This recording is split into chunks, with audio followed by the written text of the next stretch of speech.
The protagonist of this manhwa finds himself dragged into hell by a nasty demon lord. And out of all the things he could have worried about, what he was concerned about most was the demon lord's complete lack of understanding when it came to the concept of consent. You see, just before the day Han Dae-sung could graduate from middle school, he was going about his day, walking like any ordinary human, when he suddenly tripped. Somehow his soul got separated from his body, and he found himself sinking deeper and deeper. The next thing he knows is that he is in hell. He gets scared as his eyes meet ferocious and vicious monsters, locked in brutal combat with one another. The horrifying part is that the losers end up being devoured. Dae-sung somehow stays in hiding and lives without eating for 10 days straight.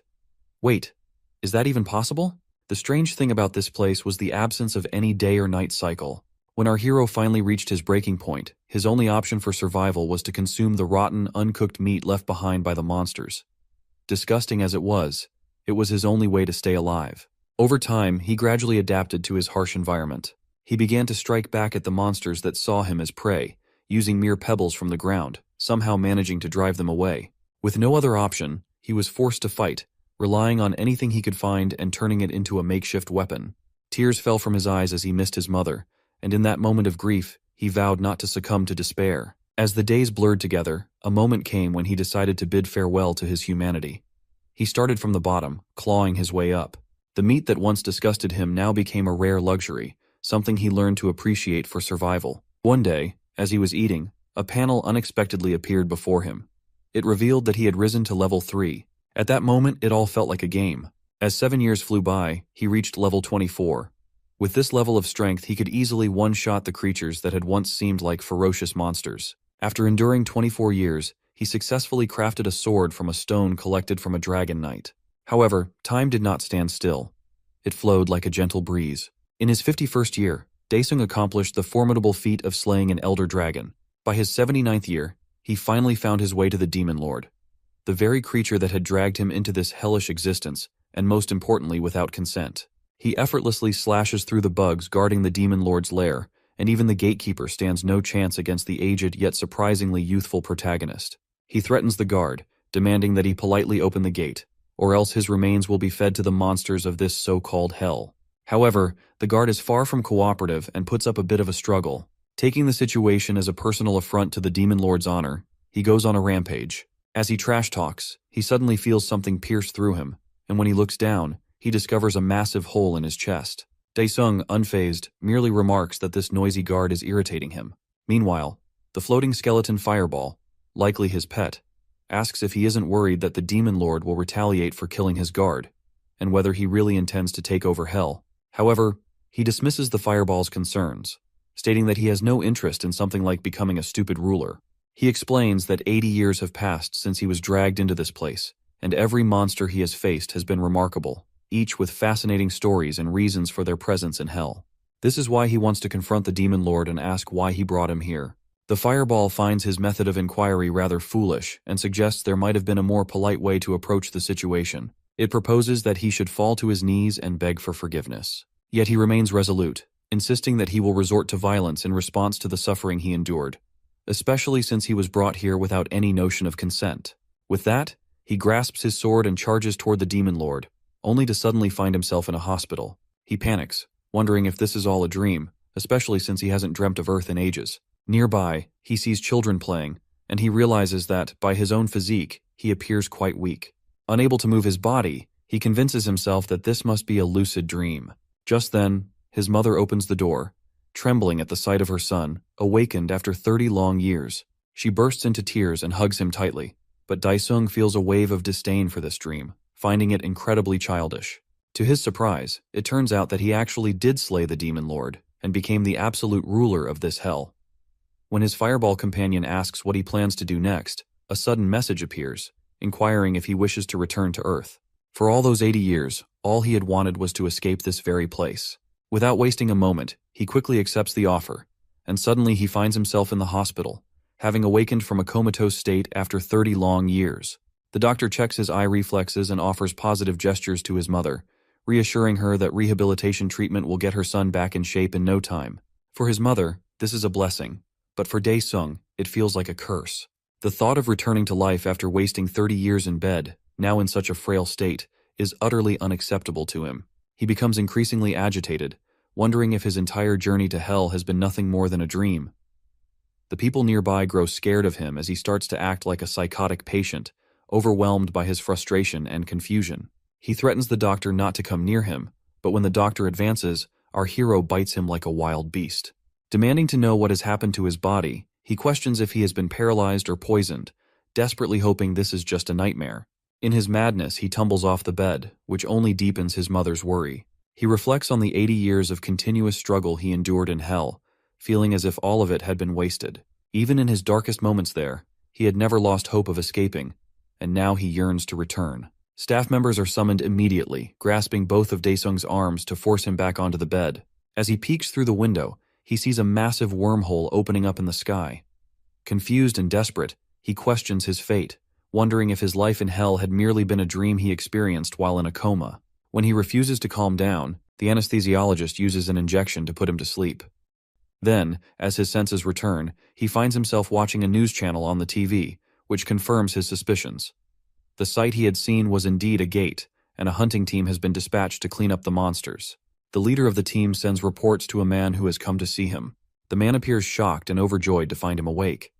Still feeling confused, Daesung asks who he is, only to realize, in a flash of recognition, that this is his friend Chanho. Chanho informs him that he has been in this state for 10 years. He explains that a decade ago, while on his way home, he suddenly fell unconscious and collapsed, and since that moment, he has been lying in this hospital bed. Upon hearing 10 years, Daesung feels a mix of confusion and relief. He had thought 30 years had passed. What irritates him most, however, is the realization that he spent 80 years in hell. Chanho shares that his mother has endured a great deal, working 3 jobs to cover his hospital expenses. He encourages him to take charge of his life again, revealing that he has a job opportunity lined up for him as well. As our demon king is wheeled outside by his mother, seeking some fresh air, he feels a heavy sense of responsibility and a deep hatred for his body, which cannot even move on its own. Suddenly, 2 men appear, demanding the money his mother borrowed. She apologizes and pleads for just 1 more month, but the thugs remain unmoved. In a moment of aggression, one of the thugs slams her, threatening her with violence. Tears stream down her face as she begs them to stop humiliating her in front of her son, her voice trembling with desperation. However, the thug pays no attention to her pleas. He rolls up his sleeves and starts beating the poor woman. Witnessing his mother's suffering ignites a fierce rage within Daesung, so he starts calling them bugs and hurling insults at them. When one of the gangsters grabs him by the sleeve, his mother desperately urges him to apologize, begging the thugs to let her son go by reminding them that he is just a child. Daesung refuses to give in, adopting a hardened expression. The thug, smirking, throws him down to the ground with a forceful shove. After that, the gangster delivers a brutal beating. As he struggles to control his anger and yearns for his old body, a sudden arrival quest pops up before him in the status window. Without a moment's hesitation, he hastily accepts it, recognizing that he has little choice in the matter. The status window had been his lifeline, allowing him to endure his time in hell on his own. As soon as he acknowledges the quest, everything around him halts as if time itself has come to a standstill. The conditions of the quest unfold within the status window. He is instructed to reach a specified point within an hour, with the promise of receiving an elixir of recovery upon success. Driven by determination, he contemplates whether regaining his former strength is possible, and spots a red marker just 10 meters away. He attempts to stand, but, with a grin spreading across his face, begins crawling towards the target. The thought of complaining about something so trivial disgusts him. After all, he is the one who has already conquered hell. Crawling slower than an insect, the centimeters stretch into meters, and the meters feel like endless kilometers. At this pace, he starts doubting his ability to reach the location in time. Yet, he strives to stay composed, knowing that, in his experience, the system never assigns impossible tasks or quests. As the seconds slip by, he suddenly notices a loophole.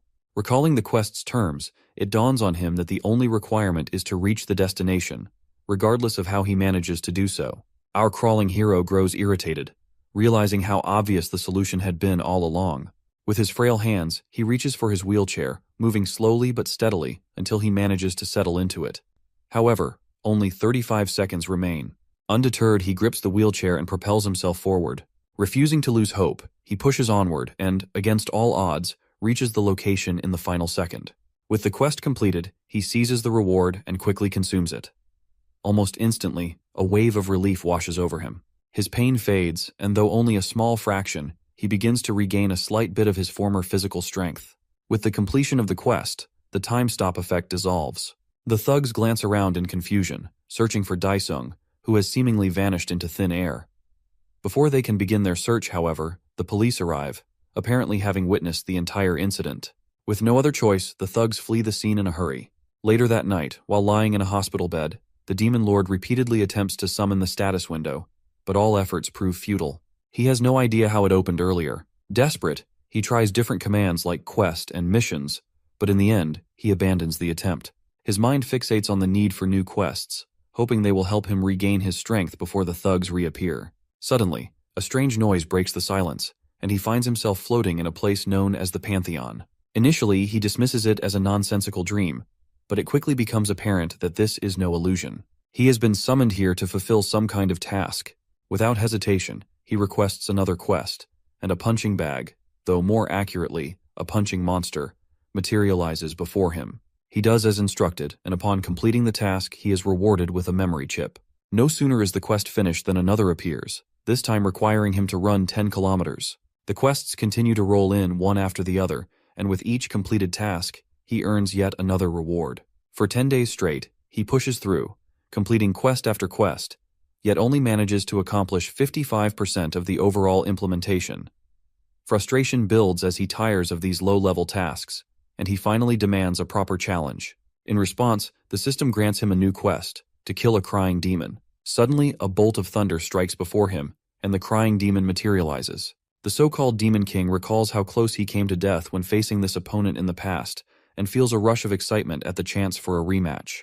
The thunder-covered monster lets out a deafening growl and launches into the duel with a ferocious claw attack. Daesung barely dodges in time, fully aware that a single strike would reduce him to smithereens. He leaps forward, aiming to strike, but the monster effortlessly swats him away, sending him crashing to the ground. Blood spills from his mouth as he struggles to stand, the humiliation of being tossed around by a crying demon gnawing at his pride. The battle drags on, with Daesung, a demon lord who should be feared as a villain, forced into a frustrating game of dodging. But eventually, his luck runs out, and the demon catches him, gripping him tightly in its claws. In that desperate moment, Daesung recalls how he crushed the monster in their first encounter. He had nearly forgotten that he could summon a sword. Without hesitation, he calls one to his hand and slices through the demon's left claw in a swift, decisive motion. Without hesitation, Daesung shows no mercy, swiftly sending the demon back to where it came from, as though it were nothing more than an insect. With the quest completed, he finds himself back in the hospital room. Morning has already arrived. He opens the window, the sound of which stirs his mother awake. Dazed, she asks who is standing beside her, only to be shocked when she sees Daesung in front of her, his physique now resembling that of a bodybuilder. The hospital staff, responsible for his rehabilitation, are left speechless. According to their expectations, his recovery should have taken at least 6 months. It's beyond comprehension for them how Daesung achieved such remarkable progress in just 15 days.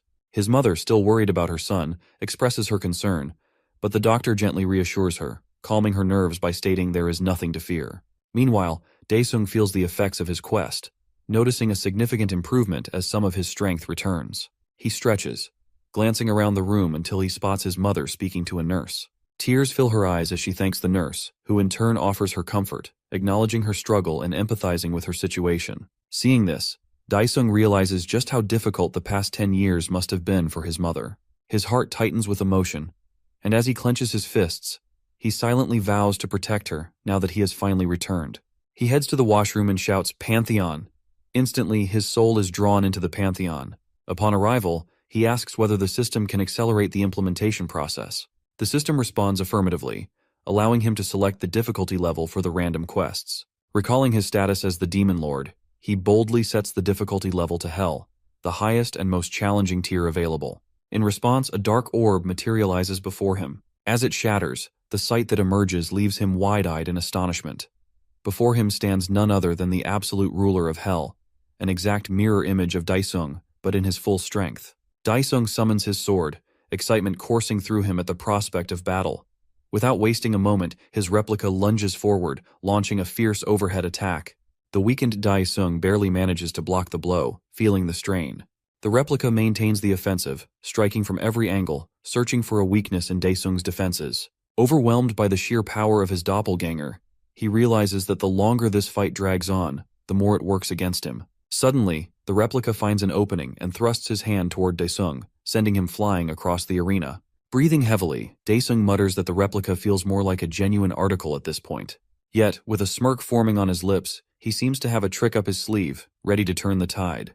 He activates his skill, blood neutralization, rendering himself immune to his double's attacks. Even when slashed by the sword, he feels nothing and swiftly shifts the momentum of the battle, slamming the replica's face into the ground. However, this advantage is short-lived. To his astonishment, the replica is not so easily bested. It too possesses the same skill. The battle resumes with renewed intensity, and soon Daesung finds himself stabbed by the sword, the pain a stark reminder of the stakes. Meanwhile, a cleaning lady approaches the washroom, ready to open the door after receiving no response from inside. Just as she reaches for the handle, she is abruptly summoned to the third floor on an urgent basis. Back in the Pantheon, Daesung feels cornered. The weight of potential defeat presses down on him, and he realizes that if he loses now, all his hard work will have been in vain. Desperation fuels his thoughts as he searches for a way to turn the tide, even if it requires a stroke of luck. He quickly accesses his inventory and pulls out a nutritional tonic, one of the awards he received for completing quests. This potion has the remarkable ability to restore 20% of his stamina. Realizing that 5 bottles would fully replenish him to 100%, he feels a flicker of hope ignites within him. In the heat of battle, he decides to take the risk and chugs down 1 bottle, feeling the rejuvenating effects surge through his body. Interrupted by his fake double, our hero doesn't hesitate and fearlessly launches his fist, disregarding his low health. With his double sent flying by a single punch, our hero's confidence is quickly restored. Without wasting a moment, he pulls out 2 more tonics and chugs both bottles. His double, however, doesn't take kindly to this and nearly catches him with a vicious roundhouse kick. Skillfully evading the attack, he downs a 3rd tonic. They are given no chance to pause as they exchange blows at a speed too fast for the eye to follow. Meanwhile, our protagonist has managed to finish a 4th tonic. Yet, to his frustration, even after recovering significantly, he still can't seem to defeat his doppelganger, who wastes no time in trapping him in a chokehold. A nasty smile spreads across its face as its blade hurtles toward our demon king. As a last resort, our guy executes a 200 IQ plan to completely turn the tables. His double's shredded abs are pierced by the original's blade, leaving it baffled as its own weapon disappears into Daesung's inventory. With a cheeky smile, our protagonist laughs at his previously overconfident doppelganger. Watching it collapse to its knees, he savors the last-second victory his gamble secured. Upon completing the Hell difficulty quest, a blazing blue window proclaims that the user has achieved a 100% implementation rate and that his body is now restored to its peak. As a bonus, he even gains the ability to use the Hell system on Earth. Suddenly, his hospital clothes are torn apart. The sight of his battle-scarred body triggers a flood of memories, reminding our demon king of all the suffering that brought him to this point, giving him a sense of déjà vu. Nevertheless, when he orders the system to return him to Earth, a panel appears, asking if he wants to read unread messages. Upon selecting yes, the messages congratulate him on becoming a monarch. It's explained that after the monarch left, the heavenly beings took control of Hell, leaving the demons trapped. Realizing the implications, our protagonist scoffs at the very Hell that stole 80 years of his life, now asking for his help. With a cheeky grin, the monarch of Hell defiantly flips off his subjects, cursing at them in vengeful satisfaction. He orders the system to exit him from the Pantheon, leaving the hordes of monsters in Hell stunned as they realize their fate is sealed. Back in the hospital, my guy is casually performing insane one-handed vertical push-ups, while his mother and the doctor watch in silent awe. Using his Sherlock Holmes-level deduction skills, the doctor concludes that Daesung has seemingly awakened, but his mother still struggles to believe her son's unbelievable transformation. Despite the doctor's reassurance, she somberly expresses her desire to understand how this could have happened. Eventually, the doctor suggests she visit the Awakener Association, which her son overhears. The scene shifts to our protagonist and his mother in a taxi. As he reflects on her conversation with the doctor, he wonders what his mom might be hiding from him. Adding to his confusion, he gazes out the window, wondering what happened on Earth while he was comatose. When they finally return home, his mom mentions she'll be back soon and leaves. Entering the house, he is surprised to find a girl with cotton candy hair taking money out of a drawer. He racks his brain, trying to recall who this mysterious girl could be. Just then, his mother rushes in, breaking the awkward silence. She reveals the girl is Han Jisoo, his sister. The realization dawns on him that the girl he couldn't recognize this whole time is his own sibling. Noticing her bratty daughter taking money again, their mom is visibly annoyed as Jisoo ignores her and gets ready to leave. Meanwhile, our big brother is still reeling from the shock of not recognizing his only sibling. As she brushes past him, His sister bitterly reminds him of how the last 10 years have been hell for their mother and her. Daesung looks down somberly, regretful that he couldn't do anything to help. As she heads out, their mom asks her to at least say where she's going. Then, a loud voice catches everyone's attention. Once again, the debt collectors have returned. They threaten to break in if the door isn't opened on the count of 3. Everyone goes silent, but our boy is furious, ready to dish out some revenge. Growing tired of waiting outside, the man in the silver suit kicks their door. Mom pleads with her daughter to come back inside, but she remains fearless. The silver suit turns to the thug accompanying him, wondering if they should just break down the door. To their surprise, Jisoo steps out and complains that they're being too damn annoying. Momentarily speechless, the silver suit concludes she must be the daughter. Seizing the opportunity, he angrily rushes into the house, while his ugly, lecherous partner leers at Jisoo. Their mother, trembling, profusely apologizes as she takes cash out of her purse. But a moment later, the money is in the air as the silver suit, furious at the measly sum, viciously slaps her, knocking the frail woman to the ground. Witnessing his mother being mistreated, our hero, seething with rage, launches the silver suit flying with a single satisfying punch. The fat and ugly thug asks what's happening while the once arrogant man in the silver suit cries to his daddy about being bullied. The thug can only stare in shock as our demon lord thanks them both for conveniently coming straight to him. After a brief taunt, the thug is seized by the jaw as our guy prepares to deliver a much-deserved beatdown on behalf of his mother. He smacks the thug in the face, not 5, not 10, but 100 times before the brute collapses to the ground in pain. Beaten and bloodied, the thug spots a wooden chair. In a desperate move, he grabs it by the leg and tries to smash our boy. But like a total badass, my guy punches right through the chair, sending the thug flying into the wall and landing next to his partner. Panicking, the man in the silver suit pulls out a dagger and mocks our boy. Unfazed, our protagonist calmly grabs the guy by the wrist and twists it savagely, like Play-Doh, in vengeance for striking his mother. The man cries out in agony, clutching his now useless floppy hand. The ugly fat thug warns him he won't get away unscathed. Instead, more savage than the two rascals combined, our Demon King presents a simple solution: leave no witnesses. Just as he's about to finish off the thug, he freezes at the sound of his mother's scream. She begs her son to stop, and the two debt collectors, now in tears, scramble out of the house. They stumble back to their car, discussing in disbelief how a hospitalized kid could get so strong after spending 10 years comatose. Worried about the consequences of failing their job, the silver suit anxiously asks his partner what they should do. Nursing his wounds, the ugly big guy tries to change the subject, but the silver suit quickly interrupts, having just spotted Daesung's sister. Back at home, Mom explains that after he collapsed, she had to sell the house and the store. She goes on to say that once those savings ran out, she took loans from 3 different institutions. Unlike the original amount borrowed, the interest compounded into an unpayable, sky-high debt. Curious about Jisoo, our protagonist learns that she had to drop out of school and work at a restaurant to help pay off the debt. With teary eyes, his mother reveals how his sister worked tirelessly day and night just to support him. Gritting his teeth, he laments that she shouldn't have had to leave school. His mom then explains that, despite Jisoo's efforts, she wasn't earning enough and has been going somewhere unknown for the past few months. Heartbroken at his family's suffering, our guy wishes they had left him to die, but his mother gently reassures him. The somber silence that follows is interrupted by a phone call. Seeing that it's the debt collector, our boy tells her to hand it over. Frustrated, he mocks them, but his pupils widen in shock as he hears the bad news. The scene shifts to his sister, bound and duct-taped. The ugly thug shoves her head as he's on a call with our protagonist, threatening him to collect $100 million in 24 hours if he wants his sister to be okay. Furious, our boy grips the phone tightly. When Mom asks what's wrong, he simply tells her he'll be back after a while. His mother warns him against hurting or killing anyone, insisting his life will be over if he does. But the monarch knows that killing them won't solve anything, unlike in hell. To his surprise, just as he mentions the word hell, a fiery panel appears. Reassuring his mom that he won't commit any crimes, our protagonist accepts the offer to obtain a basic skill. Presented with 4 options, he contemplates which choice would be best, but ultimately concludes that none of them is noteworthy. Meanwhile, the gangsters continue moving Daesung's sobbing sister. As they ride up in an elevator, the ugly thug reminds her of her role as a hostage. Suddenly, sparks fly and the lights go out, bringing the elevator to a halt. Noticing sparks near his feet, the fat guy is taken aback as our protagonist magically flashes into existence.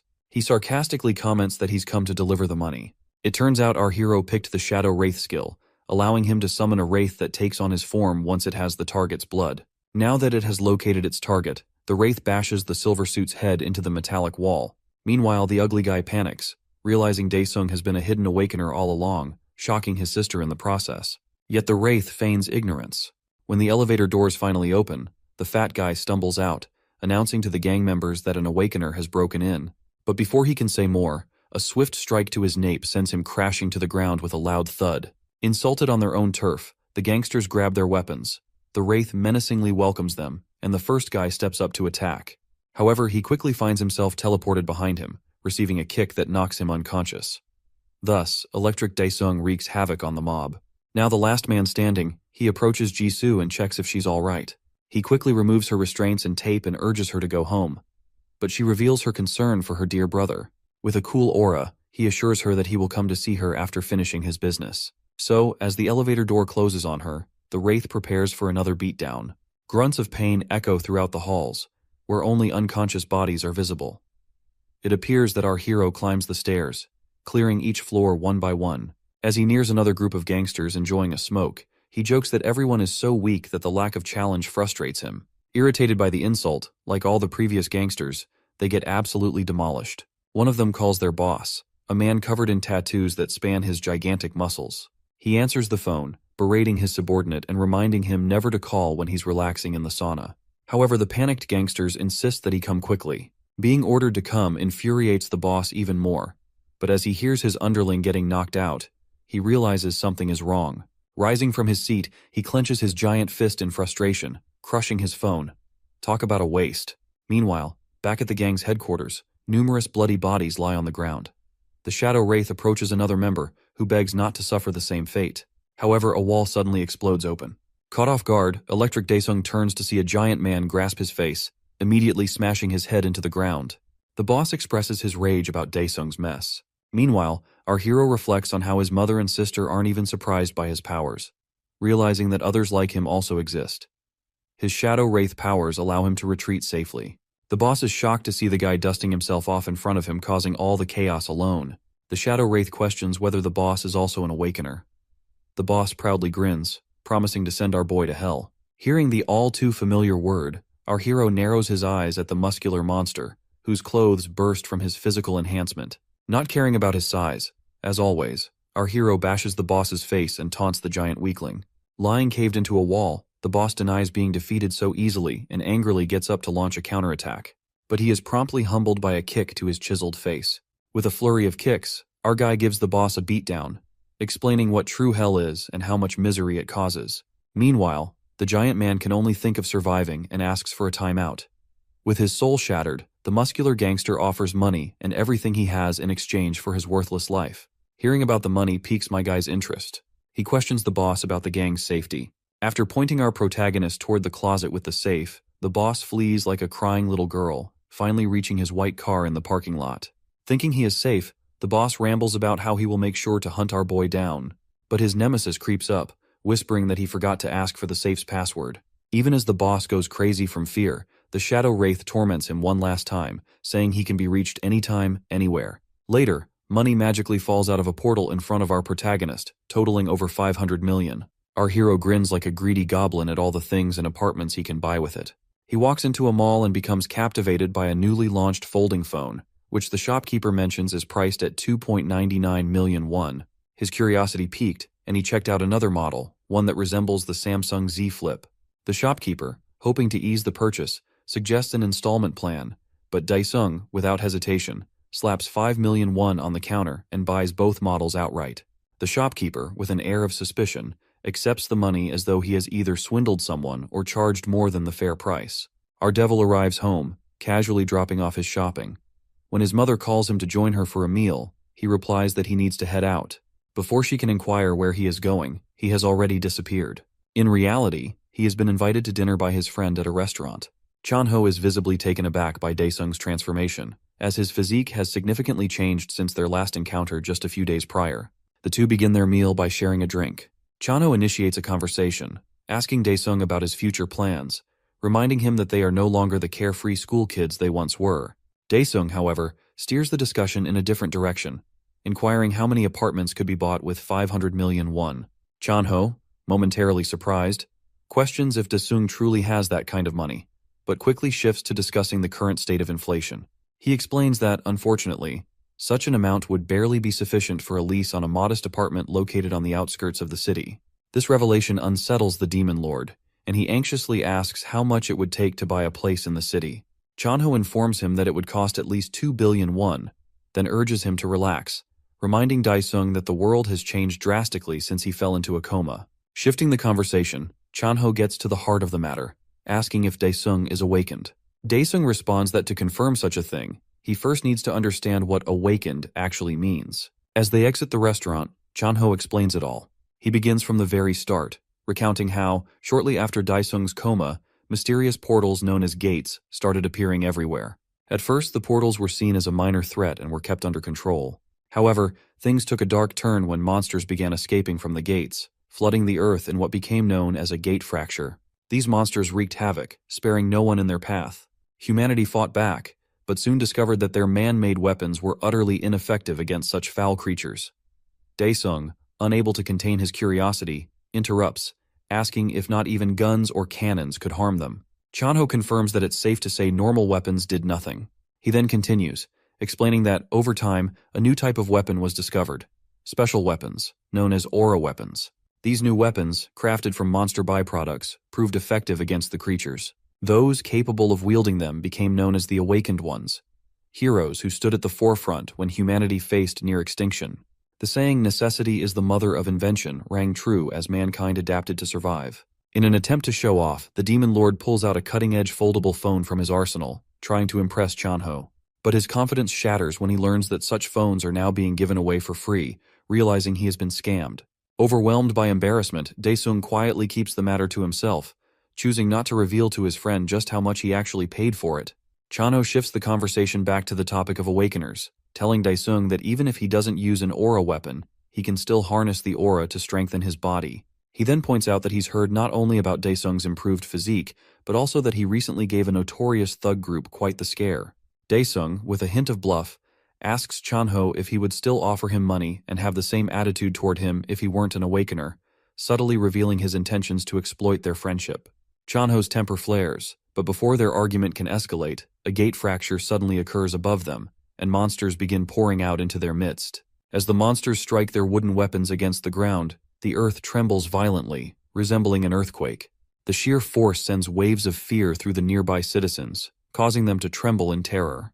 The monsters unleash menacing growls, sending humans into a panic as they flee for their lives. Daesung, however, doesn't recognize these creatures, finding them distinctly different from the ones he had encountered in hell. Wasting no time, Daesung slams his foot into the ground, breaking off a chunk of the road and hurling it toward the approaching monsters.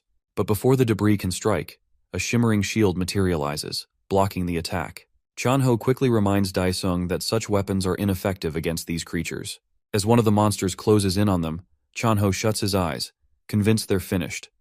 But the sound of splattering blood forces him to open them again, only to find the monster beheaded, with Daesung standing tall. He had proven, through sheer force, that bare-handed attacks could take these creatures down. Chanho can hardly believe his eyes, but as he watches Daesung effortlessly take down an entire group of monsters, he starts to wonder if his friend has awakened to B-class. However, he quickly realizes that now is not the time for such thoughts. He shifts his focus to the safety of the citizens around them. As panic grips the crowd, he raises his voice, urging the terrified people to follow him, assuring them that he knows the way to safety through the sewer system. Just as the people begin to react, they find themselves encircled by the monsters. A little girl, gripped by fear, starts to cry, and just as she seems about to be attacked, Chanho leaps into action, saving her life at the last moment. Seizing the opportunity, Daesung steps in to dispatch the monster. With a smirk, he mocks Chanho for getting in his way and urges him to find a place to hide, reminding him that he is still exposed in the open. Taking charge, Chanho swiftly leads the effort to help the public evacuate to safety. Meanwhile, a young vlogger seizes the moment, starting a live stream of Daesung as he fights the monsters single-handedly. The public watches, captivated by the live stream, cheering for Daesung's bravery. Suddenly the vlogger yells out, telling Daesung to look behind him. However, it's too late. The demon lord gets slammed against a car by one of the monsters, the impact reverberating through the chaos. The vlogger, smirking and laughing, is only focused on his content and views, knowing that a hero getting slammed makes for compelling footage that will surely attract attention. Meanwhile, the crowd manages to escape into the sewers. Chanho reunites the little girl with her mother, who embraces her tightly, tearfully apologizing for the separation. A man turns to Chanho and asks if he plans to go back, leaving him torn. He grapples with the decision, aware that his friend is still out there, fighting against the monsters. The scene shifts back to Daesung, who finds himself cornered by the monsters. One of them wears a smirk, poised to strike, and the vlogger kid covers his eyes, believing the hero is finished. To both the vloggers and the monster's astonishment, Daesung dodges the attack with agility. He then addresses the monster, thanking it for inadvertently helping him restore a fraction of his mana. In return, he offers the creature a painless death, his voice calm and authoritative. The demon lord shows no mercy as he engages with the monsters, dispatching them with precision. Meanwhile, the viewers of the livestream flood the comments, complaining about the poor image quality and urging the vlogger to move in closer for a better view. Among the viewers, one named Slayer donated 5 million won, promising another 5 million if the vlogger could capture a clear shot of Daesung fighting the monsters.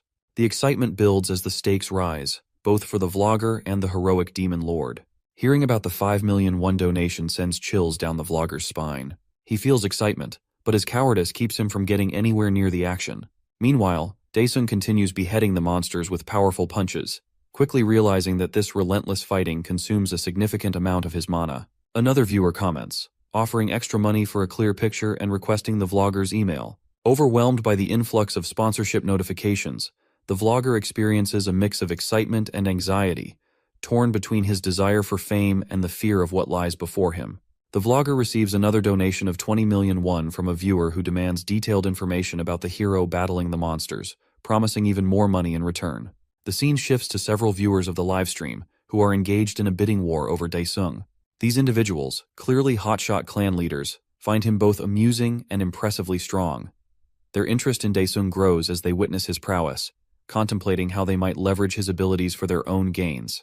On the other side, Daesung has dispatched so many monsters that the remaining ones now tremble in fear of him. However, one creature, presumably their leader, kills one of its minions, showing no signs of fear as it prepares to confront Daesung. Meanwhile, the vlogger's greed for money has grown to the point where he is now willing to take risks for this once-in-a-lifetime opportunity. Just as he gathers the courage to close in for a better shot, Chanho suddenly appears, scaring the life out of him as he demands to know why he hasn't evacuated yet. The unexpected encounter causes the vlogger's phone to drop, and his viewers erupt in the comments, calling him a loser and a chicken for his cowardice. Chanho drags the vlogger toward the safety of a nearby building, but the kid resists, consumed by thoughts of money and views. As he is forcefully pulled along, a monster approaches, slamming its foot down on his phone, crushing it. In shock, the vlogger loses consciousness. But before any further harm can come to them, Daesung intervenes, beheading the monster in a swift motion. As the remaining monsters are dispatched, Daesung turns to Chanho, inquiring why his friend returned despite the danger. Chanho expresses his concern, admitting that he grew worried sick about Daesung. In response, Daesung asks if his friend can wait for about 20 minutes, explaining that he needs to visit a specific place. Chanho reassures him not to worry, mentioning that the clans will be arriving soon. Seeing his friend's cluelessness, Daesung promises to fill him in later. He quickly enters the Pantheon, and Chanho watches in confusion as Daesung opens a gate. He is left wondering how Daesung can open a gate himself and what has happened to him since they last met. Entering the Pantheon, our Demon King scoffs, clearly irritated by the condition of his body after such a minor battle. A panel emerges, revealing that his mana reserves sit at a mere 10%. Unhappy with his pitiful mana levels, he searches for a way to rapidly restore them. He soon learns that to regain his strength, he must relive the experiences recorded in his journal, with rewards mirroring the trials he overcomes. A wave of déjà vu washes over him as memories of the journal that kept him sane during his time in hell resurface. Without a second thought, he agrees to the trial. In an instant, a journal materializes before him. Massive gusts of energy explode from the book, signaling the beginning of the challenge. Memories of his suffering rush back into our hero's mind. As the journal releases its contents, it bursts into flames, leaving behind a bitter aftertaste from the painful recollections. With a fierce resolve to finally increase his mana, the ruler of hell commands the recreation of page 16, detailing 5 agonizing years in hell. Meanwhile, back on Earth, Chanho escorts the vlogger kid, who awkwardly attempts to fish for details about their hero from his rescuer. In a clumsy move, the kid casually questions where the badass monster fighter has disappeared. Unfazed, Chanho casts a scornful glance at the spineless kid, wondering aloud why anyone would offer 20 million just for a photo of his friend's face. Unimpressed with the answer, the kid pretends ignorance, but their conversation is abruptly cut short by a deafening sound that rattles them both. Chanho calmly instructs the kid to follow him in silence toward the gathering evacuees. Feeling his phone vibrate, Chanho reads a message from his leader, informing him that due to it being the weekend, reinforcements will be delayed, urging him to escape as quickly as possible. Distressed by the news, Chanho can only hope his demon-hunting best friend returns soon, before it's too late. Meanwhile, in another dimension, our hero finds himself reliving his time in the forest of predators. Gentle winds brush past him, yet he grows uneasy with the eerie silence surrounding him. A panel appears, announcing his task: subjugate 10 white colossi, the divine beings of the forest. Clueless, the innocent demon king wonders where his foes could be, oblivious to the massive shadow looming overhead. The robot locks onto its target, its eyes glowing with a menacing crimson hue before unleashing a dazzling energy beam. Sensing the danger just in time, our hero narrowly evades the attack, barely avoiding being incinerated. Through the blinding fog, our demon king spots the white colossus Righteous, a machine with a face only a mother could love, if it even had one. As he sizes up this so-called divine creation, its hand suddenly hurtles toward him, cutting through the air like a drill. Unimpressed, he responds with a counterattack, his fist slamming into the automaton's tough metallic face. Absorbing the impact of our demon king's destructive blow, the colossal robot stumbles back. In a final desperate move, its fingers extend like sharp blades, encircling him. But he dodges the projectiles with ease and lands a powerful punch directly on its abdomen. The sheer force of the strike tears the divine machine apart from top to bottom, leaving nothing but scraps and smoke in his path. As he pauses, waiting for the next challenger, his eyes are drawn to a strange red core lying amidst the debris. Meanwhile, back on Earth, Chanho and the vlogger kid arrive at the rooftop, only to be met with the gory sight of slaughtered bodies scattered all around them. Mortified, Chanho notices a gravely injured man still clinging to life. He and the vlogger kid rush over to check on him. With trembling lips, the nearly dead man tries to warn Chanho about the threat behind him. Confused, Chanho turns and finds himself face to face with a giant goblin monster wielding a massive wooden club just a few feet away. Concerned about the injured guy, the vlogger kid suggests they move him, but Chanho dismisses the idea, stating the man's time is long gone. He warns the kid from making any wrong moves, so the cowardly boy turns to look at the threat he should be so wary of, instantly scaring the crap out of him. Seeing the frozen kid, Chanho tells him to wake up if he isn't intent on dying. With a deafening roar, the giant monster leaps into the air, ready to crush them. But for now, let's revisit the Pantheon, where the ruler of hell is analyzing the giant red ball. It appears that the divine machines can rebuild themselves, becoming stronger and more adapted against their opponents. Numerous panels appear to elaborate on the irritating feature in detail. Quickly catching on, our hero dashes and punches the core, but almost like jelly, his attack is easily repelled. At 3% restoration, he lands atop the core, visibly irritated. With a powerful, rage-fueled punch, he manages to produce only a few sparks of red lightning. Despite the monarch of hell's relentless blows, the core's recovery continues smoothly, undeterred. However, as the restoration nears 70%, error alarms begin to blare. Just as our guy prepares to deliver a final decisive blow, a laser beam whizzes past, barely missing him. He turns, realizing that he's been surrounded by other robots the entire time. The Colossi, in a well-coordinated assault, fires from all directions. Dodging the barrage with ninja-like agility, he becomes aware of the dire situation he's in. To make matters worse, the core silently advances to 98% completion. Regardless, the ruler of hell refuses to give up. Pushing through the chaotic onslaught of lasers, he manages to reach the core and obliterate it at the very last second. Frustrated by the unfair matchup, our hero decides to dig through his memories for a solution. But before he can fully process his thoughts, a searing headache suddenly overwhelms him. By some stroke of luck and a touch of plot armor, the robots ignore his opening. Thus, with memories of his past experiences flooding back, he comes up with a plan to give these ugly machines the beating they deserve. Meanwhile, back on Earth, Chanho and the vlogger kid make a desperate run for it with the monstrous creature looming overhead. The two split up strategically, leaving the oversized brute confused about which one to pursue. Their plan is to loop back and re-enter the building, where the oversized, uglier cousin of the Hulk can't follow. Despite the monster's massive arm reaching in an attempt to grab them, they manage to slip through, giving them a brief moment to catch their breath. When the creature eventually gives up, Chanho seizes the opportunity to make a break for it while he still can. On the other hand, our hero is busy leaping and darting between the divine machines in the other dimension, barely avoiding their relentless laser beams. His objective is to cause as much commotion as possible, drawing the attention of every nearby automaton. Once he's seemingly accomplished his goal, he runs far away from the swarm of heavenly beings, landing in an empty area of the forest. He finally stops, allowing the enemies to lock on and charge their laser attacks. But suddenly, one of the colossal robots falls to its knees. Ignoring their ally, the others prepare for their attack. But our demon lord sits cozy and flips a bird to the brain-dead machines. One by one, the lined-up group of machines topples as the swamp whale reveals the reason behind the forest's name. A giant jaw emerges from the ground and devours the divine machines lined up one by one. Reliving his horrible memories, our boy casually watches from afar as the behemoth of a whale completes the challenge for him. With all 10 heavenly beings defeated, a congratulatory panel appears. In return, he receives his new rewards, enhanced physical abilities with boosted mana reserves and the Dagger of Judgment. As the weapon materializes before him, he inspects its special ability. The system elaborates that the dagger works like a remote-controlled airplane in a 100-meter radius. Now that's a cool birthday present.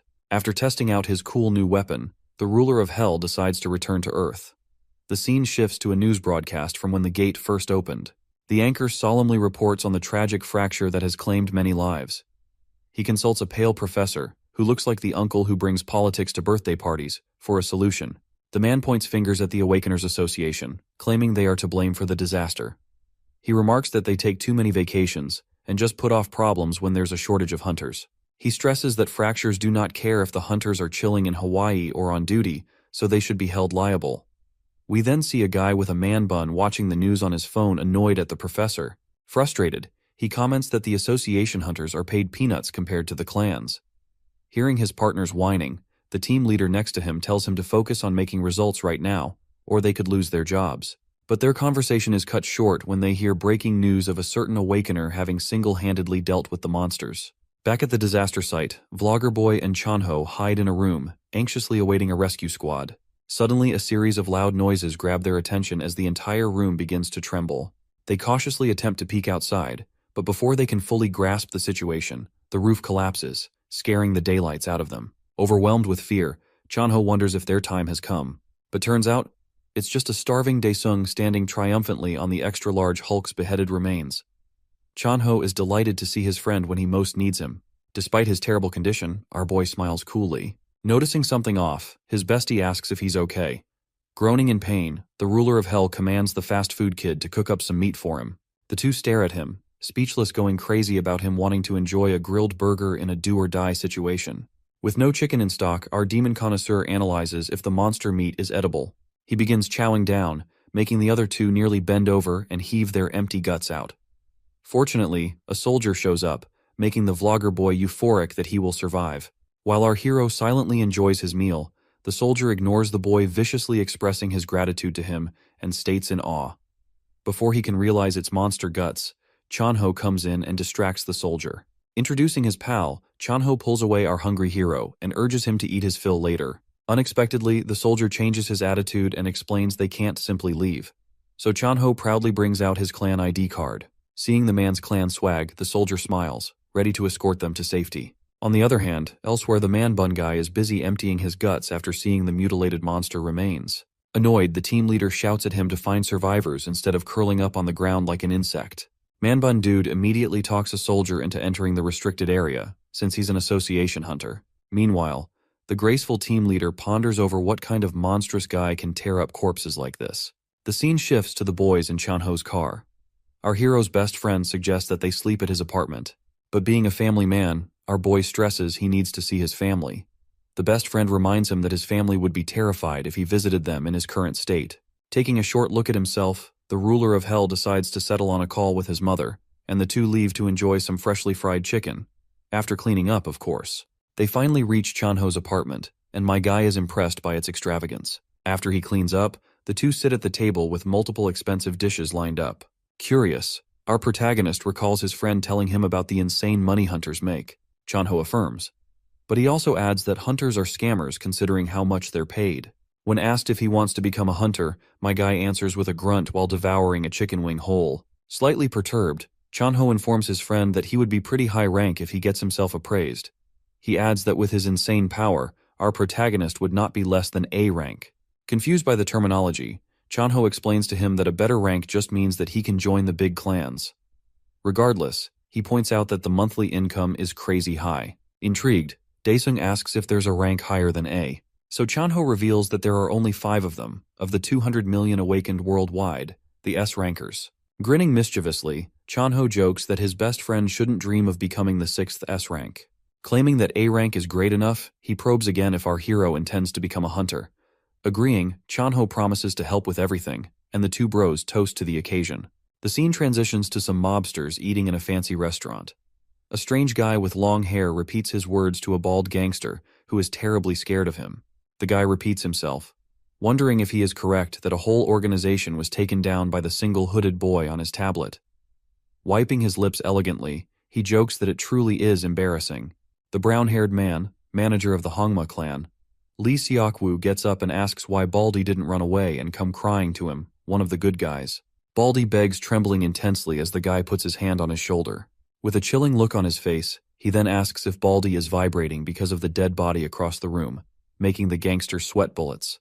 Tearing up, Baldy pleads with Seok-woo not to execute him like the body lying just a few meters away. Gently petting Baldy's head, Seok-woo calmly explains that all he cares about is the stolen money. He makes it clear he plans to take the gang's hidden stash as well, but Baldy, paralyzed by fear, plays dumb. Terrified, Baldy remains silent as Seok-woo quietly decides his fate. Unexpectedly, the long-haired man steps away, claiming to trust Baldy's word. But, of course, mere moments after expressing gratitude for the information, the evenly shaved bald head in Seok-woo's hand explodes. Seok-woo barely acknowledges the gushing fountain of blood as he casually picks up his tablet. Showing a picture of Dae-sung, he orders a woman lurking in the shadows to hunt down the culprit neatly. Meanwhile, our boy finally visits the Hunters Association. Chanho advises him to enter the awakening test. But when our guy brushes him off, Chanho reminds him to speak formally, unless he wants to look like an outcast. Nervous like a dad waiting for his kid's test results, Chanho requests that he text him the outcome once it's done. Approaching the front gate, our boy surveys the odd crowd of weirdos who've also come to apply. Focused on the paycheck, he brushes off his peers and heads straight into lab number 3. After securing a spot in the waiting line, he checks his phone and sees a message from his mother, asking when he'll be coming home. Not wanting to worry her, he responds that he'll take a shower and be home. Very slowly. Like all moms, she also asks if he's eating well, making our boy smile and look forward to heading home even more. His wholesome moment is cut short when a clerk informs him that it's his turn. With that, a delusional old man starts whining that he's awakened. Despite the employee's reassurances that the meter is functioning properly, the old man refuses to stop his loud complaints. He goes on to claim that losing his hair overnight is proof of his awakening, causing everyone, previously annoyed, to burst into laughter. The stubborn man declares he won't budge until his complaint is acknowledged. Growing tired of the wait, my guy grabs the man's shiny scalp and silences him with an overwhelming aura.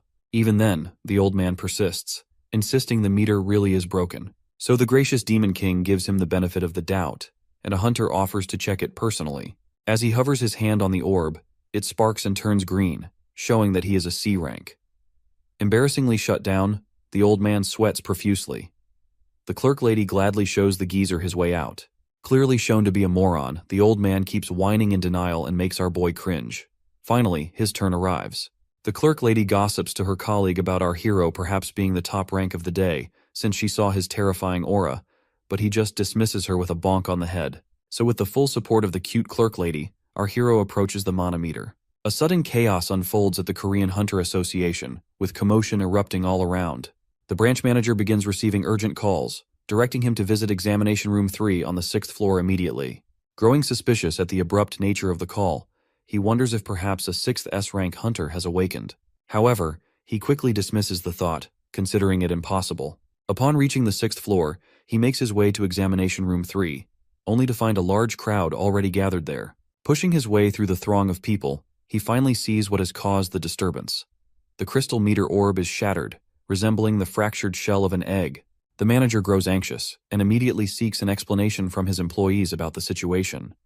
The staff quickly fills him in that a man named Dae-sung had placed his hand on the crystal ball for examination. At first, the colors within the orb flickered unpredictably.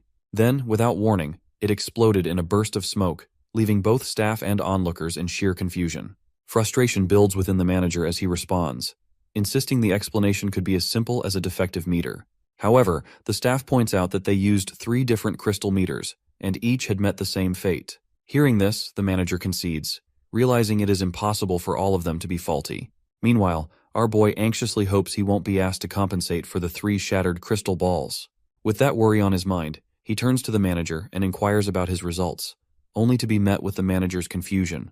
The manager then informs Daesung that continuing to use additional meters could lead to the same explosive outcome.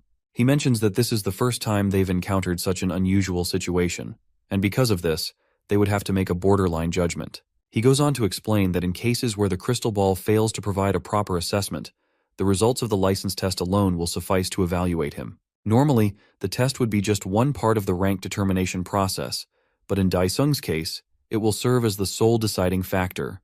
Daesung, still unsure, questions the reliability of the license test. Before anyone else can answer, a staff member steps in with a detailed explanation of how the examination system functions, assuring him to ease his concerns on that matter. With nothing else left to do but wait, the Demon Lord gives a nod, accepts their proposal, and quietly takes his leave. The branch manager finds the entire situation troubling, still trying to make sense of what transpired. Meanwhile, the clerk, who had earlier discussed the crystal ball's mechanism, suggests a theory. She proposes that the crystal ball might be incapable of measuring power beyond a certain threshold. The manager, growing more curious, asks if she's implying that Daesung could be at a triple S rank. To this, the clerk nods in agreement. However, her colleague quickly mocks the notion, pointing out that while anything is possible in this unpredictable world, he seriously doubts the idea of Daesung reaching a triple S rank. The scene shifts to Daesung as he steps out of the Hunter Association building, his thoughts still on the events that just transpired. His phone rings, and it's his friend Chanho on the other end. Daesung informs him that he's been given borderline status for the time being. Finding the situation odd, Chanho asks if the meter got stuck. Daesung, with a hint of amusement, explains that it actually broke for some reason. Knowing Daesung's tendency for chaos, Chanho jokes about whether he's been messing around, but quickly dismisses the idea, figuring it shouldn't have been possible. Daesung assures Chanho that he followed the instructions carefully, placing his hand on the meter just as he was told. At this, Chanho retorts, mentioning that he had a gut feeling something strange would happen from the start. Daesung promises to share more details about the exam later, and with that, the call ends. Moments after hanging up, however, the Demon Lord's sharp, horned senses kick in. He immediately detects the presence of a sniper positioned far away, finger already resting on the trigger, aiming straight at him. The sniper lady mumbles about Daesung, noting that he does not appear strong at all. She feels confident that he will be finished with just one bullet, despite his supposed strength. However, just before she can pull the trigger, she notices something amiss and becomes taken aback upon realizing she has been discovered. It feels impossible to her, as no hunter has ever managed to spot her before. Daesung points to his head, his face reflecting anger, and urges her to take a look. The sniper experiences fear, for not only has she been noticed, but Daesung's voice now reaches her from this distance. She trembles in fear but quickly gathers herself to pull the trigger. An explosion erupts and the sniper feels a surge of happiness, confident that she has succeeded in the murder. However, as the smoke begins to clear, Daesung stands there, completely unscathed. Despite the sniper lady using an aura bullet, it appears utterly ineffective. Feeling scared, she contemplates a retreat. Yet, just as she turns to run, Daesung sends his dagger weapon, stabbing the assassin in the leg and causing her to trip over. As the sniper lady turns her face, her target stands directly in front of her, reminiscent of a scene from a horror movie. Daesung bluffs, claiming that the bullet struck him on the head but could not possibly kill him. In response, the sniper lady swiftly draws a gun, pointing it at him, and demands to know where he has come from. The Demon Lord speaks nothing but the truth, stating that he hails from nowhere but hell, yet the lady would certainly not accept this reality. Overwhelmed by fear and anxiety, she fires multiple aura bullets at Daesung, hoping to see him die. Suddenly, he reappears behind her, catching her off guard with his unexpected presence. She finds it incomprehensible, as she is certain her target collapsed, yet he stands there, completely unscathed. Our boy grabs the lady by her neck, throttling her, and slams her against the wall. He uses his power, enveloping the lady in a demonic, sluggish material that terrifies her. As she faints, Daesung clarifies that he has no intention of killing her. He picks up the bullets and searches for the lady's belongings in search of clues.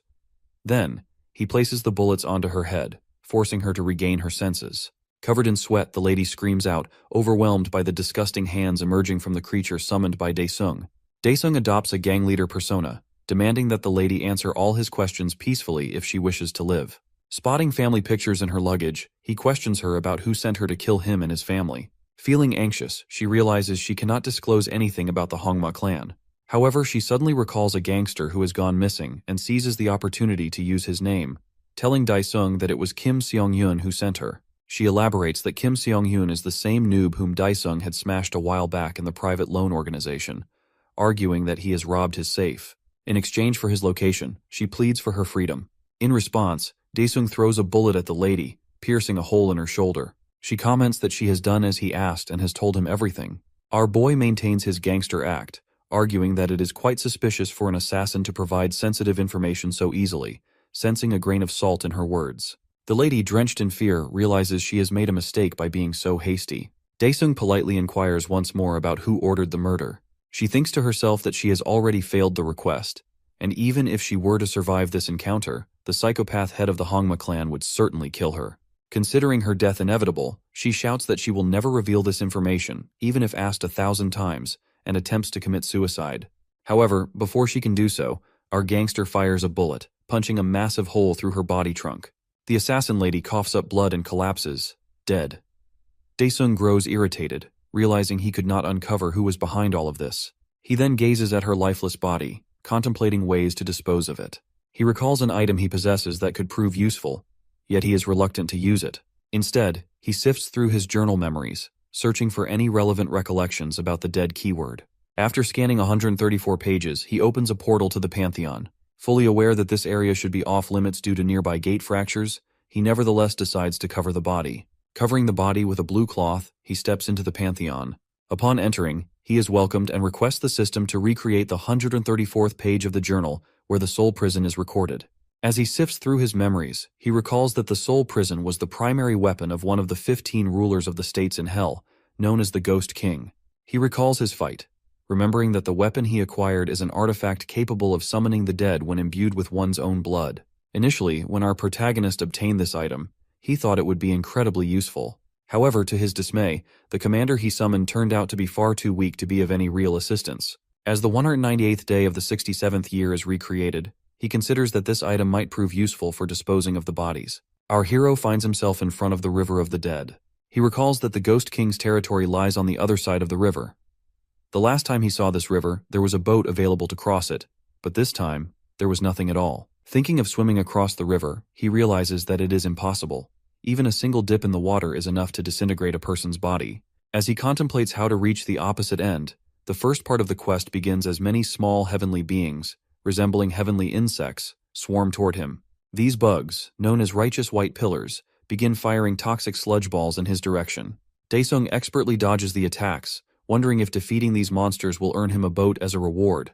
He draws his weapon and slices through one of the bugs. As the creature is killed, it explodes, releasing numerous poison bombs, each resembling a poison bullet. Deciding against dodging the attacks, he wards them all off with a simple barrier. However, he finds the process annoying and slow, dealing with the bugs one at a time, and he swiftly targets another one approaching him. He then dashes forward, instantly slaying the rest of the bugs, slashing through all of them with ease. Upon completing the quest, he receives 50% of the implementation rate, and is awarded an armor type called the Vermin's Blessing. The status of the armor reveals that it makes its user immune to the energy of the dead, suggesting that he might be able to swim while wearing it. Without wasting a second, he dons the armor and swims across the river. A notification appears, informing the demon lord that his swimming skills are admired by the demon beasts of the Pantheon, who express their apologies for not being more helpful. This only serves to irritate him further. He quickly reaches the Ghost King's territory, and to his surprise, he discovers that the undead castle has vanished into thin air. Another notification pops up, with the demon beasts apologizing for the disappearance of the castle, which only aggravates Daesung further. He contemplates whether completing some side quests might lead him back to the castle. Just then, a long architectural structure known as the Heavenly Obelisk appears before him, featuring a gate at its base. Just as he wonders when the next quest will begin, a system window opens before his eyes, requesting him to kill 1,000 heavenly creatures within 2 hours to complete the second quest. As this message appears, a monster materializes before the demon lord, and he instantly recognizes it as a commanding general. Assuming they are demons, he shouts at the monsters to kneel before their lord. However, another notification pops up, informing him that the demon beasts are sorry for the betrayal of their companions. As the monsters begin running toward him, he kills several of them but notices that they are missing their cores. He wonders if the architectural pillar is the culprit behind this anomaly. He activates blood neutralization, transforming himself into a half-human, half-demon hybrid, boosting his stats and skill attack power by 300%. With this newfound strength, he dashes forward, taking down large groups of the commanding generals as he moves through them. However, when he reaches the vicinity of the pillar, he considers that it might be more effective to destroy it from the inside. He runs toward the gate and enters the tower, killing all who stand in his way. In mere seconds, he destroys the entire structure. As the tower crumbles, the suspicious coreless demons disintegrate, vanishing into thin air. With this, the second quest comes to an end, and the implementation rate of the soul prison is completed. He receives 2 orbs as a reward, one purple and one orange. He thinks that one of them must be a reward while the other could be an implementation item. He collects the purple orb and checks it first. To his delight, it turned out to be the weapon he was seeking. It grants him 3 skills. The first allows him to imprison a dead target, the second enables him to resurrect it, and the third lets him peek into its memory. While his main purpose was to collect corpses for information, he is disappointed to discover that he can imprison only 20 souls at a time. He then collects the other orb, which reveals itself to be a rune of expansion. He collects the rune and engraves it into his soul prison artifact, increasing its capacity from 20 to 100, which makes it sufficient for his needs. Satisfied, he gathers the soul prison and decides to leave the Pantheon, having fulfilled his purpose. However, suddenly the demonic beasts send him another message, begging him to be cautious. He considers them a nuisance. A golden panel opens in front of him, but he dismisses it as a waste of time, uninterested in whatever it may offer. Shaking off the demonic beast's meaningless riddles, he exits the Pantheon. Upon returning to the location where he left the corpse of the sniper lady, he finds that she is nowhere to be found. A corpse cannot walk on its own, or can it? Daesung feels tired and decides to return home. As he enters, his sister peeks at him and remarks that he is late, noting that the rice soup is growing cold. She calls him in and reheats the soup. As they begin to eat, their mother turns off the television. Our boy starts a conversation, arguing about how much the world has changed. His mother expresses her worry that he might be shocked, which is why she hadn't told him anything. She apologizes for feeling useless as a mother. Daesung reassures her, saying he is grateful that she has survived for all this time. He then asks his mother and sister if they want to get something for themselves. His mother blushes at the question and offers him more soup instead. After lunch, he calls his friend Chanho, informing him that he is going underground for a while. Chanho asks if this is in preparation for the licensing exam.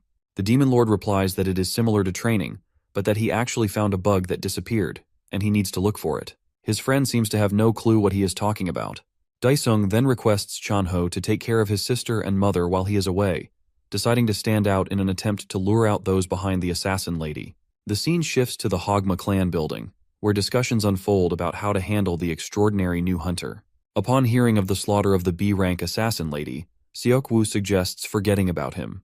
With a villainous smile, he proposes sabotaging the ranking test instead. In saying this, he turns to Jin Cheol, the rank A punk in a water tank, and inquires if he is ready. Claiming he was born ready, a scientist prepares to infuse him with a mysterious serum. Smiling sadistically, Seokwoo warns the A-ranker of the mind-breaking pain he will experience. Confidently, the guy responds that he has been prepared ever since he joined. Receiving the green light from Seokwoo, the mad scientist initiates the process. Bubbles start bursting in the water, causing Jinchul's veins to bulge through the diving suit. Gritting his teeth, the A-ranker's eyes turn white, and magical energy begins to illuminate the skin over his veins. Suddenly, the scientist begins to sweat bullets and warns that Jinchul might die if they continue. However, Seokwoo remains unbothered. He stresses that he would never recruit someone so weak. With 90% of the serum injected, Jinchul howls in agony, his eyes nearly popping out of their sockets. Just then, his heart rate flatlines. Jincheol goes limp, prompting the scientist to declare him dead. Yet, Seokwoo shushes him. The A-ranker's hands start to move, shocking the white coat as his subject's heart begins to beat once more. Now with luminous green eyes wide open, Jinchul shatters the tank with a powerful punch. He exits the tank, exploding with energy. Smiling creepily, Seokwoo compliments his little test subject and expresses eagerness for its performance in the following days. Meanwhile, our protagonist is on the roof, chatting with Chanho. His bestie informs him that he'll need to use the association's equipment. Reading this, he conducts an experiment of his own. Grabbing a stick, our boy discovers an OP loophole, invisible hell armor. Noticing that the hell armor is invisible, our boy pulls out the judgment dagger from his inventory. Upon commanding the system to recognize the wooden stick as his dagger, his weapon disappears, and the system confirms that the stick is now overwritten by the dagger. So like a student from Hogwarts, my guy can now destroy his enemies with his tiny wand. This also gives him a new idea. So he enters the Pantheon once more. now stepping into the Flame King's territory. He expresses dissatisfaction upon visiting the place again. Suddenly, an army of Orkiel's servants, snow-white armored wolves with crimson eyes, surrounds him.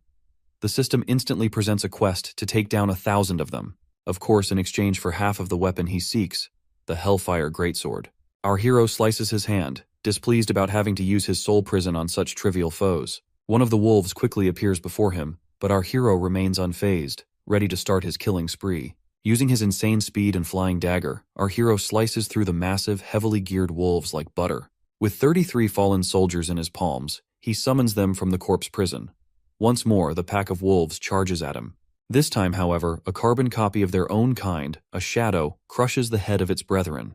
The army of Orkiel's minions freezes in confusion as exact replicas of them emerge from the ground. With a command from their master, the shadow army rushes in his stead. The two sides clash in a bloody battle while the ruler of hell casually pulls out a smoke. However, he quickly coughs it out, perplexed by how Chanho could enjoy such a crappy thing. Soon, one of the enemies tears through his minion army and approaches our demon king. To the assailant's surprise, the shadow's arms catch it from behind as it regenerates. The ruler of hell relishes the moment, watching his fearless, undying minions do the work for him. Yet, tired of the slow progress, he realizes there is another quest standing between him and the weapon. A fiery aura surrounds our boy as he kicks the ground, shooting into the sky like a firework. Deeming the enemies unworthy of wasting even 2 hours on, he decides to annihilate them in an instant. A devilish smile spreads across his face as he plunges back to Earth at breakneck speed. A blinding golden comet descends onto the desert plains, unleashing its shockwave with a gigantic explosion that wipes out all monsters in sight. The scene shifts to Soul Clan HQ, where a samurai lady, Shin Cho-young, practices her skills by slicing up a purple dummy-like monster. As the holographic simulation finishes, two men observing from a glass window gauge her abilities. The Soul Clan's leader, Huang Junyoung, remarks that she's built some dangerous habits. The department head comments that they can improve that flaw since they have 10 days. So the clan leader orders him to increase the difficulty of her simulations faster, since they have to beat the Hongma clan's mad dog. Adjusting his glasses, the department head asks if the leader is referring to Jincheol. The leader states that Cho-young would be unbeatable if not for the Hongma clan's ace. Enraged, he curses the clan for their dirty tactics. The department head attempts to cool him down by reminding him of a past ban, but Junyoung insists that the Hongma, as always, will also play dirty in the upcoming competition. The department head states the obvious, noting that the stage is ultimately set for the top two, Cho-young and Jincheol. However, the astute clan leader suggests that this only holds true if there is not another monstrous underdog yet to be revealed. Meanwhile, our hero receives messages of gratitude from the demons, fast approaching the end of his quest.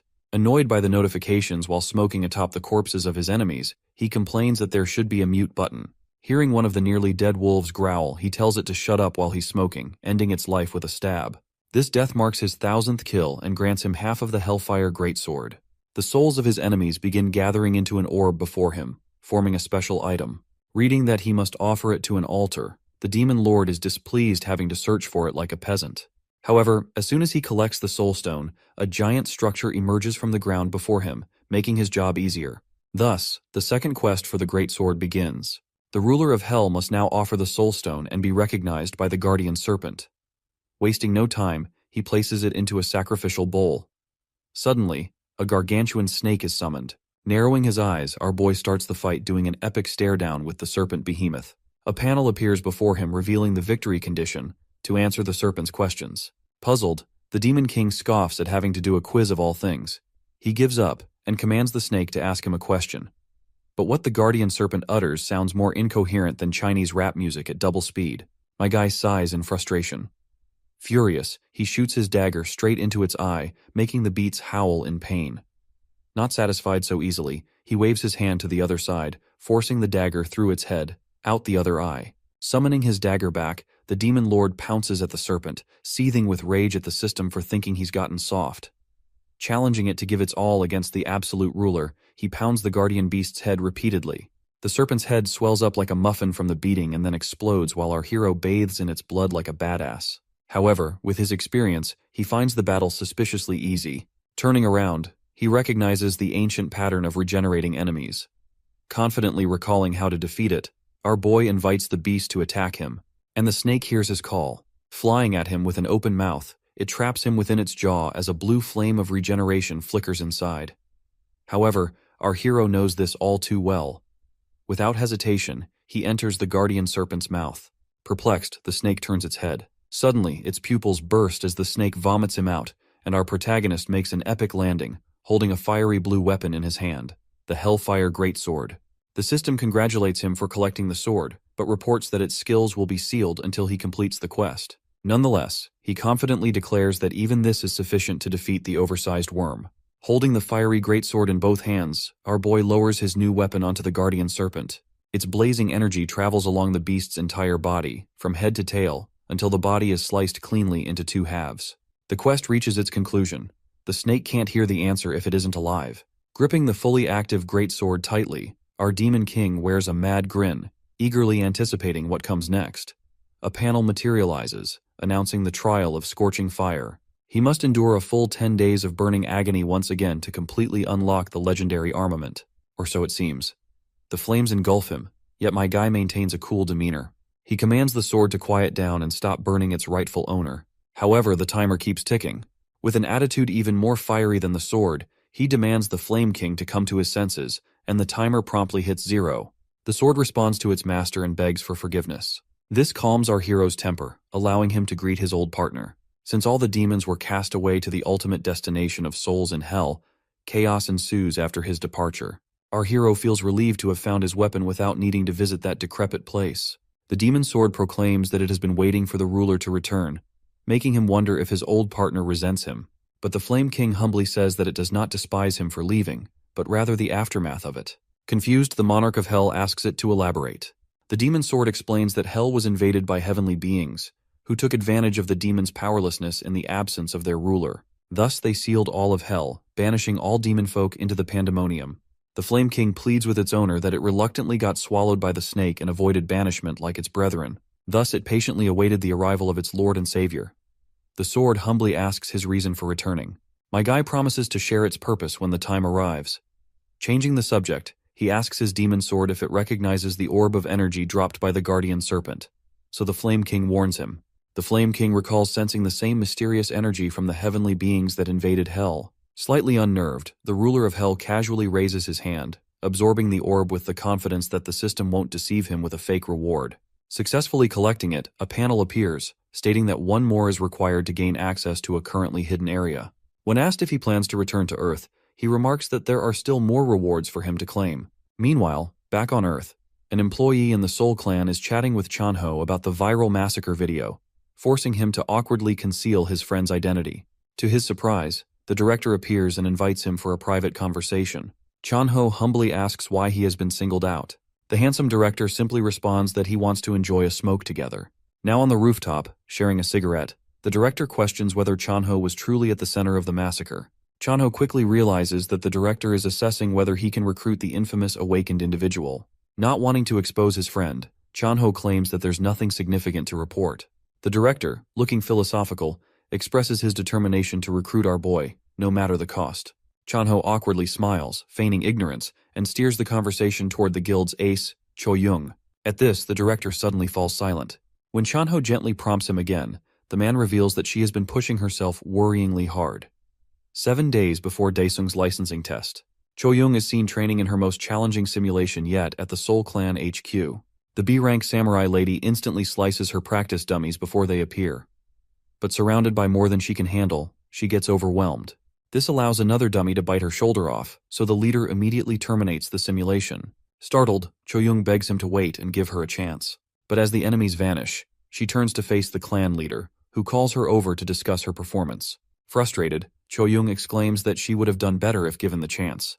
With a calm demeanor, Jun Young points out that she's putting herself under too much pressure. Cho Young, in response, complains that he has always encouraged her to push for what she wants, even if it means enduring hardship. Maintaining his cool, the clan leader clarifies that this advice applies strictly to physical training. Cho Young, with a hint of sarcasm, remarks that she understands her body's limits better than he does, and insists she hasn't overdone it. Jun Young, now turning sarcastic himself, asks if she really believes she knows herself better than an AI. He tells her to compare her current mental state to that of a normal one. Seeing her haywire graph, Cho Young regretfully admits her mistake. Jun Young, gritting his teeth, asks if she still hasn't noticed her abnormal mental state flagged by the AI, but with a somber look, She mumbles that it's all to get into the top 5. Hearing this, the clan leader questions her true motivation for wanting to rank up. He wonders if her goal is to gain access to the A-rank gates, where she could earn far more glory and wealth. But Cho-young, gripping her bottle until it shatters, bites her lip. She firmly states that her desire isn't for money or fame, but to wipe out all the monsters in the world. 2 days later at the Hongma clan building, Seokwoo makes his way into a heavily secured area. Using his fingerprints, he unlocks a top security door, which creaks open to reveal a mysterious room. Repulsed by the stench, Seokwoo is surprised to find that his subject has been doing well. As he mumbles about changing the ventilation and lighting, his eyes turn to a guy hunched over, devouring a corpse. Jinchol, chewing on raw flesh, glares like an animal at the man who is rambling about him. Completely unconcerned, Seokwoo casually comments that the A-ranker should continue feasting and rest well, so the monster serum can keep working. Gazing at the blood-covered demonic hunter, the long-haired psycho reveals his excitement for his pet to become the star of the upcoming licensing test. And just like that, 2 more days pass. Our protagonist is busy grinding quests to boost his power in the Pantheon. So when the Flame King asks when they will leave Hell, the Absolute Ruler announces that their time has come. With the last 3 days flying by, the day of the test arrives. In the arena, the commentator announces how, with more people awakening each year, the competition continues to intensify.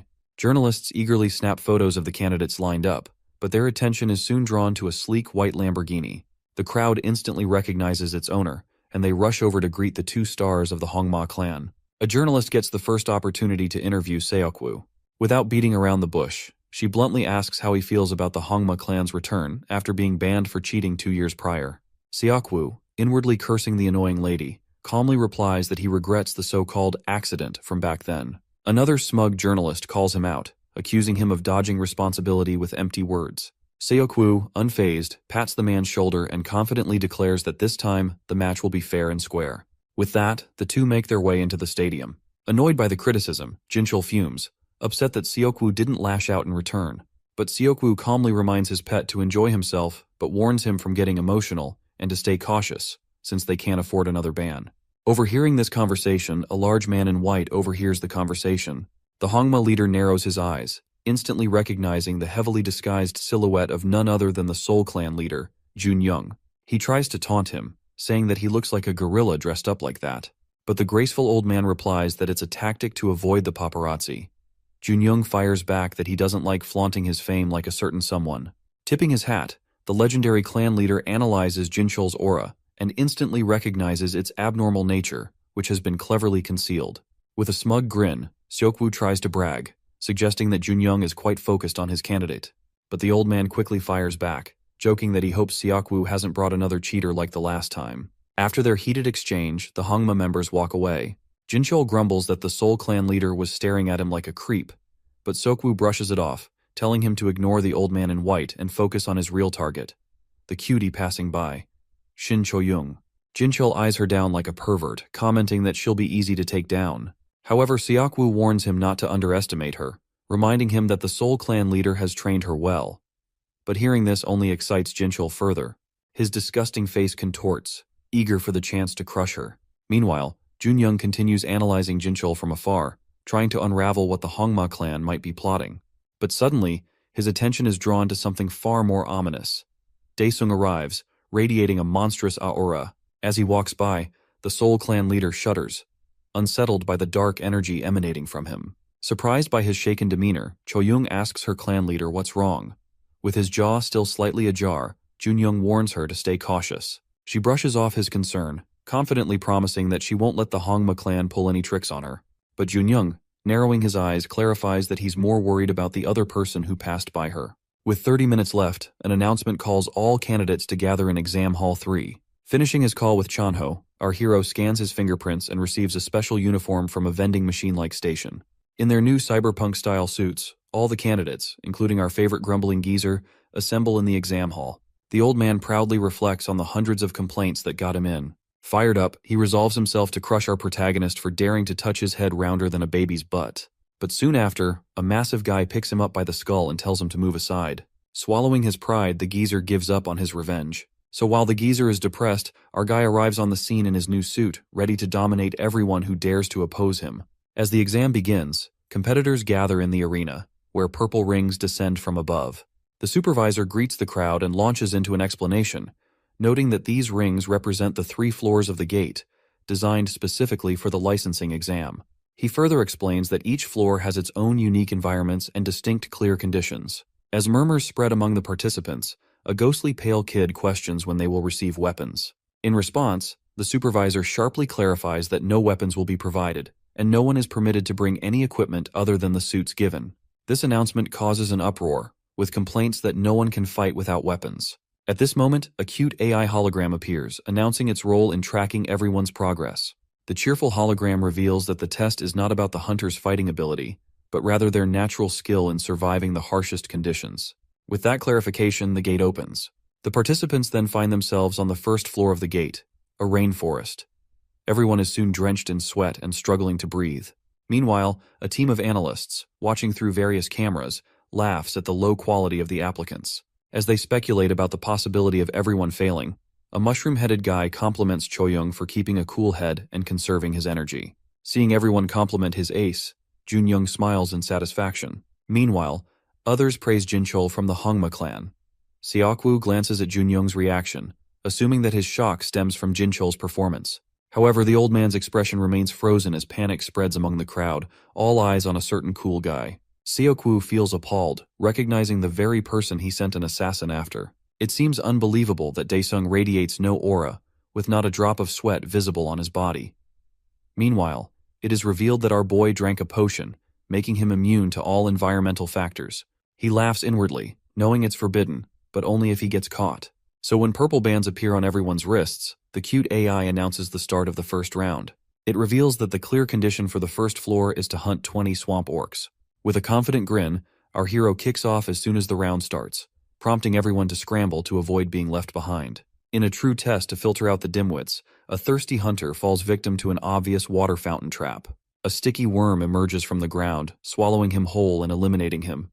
However, he is saved by the suit's safety measures. Meanwhile, our hero sprints through the forest in search of his target. At the same time, the rescue team extracting the eliminated candidate suddenly receives a signal with the order to track down candidate 104, Han Daesung. Now let's return to our protagonist, who finally finds a swamp orc.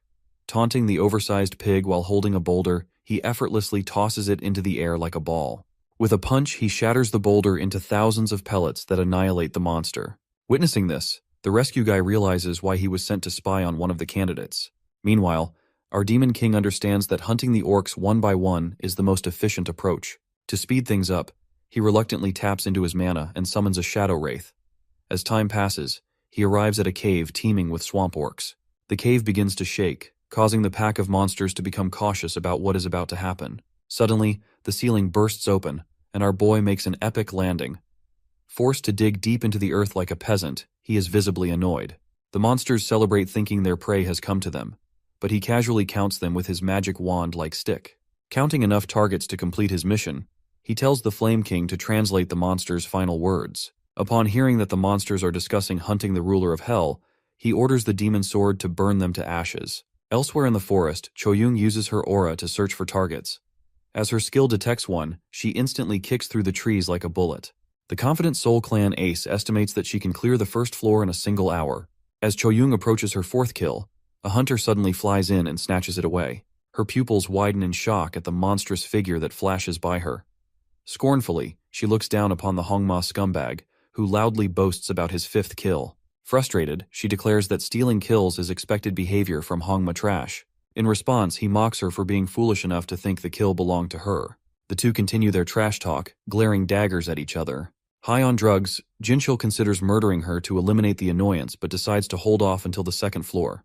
With that, Choyoung turns away with a sigh and erects her middle finger, with an infuriatingly smug grin. Fuming, the short-tempered cheater charges in, ready to kill her. But both of them suddenly freeze, their attention grabbed by a roaring sound. Mere minutes before their meeting, Daesung uses his flame sword to smolder his foes, unleashing the Hellfire Greatsword's first skill. Suddenly, a bolt of ravaging flames burst out of his tiny stick and envelope their target, creating a tornado that erupts into the sky. The shocked observers are left speechless. With this display, the AI announces our fiery hero's promotion to the second floor. Chaos erupts among the judges, who fail to find any information on him, while others rush to recruit him. The Soul Clan leader grins, intrigued by our demon lord's monstrous power. Annoyed by Jinchul's spotlight being stolen, Seokwoo scoffs and walks away in disappointment. The clerk lady from the ranking place starts rattling her colleague, who mocked her hunch about Dae-sung. Meanwhile, another observer can hardly believe his eyes, realizing that the weak old geezer, Jin-sang, has been tailing him the entire time. With an axe in hand, the foolish old man begins finishing off the half-burnt corpses left behind by our boy, racking up 11 kills. The ranking place employees discuss how the geezer could possibly get in, so the clerk lady spills the beans about his barrage of complaints. Seeing his employees slacking off, the branch manager arrives to explain that he personally approved the geezer. He reveals that the old man was reported to have entered a gate strapped with dynamite. Dumbfounded, the clerk lady asks if the madman is trying to commit suicide. However, the branch manager shares the bald geezer's tragic backstory. It seems he lost his family to a gate fracture and now lives solely for revenge. Questioned about his unnecessary favoritism towards a candidate, the manager takes pride in nominating Dae-sung and jokes that the 3-month pay cut to cover the damages was worth it. As they mention his name, the screen focused on our hero begins to blur. While somewhere else in the stadium, Seokwoo throws a hidden message to a hitman-looking guy and informs him that the control room feed is down. The man is confused, recalling that they were supposed to eliminate our protagonist from the 2nd or 3rd floor. Seokwoo clarifies that the plan has changed now that Dae-sung left Jinchul in the dust. With his creepy smile, the Hongma leader jokes that eliminating him sounds too harsh. In the end, he tells the guard to read his orders, which are to inject a mutant serum into the monsters at the 2nd floor's gate. As a result, the scout following our protagonist carries it out. So as our hero approaches the gate to the 2nd floor, Seokwoo awaits his failure with a sadistic smile. As the mutant ampules are injected into the golem monster at the 2nd floor's gate, the creature evolves into a mutant swamp-floating golem, now able to produce fog to mislead anyone approaching it. The man hired by Seokwoo finds himself amused at the sight of the mutant creation, admiring the monstrous result he helped bring to life, and hoping for a generous monetary reward. However, the item he holds suddenly explodes, revealing it had been tainted with a paralysis agent, likely placed there by Seokwoo himself to eliminate all evidence. Paralyzed and unable to move, the man watches helplessly as the swamp golem approaches him, showing no intention of letting him escape. Meanwhile, the demon lord grows increasingly concerned, realizing that he has been walking in circles for a while. The map installed in his equipment appears to be malfunctioning, leaving him disoriented. As he moves forward, he stumbles upon the decomposed corpse of the man hired by Seokwoo. Suspicion immediately arises in his mind, as he doubts the test organizers would have intentionally left the body in this spot. Suddenly, the shadow of the monster looms before the demon lord, followed by a swift surprise attack. He deflects it just in time, using his flame sword cleverly disguised as an ordinary stick. However, before he can fully react, the golem hurls a massive boulder in his direction, which detonates on impact, releasing a surge of smoke and fiery heat. To survive the intense heat, our hero activates his absorb flame skill, shielding himself from the scorching blast. He contemplates using the same fury skill that once defeated the orcs, but, unfortunately, it remains on cooldown. Worse still, the golem seems unwilling to wait for its recharge. The floating swamp golem unleashes a rapid sequence of attacks, which the demon lord deflects with growing frustration. Finding the barrage irritating, Dae-sung resolves to end the battle decisively by driving his blade through the creature's core. Rushing toward the golem, Dae-sung strikes its core with a powerful punch, but his efforts barely scratch the surface of its solid rock body. In retaliation, the golem sends him flying through the air with overwhelming force. The scene then shifts to Jinchul, the cheater. He has just defeated his final ogre, successfully fulfilling the conditions to ascend to the 2nd floor. In reward, he receives a small, special box containing a compass for navigation, an ampule, and a cryptic note. Essentially tools for his continued cheating. After reading the note and realizing Dae-sung is still on the 1st floor, he burns it without hesitation. The scene returns to our hero, who has just been slammed into a tree. He quickly regains his footing, and with a smirk on his face, summons his sludge-like shadow ghost, commanding it to consume the golem. Drawing his sword, he carves a path for the sinister creature, promising it a reward double what it gives him. The flames shrink the shadow ghost to a mere fraction of its original size, but as the golem approaches, it suddenly swells back to its full form. With rapid growth, it extends multiple shadowy hands, grabbing hold of all the golem's burning stones. Meanwhile, Dae-sung's screen flickers back to life, though all the exam faculty can see is a dense fog. One of the employees remarks that the 1st floor was supposed to resemble a tropical rainforest, suggesting that something has clearly gone awry. Suddenly, the golem appears on the screen, causing the spectators to question why such a monster has been placed in the test. The branch manager's attendant notes that the creature is a mutant in every sense and asks for orders on how to proceed. However, the branch manager remains unresponsive, completely absorbed by the scene unfolding on the screen. At that moment, another employee arrives and informs him that the test examiners have surrounded Daesung. They ask whether they should forcibly intervene and stop the test. Apologizing, the manager acknowledges that the situation can no longer be helped. But just then, the clerk lady points out something on the screen. It seems the golem has already been defeated. Its burning fragments are seen flying through the air, followed by a powerful explosion. At this moment, the manager finally grasps the true strength of their demon king. What he had earlier dismissed as a mere measurement error now becomes glaringly obvious. Daesung's power is beyond their ability to grade, rendering their attempts futile. The branch manager reflects on Daesung, now perceiving him as a monster beyond imagination, possessing unparalleled strength. Meanwhile, the clerk lady who had previously been impressed by Daesung appears to be rooting for him quietly. However, her colleague cautions that despite his power, Daesung might be unaware of the bigger picture, as Jinchul seems poised to beat him to the second floor. An employee asks the branch manager whether he wants to withdraw the personnel deployed around Daesung. The manager declines, instead instructing the employee to have them submit a report once they've uncovered what exactly has transpired.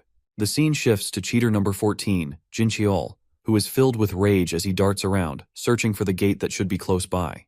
He notices the fog beginning to thin, indicating that the golem has been destroyed, but he remains confident that he will be the first to reach the second floor. Meanwhile, the demon lord pours his blood over the remnants of the mutant golem, preparing to use his soul prison on it. With a commanding voice, he utters the word, summon, leaving the mouths of all the spectators agape in shock. As the spectators watch in disbelief, the monster is brought back to life. The Demon King commands the creature to stop posturing and show its true form, noting that it has already delayed him long enough. The golem bows down, and Daesung steps onto it, instructing it to run toward the gate. Upon arriving at the gate, Jinchul feels a surge of excitement, convinced he is the first to reach it. However, his thrill quickly turns to bewilderment when he hears an unusual noise echoing around him. The scene then transitions to Seokwoo, who enters the screen room followed by his men, commenting that he had expected the test to be over by now. As he glances at the screen and sees his pawn looking bewildered, anger washes over him, fueled by frustration at his shortcomings.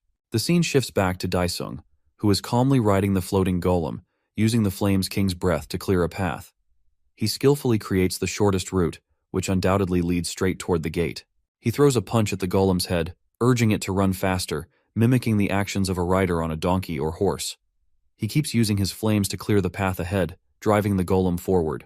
At the same time, employees and onlookers conclude that number 104 likely employed some kind of summoning technique.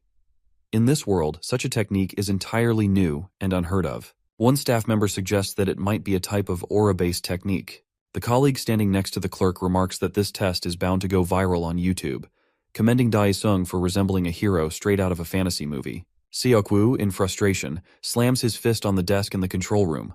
An employee approaches, calmly suggesting that he should leave the room if he intends to keep causing a disturbance. Seokwoo regains control of his anger and pretends, with a polite tone, that he momentarily lost his composure due to the incredible performance of number 104. Standing beside him, the Soul Clan leader, Jun Young, remarks with a hint of bluffing that Seokwoo could never have foreseen this, and confidently predicts that Choyoung will soon arrive at the gate entrance. Jinchul, equally annoyed by Daesung, is swiftly approached from behind by Choyoung. Spotting her, he dashes toward the gate, determined not to be left behind, turning the moment into an impromptu race. Meanwhile, our hero has already arrived on the second floor with his golem puppet. Noticing that this level is engulfed in a blizzard, the complete opposite of the first, he mocks the test administrators for their lack of creativity. Dismissing the golem, he receives congratulations for being the first to reach the second floor. The guiding AI soon reveals the conditions for the next part of the test. The AI explains that the top 5 players will each begin from different entrances, and all participants will share a single goal: to reach the peak of the snow-covered mountain. The Demon Lord makes a rough guess that the distance is around 5 kilometers and begins his ascent. He finds it irritating to climb with his bare hands, especially knowing that cameras are positioned everywhere, preventing him from using his abilities. The scene shifts to Jinchul, irritated by his position on the mountain. The test has clearly taken a toll on his nerves, and he's consumed with frustration, fearing he might lose control and his temper unless he eliminates number 104, who reached the gate before him, despite all the dirty tricks he had planned. Suddenly, Jinchul hears movement a short distance behind him. Furious, he shouts, demanding to know who it is. To his surprise, it's the same old Baldy from before. Somehow, the man has made it to the second floor just in time, though the harsh weather appears to be overwhelming him. With a villainous gleam in his eyes, Jinchul presses against the mountainside, attempting to trigger an avalanche to get rid of the unsuspecting man. The baldy slaps his own face, trying to gather his strength as memories of his lost family flash through his mind. With a burst of defiance, he shouts that he doesn't feel the cold at all. However, his determination is short-lived, as he's soon swept away by the avalanche. Jin Cheol, after successfully getting rid of him, gives a sinister smile.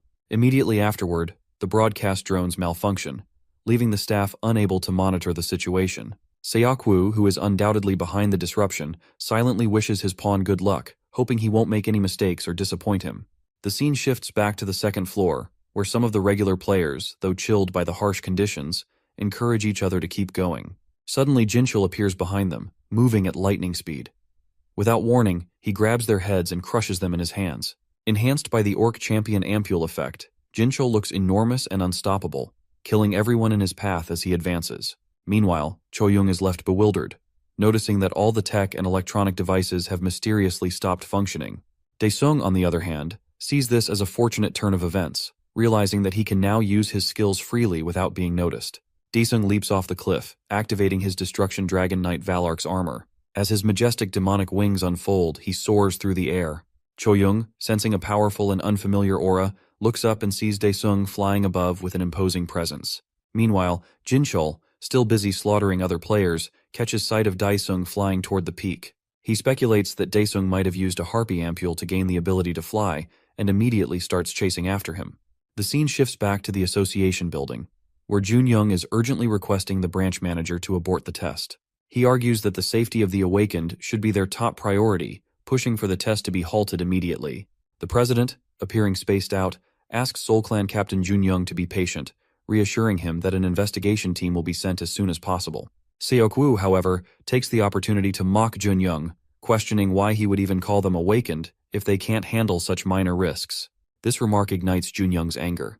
Captain Junyoung, now suspicious, directly questions Seokwoo, asking if he is responsible for the current situation. Seokwoo, ignoring the question, continues to taunt him, insinuating that Choyoung must be weak if Junyoung is so worried about her.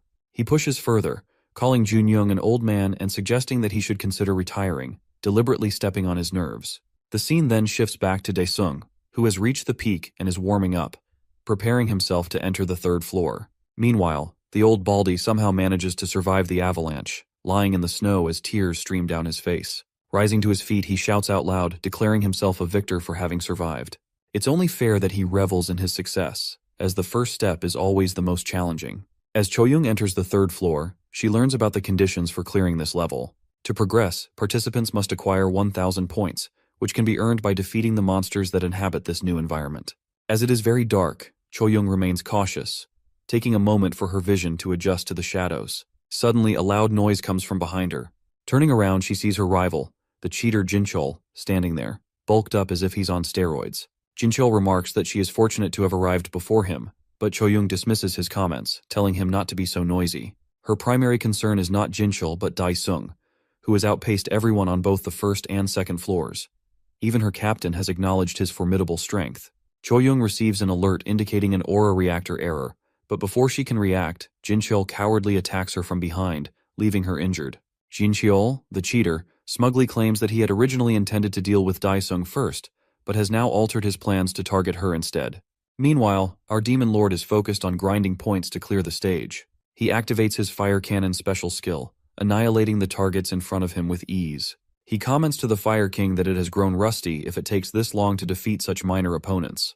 Glancing at his points, he notices they are stuck at 530 and wonders what is happening. He resolves to eliminate all the remaining targets before figuring out the issue.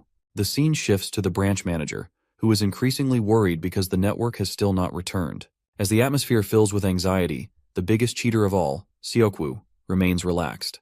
He has fused the ampule he gave to his pawn with a hedgehog, allowing him to monitor her pulse. Seokwoo glances at the anxious Junyoung and informs him that his trainee would likely be half-blind or in pretty bad shape if she were to make it back alive.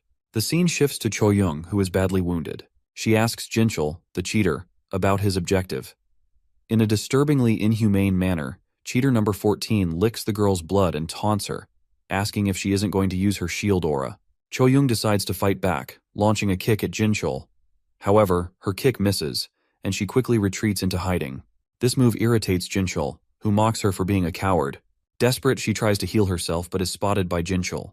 In a swift motion, she throws her defensive suit at his face, then follows up with a strike to his groin and a knee slam to his face.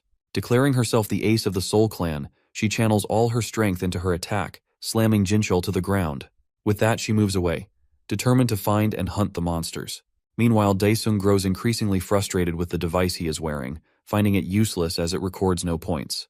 He wonders whether he should go and ask the organizers about the malfunctioning equipment, realizing that all their devices seem rusty and unreliable. As Choyoung navigates the area, she finds herself alone, puzzled about where everyone has gone. Suddenly, Jinchul approaches from behind, seeking revenge. Alarmed, she turns to run for her life, but Jinchul appears in front of her as if he had blinked, slamming her down to the ground. He continues to attack her relentlessly, behaving like a nasty goblin, causing her to bleed. Grabbing her by the hair, he holds her head and taunts her, stating that she will face a painful death. Tears stream down Choyoung's face as she bleeds and receives a punch to her abdomen. Jinchul taunts her, asking her to call for help, only to mock her by reminding her that all the equipment is broken. Seizing an opening, Choyoung thrusts her finger into Jinchul's eyes, causing him to bleed and howl in pain. She tries to stand up to escape, but Jinchul grabs her by the neck, lifting her off the ground. Just as he prepares to throttle her to death, Daesung appears from behind, confronting him and demanding to know what he thinks he is doing. Upon seeing Daesung, Jinchul immediately releases Choyoung and bursts into mad laughter, viewing Daesung as the prey that has walked right into his trap. He tells Daesung that he has been looking all over for him. Our Demon Lord thanks Jinchul for waiting, deliberately dodging his attack as he walks over to Choyoung. Noticing her poor condition, he wonders if she has a significant wound, given her slow recovery. Turning to face Jinchul, Daesung questions him if he is the one behind her injuries. With a smirk on his face, Jinchul replies that he merely taught her a lesson, and soon, he will make Daesung look just like her. Daesung reiterates his question, clarifying that he is referring to the broken point meter. Jinchul laughs, launching a wave attack toward Daesung. He mocks the Demon Lord, claiming that he is out of luck since the emergency protection is broken. Instantly, Daesung dashes toward the creep and delivers a powerful punch to his face, sending him flying. Following up with a fire barrage attack, Daesung adds insult to injury. Despite this, the cheater still refuses to recognize his situation, believing he can easily take down Daesung. However, his confidence wavers when he suddenly notices a group of tame spirits standing behind Daesung, filling him with fear. The scene shifts to the Korean Hunters Association building, where the clerk lady approaches the branch manager, informing him that the network has been restored on the second floor. However, she mentions that it will still take another 30 minutes for the network on the third floor to be restored. The branch manager instructs her to deploy the security crew from the second floor to the door of the third floor. The atmosphere grows tense between the leaders of the two major guilds. Suddenly, a staff member approaches the branch manager, delivering alarming news. According to the security team, there is one confirmed death and numerous casualties reported from the second floor. This revelation tenses the branch manager, who never anticipated such an outcome, making him realize he should have called off the test. Meanwhile, Chanho is reviewing the news update and learns about the video transmission failure at a test site that hasn't been restored for over an hour. Realizing it's the same place his friend has gone to, he quickly grabs his coat and prepares to visit the location. The scene shifts back to Jinchul, cheater number 14, who is now running for his life after realizing that his prey has turned into a predator. Suddenly, one of his legs gets slashed off, causing him to fall to the ground in a supine position. Jinchul quickly uses a regeneration ampule to regrow his leg, now left with just one more. Daesung mocks him, comparing him to the bugs in hell that also regenerate in such a grotesque manner. As Jinchul's leg regenerates, the network on the third floor gets restored, allowing everyone to see the live recording of Daesung confronting Jinchul on screen. Seokwoo grows worried as he watches his puppet on his knees, begging for his life and declaring that he has already used up all his ampules and cannot regenerate anymore. Completely unaware of what a regeneration ampule is, Daesung retorts that he will try splitting it in two to see if he can multiply like bacteria do. As the creep gets pulverized, he begs even more desperately for mercy. Noticing a spark of light, our Demon Lord realizes it is a camera and that the connection has been restored. He then diverts his attention back to Jinchul, presenting him with a proposition. Daesung offers the creep a chance to be set free alive if he can correctly answer 3 of his questions. Desperate to save his life, Jinchul eagerly asks Daesung if he is telling the truth. Daesung, using his sword disguised as a stick, makes Jinchul bow before him and delivers a chilling death stare, declaring that if he finds him lying, he will split him in 2 halves. With that, our Demon Lord begins the questionnaire. The first question he poses is whether Jinchul is the one responsible for everything that has happened at the test site. This question thickens the tense atmosphere, creating an air of anxiety that permeates the surroundings, especially affecting Seokwoo, the cheater captain. Annoyed by the sudden silence of the loudmouth, our demon lord warns Jinchul to respond quickly if he does not want to be bisected. In response, the proud guy begins bawling and admits to orchestrating everything like a crybaby. Daesung finds the emotional confession intriguing. Not wasting a moment, our hero asks his second question. Pressured to reveal the mastermind's identity, Jinchul immediately throws his clan leader under the bus. The mention of the Hongma clan behind everything surprises our hero. But this fuels rumors in the control room. Suspecting from the start, everyone in the control room turns to look at the long-haired creep. Hearing the accusations, Seokwoo boils with rage at his pet's betrayal. Out of options, he lashes out at the management. However, the branch manager remains unfazed and orders him to prepare an explanation for the police. Realizing he is lost, the man agrees to attend his hearing at the Hunter's Bureau. With that, he silently lowers his head to avoid attracting more attention. Moments later, outside the stadium, Seokwoo leaves along with his guards. One of them wonders why the clan leader lowers his head like a peasant. Seokwoo calmly explains that it is the smartest choice to avoid the Seoul clan leader's fury. Rightly so, since Junyoung in the control room was boiling with anger. The manager expresses gratitude to the graceful leader for his patience, but Junyoung answers that he doesn't give a crap about the association. While the branch manager orders his team to implement maximum security measures, our protagonist poses his third question to the pathetic A-ranker kneeling before him. He asks if Jinchul possesses any points. Reluctantly, the crybaby answers honestly, still shook by the idea of being sliced in half. With that, the AI announces Daesung's victory and the conclusion of the three-phase exam. However, our Demon King is not satisfied with the sudden win. As Jinchul the bootlicker looks up thinking he is safe, his smile warps with the two halves of his body. Living up to his title, the ruler of hell declares it a punishment for failing to answer in time. But before he leaves, his gaze shifts to Cho-young, still curled up on the floor, surrounded by a healing aura the whole time. Moments later, the security team arrives and begins evacuating the injured, including Cho-young. Observing the chaos from his office, the association's president shuts his laptop while reading the anti-Hongma comments. His secretary informs him that all 10 clans are gathering to meet up. The old man wonders if Daesung is the first monster in a while, after Korea's famous #1, Lee Chang-shik. When the secretary confirms our hero's instant promotion, the grandpa of the hunters orders her to recruit him at all costs. So as the results are revealed, rumors spread about the Hongma clan's downfall, but they are interrupted by the cute AI's announcement. It explains that due to the unusual circumstances, the ranking criteria will be by the order of passing the first level. Consequently, our boy receives an A rank for securing first place.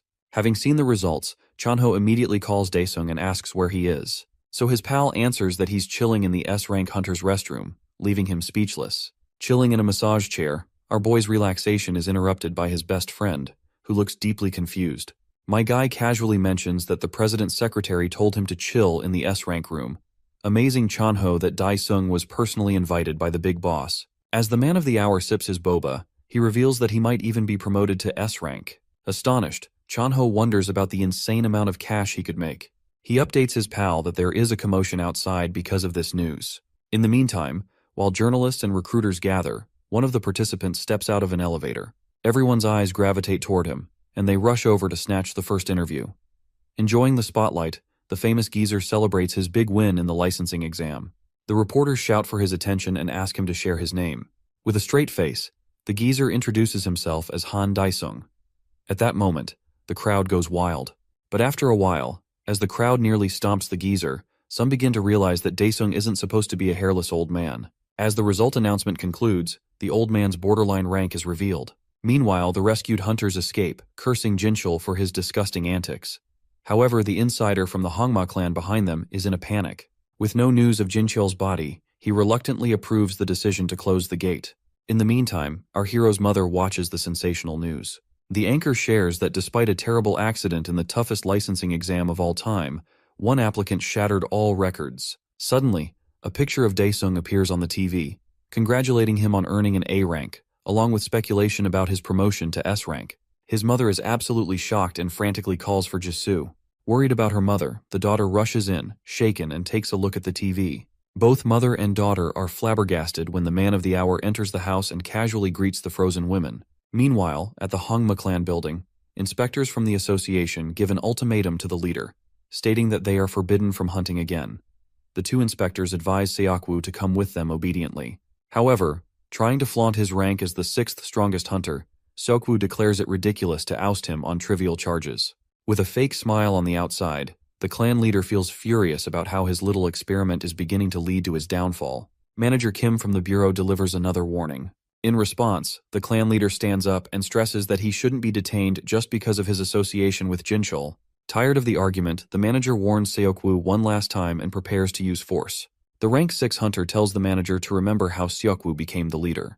This statement makes the cool man sweat, as he recalls that the long-haired creep killed the previous leader in a raid to take his place. With that, Seokwoo unleashes his puppeteering skill. The manager instructs his partner to get ready to fight, causing the spiky-haired inspector to grow scared. The manager urges him to man up if he doesn't want to die and charges at Seokwoo. With a devilish smile, Seokwoo ends the fight in a single move. Before the manager can react, he is stabbed in the back by Jungwoo, his own partner. Appalled by the betrayal, Kim shouts at him, but the spiky-haired guy insists that he didn't move his body. By the time Kim realizes it is Seokwoo's skill at play, the long-haired creep uses his final move, finishing off Kim by his own partner's hands. While the traumatized inspector trembles, Seokwoo casually leaves his office as if nothing happened. He decides to warn the association's president next. The scene shifts to Cho-young resting in a treatment capsule. Looking over her, the clan leader receives news that, due to permanent damage to her aura, she will be unable to work. Rage boils inside him as Junyoung declares his vengeance on Seokwoo. Meanwhile, at home, Daesung's mom expresses her reluctance to let him take on such a dangerous job. His sister agrees with their mother. She mentions that she's glad to see him becoming famous, but it's a dangerous job regardless. Hearing this, our guy remembers Chanho telling him that the majority of hunters go against their families or get kicked out of their homes. Nearly on the verge of tears, their mom states that she would break if he is hurt again. But then he drops a bombshell that he has already signed up with Chanho's clan. With that, our boy reaches into his inventory and pulls out a bag filled with stacks of cash. Leaving his mother shocked by his magic, he brags about the down payment he received to pay off their debt. Both mother and daughter are dazed seeing the unbelievable sum of money on the table. Daesung tells his sister not to be so shocked. He encourages her to listen to their mother and enjoy school life, assuring them that he will take care of the expenses. He proudly announces that he'll be their protector. The two begin to cry, prompting him to tease them about their awkward reaction. Jisoo jokes that she is against him hunting, but the money has changed her mind. Enjoying the wholesome scene, Daesung considers going through hell worth every second. The scene shifts to Inspector Jongwoo recalling how Manager Kim saved him when he was an innocent recruit. The manager's heartfelt words and fatherly smile from that night circle in his mind. He returns to reality, trembling as he stands over the manager's cold, lifeless body. Seeing him weep his soul out, the bank manager expresses his shock at Seokwoo going so far. Jongwoo, fueled by rage, tells them not to touch Seokwoo and swears to avenge Manager Kim with his own hands. Watching this heart-wrenching scene, the president of the association commands the branch manager to take all available resources and destroy the Hongma clan, along with Lee Seokwoo. Meanwhile, our half-asleep Demon King is woken up by a barrage of notifications. He checks his phone to see who's spamming him with messages. Out of the mess, he notices a text from Chanho telling him to call when he wakes up. So he goes out for a stroll, and Chanho shares the good news that he has secured a C-rank gate. Daesung jokes that he simply has to come by and sweep up the easy money. The scene shifts to the Hongma clan building. Lines of cars park outside the skyscraper as numerous men in black uniforms gather. Under the leadership of A-rank hunter Jin Ki-hong, Jongwoo prepares to rush the building. The cavalry is ordered to subdue anyone who resists, going as far as murder if needed. So as soon as Ki-hong gives the green light, the agents raid the building from all directions. But when he and Jongwoo enter, they are shocked to see gravely injured Hongma members everywhere. Not undeterred, Captain Ki-hong orders the main force to retreat while the rest follow him. Leading up to the Seokwoo's office, a heavily worn-out Junyoung sits alone. Confused, Jongwoo rushes through the hordes of unconscious bodies towards Seokwoo's office. Dagger in hand, he shouts at the Hongma clan leader to reveal himself. To his dismay, the villain lies battered and bloodied on the floor beside him. The other forces follow, equally confused. Before the captain can ask the Seoul clan leader what happened, a crazed Jongwoo steals his attention. He immediately confirms Seokwoo's death and urges the revenge-fueled inspector to calm down. Captain Ki-hong expresses concern that even in vengeance, Leader Junyoung has gone too far. However, the somber man clarifies that he only took out those outside. He then shocks Ki-hong by revealing that he found Seokwoo dead before his arrival. News quickly spreads that the Hongma clan leader was found dead, with the suspect theorized to be Seoul clan leader Hwang Junyoung. On the other hand, the bald geezer is flustered about not getting any work despite creating a porter clan using his one shot at fame. Worried about starving before he gets any work, a well-timed call restores his hope. Meanwhile, in Chanho's car, Daesung confirms that he has denied all the other clan's offers. Chanho brags about all the crazy gear the Seoul clan has, but our guy isn't concerned, thinking about his amazing gear from hell. Then a thought comes to him, and he asks how much money a C-rank gate makes. But Chanho starts ranting that it cost 50 billion to buy one, out of which 40% went to taxes and fees. This baffles Daesung, who curses the greedy system. Chanho summarizes that rather than clearing a gate, Ether core profits are where the real money lies. He then asks his pal to reconsider if he'll be alright going alone, which surprises Daesung. Our guy insists that Chanho is coming with him, making the man suddenly sweat buckets in fear. He reveals that he asked his sister to handle the paperwork, and she registered his bestie as the porter. Chanho's eyes widen as he wonders if his bro wants to kill him. At last, the two arrive at the giant red C-rank gate. Receiving a salute from the guard, Chanho hands over the entry form. Reading that only 2 hunters will be entering, the guard expresses his concern and confirms if they really intend to clear a team gate as a pair, since 100 hunters is the minimum. Seizing this opportunity, Chanho tries to persuade him not to open the gate just because a crazy A-rank hunter is involved. He adds his wish not to die single. But the man opens the gate to avoid trouble with our psycho hunter. One last time, Chanho tries to reason with my guy that it's unreasonable for even an S-ranker to solo a team gate. But our boy grabs him by the neck and drags his best friend into the gate. Meanwhile, at the Hunters Association, footage of Seokwoo's last moments is played.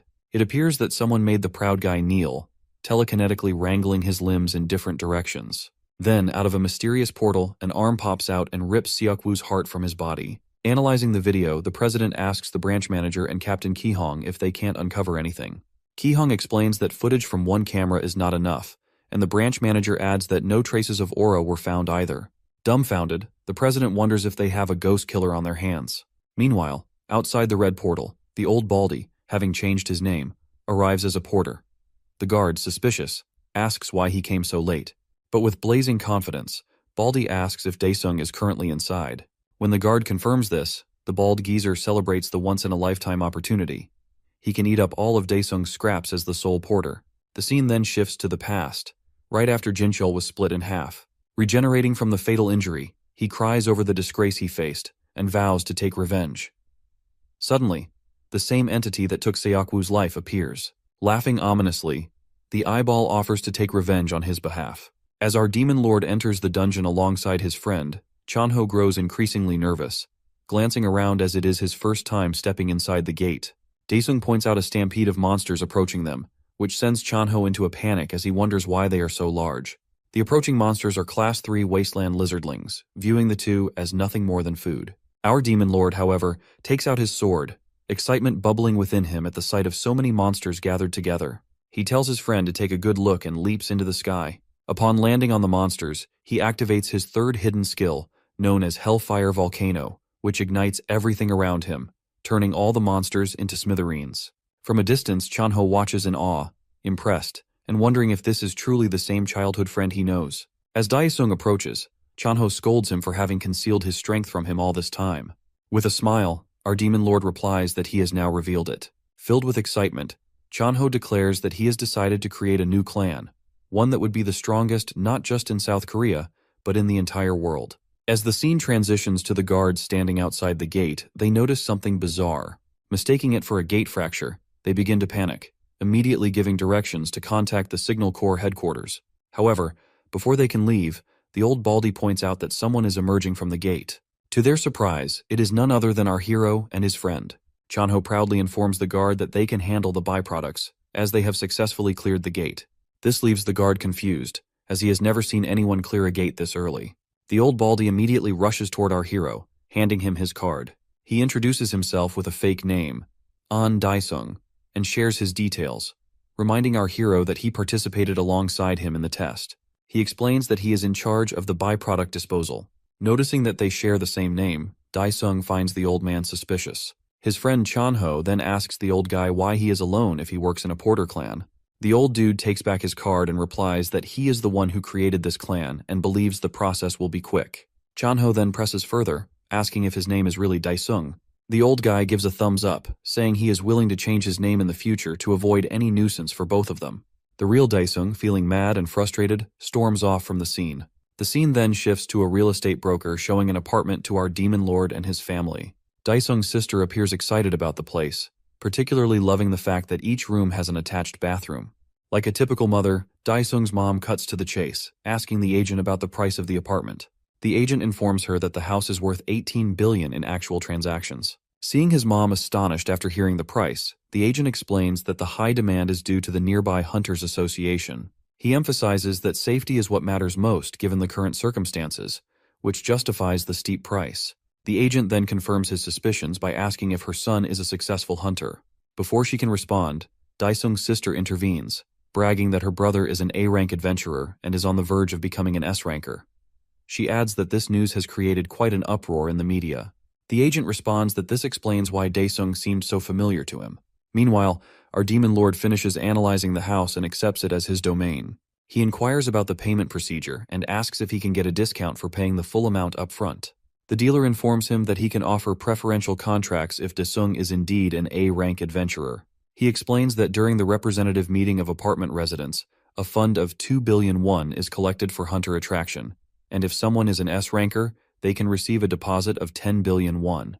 The ladies get petrified upon hearing such a huge amount, while our hero feels excited at the thought of acquiring the house for just 8 billion won and the possibility of saving up to 10 billion won if he becomes an S-ranker. The scene shifts to a lady walking on a road in the pitch-black night. She feels an unsettling sensation, as if someone is following her. Suddenly she trips, but someone catches her just before she falls. Feeling scared, the girl asks who the man is. The man responds with a creepy smile, and as he gets closer, his disgusting face is revealed. He tells the lady that she has been chosen. The next day, the lady is found dead, and her body is taken to the autopsy suite in the National Police Agency building. The autopsy officer states that this woman has died in the same manner as Seokwoo, making her the 10th victim in this major city alone. Captain Ki-hong harbors suspicions because, based on his experience, such a murder definitely involves some awakeners. Just as he believed the situation had calmed down, he now faces the challenge of dealing with this new serial killer case. Inspector Jong-woo tells Ki-hong not to worry and assures him that he will handle the matter. However, Captain Ki-hong instructs Jong-woo to prioritize the gate search work at the head office first. As he leaves, the A-ranker Captain Ki-hong asks the forensic medicine expert to make the investigation public. Furthermore, he promises active support for the inspection bureau. Meanwhile, Jin-cheol, the cheater number 14, finds himself alive in a laboratory. As he opens his eyes, he feels disoriented and shouts, asking where he is. A nearby scientist expresses pleasure at seeing him awake. The scientist mocks him for screaming like an infant. Jin-cheol repeats his question about his whereabouts. The scientist points out that the room resembles the Hongma building laboratory, which leads Jin-cheol to realize he is in the awakening ampule infusion room. The scientist proceeds to explain the situation to the bewildered man, introducing himself as the elder of Honsei and mentioning that his name is Roman. He adds that he is the one responsible for saving him by making a special request to the chief priest. Jin-cheol notices a peculiar eye staring at him and, confused about his survival, seems to wonder if he didn't actually die. Roman clarifies that he has been reborn as one of the people of Honsei. The young man, however, still appears lost in thought. Roman then presents an ampule, asking if he desires to rule the world alongside them.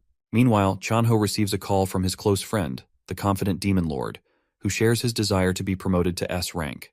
Chanho argues that focusing on clearing gates should be his main priority, but as he listens to his friend's reasoning, he becomes curious about why he suddenly wants to buy a house. In the end, Chanho agrees to bid on every gate he can find and asks Daesung to assist in easing the workload by acquiring some equipment from the aura market. Who needs to purchase equipment when he can obtain superior gear from Pantheon? With this thought, our hero steps into the Pantheon and chooses the Absolute Ruler's Field implementation quest. Among the 5 types of fields available for implementation, he opts for the 5th one, known as Balark's Iron Castle. The Demon Lord is then informed that the rulers of each field have been brainwashed by transcendence from the heavens, and his mission is to defeat them. He loads the necessary data and prepares himself for the implementation. He is teleported to Balark's Iron Castle, only to find himself equipped with a set of cheap-looking armor, including a shield and sword, which immediately irritate him. He mocks the items, questioning if being outfitted with such gear qualifies him as nerfed. The scene shifts to the office of the branch manager at the Korean Hunters Association. The branch manager is in the middle of issuing orders when, without warning, a clerk rushes in with urgent news. The Ocean Clan has failed to clear a particular B-ranked gate. The manager's assistant struggles to believe the news, given that the Ocean Clan, led by Baek Haran, is one of Korea's top 4 clans. However, the clerk clarifies that the monsters in the gate were not compatible with the captain's aura skill, prompting her to request assistance from an S-ranker. Normally, such a request would cause concern, but the branch manager feels confident. After all, this is Baek Haran, an elegant and powerful figure, someone anyone would be eager to assist. The manager swiftly gives instructions to locate S-rankers Lee Chang-shik and Seo Dong-chul, informing them of the situation at hand. The assistant considers it an easy task, remarking that no one in Korea would refuse a request from Baek Haran, the nation's top healer hunter. However, the clerk points out one exception, Ryu Seo-yeon from the fortress, who is known to hold a grudge against Baek Haran. After issuing the final orders and granting permission to use the helicopter, the branch manager dismisses his staff. The scene then shifts to Hope Nursery School, where children are playing outside, pretending to be hunters and monsters. Among them is Seo Dong-chul, the S-rank hunter with a pencil sketch beard, from the Crow clan, joyfully playing along with the children. A sister approaches Seo Dong-chul, addressing him as director, and informing him that he has received an urgent notice from the Hunters Association. Without wasting a moment, the S-ranker asks the sister to watch over the children, explaining that he must urgently attend to a gate. The sister, concerned, tells him to take care, but he reassures her with a smile, reminding her that, as the #1 hunter in South Korea, there's no need to worry. Meanwhile, the other S-ranker, Lee Chang-shik, has just returned from clearing a C-rank gate on Jeju Island. He finds these lower-ranked dungeons tedious and longs for a more challenging task. His secretary approaches and informs him that he has been requested for assistance by Baek Haran of the Ocean Clan. Lee Chang-shik wastes no time and immediately calls for his helicopter, preparing for departure. It's clear that he holds a special regard for Lady Haran, as her mere name seems powerful enough to alter the direction of his life. Meanwhile, back in Pantheon, our hero finds himself facing the formidable gatekeeper of the Iron Castle. Under normal circumstances, with his true strength, the gatekeeper would pose no threat. But now he is left with only a curved sword and a ridiculous ice shield. Taking a moment, he sits down, reflecting on how he managed to defeat this opponent in the past. His eyes carefully examine the items in his possession, and he begins to wonder if the ice shield holds the key to solving this puzzle. Realizing something, he stands up, ready to engage the gatekeeper in combat once again. The scene shifts to the B-ranked gate that the Ocean Clan had failed to conquer. Reporters gather in front of it, eager to capture significant moments for their audience. They inform the public that the Ocean Clan is preparing for a second attempt at the gate. Suddenly, Lady Haran arrives on the scene, and reporters quickly surround her, bombarding her with questions. The moment they lay eyes on her, they seem to be enchanted. She approaches one of the reporters and requests his microphone, wanting to share important details with the public. Meanwhile, the two S-rankers, Chang-shik and Dong-chul, arrive, ready to assist the Ocean Lady. It's evident that Chang-shik harbors a crush on her, evident in his attentive demeanor. The news reporters begin to argue about what title to give their coverage. As the hunters step into the gate, a voice rings out, advising the reporters to frame the title using a combination like Lee Seo Baek to capture the public's attention more effectively. The scene shifts back to the Pantheon, where Dae-sung, in a fit of determination, tries to set the gatekeeper ablaze in an effort to rouse him from his slumber. The gatekeeper screams upon waking, fully prepared to confront the one who disturbed his rest. Our hero thinks carefully, knowing that one misstep could lead to his demise. He applies some lubricant strategically, successfully causing the monster to trip. As the monster tumbles to the ground, he dashes forward, piercing his sword through the gatekeeper's seal, defeating him effortlessly, as if it were merely child's play. Our hero stands tall and proud, relishing the fact that he recalled the slumbering giant's weakness just in time. He drops the items, realizing that he won't need them inside the Iron Castle. Once he enters, his first priority is to find a weapon. However, he soon encounters a dead end. Recalling his experiences from his time in Hell, he remembers a secret button hidden within the wall and quickly locates it.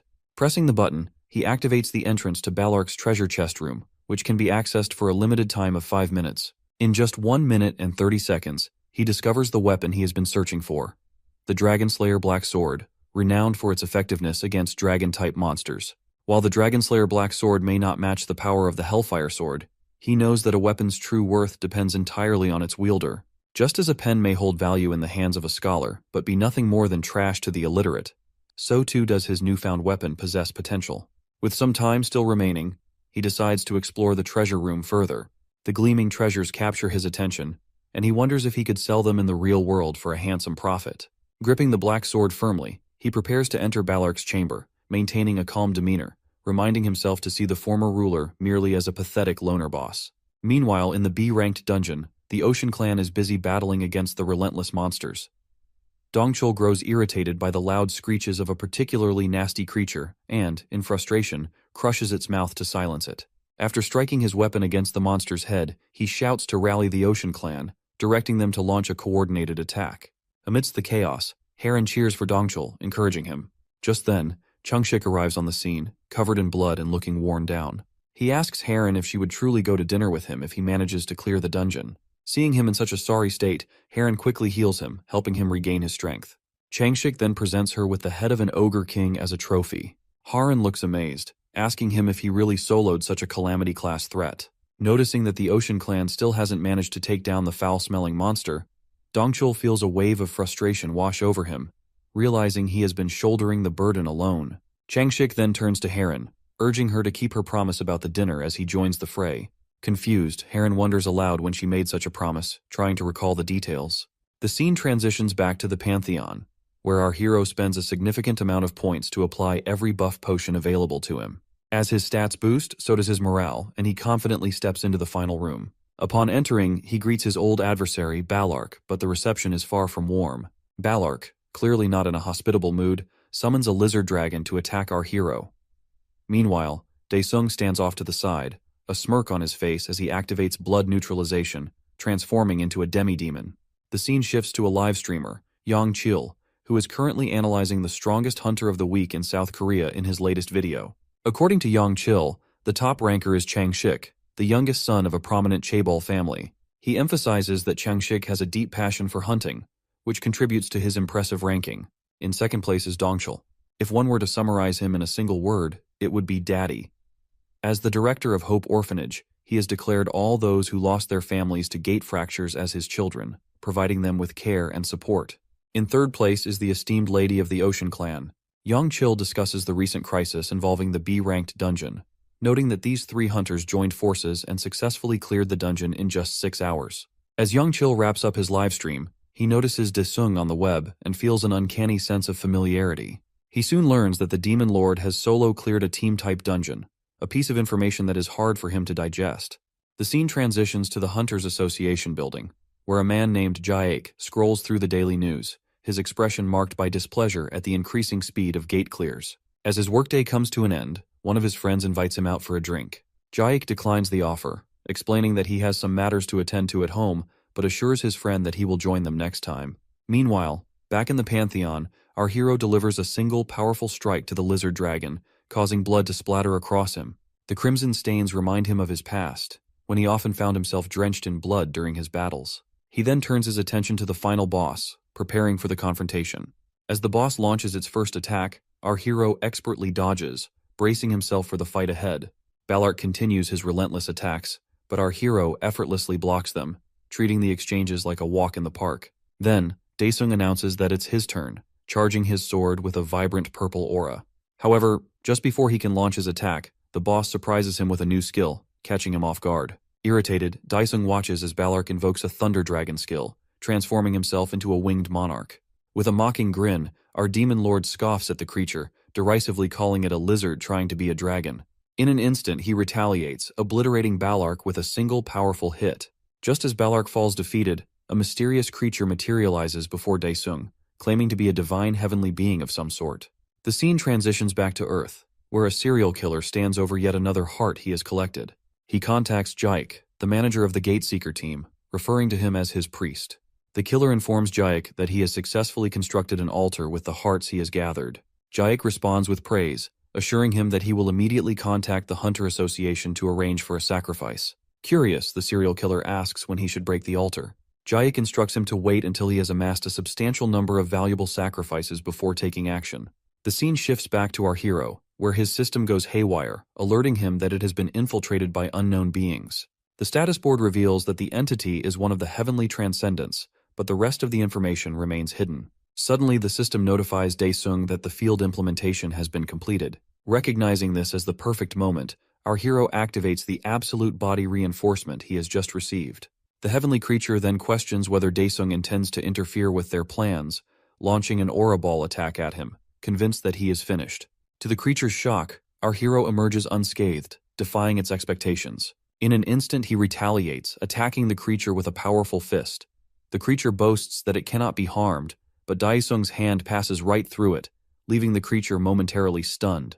With a smirk on his face, Daesung taunts the heavenly creature, asking if it is still so confident. He then unleashes the ultimate skill of hell, known as Hellfire Eternal Pain, a devastating attack that can only be used within this very domain.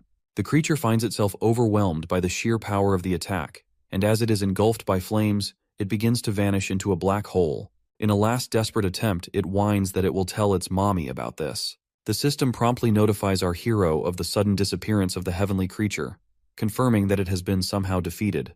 Daesung is then directed to take his place on the throne to complete the quest. His Highness touches the wall, which begins to shift and morph into the shape of stairs. As he ascends, the monsters of hell offer their praise, clamoring for him to free them from the bottomless pit so they can exact their revenge. Upon sitting on the throne, Daesung completes the quest. The monsters he defeated during the challenge are summoned as his minions, but he quickly finds their noise overwhelming. With a wave of his hand, he instructs them to leave until he calls upon them again. Meanwhile, back on Earth, an A-ranked gate has suddenly emerged, causing a significant uproar. Questions flood in from every direction as the association president enters the building, facing the mounting pressure from concerned hunters and the public alike. The association president turns to the branch manager, asking if this new gate resembles the one that reduced a city to ashes 5 years ago. The branch manager promptly fills the president in on all the details he has gathered about the gate thus far, outlining its potential threat and the urgency of the situation. In response, the president issues a decree to mobilize all hunters available and requests assistance from the World Association to handle the impending crisis. The scene shifts back to Daesung, who meticulously checks all of his skills and the extent of his implementation so far. Realizing that he still finds them insufficient, he decides to acquire a few more skills. With that goal in mind, he enters the treacherous Spider Valley. Meanwhile, the president of the association has organized a conference with all of his higher-ups.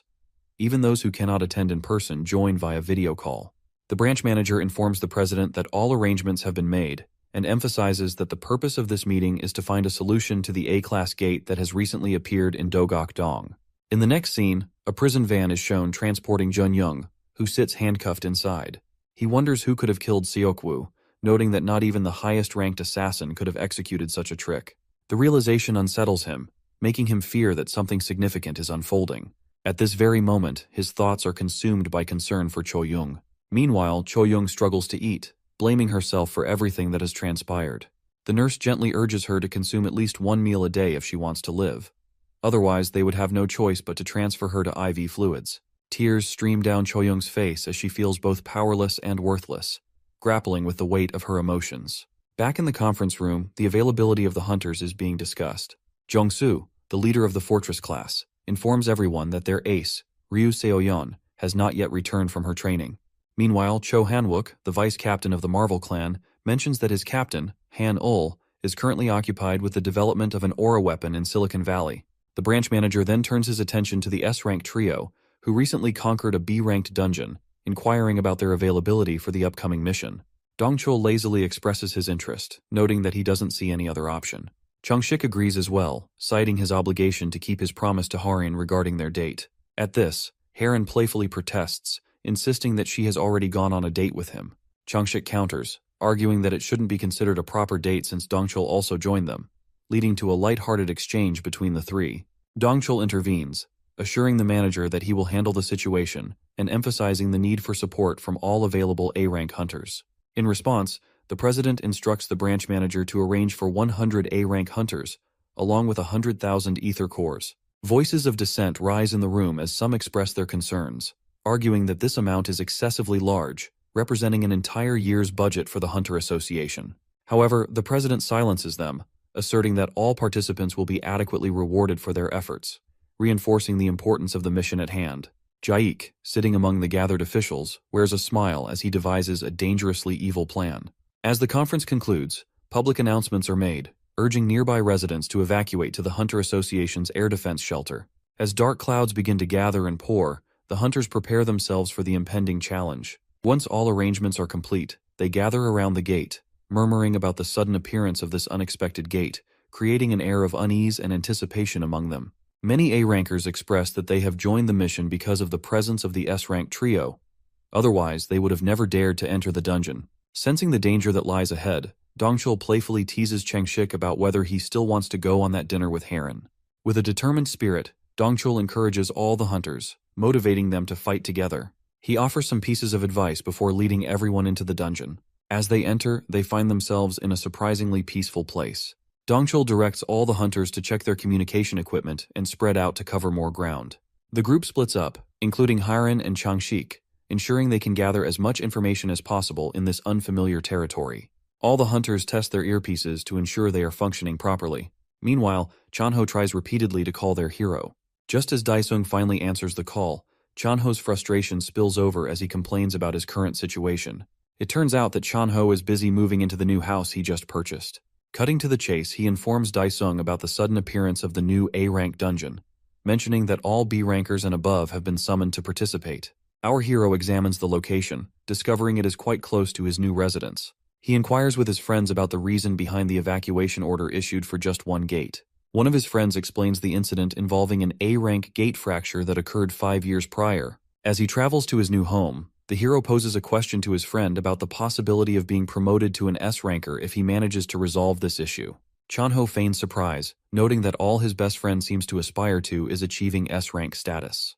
Within the confines of the gate, perilous bloodwolf monsters emerge. The hunters, acting as scouts, relay their locations to one another. Suddenly, they find themselves encircled by the menacing creatures. It is said that mankind was on a path toward destruction. This continued until the Ether Core, a miraculous resource dropped by monsters defeated in gates, becomes the new energy source for humanity. This is why the amount of ether cores needed to fuel aura equipment is believed to determine whether a raid is successful or not. Surrounded by threats, Dongchul advises everyone to use their ether cores to power up the aura gear. Meanwhile, to draw the raging wolf beasts away, Changshik uses his wide area aggro skill, despite his absolute hate for it. While the white-haired hero rallies the monsters behind him, Dongchul, supported by Heron, prepares to launch an attack. With his deadly skill fully charged, the jacked guy announces to his prey that the single-use skill costs over 1 billion ether cores. Bathed in lightning sparks, the S-rank hunter unleashes his ultimate skill, Thunderbolt, onto the ground. The lightning instantly incinerates all the beasts in a wide area, and then Heron's speed skill activates, supercharging all the hunters. With the newfound strength and morale, the hunters prepare to wipe out all the monsters. Meanwhile, the city outside lies in shambles. A group of Hongma stragglers gather, but one of their scouts warns that the police are coming, sending them all into a panic. As they run away, a curly-haired guy is stopped by a police car. Flashed by the intense headlights, the group hears a peculiar voice that tells them to surrender or face fake drug charges. The man draws his dagger, ready to fight or die. But to his surprise, an infamous hunter exits the car. He laughs at how the leaders of the Hongma clan look like crap, which irritates them. Looking better than ever, Jinchul invites them to join him. Watching a dead man reborn, their jaws drop.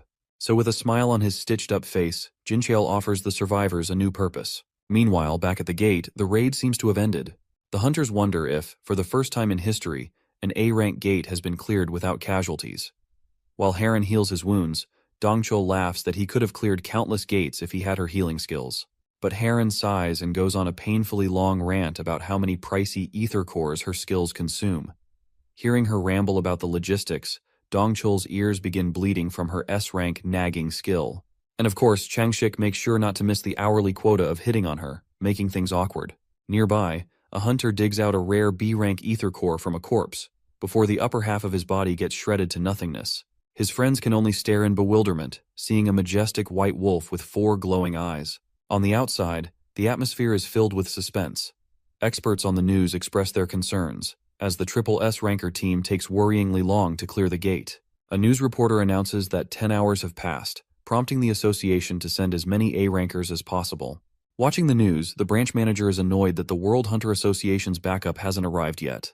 As no one can enter the gate, they can only gather reserves outside and pray for the Dream Team's success. Meanwhile, inside the gate, the hunters initiate the fight with a rain of arrows on the giant beast. Completely unfazed, the beast rushes forward and raises its claw to wipe out the entire platoon. But the white-headed swordsman intercepts the attack just in time. He uses a skill, but the white beast's tough claws absorb the impact completely. Giving him no time to breathe, the beast swipes at Changshik once again. The raw force of its attack makes the S-ranker cough up blood. As it attempts to finish him off, Dongchul saves him just in time. Heron heals several cuts on Changshik's body, and as always, he acts on his urge to flirt with her.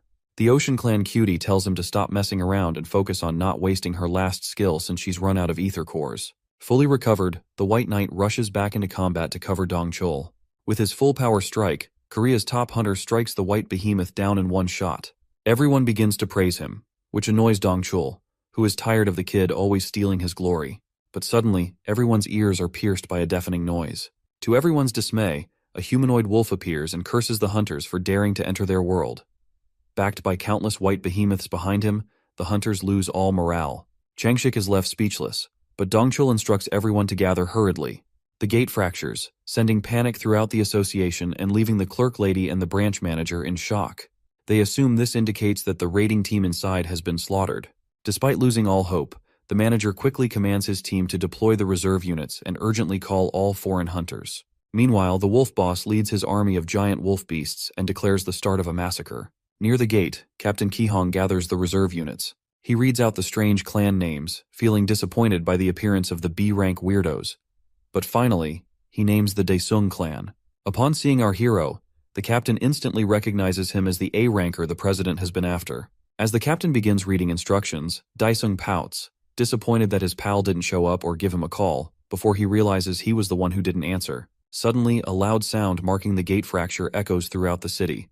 This worries everyone, but the Demon King grins with excitement. Inside the gate, the corpses of the raiding team members lie among the dead wolf beasts. Despite the full resistance from the top-tier hunters, the sheer strength of the behemoths overpowers them. Dongchul does his best to save a hunter, shouting at him to get serious if he doesn't want to become dog food. Meanwhile, Korea's #1 hunter takes down the beasts one by one. Exhausted, he wonders how long Dongchul and the others can last. The scene flashes back to the past when Dongchul received an S-rank protection artifact. The branch manager shares that it is a priceless gift from the president, made with an S-rank ether core. As Dongchul worries about its expense, he is assured that the president views it as essential for the safety of his children, the hunters. So the manager makes him promise to bring them back alive. Pausing for a moment, the man jokes that the president should stop having kids and vows to protect the entire team. Returning to the raiding team inside the gate, he pulls out the artifact after confirming that everyone is gathered. As he places it on the ground, a giant barrier forms around the team, bouncing off all the wolf beasts that pounce on it. However, as Dongchul brags about the cutting-edge German technology, the wolf boss leaps into the sky and smashes its axe into the barrier. Seeing it wobble like jelly, the hunters panic, fearing it might break. Our badass S-ranker mocks the wolf boss for its futile attempt.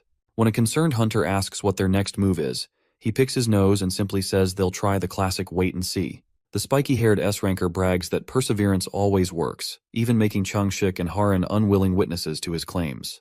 While the hunters feel lost, a suspicious hooded guy from Hans activates his artifact. Suddenly, a gate fracture appears out of nowhere. The fracture captures the wolf boss's attention. The unnatural occurrence leaves all the hunters in shock. Gazing through the gate at the human world, the king of the white wolves grins ominously, declaring that this time the monster raid team will hunt humanity. As this unfolds, the giant wolves invade Earth, tearing apart the weak infantry. True chaos erupts when the wolf boss lands in the city center. With a swing of his axe, the raw power of its shockwave blasts away all the soldiers holding the front line. Trying to scout the situation, the drones that approach are obliterated by the Wolf King's howl skill. This cuts off the visual feed to the association, infuriating the branch manager. At a loss for what to do, he confirms the monster's next target and orders his team to send in the reserve unit. Meanwhile, a familiar vlogger flies his drone and begins his live stream from a rooftop close to the gate. Yangchil dramatically talks on his stream, trying to cash in on the mysterious disaster. Even though the coward is far from danger, he brags about his fearlessness and dedication to his viewers. However, a giant wolf drooling on him quickly shatters his so-called courage. Seeing a mutilated hand drop from its mouth, the vlogger kid falls on his butt. The behemoth pounces on him, making him wail like a little girl. That is until our hero arrives to save the day and decapitates the white wolf. The vlogger kid turns to look at Daesung, who is decked out in epic gear from head to toe. My guy ignores him and goes straight for the big boss of the wolves. Surrounded by a pack of giant wolves, my guy taunts the Wolf King, calling the wolf army stray dogs that are making his home filthy. Enraged, the proud king of the wolves pounces on our protagonist. However, His destructive axe attack is easily blocked by the ruler of hell. In the meantime, at a shelter near the gate fracture, panicked civilians trying to get in open a certain live stream on their phones. Funnily enough, despite the association losing their drones, our vlogger kid manages to monopolize coverage of the disaster with his live stream. After hitting 1 million views, the greedy kid continues to stream without a care for his life. In the control room, the clerk lady opens the live stream on her phone and shows it to the manager, leaving everyone shocked to see our A-rank hunter facing off alone against the threat that overwhelmed 3 S-rankers. Returning to our hero in the center of it all, he casually watches the dogs assemble like Power Rangers. Suddenly, the big white dogs charge at him all at once. But at that moment, Daesung is furious and unleashes flames from his Hellfire sword. Roasting the wolves from the skin down, the irritated Wolf King extinguishes the fire with a swing of his axe. Finally living up to his title, the king withdraws his army and states that he will fight our hero one-on-one. Impressed by the monster's audacity, the ruler of hell tells him to get through his hell beasts first.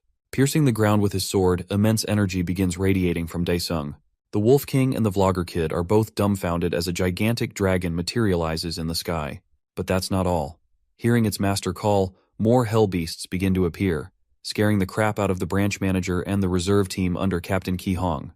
Watching my guy backed up by his epic summons, the wolves can only growl in fear. Using the Wolf King's own words against him, our Demon King orders his slaves to destroy the others, while he takes on the big boss himself. Seeing the giant dragon descend, Captain Ki Hong and his unit approach Daesung's summons. As they watch the dragon maul the wolves with its claws, Ki Hong is left wondering if the majestic white beast is a friend or foe. The other 2 summons chase down the previously terrifying wolves as if they were little puppies, effortlessly hunting them down.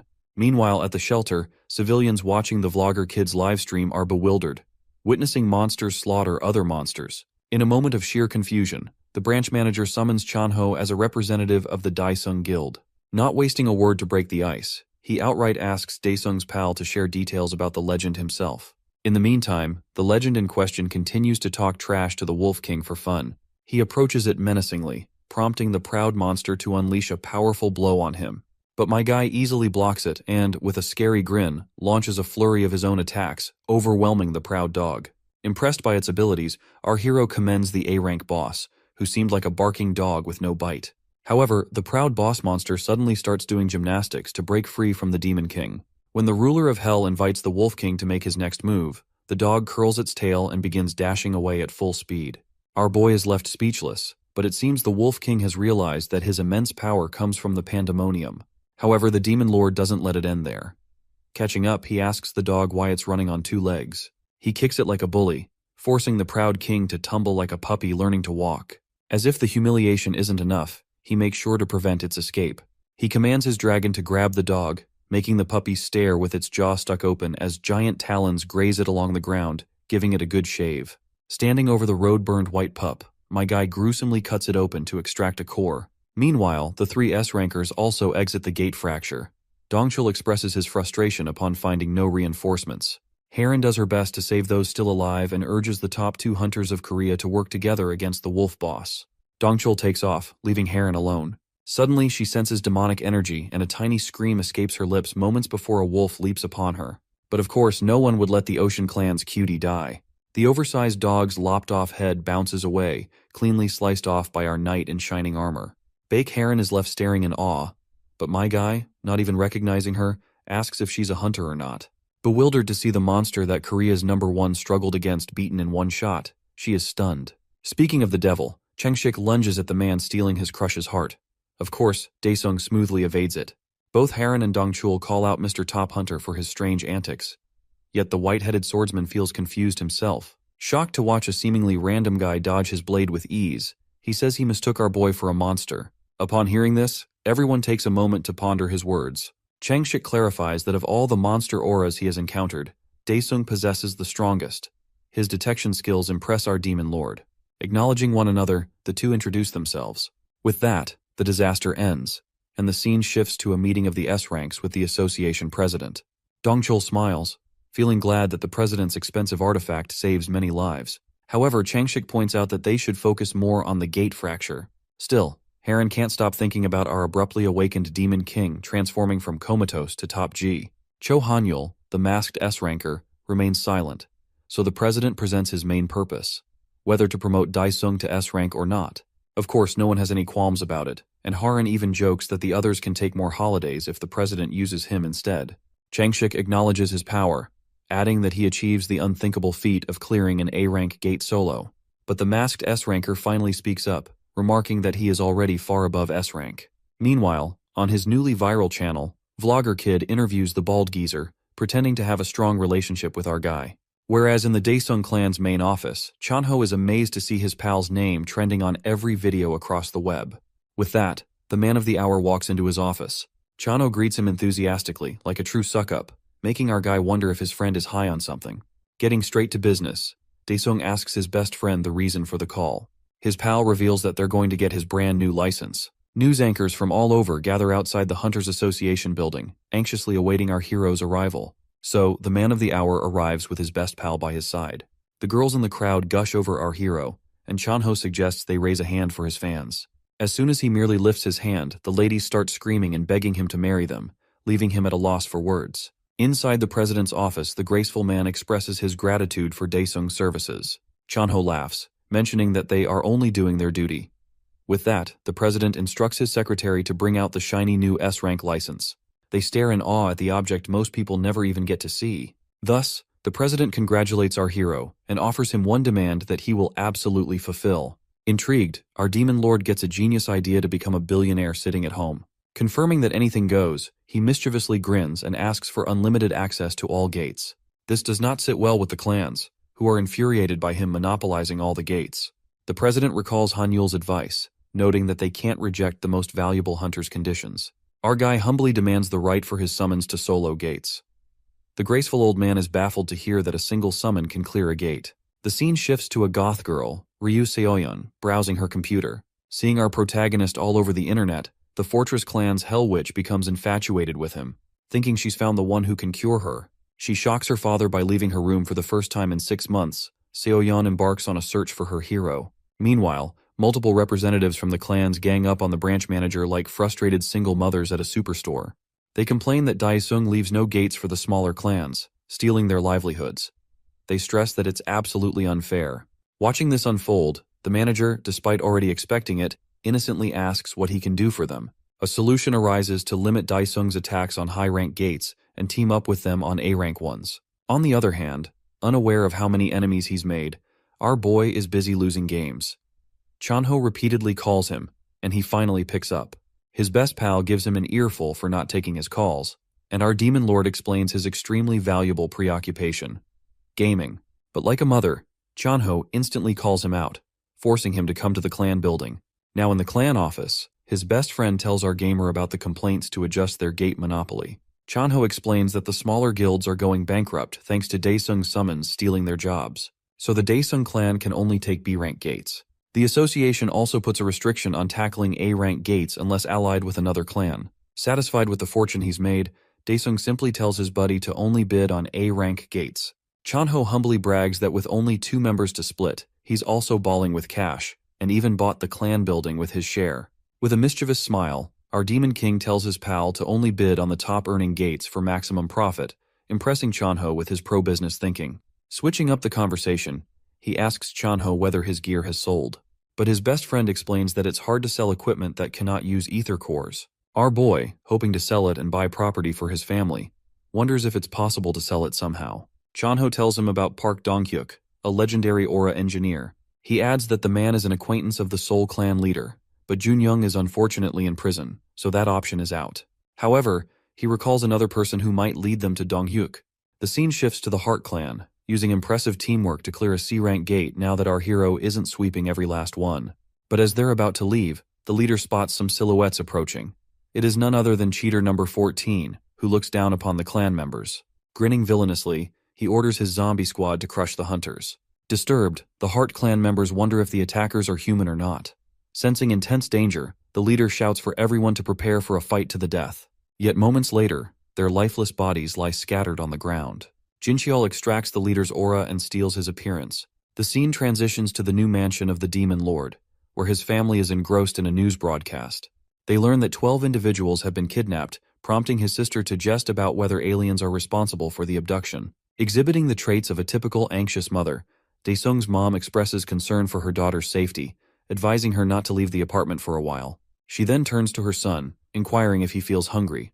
The demon lord, possessing a hearty appetite, requests that she brings him an abundance of meat. The scene shifts to an altar, where hearts are being roasted as if they are in an oven. The serial killer initiates a ritual alongside his minions. Jinchul steps forward, receiving a blessing from the killer. The resurrected cheater, number 14, seeks nothing but vengeance against the hero, firmly believing that his newfound powers will aid him in achieving this goal. Next, the scene transitions to a child playing with a football. Suddenly, a large hole opens up in the ocean, drawing his curiosity. His parents rush in, preventing him from approaching the dangerous opening. A crowd gathers, engaged in heated discussions about the unexpected appearance of a gate in such a peculiar location. The clerk lady receives the news and promptly reports it to the branch manager. The manager grows anxious, recognizing it as the most challenging maritime-type A-ranked gate they have encountered to date. He inquires whether the clerk has sent requests to each clan for their cooperation. She informs him that all 5 top clans have placed bids, noting the unusual detail that all bids include the same conditions. To clarify the situation, it is revealed that Dongchul had recently visited Daesung's building to meet with his director, Chanho. Dongchul presents a proposal, suggesting a joint raid on the gate. Suddenly, Changshik enters and joins the discussion. Chanho appears perplexed as he sees all these S-rankers arriving at his building unexpectedly. Upon noticing Dongchul, Changshik instigates a confrontation, reminding him that he had previously mentioned wanting to take a break from raids to spend time with children. Changshik presents the same proposal to Chanho that Dongchul did, expressing his desire to jointly attack the aquatic gate. He even offers to cover all expenses related to information and other essential needs. Meanwhile, the Ocean Clan appears to share a similar mindset. In their briefing room, their leader, Heron, persuades her team that she wants to assist Daesung, feeling indebted to her for saving her life. Her team responds enthusiastically to this arrangement, showing no objections whatsoever. Meanwhile, similar discussions unfold at the Marvel clan's headquarters. The vice captain engages in a heated argument with the captain over his decision to join forces with others to attack the gate. Captain Johan Ul responds that he wishes to meet Daesung, seeking to learn more about his abilities, which seem to surpass even S-rank. Returning to the hero, he is occupied with assigning guard duties to his shadow minions. He designates the top 2 minions to protect his family in his absence. The minions express their eagerness, vowing their lives to carry out this order without fail. As the demon lord steps out of the pantheon, the hell witch Ryu Seoyan notices him and questions whether this portal is the source of his inexplicable strength. She introduces herself as the backbone of the Fortress clan. However, Daesung refers to her as Fortress Kid and demands to know her business. She approaches the hero, staring intently into his face, and asks for his assistance. As she draws closer, he instinctively pushes her away, only to discover that she transforms into a black magic doll. The hero contemplates whether she possesses ninja-like skills to achieve such a feat, but suddenly, he detects a demonic aura emanating from the doll, prompting him to wonder if there is any connection between them. In the following scene, the clans gather along the coast, preparing for the impending operation. They spot a flying dragon soaring toward them. As it draws nearer, Daesung descends from the dragon, landing gracefully before the assembled clans. While everyone marvels at the idea of riding a dragon, the hero feels irritated by the ride's quality. He spots the same ninja girl from earlier, cursing everyone and biting her finger in frustration. He approaches her, questioning whether she is also from Hell. The Hell Witch, unsure of what he means, simply nods in agreement to whatever he says. Surprisingly, she feels a sense of positivity in his presence, and finds herself able to tune out the surrounding noise when he is near. She then requests that he stay with her in the gate. Before the Hell Witch can receive an answer, her longtime rival, Lady Heron, arrives on the scene. The animosity between them is evident from the Hell Witch's expression. They begin to clash, but their fight is abruptly halted as the hero unleashes an almost invisible wave attack to intervene. With the confrontation settled, it becomes time for them to proceed toward the gate. The Hell Witch, reluctant to leave the Demon Lord's side, insists on tagging along in his boat, which he finds quite annoying. The atmosphere grows tense, as the serial killer has just joined the fray, likely intending to interfere with the hero's plans, perhaps even targeting his brain. As the boats pass through the gate, the atmosphere thickens further, and dark clouds blanket the sky.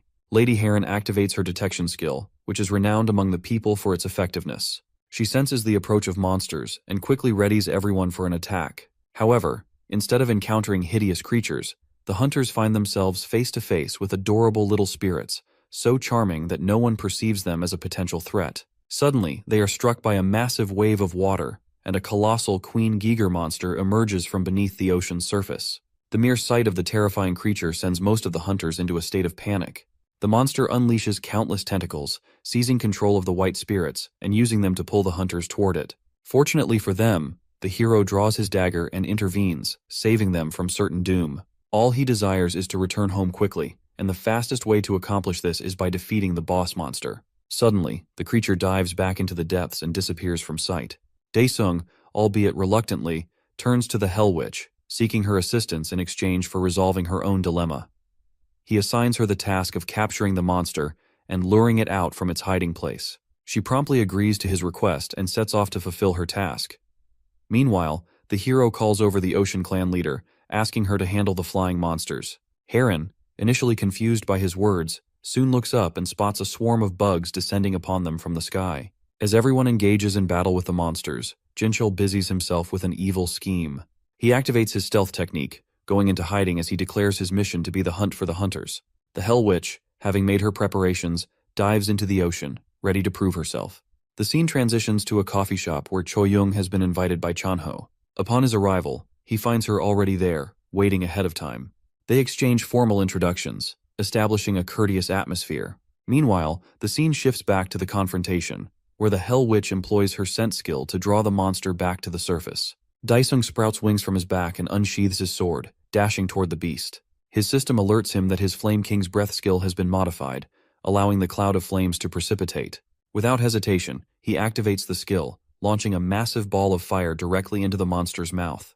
The monster quickly snaps its mouth shut, wondering if it has captured something. Within seconds, blisters erupt across its body, culminating in a massive explosion.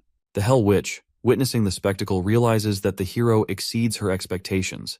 She shouts at him to uphold his part of the promise and fix her. Our hero responds, asking her to wait a little longer, as there are still some monsters remaining to deal with. Meanwhile, Hiren remains occupied, fending off the attacks of the sky monsters. She employs her aura skill to boost her team's morale and strength.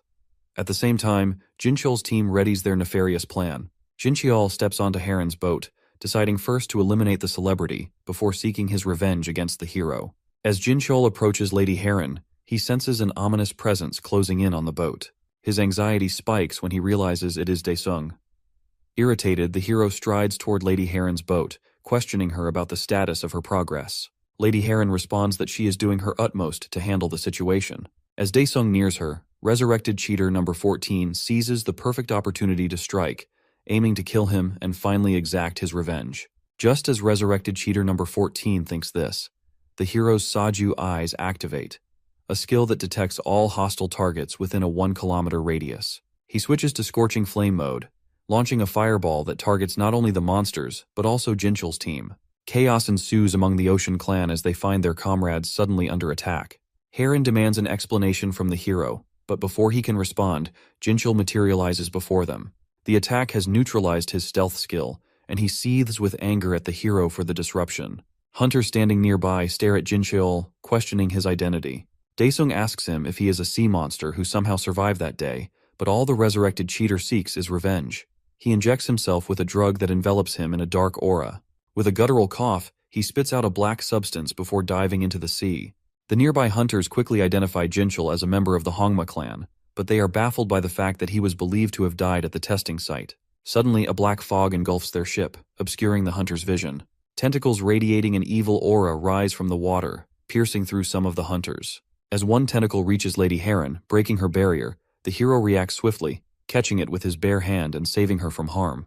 With his bare hand, the hero twists the tentacle, forcing the monster out of the sea with a howl of pain. Jinchul emerges as an S-class Geiger King monster, exuding confidence that he will finally achieve his revenge. Channeling all his strength, Jinchul unleashes a powerful attack aimed directly at the hero, eager to witness his demise. The scene shifts back to the coffee shop, where Chanho assures Cho-young that they are prepared to exhaust their last resources to save her director in exchange for her assistance. Eager to save her director, Cho-young inquires about the assistance they require from her. Cutting to the chase, Chanho asks if she can help them get in touch with Dr. Park Dong-hyuk. Cho-young responds that the doctor's whereabouts are highly confidential and suggests that he should discuss it directly with her director instead. Meanwhile, the monster has successfully knocked all the hunters into the water. Daesung contemplates using his special skill but hesitates, knowing that it could endanger everyone around him. Reluctantly, he allows Jinchul, now transformed into the Geiger King, to ensnare him in his tentacles. Jinchyo launches a fierce attack aimed at the hero, determined to kill him this time. The Ocean Clan members stand petrified, but suddenly they spot the hero soaring above them, ready to confront the impending danger. Surprised, Haran asks the hero how he managed such a feat. But Daesung warns her to stay clear of his attacks if she wants to survive. Dashing through the air, the hero activates his extreme fury skill, creating a blazing zone of fire. In an instant, Jinchul is blown away into smithereens, vowing that he will wait for the hero in hell. The crowd erupts in excitement and disbelief at the hero's unexpected victory. Suddenly, Daesung receives a notification regarding the existence of the haunts, and he gains new skills: stealth and transformation, along with the ability to use ether aura. As the gate clears, the old Baldy arrives with his Porter clan, humorously named the Rice Cake. This time, he isn't alone. The live streamer has also joined them, and to everyone's surprise, he now boasts 1 million subscribers. He shares his first experience as a porter at the aquatic gate, introducing the Baldy to his viewers. One viewer, genuinely impressed with his videos, sends a donation of 100,000, boosting the excitement in the chat. The scene now shifts to the Fortress Clan's training center, where the Hell Witch has dragged the Demon Lord along to help her eliminate some ghosts. In a playful act of annoyance, he flicks her forehead, which only serves to irritate her further. My guy explains to her that there are no ghosts present, only a magic spell that he has suppressed for the time being. Curious, he then asks how and from where she acquired such a magic seal. The Hell Witch beams with pride as she admits that she has entered an awakening portal. She requests him to keep it a secret, and elaborates that sometimes an awakening portal materializes within a monster gate. Driven by her desire to awaken, she explains that she took the perilous risk of entering a portal she stumbled upon, fully aware of the dangers involved. Daesung ponders whether Hell has similar portals of its own. Suddenly, he receives an emergency alert from the Pantheon, indicating that a celestial being has invaded the Ghost King's territory, compelling him to respond immediately. He informs the Hell Witch that their deal has been addressed, and prepares to take his leave. Meanwhile, in a prison cell, a visitor arrives to see Captain Jun Young.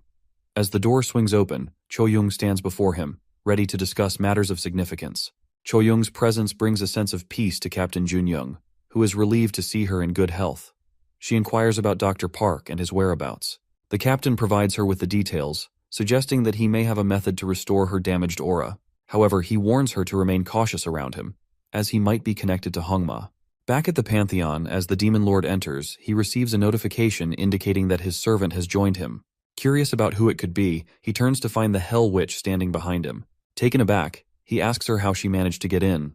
Seoyeon eagerly expresses her desire for him to be her master and to train her in magic. The Demon Lord checks the girl's status panel, feeling irritation rising within him, as she might prove to be a hindrance to his plans. It turns out that the one who placed the magic seal on the girl had registered her as a servant, and by overriding that seal, the Demon Lord has now made her his servant. Although he is initially reluctant, he sees no way out and decides to take her with him to the Ghost King's territory. As the teleportation takes effect, he finds himself chained against a wall. The Hell Witch looks around, marveling at the equipment scattered on the table. Daesung calls out to her, requesting her help to break free, explaining that his power is sealed within the chains, rendering him unable to escape. She responds that she will give it a try, and to his surprise, she quickly frees him from the chains. Curious, the Demon Lord asks how she accomplished it. She proudly reveals a key she forged using her magic, demonstrating her skill as if it were a simple task. Our hero peeks through the window and points out a monster to his servant, identifying it as the head jailer known as the Wraith Collector. The Hell Witch requests permission to handle the monster on her own. The scene shifts to a garage, where Cho Young arrives in a car and invites Chanho to join her, offering to take him to Dr. Park's lab. Meanwhile, Dr. Park is engrossed in reading the headlines when he comes across news regarding his minion Jinchul. However, he remains unfazed, knowing he has cultivated more than enough samples to spare. His laptop pings with an alert, notifying him of Cho Young's entry into the building, and he feels a sense of satisfaction at her arrival. It becomes clear that he had been anticipating her visit, even referring to her as his test subject. Returning to our duo in the Ghost King's domain, the Hell Witch releases a barrage of debuffs, utterly disabling the Warden. As it collapses to its knees, our Demon King swiftly puts an end to its life. With their first quest completed, Daesung receives a skill point meant for Seoyeon. The goth girl boasts about how her skills have improved in hell. Paying no attention, our boy tells her to keep her dolls ready since the danger will only escalate. Surprised that her master already knows all her abilities, she skips along behind him, carefree. They soon arrive at the tomb maze and are given another quest. Standing before the life-draining maze, the ruler of hell claims to have the layout committed to memory. But as a precaution, he asks Seoyeon for one of her dolls. When she asks about its purpose, he informs her that he'll call her once he's on the other side. Unaware that he's fully prepared to sacrifice her as well, she teases him for being such a considerate guy. Once again ignoring her annoying remarks, my guy prepares to conquer the maze. He charges forward, dashing straight through the wall, triggering the traps and activating the life-draining effect. Aging faster than anticipated, our Demon King presses on regardless, sliding beneath a prison guard's attack like a seasoned pro. Spotting the exit, he sprints to the final stretch. Unaware of the ambush, he is attacked by another prison guard, forcing him to counter, which further drains his life force. Locked in place, he watches as thorny vines shoot towards him. Determined not to die, our hero seemingly vanishes. Meanwhile on Earth, Choyoung and Chanho park outside Dr. Donghyuk's lab. Chanho is surprised by how difficult the lab is to find. Choyoung shares that she's visited it once in the past. The two then find a massive elevator at the entrance. Suddenly the shutter opens, revealing the doctor's creepy assistant, Nam Jae-woo, who greets them. Back in hell, our goth witch, busy playing with magic, suddenly hears her master's voice calling out to her. After hearing for what seems like the millionth time that she needs to teleport, she confirms her mission and teleports. She appears in front of a monster, ready to strike, but Daesung quickly tells her to relax and reveals it's him, transformed. Despite her unease, he continues to unlock the stairs, leading underground to the Ghost King's hall. Our demon lord finally receives the quest to defeat the big boss himself. The two quietly sneak into the boss's room, but seeing the monster already transformed, he panics, realizing they might be just a bit too late. Turns out the heavenly corruption has transformed the Ghost King, so our transformed hero explains some complicated reason why his current body cannot kill the boss. Instead, he looks to the Hell Witch's skills, and without hesitation levels up her suicidal instant kill attack. She looks in amazement as a panel shows her ultimate success rate increasing, though the death penalty is highlighted in bold. Like a kid receiving a birthday present, the Hell Witch is overjoyed. Without any concern for her safety, my guy instructs her to use it on the Ghost King. Hearing our boy cheer her on with confidence, Seoyeon, completely unfazed by the risk of dying, happily agrees and prepares a voodoo doll. The cruel Demon King watches closely, shamelessly hoping she completes his mission for him. Moments after she snatches the doll's life, the Ghost King collapses to the ground with a loud thud. Daesung feels a rush of excitement until he notices Seoyeon unconscious behind him. Still, having fulfilled her role, our hero steps in to finish off the weakened boss himself. Buffing himself with blood neutralization, he predicts the boss's next move and charges confidently to end the life of his former subordinate. But as their swords collide, his weapon is sent flying. To his dismay, his chest is pierced, and his soul is absorbed into the sword of sin. With that, the Ghost King claims victory, mocking his seemingly dead opponent. Meanwhile on Earth, Choyoung apologizes to the doctor's assistant for bringing an uninvited guest. Surprised, the creepy scientist innocently asks who it is.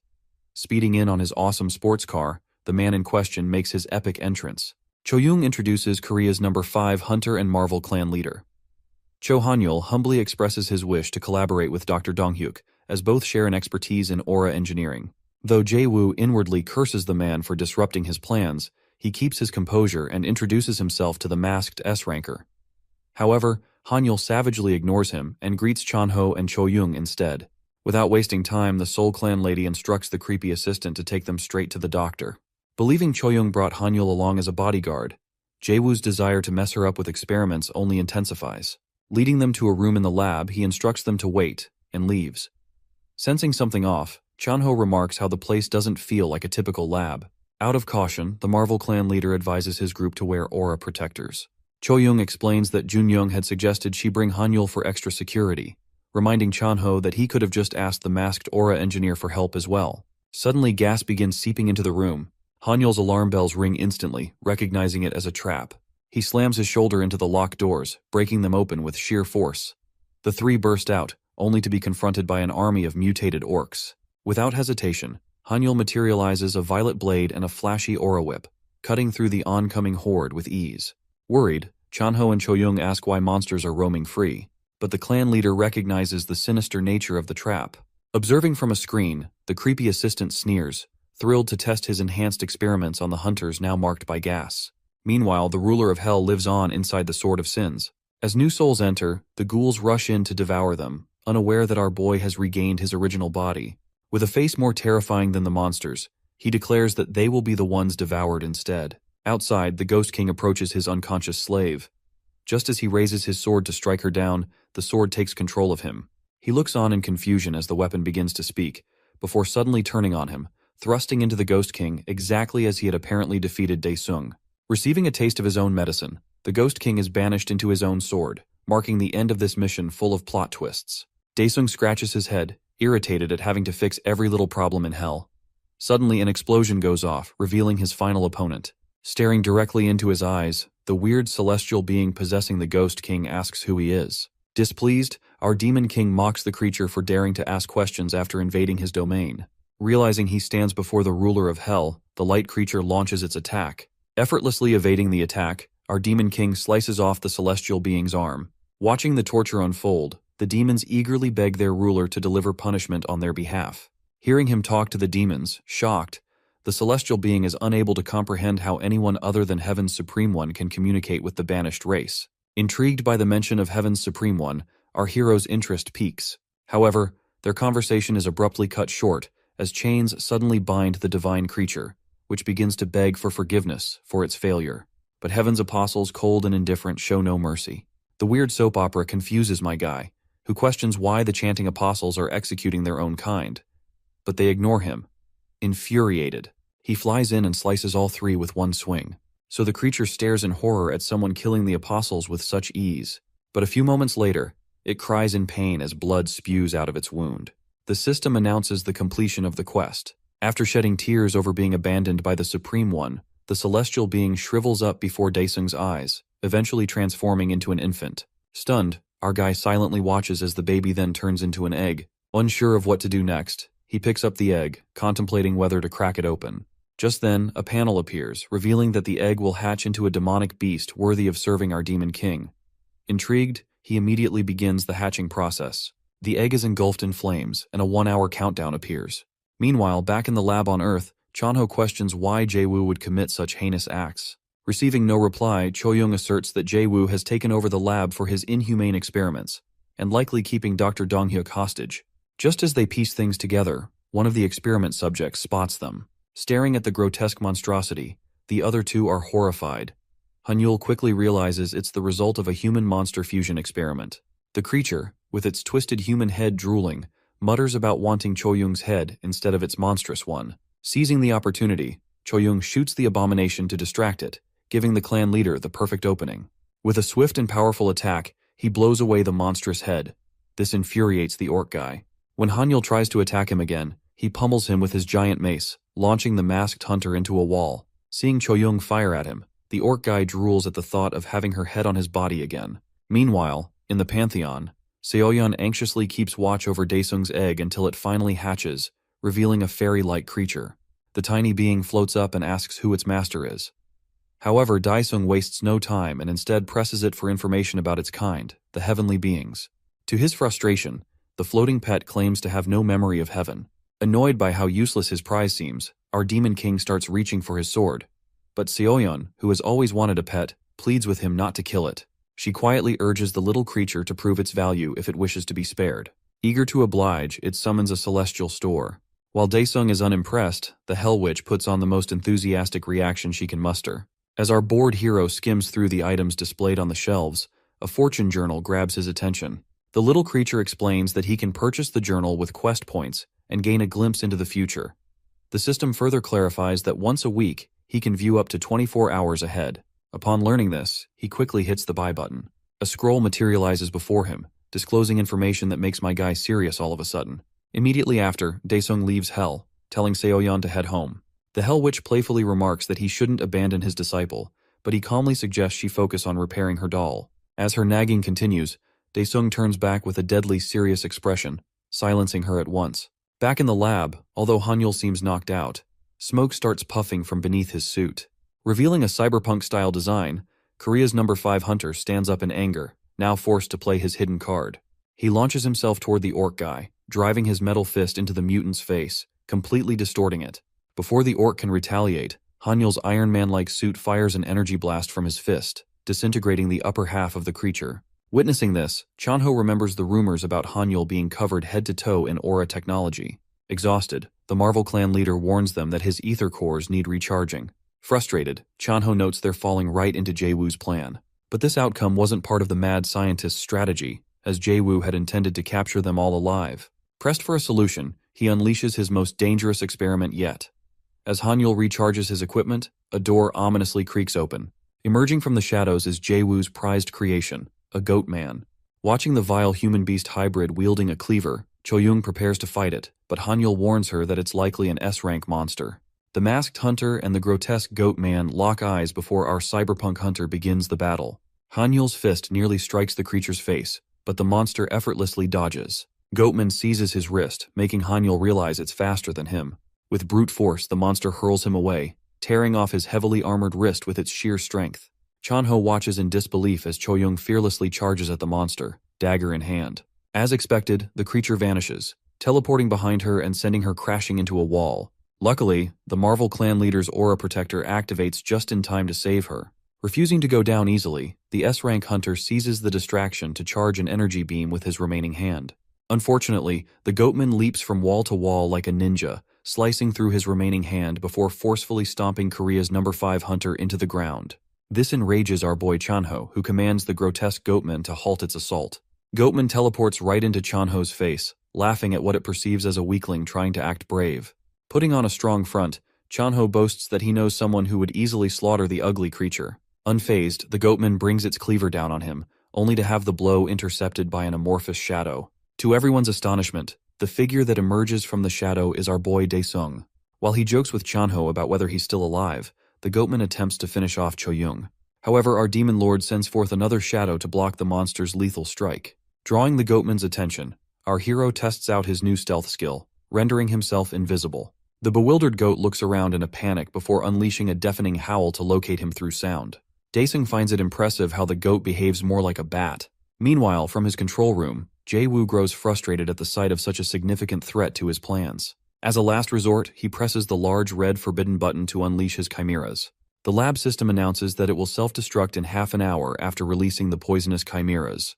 Reluctantly, Jae-woo abandons his lab, confident that even the strongest hunter will fail against his creations. Upon hearing the announcement, our hunter squad finds themselves surrounded by a horde of mutated human-monster hybrids. Cho-young observes that the lab has turned into a monster factory under the creepy scientist's rule. Out of nowhere, Hanyul explains that the creatures were probably created by injecting humans with awakening ampules. Regardless, seeing their former bodyguard incapacitated, Chanho turns to his friend for assistance. At first, our Demon King thinks about burning everything to the ground, but ultimately decides to transport everyone to the Ghost King's territory. All 3 of his companions stand in awe of his incredible powers. Yet, the ruler of hell doesn't stop there. He summons his army of ghosts and commands them to annihilate his enemies. The 2 armies collide in a brutal battle. Dae-sung reassures his squad that they are safe before vanishing once more. Meanwhile, in the lab, Jae-woo heads out through an elevator. To his shock, it malfunctions. Shadows creep in from the door, where our hero peeks at him.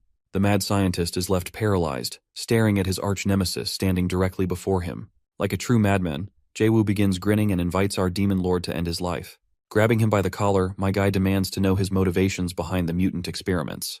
Jae-woo stands dumbfounded, so our hero activates his newly acquired skill, Ghost Eyes, to delve into the madman's mind. Inside, he witnesses the past, where Jae-woo nearly perishes under the gaze of a giant floating eye. A few memories of the Jinchul experiments flash by, revealing a masked bishop apparently granting Jae-woo access to Hans's body after he offers sacrifices. Having seen enough, my guy slams him into the wall. Realizing that the mad scientist traded countless innocent lives to extend his own lifespan, Dae-sung decides to punish him personally for the rest of his long existence. With only 1 minute left until the lab implodes, a goat man in a white coat suddenly appears, using a master key to halt the self-destruct sequence. To his surprise, our hero pops up from behind. He is confused to find another goat hybrid, who introduces himself as Dr. Dong-hyuk. A few moments later, our hunter squad gathers to meet the doctor. He expresses his regret and accepts responsibility for everything. The goat doctor also confirms that there is enough evidence to prosecute his mad assistant. Like kids who judge every strange person they see, Chanho whispers that he can't believe that it's the doctor, but Cho-young confirms that his voice matches. However, Hanyul is fascinated that the doctor's mind is intact even after fully fusing with a monster. But the doctor is far more impressed by his cyborg body. The goat doctor recalls Cho-young's aura injury and mentions having an ampule that might completely cure her. But our hero interrupts, asking the question on everyone's mind: what did he do to end up as a goatman? Dongyuk's face pales as he reveals that he was the first test subject for monster fusion. He justifies his actions by explaining that he saw it as the only way to confront increasingly formidable monsters. Thus, he and Jae-woo experimented on terminally ill patients. He explains that due to an accident during the experiment, his original body was lost despite the test's success. But Daesung expresses his annoyance at the doctor being completely ignorant about Hans. When Chanho asks who they are, our hero explains that the cult is responsible for the strange gates appearing recently. Meanwhile, Jae-woo awakens to find himself naked and restrained in hell. He begins to panic, shouting for someone to kill him. However, one of the Ghost King's prison guards readies his heated blades, preparing to skin the wretched man alive for eternity. The scene shifts to the Hans's meeting point, where all 4 bishops are engaged in a serious discussion. The Eastern bishop, Elheim, informs his comrades of an unexpected incident that has taken place in the East. The other bishops, particularly the Southern bishop named Azar, express a keen interest in hearing more about the situation. Elheim gets straight to the point, revealing that he has lost 2 of the dimension takers he had authorized in Korea. The other bishops begin to debate the possibility of such an occurrence, arguing over the implications and likelihood of something like this happening. The Southern bishop requests that all the others deploy their highest-grade dimension taker to address this unexpected threat. He stands up, expressing his desire to handle the matter personally. Elheim urges him to calm down and questions why he didn't take care of the situation himself. In response, Azar challenges the Eastern bishop, asking if he doubts his capability to manage what he considers a mere awakened individual. In response, the Eastern bishop explains that the individual Azar is referring to is not just an awakened aura user, leaving all his comrades momentarily stunned. Meanwhile, the president of the Hunters Association is meeting with the branch manager. The manager informs him that based on his investigations, a group known as Hans is responsible for all the kidnappings that have been occurring. As the president demands verification of the information, the branch manager responds that they have received this intel from their ace hunter, Daesung. Sensing the immense danger looming ahead, the president instructs the manager to direct Jin Ki-hong to initiate a private investigation. He emphasizes that news like this could lead to chaos if it were to leak to the public. The scene transitions to a correction center, where Jun-young stands, waiting for Cho-young. He observes that she has done her best and suggests that she join him if she wishes to get some tofu. Cho-young expresses a desire for her captain to meet someone. She introduces him to a goat, informing him that this is none other than the doctor, Park he is familiar with. Jun-young feels a sense of confusion as he sees only a goat before him, with no indication of the professor's presence. He taunts the man for having fallen so low as to transform himself into a goat. While sitting in the car, the captain rests his hand on his head. He mocks the goat doctor, expressing that he never imagined engaging in conversation with a goat, and that he feels quite strange about the situation. The scene shifts to a familiar setting, reminiscent of previous events. This time, the serial killer has set his sights on a girl named Mi-jung, intending to obtain her brain. He blocks her path, but before he can take any action, Inspector Jong-woo intervenes. Jong-woo asserts that he has apprehended the individual responsible for all the kidnappings. He instructs the lady to retreat and calls for backup from Captain Jin Ki-hong. Jong-woo prepares to engage in battle, but upon noticing his opponent's relaxed, defensive stance, he wonders why the serial killer appears so unfazed. The killer mocks Jong-woo, labeling him a hunter who has stabbed and murdered his own officer. With these words, he successfully ignites Jong-woo's anger. Jong-woo reflects that this killer is connected to Lee Seok-woo, and shouts that he should have been the one to eliminate him with his own hands. In saying this, he unleashes a barrage of attacks at the killer, who dodges them effortlessly, reminiscent of Iruma-kun, the human boy attending a demon school, possessing just one ultimate dodging skill. In his fury, Jong-woo pours all his strength into his attacks, yet to his astonishment, the serial killer effortlessly catches his blade with his bare hand. He slashes through the neck of the inspector. Despite his determination to survive this day, Jong-woo feels the sharp edge and realizes too late that his neck has been severed, leaving him lifeless. The killer contemplates whether he has made a mistake, recalling that he was instructed not to harm anyone from the association. However, he soon remembers that the one who gave him this advice, named Jae-woo, has gone missing, leading him to feel that he has nothing to worry about now. After killing Jong-woo, he strolls casually, now searching for the girl who managed to escape. The scene shifts to the branch manager, who is viewing the last video recorded by Jong-woo. It becomes clear that he captured footage of the serial killer moments before his death.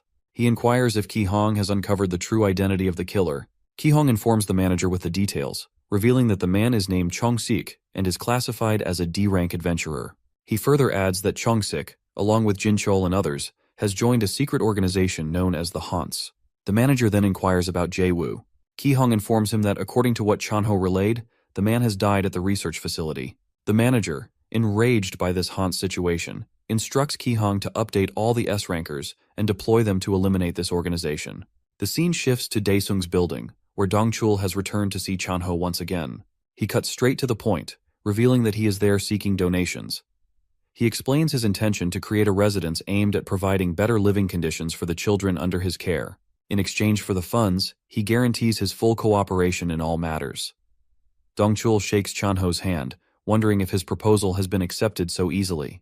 However, Chanho advises him not to get too excited, explaining that the final decision can only be made after he discusses it with his friend Daesung.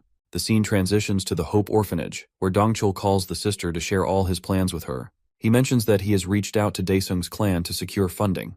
Apparently, he is orchestrating a significant fundraising program. The sister expresses her concern, but he reassures her, stating that if he can take down a single S-rank gate alongside other S-rankers, he is sure to hit the jackpot. While conversing with the sister, he suddenly notices someone approaching the building from outside. Instinctively, he urges the sister to act quickly and get everyone, including herself, into hiding inside the monster shelter, as he senses a grave danger looming and making its way toward him.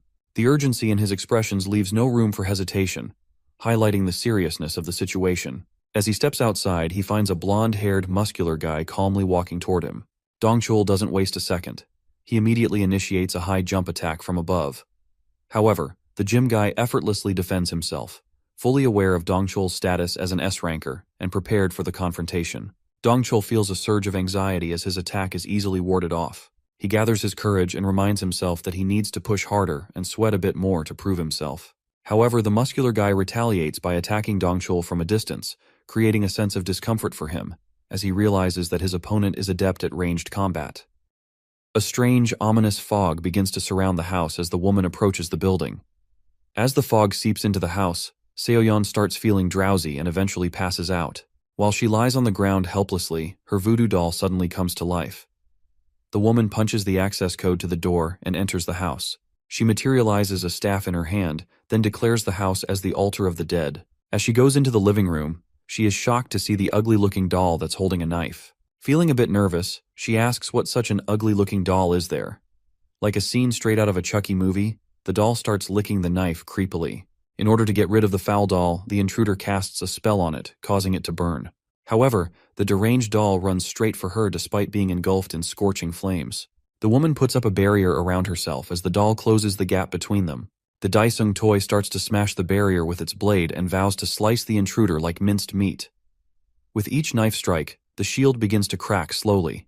The intruder falls into a panicked state when she sees the state of the barrier. However, she slips and falls, allowing the cursed doll to stab her endlessly. The devilish toy bathes in her blood and enjoys the screams of the helpless intruder. Her screams can be heard from the outside, but no one is there to save her from her end. Over at the Hunters Association, the branch manager is informed about the fights that are taking place in different parts of the city. The staff members tell him about the fight between Changsik and an unknown challenger taking place at Han River Park. Another report also comes in, saying that Dongchul and another strange challenger are also fighting. This situation causes the branch manager to become very tense, and he wonders if these strange enemies are from Honsei. He then tells the clerk to send their unit to help put Dongchul at the orphanage. Meanwhile, at Han River Park, Changisk's opponent is quite impressed with the capability of Korean hunters. The dark man looks completely fine and unfazed by the battle, but on the other hand, Changsik looks roughed up and worn out. The strange challenger then uses his magnetic storm ability to put an end to their fight. He fires the attack at Korea's top hunter, who panics as his body suddenly starts getting pulled in by the attack. Changsik is completely helpless in this situation and has no idea what to do. However, by some miracle, the ability suddenly stops. Even the dark guy is confused as to why his ability suddenly stopped. Out of nowhere, Heron slides into the scene to assist Changsik. The top hunter looks relieved when he finally sees an ally to help him out. Heron asks him if the dark man is from Hans, but she quickly finds out that Changsik is as clueless as a bird. He also has no idea about the important notice that was sent to S-rank members. A group of men in suits then show up while referring to Changsik as their leader. On the other hand, the enemy is upset that his fight has been interrupted and proceeds to attack everyone in his way. He shoots a heavy shockwave attack from his arms, but Heron quickly puts up her shield of light. The barrier is able to protect them from the attack, but the shockwave is strong enough to plunge fear into the men. Changsik then tells the men to quickly give him his sword. With the blade in his hands, he's ready to put an end to the fight that has dragged on for a while. Seeing that he has used up too much of his power, the dude quickly flees the scene. With the threat no longer in sight, Chungsik's fatigue catches up to him. The hunter falls to the ground and passes out, leaving his subordinates in a state of disarray. Heron tells them to quickly get him to the hospital before it's too late. In the orphanage's basement, the children are holed up with the sister, while a violent battle takes place above. The nun does her best to assure the little kids that the director is fine. One of them tries to imitate Dong Chol, causing everyone else to laugh and their spirits to be lifted. Meanwhile, Dong Chol is still caught in a tight spot while trying his best to fend off the projectiles being shot at him. His patience wears thin as he can't find any gaps in his opponent's movements. The blonde-haired thug starts to shoot some projectiles into the air as he gets ready to end his fight with one of Korea's top hunters. Dong Chol braces himself for whatever new trick the guy is about to unleash. His opponent activates a blood rain ability and starts raining down spear-shaped blood arrows. In order to save himself, the director uses his thunderstorm ability to counter the attack. Regardless, the blood arrows strike through heavily without remorse. When the dust settles, we see the director is impaled with multiple projectiles, despite his efforts to counter them. He tries his best to hang on to his withering life, vowing not to die there. Sadly, his body gives up and falls to the ground. The thug's hand starts to tremble as the fight comes to an end. The power slowly dissipates, and he sees that he has used up all of the giant blood's authority. When he senses something off, he quickly takes his leave from there. Back in Seoyeon's house, she finds traces of the dead body in the pool of blood. From there, she accesses the memories of what happened and finds out that her ugly doll was the one who saved her. Over in our hero's apartment, his mother is watching the news, which is reporting about the strange encounters that occurred in Han River Park and Dongcheol's orphanage. This terrible news only succeeds in making her worried because her son hasn't been home for some days. She quickly turns to search for her phone on the couch. Jisoo then walks into the room and tells her that Chanho said not to worry about Daesung. The mother then inquires about when her children spoke and what her son has been up to recently. Jisoo's reply is quite rude because she implies that she doesn't care about what her brother has been up to. This causes her mother to give her a proper beating, leaving the young girl to scream for help. On the rooftop of a building, a dark, ominous figure can be seen there. The camera closes in and reveals the figure to be the serial killer. The guy is preparing to kill one of our hero's family members and take the other as a hostage. When all the lights in the apartment go off, the killer approaches one of the windows. Prepared to slaughter the innocent family, he uses his powers to try and break in. Sadly for him, he is pushed back while attempting to break in. While Daesung's mother is asleep, the pendant on her neck begins to glow, serving as the key to the barrier of the house. The killer becomes very anxious and frustrated when he sees that a protective barrier has been set up. Suddenly, a spear shoots out and impales him on the spot. The guy coughs a chunk of blood as all his senses highlight the agonizing pain inflicted on him. As the spear pushes him further away from the house, one of Daesung's minions emerges and tells the killer to keep quiet. Fear grips the guy when he sees that the summoned monster appeared without its master being there. As the monster prepares to toss him off the building, he offers to explain everything. However, the beast tells him that Daesung will question him. The scene then shifts to a sea, which is being illuminated under the beautiful moonlight. The waves suddenly start thrashing around, and a sea serpent emerges from its depths. There, the system window pops up, saying the protagonist's body has been completely liberated. Daesung stands on top of the sea serpent with more of his deadly aura oozing out of his body. Looking closer, his hair has changed to white, and he signifies that he's back to his old days. He then gets a message from his summoned monster, telling him that an intruder tried to harm his mother. The scene then shifts to the Great Iron Castle. There, the killer is bound before the throne and awaiting his fate. He looks unsettled, and his anxiousness continues to get worse because he has no idea where he is. Suddenly, he hears footsteps approaching him. As the protagonist moves to question the prisoner, he is swarmed by messages from the demons who are glazing him non-stop.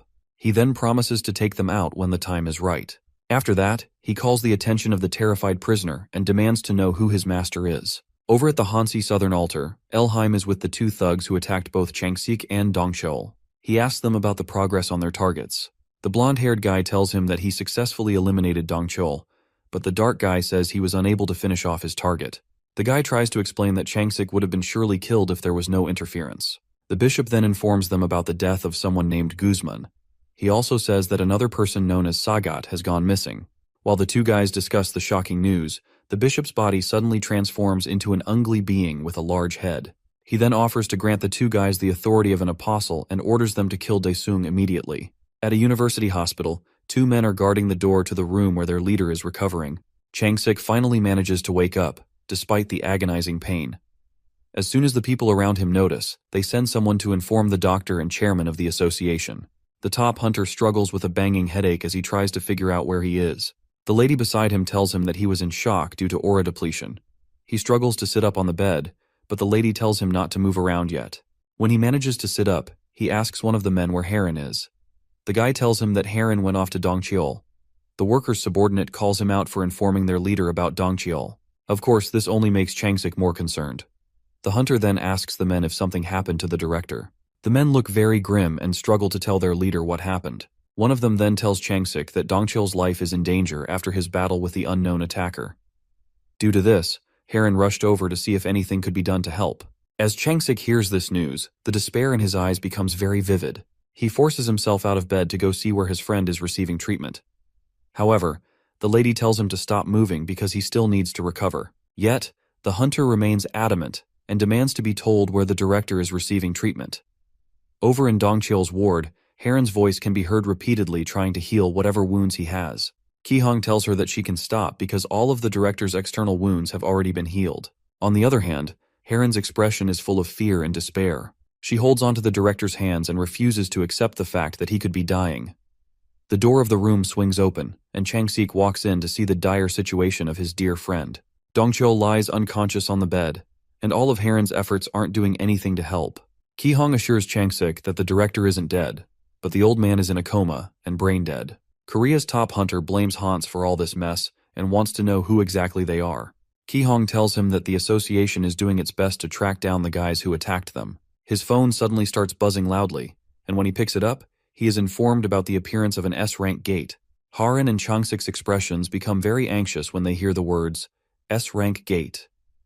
The mood in the room grows very tense as Ki-hong receives more information over the phone. The scene then shifts to the large gate that has appeared in the middle of the city, causing panic and dread in the city. Over in the association building, the workers are trying their best to see how the situation can be handled. But the sheer size of the gate and the nervousness of everyone in the room highlight just how much of a mess they're in. As if things aren't bad enough, the branch manager is lost in thought about how most of the top hunters are out of commission, and the only available ones are support-type hunters. The man issues a red alert and says that all the hunters registered with the association will be mobilized to help tackle the gate.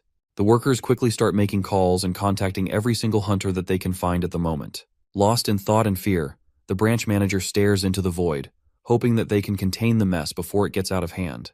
Over at the Iron Castle, the prisoner is being tortured by our hero, who is sapping away all of his memories to find out all he knows. Daesung begins to see images of the Hans Bishop, who is behind everything. After the poor guy's memories have been sapped away, Daesung wonders if the person he saw is the final boss he will have to face. Back in the city, a lot of vehicles can be seen waiting at toll gates in order to leave the vicinity. A reporter informs everyone that the citizens are trying to escape the gate, but the toll gate queues are very long. On the opposite lane, a lot of buses carrying hunters are seen entering the toll gate. The lady also reports that Changsik and Dongcheol aren't able to participate in the gate assault due to their injuries. The association has also remained silent on the matter of the S-rank hunters. Back in Daesung's family apartment, his mother sees Jisoo hurling around a huge box and asks her what it's for. The girl tells her that they need to join the evacuation quickly because it's total chaos outside. However, her mother threatens to beat some sense into the poor girl because she's trying to leave without her brother. However, Jisoo reminds the woman of how strong Daesung is. They get interrupted when they hear a loud knock on the door. They open the door for Daesung to come in, and they immediately notice the color of his hair. Our hero doesn't know what they're talking about. Then he proceeds to ask them where they're going. His sister tells him that they're preparing to evacuate because of the S-rank gate. She tries to persuade her brother to run away with her if things get dangerous. The protagonist then turns to his mother and tells her to remain in the house with his sister. He assures them that their house is currently the safest place in Korea. He lets them know that he plans to beat up the monsters and return home safely. The mother agrees to stay behind, but Jisoo still looks very concerned about all this. With that settled, our hero prepares to head off and deal with the looming threats. Down in the city, armored trucks are being moved into position to face the monsters. The soldiers are doing their best to speed up the process as they all head towards the gate. As the tanks approach the gate, Daesung is seen standing on a rooftop close to the gate. He stares at the gate as his ominous aura emanates from his body. There, he wonders if this is all a plot by his enemies to try and lure him in. Meanwhile, back at the association, everyone grows more weary when they see the S-rank gate. The branch manager slams the table in anger because the gate only makes things more complicated.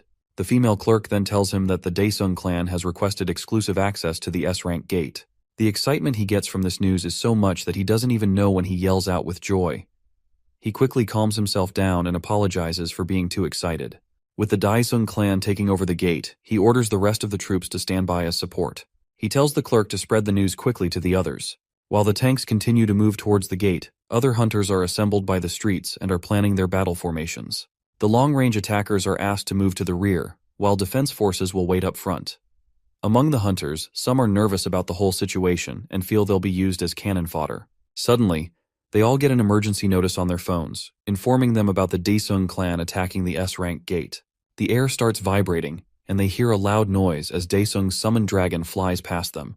The sound nearly blows their ears off when the dragon quickly passes them at a low altitude. The hunters are amazed to see the majestic creature. They also become very excited when they realize that our hero has come to save the day. At the association building, the branch manager watches as Daesung flies to the gate. Both he and his clerk leave the situation to the Demon King and hope that he'll be able to handle it. A news reporter arrives at the gate's location and sees that the Daesung clan is attacking the gate alone.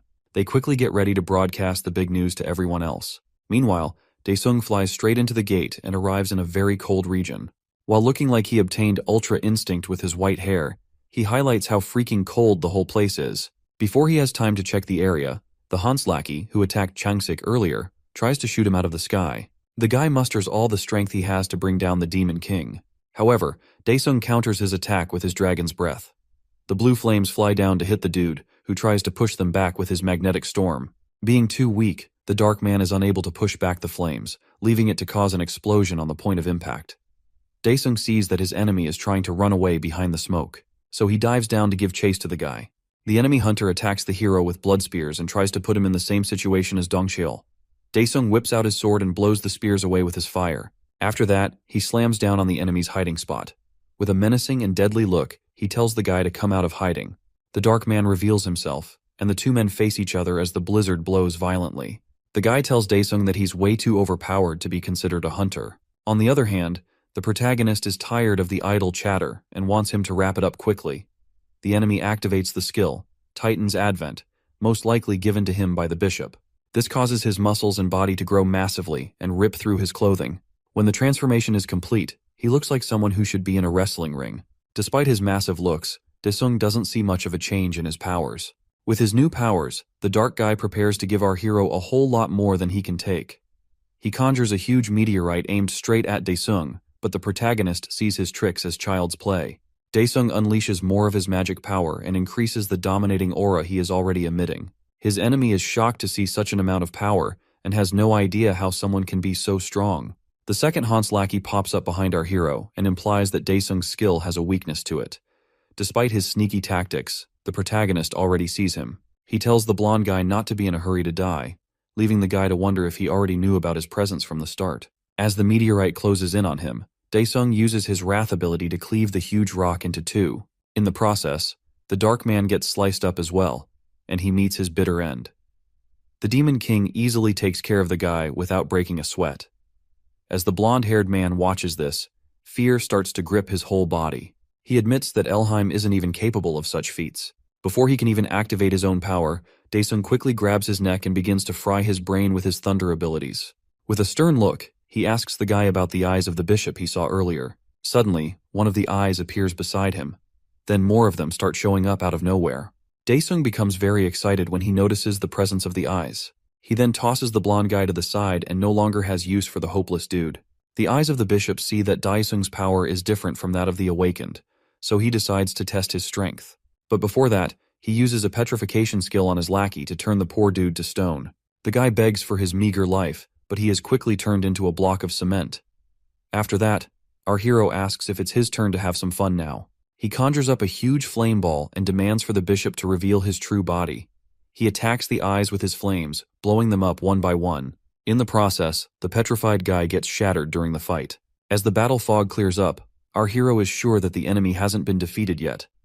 He tells the bishop to quickly come out and stop wasting time. One of the eyes pops out again and asks Daesung where he is from. The protagonist then offers to answer the bishop's questions, if his own is answered first. The bishop assumes he wants to make a deal, so Kangwoo asks what he's going to do. Elhim admits that he loves deals, but warns that he'll take Daesung's heart if he catches the protagonist off guard. Daesung then gets ready to ask a question, but instead, he uses his ghostly eyes to peer into the memories of the eye before him. The bishop tells him that his tricks won't work, but the Demon King lets him know that he has no trust for swine like him. Through the memories, our hero sees a war going on a Titan planet known as Hecaton. An angel-like creature appears in the sky and seems to be leading some giants. However, they get slaughtered and the planet explodes. A spaceship then warps through hyperspace and arrives at the Hans Nebula. There, we see a giant creature telling his subordinates that all of Hecaton's descendants have died and they are the only ones left. In order to resurrect their species, he opens a portal to Earth and tells them to place a gate cube on it. Their plan is to load the planet with ether energy. Far off in DC, where the world powers are gathering, our hero sees that different nation leaders were negotiating with the Hans species in exchange for ruling the Earth forever. The aliens offered to give them eternal life, and that is how they got the powers of the nebula. However, the memories are cut off when the bishop pulls out his eye and recognizes where Daesung's power comes from. He says it's from the demon beast Nebula, and he wonders if our hero is the ruler of the place. Back inside the S-rank gate, our hero realizes that the bishop has 1,000 years worth of memories and wonders if the enemy he encountered is truly the final boss. The images he saw are still confusing him because he can't make sense of any of them. He also notices that there are no monsters inside the gate as well. He suddenly sees the burnt body of the petrified guy from earlier as it slowly dissipates. Back in the city, Heron and Han-ul are waiting with the other hunters in front of the gate. The branch manager approaches the S-rank hunters and thanks them for taking charge of the preparation unit. He is also surprised to see that Han-ul can now use both of his arms. The hunter tells the manager that he quickly installed spare equipment to enable him to still fight.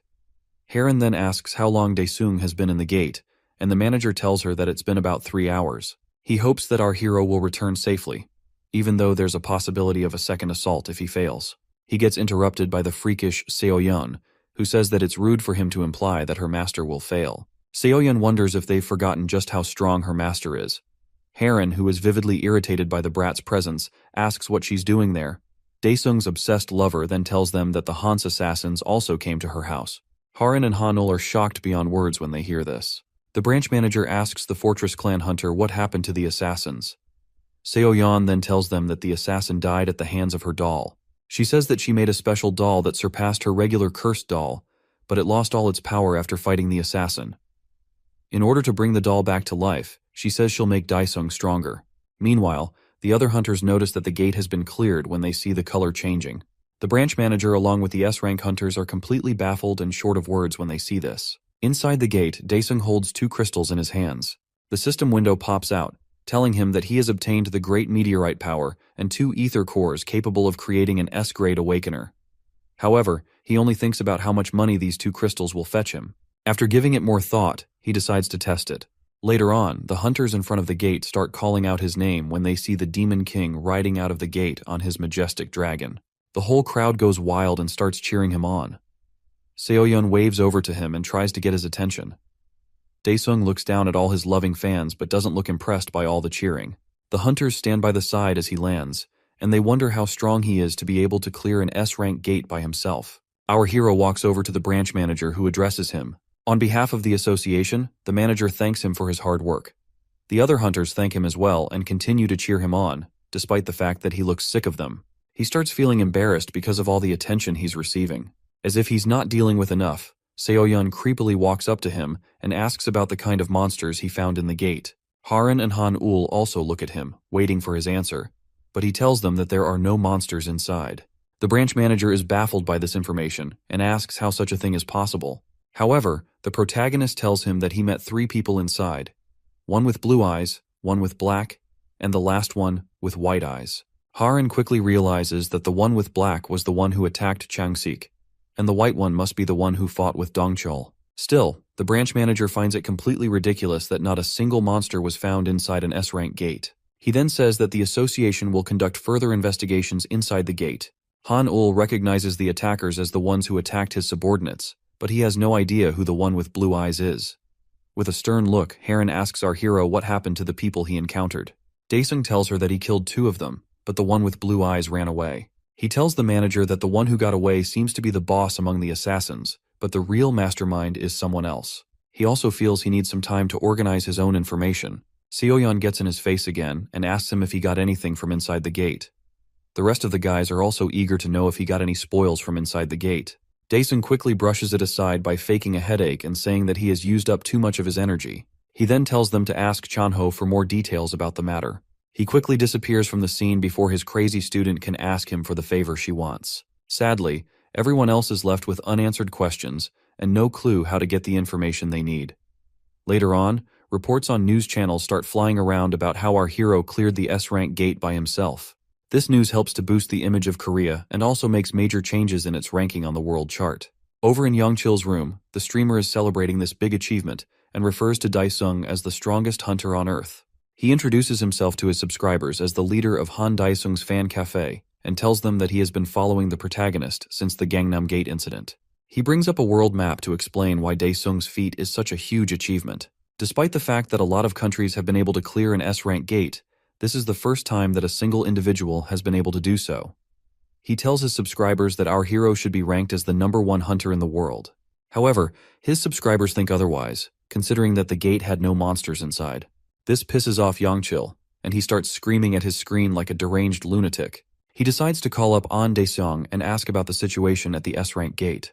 However, whatever the old man tells him is beyond shocking for the young guy. Later on, we see Choyoung being bombarded by a lot of calls from different news outlets because of the Daesung case. The entire thing is exhausting her, and she doesn't understand what all the commotion is about. She can't seem to catch a break as more calls keep flooding in, and it's driving her crazy. Over at the Daesung clan, Chanho is trying to reach out to the protagonist, but our boy is known for not picking up his friends' calls. He is about to lose his mind, so he decides to send a desperate text to Daesung, saying that they need to hold a press conference urgently. However, our hero is fast asleep on his bed and can't hear the silent buzzing of his phone. Chanho is beyond frustrated, and he feels like Daesung should have brought some hunters with him instead of clearing the gate alone. The scene shifts to the altar of Hans's blood demons. There in the vast bounds of space, we see Ramesh, the high priest of Hecatan. While the priest is kneeling before the statues, Elheim shows up and tells him that there's a problem on Earth. When Ramesh asks about it, the bishop tells him that the king of the demonic nebula is on Earth. He also reveals that the demon king was able to access his memories and find out about their plans. The priest is surprised to hear this and slams his staff on the ground out of anger. He then tells Elheim that the creation of gates in Korea will be stopped. After that, he tells the bishop to prepare for a war with the heavens. Elheim humbly takes note of this. Over at the World Hunter Association, the tables are filled with magazines about our hero and how he conquered an S-rank gate by himself. The dignitaries are waiting for the leader to address them. The president of the World Hunter Association, Darren Anderson, then kicks off the meeting to discuss the S-rank gate incident in Korea. Anderson directs everyone's attention to the screen, showing Daesung's face and the gate. The image of our hero zooms in, and he tells them that he's the one who cleared the S-rank gate by himself. The chief of Japan's Central Communications, Natsukawa Shinji, interrupts him and says that in his country, they classify gates based on the monster's level and not the aura. Since there was no monster in the gate tackled by Daesung, Shinji doesn't see why it should be classified as an S-rank. He concludes on that and says that a true S-rank gate can't be closed by a single individual. Jinrong, China's vice chairman of the Awakened Force, says they could only consider the gate to be on the same level as one of their hunters' examination locations. Someone else tells them not to be in a hurry to judge the situation, especially when the chairman of Korea's association is right there with them. Park Jung-ho starts to feel nervous based on what has been said but decides to go at it with them. Anderson also tells the rest that the association will dispatch an investigation team to officially recognize the situation as an S-class shutdown. For now, he tells them to pay attention to Jung-ho. Korea's association head then tells them that they've acquired important information about Daesung, and because of that, he is requesting global measures to be initiated. He turns their attention back to the screen and tells them to look at the first video. Later on, a car pulls up to the Daesung clan building. A horde of reporters who are swarming the building immediately recognize that the person inside the car is Chanho. Choyoung tells Chanho about the horde of reporters and asks what they should do. The guy is tired of dealing with these news reporters, but he still decides to step out of the car. As soon as he gets down, the news reporters start asking if the gate that was tackled is really an S-rank gate and what Daesung has to say about the matter. He finds their remarks quite irritating and insulting. Chanho tells them that they'll address the matter, so in the meantime, they'll have to wait a bit. However, the broadcasters keep bombarding him with more questions, asking if it's true that there was nothing discovered inside the gate. Choyoung interrupts them and clears a path for Chanho to head inside the building. Chanho steps through and thanks her for the save. While he heads inside the building, the newscasters direct their attention to Cho-young and start asking her different questions. Sadly for them, she humbly declines to be interviewed. At our hero's apartment building, his mother and sister are outside when they see a different set of reporters who are looking for Dae-sung. The reporters take notice of them and immediately rush towards the two women to conduct an interview. Jisoo tries to protect her mother from the rabid reporters who are scaring them. One of them steps up and tells the mother that her son is the hero who saved the country, and they want a word with him. Dae-sung's mother is confused and doesn't know why they are referring to her son as a hero. Regardless, the newscasters pressure them into making a comment on the S-Class gate incident. Jisoo, being a loudmouth, tells them that her brother said not to evacuate. She reveals that Dae-sung told them that home is the safest place, and there was no need for them to leave the city. The reporters quickly take note of this, and proceed to ask her about the change in her brother's hair color, and if it has something to do with his mental state. Jisoo continues blabbering like a water faucet until she hears someone yelling her name. When she turns, she sees her brother, who tells her to quickly leave with their mom and go home. The reporters immediately divert their attention to the hero and start battering him with a series of questions. The same reporter who questioned his family then tells him to make a comment about the S-Class gate being empty. The protagonist tells them to all shut up and says that anyone who speaks will not be allowed into the press conference room. The newscasters quickly shut up and become anxious at the thought of a combined press conference. At that moment, Dae-sung snaps his fingers and sends an electrical surge to destroy all their cameras and recorders. He lets them know that photos and videos are prohibited during the conference. He promises to reveal everything in a week's time and then asks the reporters to kindly leave. The newscasters are left without much of a choice, so they have to oblige. Meanwhile, Jung-ho is on a plane heading back home, and he is lost in thought about what happened during his meeting. Back then, Jin-rong suggested that they needed to find a way to capture the Hans guys who made the gate. But in his mind, he just wants to find a way to evaluate Dae-sung's ability by himself. He proposes that they should summon the protagonist to hear what he has to say. This way he'll be able to confirm if Korea has such a phenomenal hunter in their midst. Shinji also seconded the idea because he feels there's a need to maintain good relationships with Korea if Dae-sung's abilities are the real deal. Another dignitary also chips in and says they should call over our hero to obtain more information. However, Jung-ho lets them know that it won't be possible. Anderson then tells him that the Federation will dispatch 5 S-Class hunters for gate defense. After that, he suggests they call Dae-sung over and listen to what he has to say before deciding on the association's policy. Looking closer, Jung-ho realizes that all these guys are only interested in Dae-sung. After having a stare-down with Anderson, he tells them that he has no intentions of cooperating with them. The Korean Association head then looks out his windows and vows not to let the guys have their way. Over at the Dae-sung clan, the protagonist asks Cho-young if she initially planned to work for his clan. She thanks him for saving her life twice, and he asks if her body has fully recovered. Cho-young says that she can no longer work as a hunter due to her aura core being destroyed, so she wishes to work for him until she can recover as a hunter. Dae-sung, who seems to have too much wax in his ear, still asks if she's unable to do work as a hunter, despite what she just said. Cho-young explains that she lost both her parents to monsters, so she plans to reclaim her abilities and get revenge on those who made the gates. Chanho walks into the room while complaining about his friend, but surprisingly sees the hero there. He quickly hands Dae-sung an invitation from the Global Hunters Association. The contents of the letter talk about how Dae-sung is invited to a conference so that they can learn from his experience and also find out vital information about the gate. Cho-young reads the boring letter to Dae-sung with all the important details. Chanho feels proud that his friend will be attending a conference with global top hunters and wonders if he is also invited. However, our hero lets them know that he has no intentions of going. Chanho tells him to think about it and not make such a hasty decision, but Dae-sung tells him that the Hans guys are not people to joke with. He feels if they show up while he's away, the entire country will be doomed. The group leader thinks about this, knowing that 5 S-Class hunters are still not enough to match up with the protagonists. After that, he then asks how Dae-sung plans to deal with the press conference. Dae-sung recalls that and looks over to Cho-young while stating that he has a plan. The poor girl starts sweating like a river because she has no idea what this crazy guy is planning. At the press conference venue, reporters have swarmed the room and are quickly flashing their cameras in order not to miss a single detail. Cho-young opens the floor for the conference and passes the microphone to Chanho to give a detailed briefing. As the leader of the Dae-sung clan introduces himself, camera flashes continue to go off in his face. After his debriefing, Cho-young tells the reporters to raise their hands if they have any questions. As they raise their hands, she picks out the reporter in the first row. The lady introduces herself as Lee Jimin and proceeds to ask our hero a question. Daesung walks over to the podium, and Jimin asks if he knows any information about the gate, considering that he told his family not to evacuate.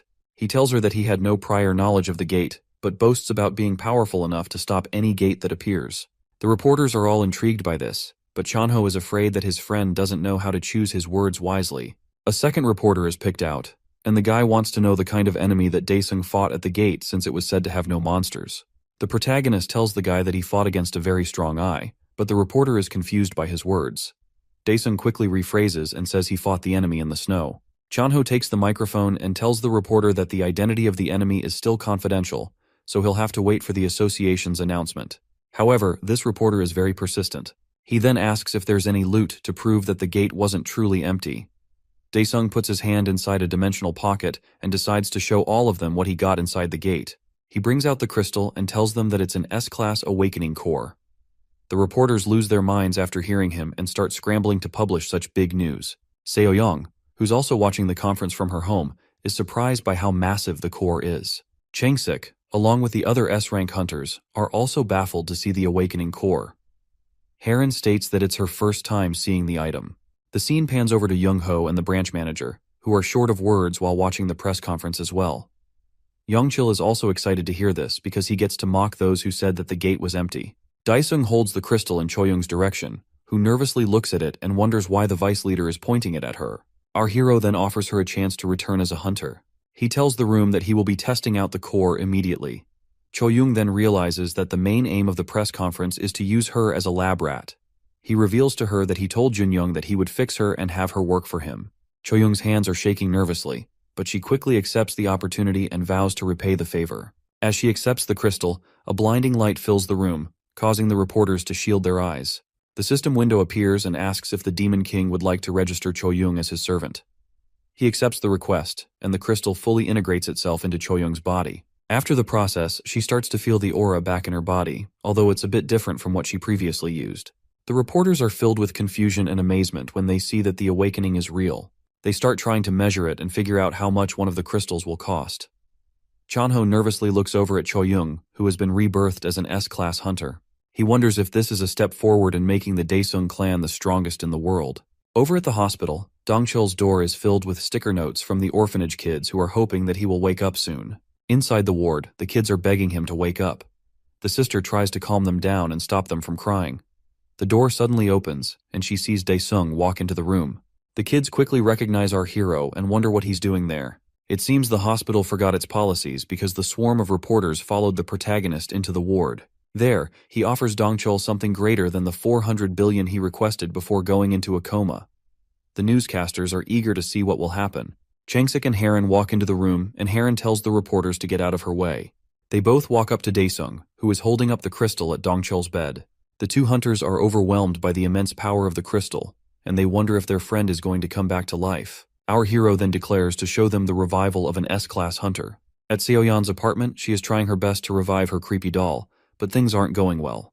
To save the doll, she needs a stronger medium from her master. The magic circle on the ground feeds the doll with power, but it's not enough to bring it back to life. She makes up her mind to move out quickly and find her master. Back at the hospital, the little kids and the nun are taken aback as the director's body starts to levitate. The system window pops up in Daesung's face, and he accepts to register Dongchul as a servant. The director's clothes are ripped off in the process as the power surges through his body. The reporters are all flashing their cameras in order not to miss a moment of this resurrection process. After that, Daesung declares that the day's event has come to an end. He quickly teleports out of the room, leaving everyone else bewildered. At that moment, Dongchul's eyes come alive, and his body lands back on the bed. He quickly takes a defensive stance, believing he is still in the middle of his last fight, but his friends end up laughing at him.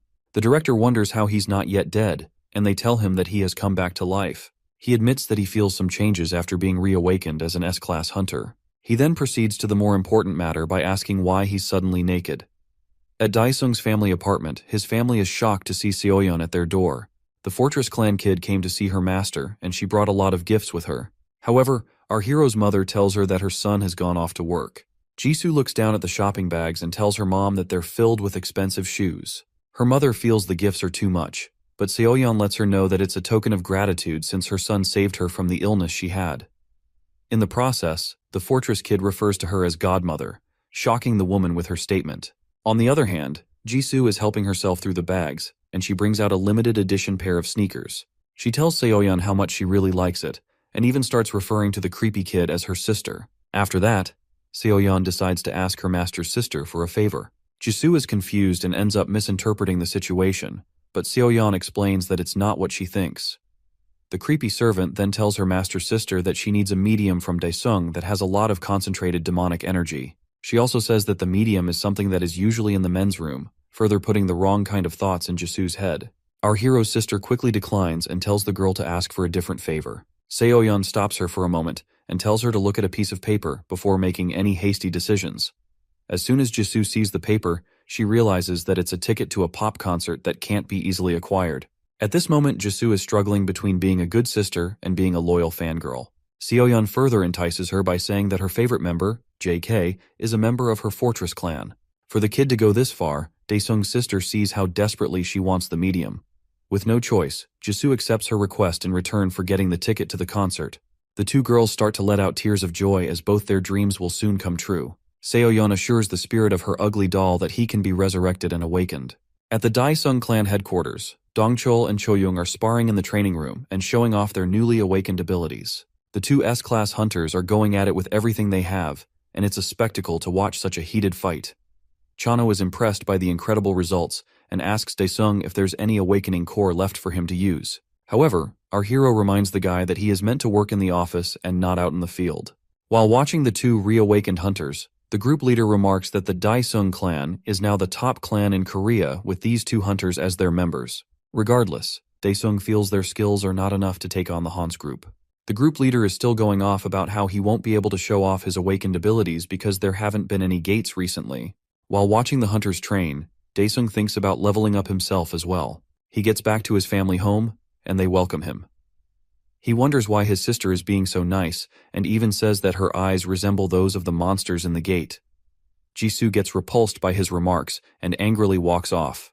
But it doesn't change the fact that he suspects that the girl is up to something. He then heads off into the shower to wash off the stress of the day. While drying off his hair, his sister sneaks past him and quietly opens the door to the bathroom. Seeing that her brother didn't notice her, she wonders if he really is an S-rank hunter. However, he suddenly pops up behind her, nearly giving the poor girl a heart attack.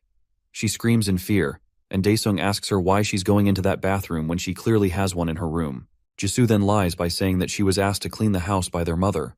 Daesung has no idea what she's talking about, but she slams the door in his face, leaving him perplexed about the situation. While inside the bathroom, Jisoo tries to catch her breath. In her mind, she regrets doing this to her brother, all because of some pop star group. An idea pops into her head, and she braces herself to search for the medium. The next day, Seoyeon and Jisoo meet up at a coffee cafe. Jisoo hands over an envelope and asks her brother's servant to check if the contents are right. Seoyeon gets really excited when she sees the aura emanating from the envelope. Jisoo tells her that she scraped it all from the bathroom, so it will be a good amount to use as a medium. She then asks the hunter for the ticket. With the amount of energy Seoyeon is seeing from the envelope, she feels her doll will be revived with a super awakening. She then hands over the ticket to Jisoo, who's lost in thought about how she'll get to meet JK. The two girls are satisfied with each other's services and continue to talk for some time.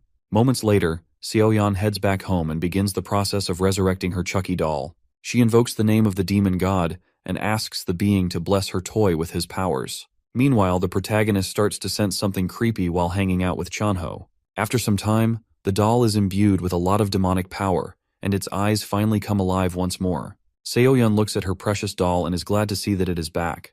She rushes to hug Chucky, but the ugly toy slaps her away. Chucky starts to call her master an idiot for delaying his resurrection all this while. Talk about an ungrateful piece of garbage. He starts stomping on her head and vowing that he will stain the world with blood. On the other hand, Seoyeon has no idea why her doll is acting so deranged and stupid. It probably runs in the family. Anyway, after some time, she manages to subdue the creepy toy by impaling it with some rods. She admits that she didn't discipline Chucky well enough, so now she plans to smack some respect into the spoiled demonic brat. However, her phone starts buzzing when she gets a call from her master. She gets really excited, like a kid who just got some candy. Moments later, she appears in the Pantheon along with Dongchul and Choyoung. The two reawakened hunters are confused as to how they got there, but Seoyeon looks to her master and asks what kind of devilish place they'll be visiting this time. Daesung lets the two reawakened hunters know that they are far too weak. Dongchul and Choyoung are short of words because they know this is true. The protagonist then tells them that they have to level up considerably. He gets interrupted by his most annoying servant, who tells him that she has something to show him. She then pops out the demonic doll on the floor. Chucky isn't too happy about being called ugly, but what else can you call this repulsive-looking toy? Seoyeon then tells her master that the doll is their child. This girl has definitely let her fantasies run amok for too long. As you'd expect, Dongchul and Choyoung are left speechless by this, and wondering if our hero and the crazy kid actually decided to procreate. To make things worse, Chucky gets up and refers to Daesung as his dad. Suddenly the doll starts running towards him, but Daesung smacks the foolish thing away before it lays its hands on him. Seoyeon picks up her child and tries to bring the poor kid back to his senses. The protagonist is sick of the girl and has no idea how she came up with something so crazy. The other two hunters are still left speechless about the whole matter. Daesung quickly changes the topic by saying that it's time to raise the might of the Daesung clan. He recreates the Lord Spider Queen's territory, and the scenery changes to a thick forest. While Dongcheol is trying to figure out how they moved so quickly, Choyoung brings out her guns because she can sense enemies around. A system interface then appears to them and tells them that they can check their status through the View command. Seoyeon and the rest access it and see their occupations and stats. The whole thing is still confusing Dongcheol, and he asks Daesung if he's a ghost who can travel through different places. Seoyeon, who feels like their senior in this situation, tells them that they're in the Hell Training Center and they need to be prepared. Choyoung keeps herself alert when they suddenly get approached by a horde of spiders. Daesung then tells them that they have to survive until the time limit is up. A rush of excitement runs through Dongcheol's body, and he can't wait to get some action. The girls also brace themselves for the battle, and our hero signals everyone to begin. The spiders charge and leap straight at the hunters without a second thought. Meanwhile, Young-ho is reading through the trending topics of the news. He then takes note of a headline talking about the reawakening of Dongcheol and Choyoung. The landline beeps with a message, saying that the branch manager is requesting to see him. The manager enters the office, and the association head asks him what the situation is. The guy then tells the old man there is an emergency call from the World Hunters Association. They've announced that they'll hold the World Hunter Federation meeting in Korea, and the association wants to invite Daesung. Young-ho then asks for the list of attendees, and the branch manager hands it over. The old man is bewildered when he hears that the world's #1 hunter, Aslan Anderson, will be attending the meeting. Not only is Aslan the world's #1 hunter, Jung-ho also remarks that he is the association president's younger brother. Over at the presidential office, President Lee Kang-cheon meets with Jung-ho.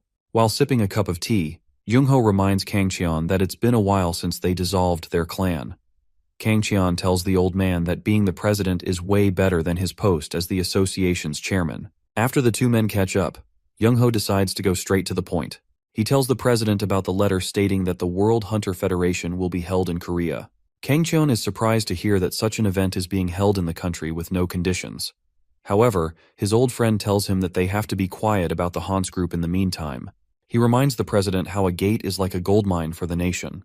The gates are necessary for the country's economic situation, and if the ether core dissipates, the country's power supply will collapse. Jung-ho is angry at the fact that Darren doesn't want to bear the responsibility if the Hans group should show up. He feels that the president is overconfident due to the fact that his younger brother is Aslan. In addition, Kang-cheon says that the United States will unofficially be monitoring the current situation. He then asks Jung-ho how they will maintain the economic development and safety of the citizens. Jung-ho suggests that they prepare the highest rank medal, which is our hero. If they have Daesung, they won't need to be envious of nuclear weapons. The president agrees with this plan and says that the protagonist must attend the Federation Conference as a representative of Korea. The association head offers to handle the matter concerning our hero. The scene shifts to Daesung and Chanho, who are talking about the medal that was offered to our hero. The group leader explains that it's the highest rank medal and not something regular. However, Daesung feels like it's going to be used as a dog collar to keep him in check. Due to that, he refuses to go to the conference. Chanho lets him know that the government is also offering to reduce his taxes and give him better pensions. This is a really big benefit for our hero, and this offer manages to pique his interest. After hearing that he'll be getting 30% of the revenue, he agrees to go ahead with the conference. Chanho also lets him know that they were the first to be informed about the Federation Conference, but Daesung has no idea what the conference even is. The group leader explains that it's basically an event where world rankings are announced. Daesung doesn't want to go for something so boring, but the medal awarding ceremony will also be held at the Federation Conference. The thought of going to an event for just a medal makes him even more upset. After that, Chanho asks him where the other hunters are, and Daesung tells him that they are currently training. Over in the Hell Training Center, Seoyeon is giving the spiders a good smackdown. She activates an ability to significantly slow them down, allowing Chucky to take his role as a deranged killer. The crazy doll jumps on the spider's back and starts yapping about how they're a bunch of insignificant creatures. At that moment, he pierces his blade through its exoskeleton, leaving the poor creature screaming for help. Choyoung then pops out with her guns and lays waste to all the enemies in her path. Her attack pierces through and manages to freeze the spiders in place. Dongcheol then rushes out and lands the final explosive blow to decimate the monsters. He uses a magnetic field to round them up and his lightning strike to deliver the killing blow. He repeats the same combo until all the spiders have been dealt with. After the fight, the director compliments Choyoung's ice attacks, and she returns the favor by speaking on how impressive his destructive attacks are. A system message shows up and Seoyeon lets them know that it's time to defeat the boss spider. Meanwhile, An Daesung is sadly browsing through gate prices, but they've all dried up. If things continue as they are, he'll return to his broke ways. Yongchil then bursts into the room and tells the bald man that the Hunter Federation conference will be held in Korea. However, the old fool doesn't see how this benefits them. The young streamer explains that if they represent themselves as the exclusive Porter clan of the Daesung clan, they'll receive a lot of requests and will be able to expand globally. The thought of this is able to make Daeseong quite interested in the plan. Yongchil also tells him that our hero's rank will also be announced during the conference.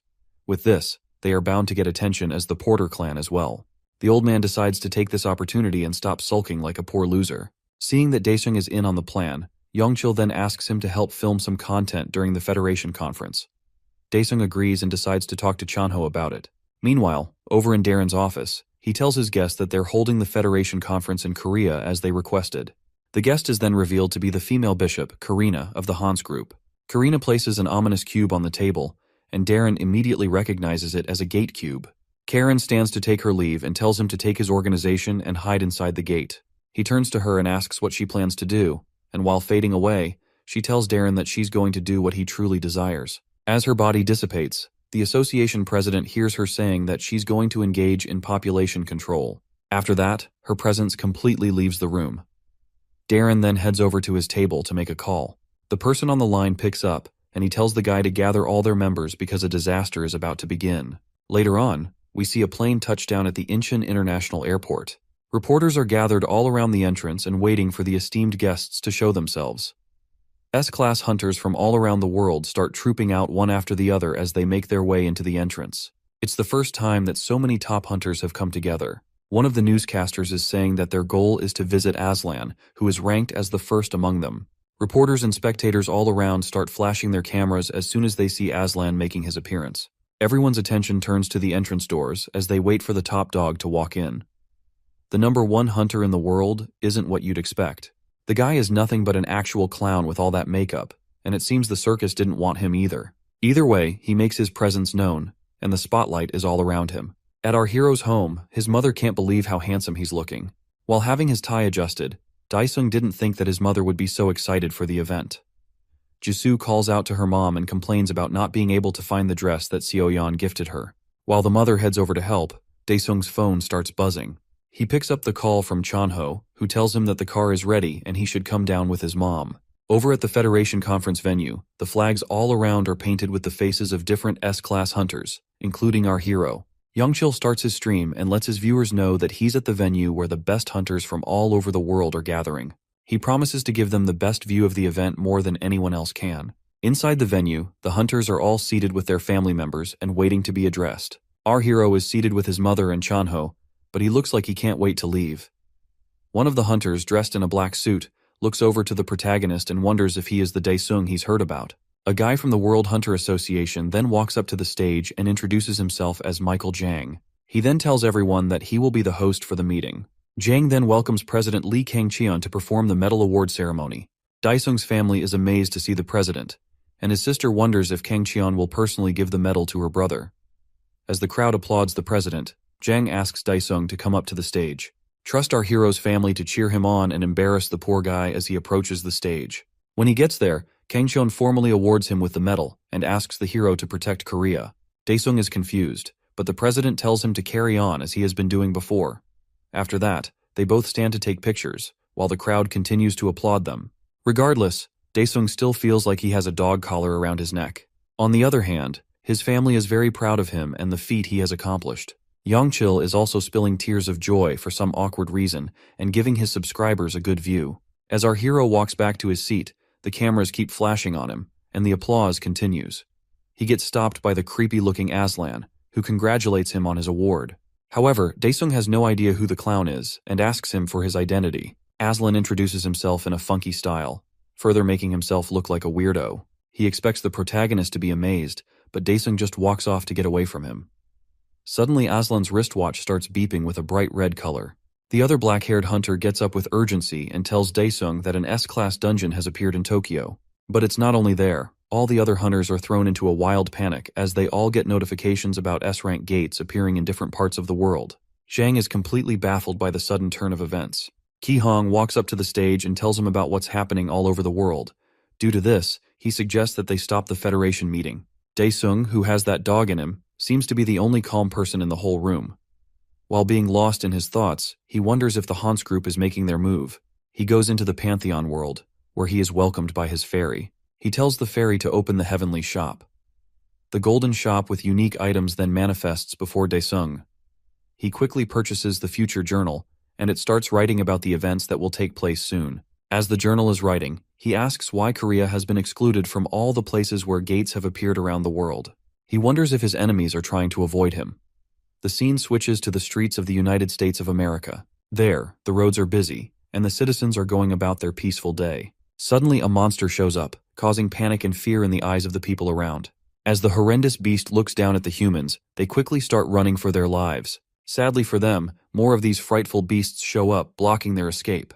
The humans pray to God to save their lives, but it looks hopeless as more monsters rain down from the gate in the sky. Over in the city of Tokyo, the destruction and chaos are already taking place. A horde of wolf monsters is seen running through the streets and causing destruction. A hunter leads the monsters to an ambush point, where he signals his partner to blow up the place. An explosion goes off, causing blue smoke to fill the air around. While the beasts are caught up in it, the hunter dives down and signals for the hunt to begin. Some other hunters clad in ninja attire join him and start attacking the monsters.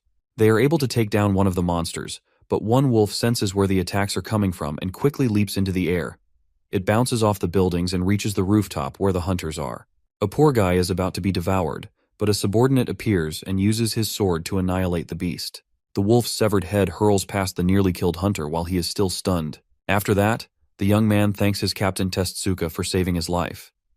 Tetsuka gazes at the gate in the sky and is troubled because if the monsters keep pouring out, the city will be annihilated. Back in Washington, the city is in ruin, and hunters are utterly defeated.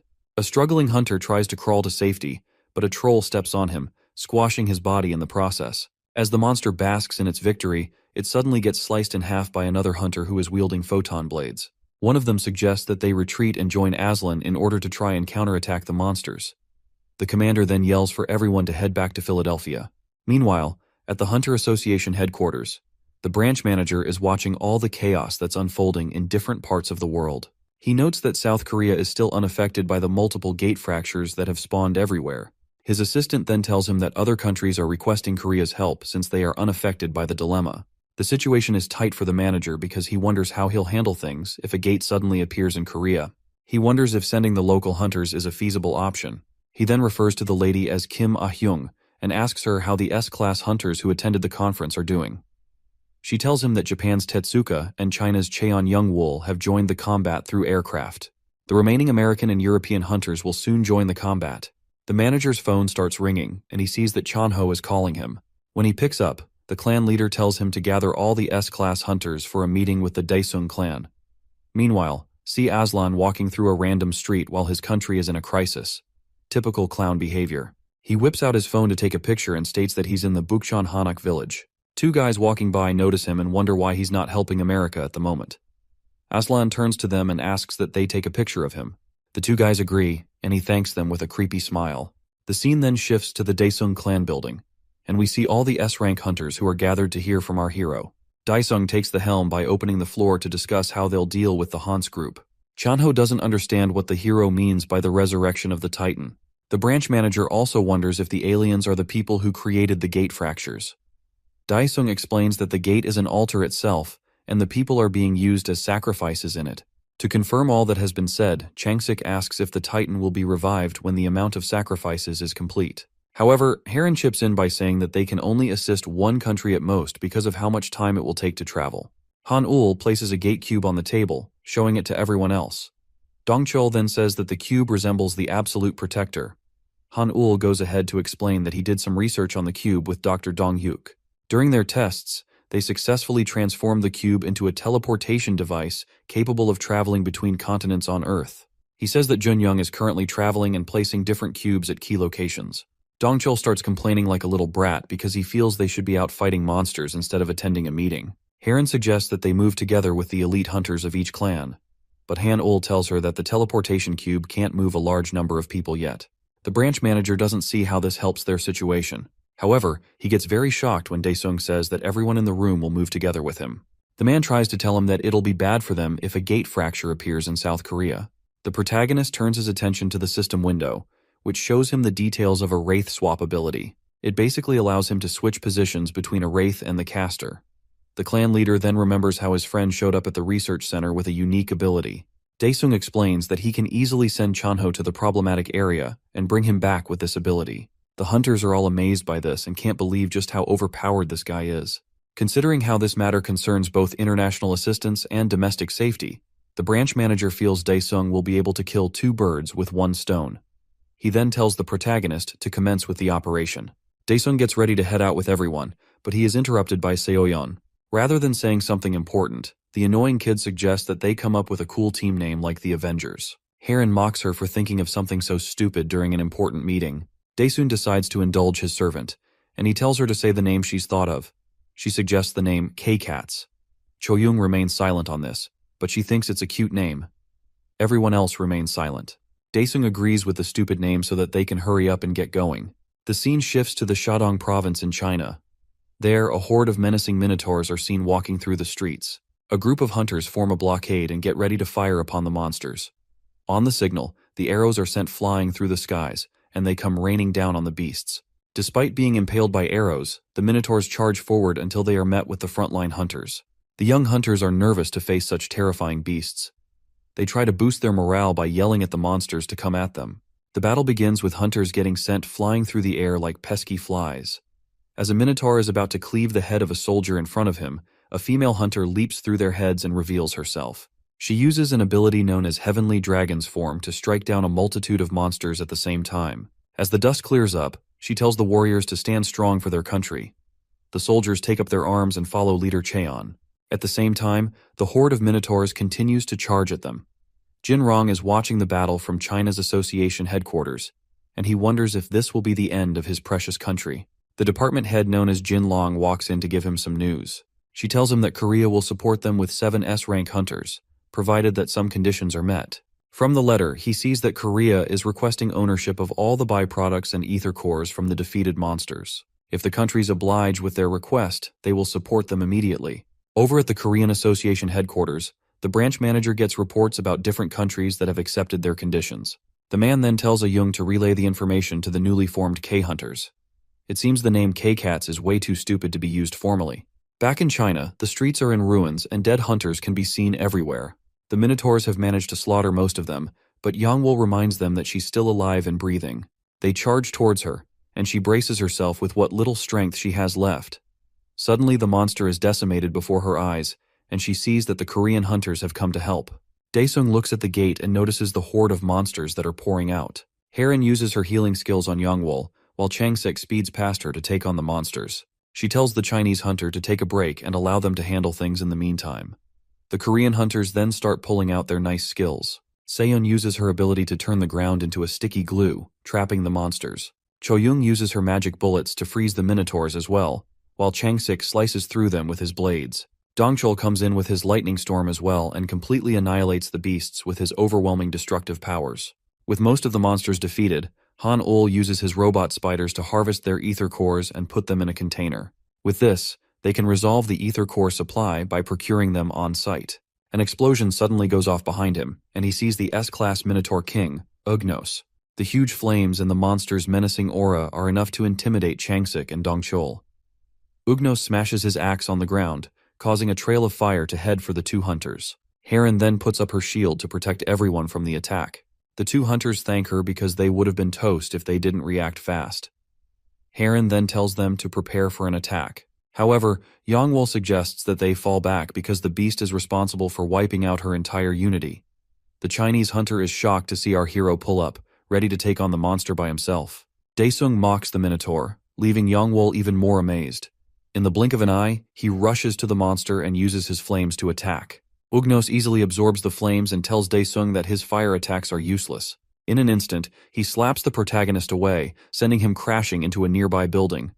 The beast boasts of being the ruler of the demonic beasts, and calls our hero an insignificant insect.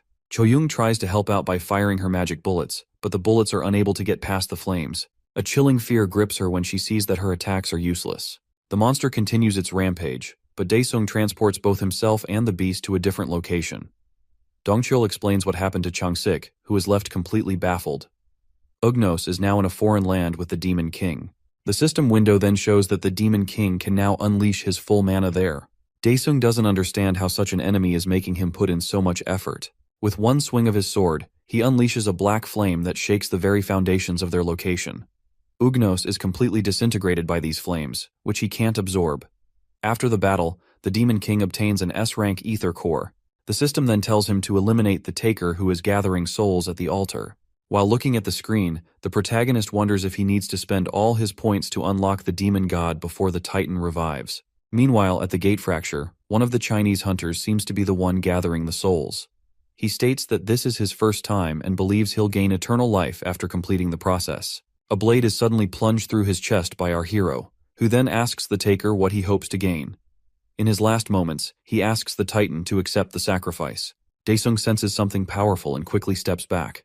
He then sees a giant hand coming out of the gate to take the offerings. Daesung suddenly sees himself in a pitch-dark space. The Titan's hand grabs the soul offerings and vanishes into the dark.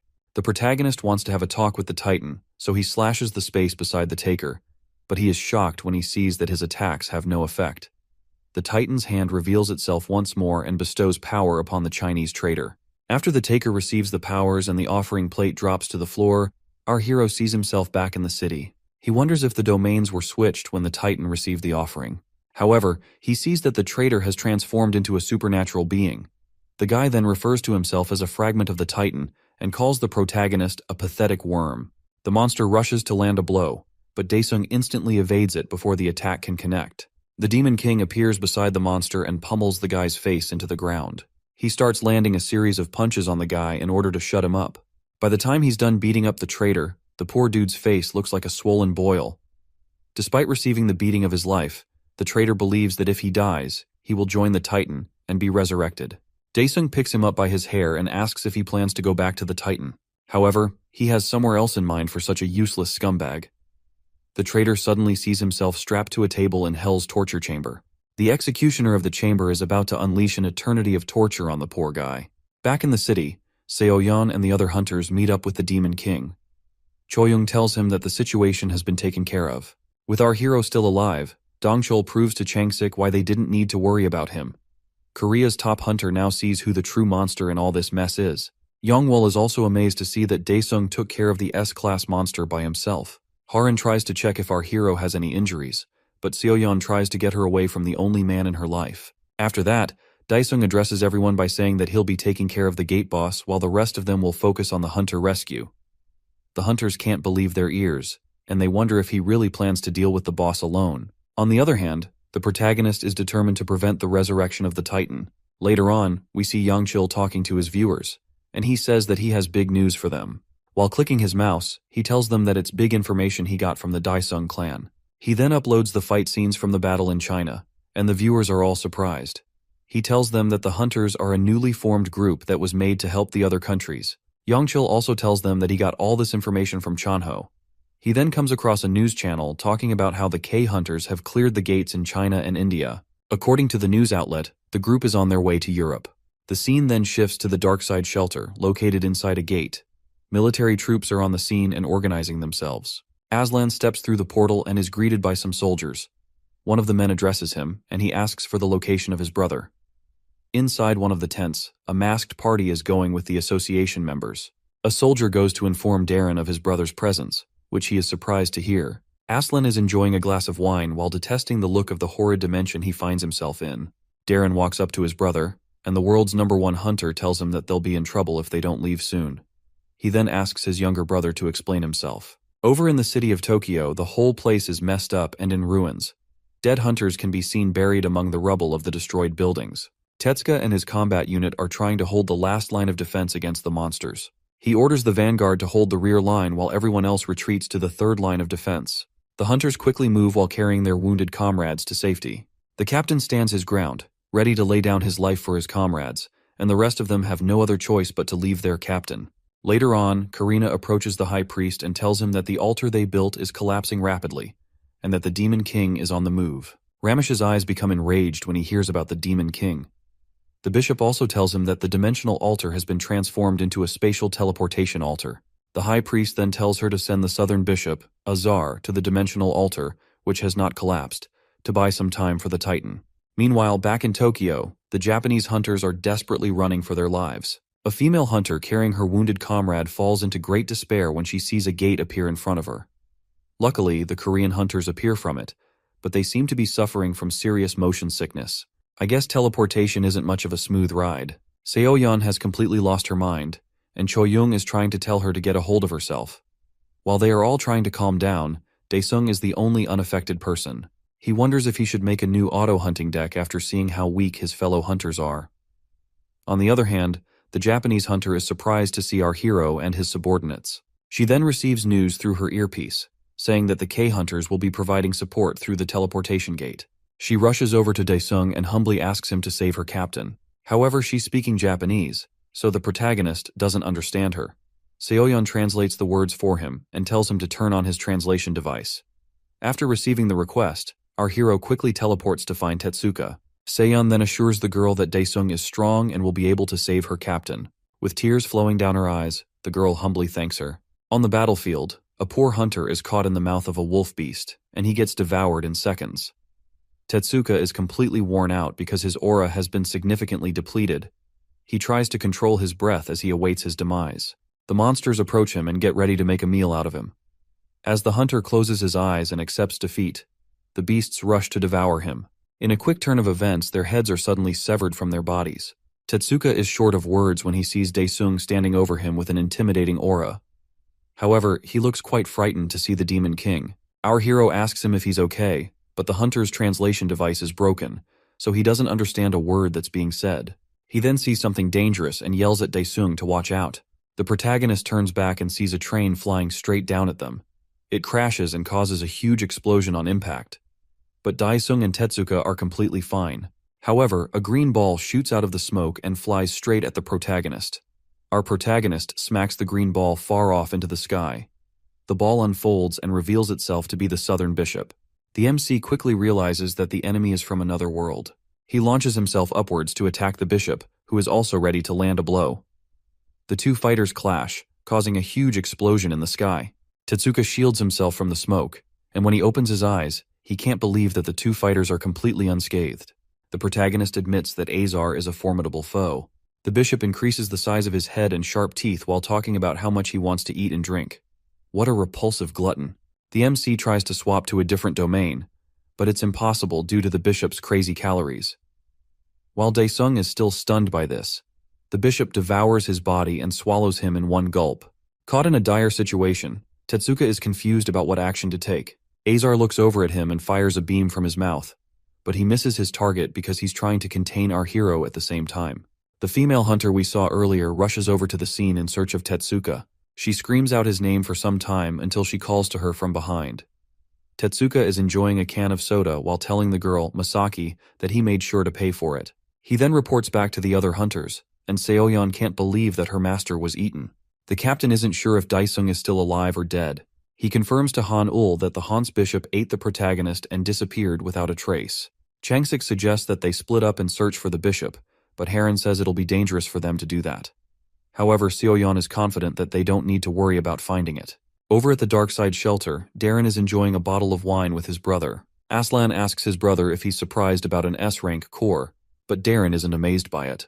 The president tells his brother that he doesn't truly understand the power of the Han's aliens. He is sure that even Daesung won't be able to stop them from what they've set their minds to. Aslan then stands to take his leave and reminds his brother that he has warned him. But Darren assures him there's nothing to worry about because their plans will be carried out. Back in Tokyo, Seo-yeon brings out the Chucky doll, who isn't too happy about being summoned by his master. She tells the ugly toy that his father has disappeared, but Chucky is still unbothered. Even Chang-sik and Dong-cheol can't stand the ugly thing's annoying attitude. However, Chucky wonders who would be crazy enough to kidnap the Demon King. He suddenly turns back after sensing the protagonist's anger. The hunters can see or sense anything, so Chucky points them in the direction of our hero. Han-ul asks about what's over there, and Tetsuka tells them that it's Mount Fuji. The hunters head up the mountain until they reach the top. There, Chucky points them to a hole where he senses the Demon King's anger. To their surprise, the ugly doll jumps down without a second thought. The others are too scared to jump down because they can't see the end of it. But Tetsuka wonders why such a crater is on the mountain. Cho-young then shoots up a signal flare, which the other 3 hunters take note of. In Azar's stomach, the protagonist is trying to use his movement skills, but they seem to be sealed. The stomach acids slowly start pouring in, worsening his condition. He releases a huge wave of mana to push the acid back and protect himself. Meanwhile, the Southern Bishop is meditating and trying to suppress our hero's powers. The doll then finds the bishop lost in meditation. Chang-sik and Dong-cheol contemplate who should go first and land the first hit. However, Chucky rushes in like a fool, making himself known to the bishop. Despite all his efforts to stab the bishop, he isn't able to put a single scratch on him. As Azar notices that he's a cursed doll, Dong-cheol quickly snags Chucky away, while Chang-sik attacks with lightning speed. Sadly, they see that both their attacks were ineffective against the bishop. The bishop gets up to fight them, but whatever the Demon King is doing inside him makes him want to hurl. When he throws up, a bunch of fireballs come out of his mouth. As the hunters run away, Dong-cheol notices that the attack is similar to Daesung's aura skill. When the explosion goes off, Chang-sik sneaks through to land a deadly blow to the bishop, but Azar opens his mouth wide to swallow the hunter. Just before the top hunter gets devoured, Dong-cheol saves him in the nick of time. When the 2 hunters are out of the way, Cho-young shows up and starts to fire her magic bullets. While the bullets start to freeze Azar's feet, Dong-cheol comes back with his lightning powers and delivers a deadly attack on the bishop. However, this causes the bishop to open his mouth and start spitting out acid. Before the acid hits them, Heron pops out her shield and protects them. While she is protecting everyone, Seo-yeon runs out to attack. They try to call her back, but she's determined to get back her master. She pierces the head of her voodoo doll in an attempt to instantly kill the bishop, but the system tells her that skill will be replaced with one called Feint if the target's soul is too large. The attack manages to hit Azar, causing him a great deal of pain before he passes out. The hunters are surprised that Seo-yeon was able to perform such a feat with one hit. Even she is surprised that her skill actually worked, meaning that this brain-dead girl ran out without a sure plan. Down in Philadelphia, the citizens are acting like mindless zombies for some reason. The monsters from the gate are just walking past them without attacking. One of the monsters asks their chief why they're not attacking the humans. The chief tells him that the Titan prefers the souls of pure warriors. Looking closer, we see some strings are being attached to the humans and controlling them like puppets. The humans start acting more possessed as they rush towards the monsters. The trolls start to smack the humans away, and the chief monster finds the whole thing ridiculous. One human latches onto a monster, and the beast sees that the whole guy's body is on fire. The poor guy could use a cold shower, but he suddenly explodes into smithereens.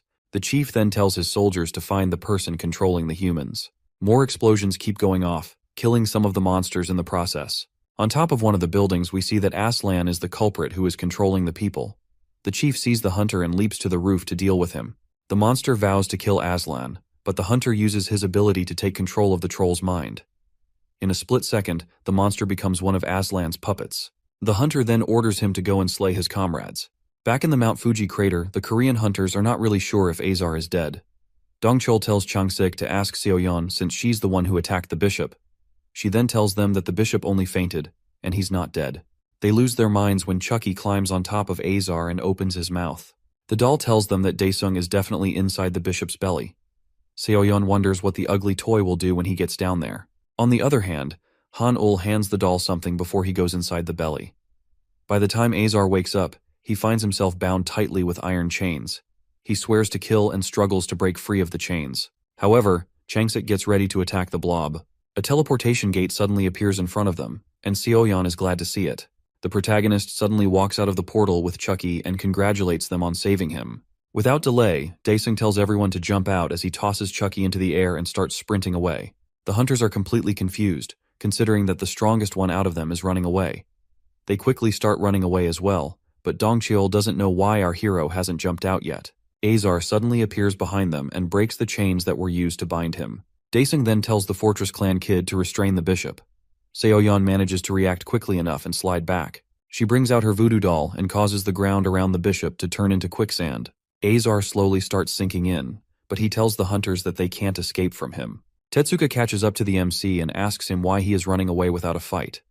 Daesung then tells him that they'll be dead if they fight inside the crater. As Azar sinks further into the sand, he reaches out to grab the hunters with his gigantic hand. A bright light is seen from the top of the crater. Our hero then bursts out with his wraith dragon in the nick of time.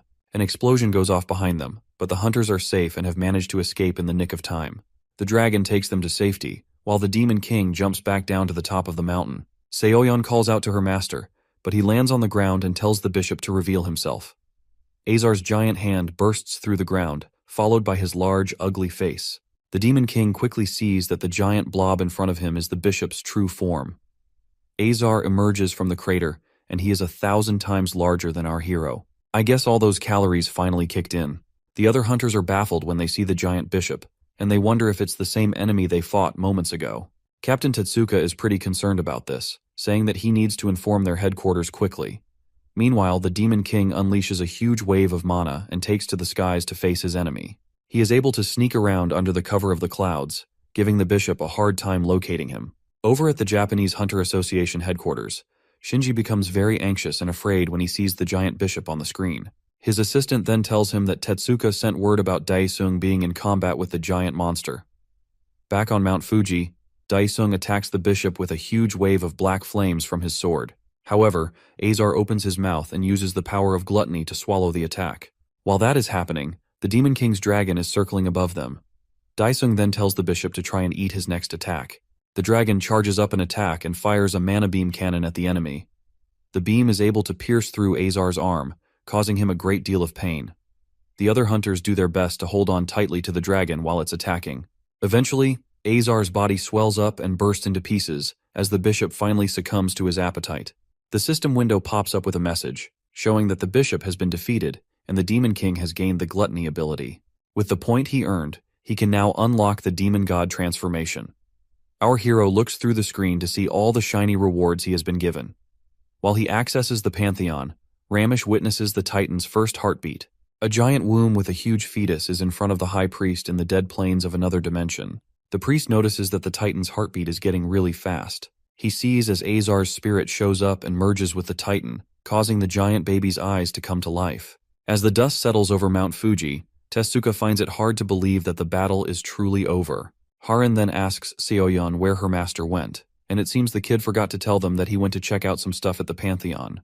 She then tells everyone to have fun until the protagonist returns. However, Tetsuka offers to serve them with the best facilities and services. Dongcheol takes the opportunity to ask if there are hot springs nearby. While Daesung looks through the items in the Pantheon, he decides to sell all the unused items and ether cores. After that, he moves all his achievement points into the implementation rate, but he isn't able to reach the full 100%. He feels he'll be able to achieve the full implementation if he takes on one more bishop. Daesung then sets up a video call with Chanho. The clan leader congratulates him on dealing with the bishop, and the Demon King asks him where they should go next. He tells Daesung that the World Hunter Association has started dispatching hunters on a large scale, so he and his team can go back to Korea. However, our hero wonders where these guys have been, and even Chanho finds their sudden movement suspicious. Daesung thinks the association is crazy for trying to protect facilities instead of citizens. After that, he asks the clan leader what his team members are doing at the moment. The scene shifts to a hot spring resort, where the K-hunters are chilling and finally taking a break. Chongsik wonders why Han-ul is still wearing his mask, and the guy decides to take it off. They are completely amazed by how pretty Han-ul looks without his mask. The guy looks prettier than most girls. Han-ul tells them that he doesn't really like the face, and that's why he wears a mask. Over at the girls' side, Seoyeon is enjoying a good soak when Cho-young asks her what her master is planning in the Pantheon. Harin then asks what the Pantheon even is. The Fortress Kid tells her that it's the secret base of the Daesung clan. Cho-young explains that it's also a subspace training center. Seoyeon goes ahead to annoy Harin by saying that they are no longer opponents because she unlocked a secret move during this last fight. Choyoung tries to warn her that it'll be dangerous to use skills there, but the young girl is a crackhead without a care in the world. Seoyeon then unleashes her finishing move, leaving the girls bewildered. Meanwhile, an attendant is directing our hero to the men's bath. As he steps into the changing room, his servant's doll appears. The girls suddenly find themselves in the same hot spring bath as the protagonist. A month later, Ki-hong is invited to a news channel to give details of the situation of the gate fracture incident. Ki-hong then introduces himself and starts to explain that the incident is finally going into a recovery phase. The interviewer then asks him about his thoughts on the damage that other countries have suffered due to Korea's late response to help them. However, Ki-hong tells the guy that he didn't come there for a quiz show. Meanwhile, a protest has emerged from citizens who want Aslan gone and the World Hunter Association president to resign. The citizens are all marching through the streets and crying out for the death of Aslan. News reporters on the scene are covering the whole event, saying that these protests might not be stopping soon. A protester is briefly called out, and he tells the newscaster that he lost his family during the incident, causing him to no longer see the use of the World Hunter Association. Darren watches the crowd from the window of his office, and he tells Karen that he has only gained disgrace from all this. The bishop assures him that Hans keeps their promises. She drops some pellets on the table and calls it the flesh of the Titan. She assures Darren that if he eats it, he can live forever. The association president is amazed when he sees something so powerful. Karen tells him that the world will soon be transformed into a new one. If he wishes to obtain more of the Titan's flesh, she tells him to deal with Daesung. Karen then disappears, leaving Darren to think about how he will meet our hero. Back at the Japanese resort, Tetsuka thanks the K-Cats once again for being a huge support to his country. He and his fellow hunters humbly thank the Korean hunters. With a job well done, the protagonist urges everyone to eat and have fun. While everyone is digging into their meals and drinks, Seoyeon asks her fellow girls something inappropriate. Our hero quickly comes along to shut down the conversation and promises to give his stupid servant hellish training. She tries to say it was a mistake, but he quickly disappears with the silly girl. Over at the Rice Eaters Porter clan, the secretary suddenly gets a call. Daesung hears her talking about the Japan Hunter Association, so he decides to take the call from the lady. He introduces himself and starts to talk about handling the byproduct processing in Japan. When he drops the call, the secretary asks if they'll be going to Japan in a very enthusiastic manner. The bald man says he'll be going, but tells the lady that she has to stay back and protect the office. Back on Mount Fuji, Han-ul tells the Emek that there's no teleportation cube because it was most likely buried or destroyed. Daesung suggests that they use his dragon, but Heron tells him to be normal and use a plane. Changsik also isn't comfortable with riding a dragon, so he tells the protagonist to go by himself if he chooses that. Tetsuka pulls up with a slick Toyota to give them a free ride. Most of them rush to enter the car, leaving just Choyoung with our hero. She's very worried about Seoyeon, but she tells herself that the girl will be fine. Sadly for the Fortress Clan kid, she's facing an endless horde of monsters in the Pantheon. Later on, we see Yangchil streaming the moment when Tetsuka thanked the K-Cats. He shows it to his viewers, who immediately go with the name K-Cats instead of K-Hunters. He starts laughing about how the name is quite catchy, then his phone starts ringing. He picks up the phone to hear the Porter clan leader telling him about Japan's request. Yangchil is excited to hear that the old man will be handling the byproducts, and he congratulates him. The old man offers the young streamer a chance to film some content in Japan, and he humbly accepts. The scene shifts to Haneda Airport, where we see a lot of people going in and coming out on different flights. The plane carrying the K-Cats is about to take off, and they look like they have the best first-class seats. The protagonist is also with them, and this is his first time flying first class. He takes a seat beside Darren, who starts to communicate with him through telepathy. The president introduces himself to the Demon King, who wonders why he's using telepathy. Darren then tells him that he has a special proposal, and this piques our hero's interest. He tells the Demon King that the world will soon perish and a new one will be created. While Daesung thinks about this, Darren offers him a position as the owner of the new special world. The protagonist isn't interested in any of it, which makes the president see that Daesung doesn't believe him. Darren says he'll explain better in the association headquarters, but our hero still isn't interested. Daesung remarks that he has been pretending to be the owner of a destroyed world already. The president then gets up from his seat and says that Daesung's thoughts are limited to those of an ordinary criminal. However, the Demon King suddenly uses telepathy to communicate, leaving Darren bewildered. He then asks the president if he is on the dark side. Seeing that the protagonist knows a lot, Darren ignores his question and walks out. With this, our hero is now sure of the location of the Hans aliens and can't wait to confront them. Meanwhile, Darren heads over to a secret room where his superiors are feasting on the flesh of the Titan. They all talk about how it's the best piece of meat they've ever had. They see the effects immediately as their old skin sheds off and they start to look younger. With this, they see that the body of immortality is actually real. However, one of them regrets that he wasn't able to eat a piece of the meat. Darren tells him that it is the last batch and requests permission to use the legacy to acquire more meat. The master grants him his request, but he isn't happy that he has to answer to such old fools. On his way out, he swears to deal with them once he obtains the legacy. At the Daesung clan headquarters, our hero concludes the activities of the K-Kates until further notice. Janho thanks them for all their hard work. As the protagonist is about to leave his seat, Heron calls him and asks for permission to use their special training center. Changsik also shows interest in wanting to use the training center as well. Nevertheless, Daesung can't bring them into the Pantheon unless they are registered as his servants. He tells them to go home to rest first, and that they should contact him a week later. The hunters are excited about this and can't wait to use this special center. The clan leader reminds them that each clan has to send personnel to handle the byproducts in the Euro-Asia region. The Daesung clan is already dispatching someone to Japan. Han-ul says the Joseon clan has already moved to China as well. Dongcheol is surprised that they're moving so fast, and Changsik explains how profitable the business is. Choyoung then asks about Seoyeon, and Daesung says the kid could have probably gone home if she defeated the boss in the Pantheon. The scene shifts to a ship harbor where containers are being offloaded. Daesung is watching his containers get offloaded, and he feels he'll be able to make billions with the amount of byproducts he has gotten. However, Yongchil comes to ask the old man when they'll get to start filming some content. Daesung then says that they should go take a picture together. They head over to Mount Fuji, where Yongchil gets to start his stream. His viewers are really excited about his content. He then tells them that he'll be exploring the mountain to get byproducts with Daeseong.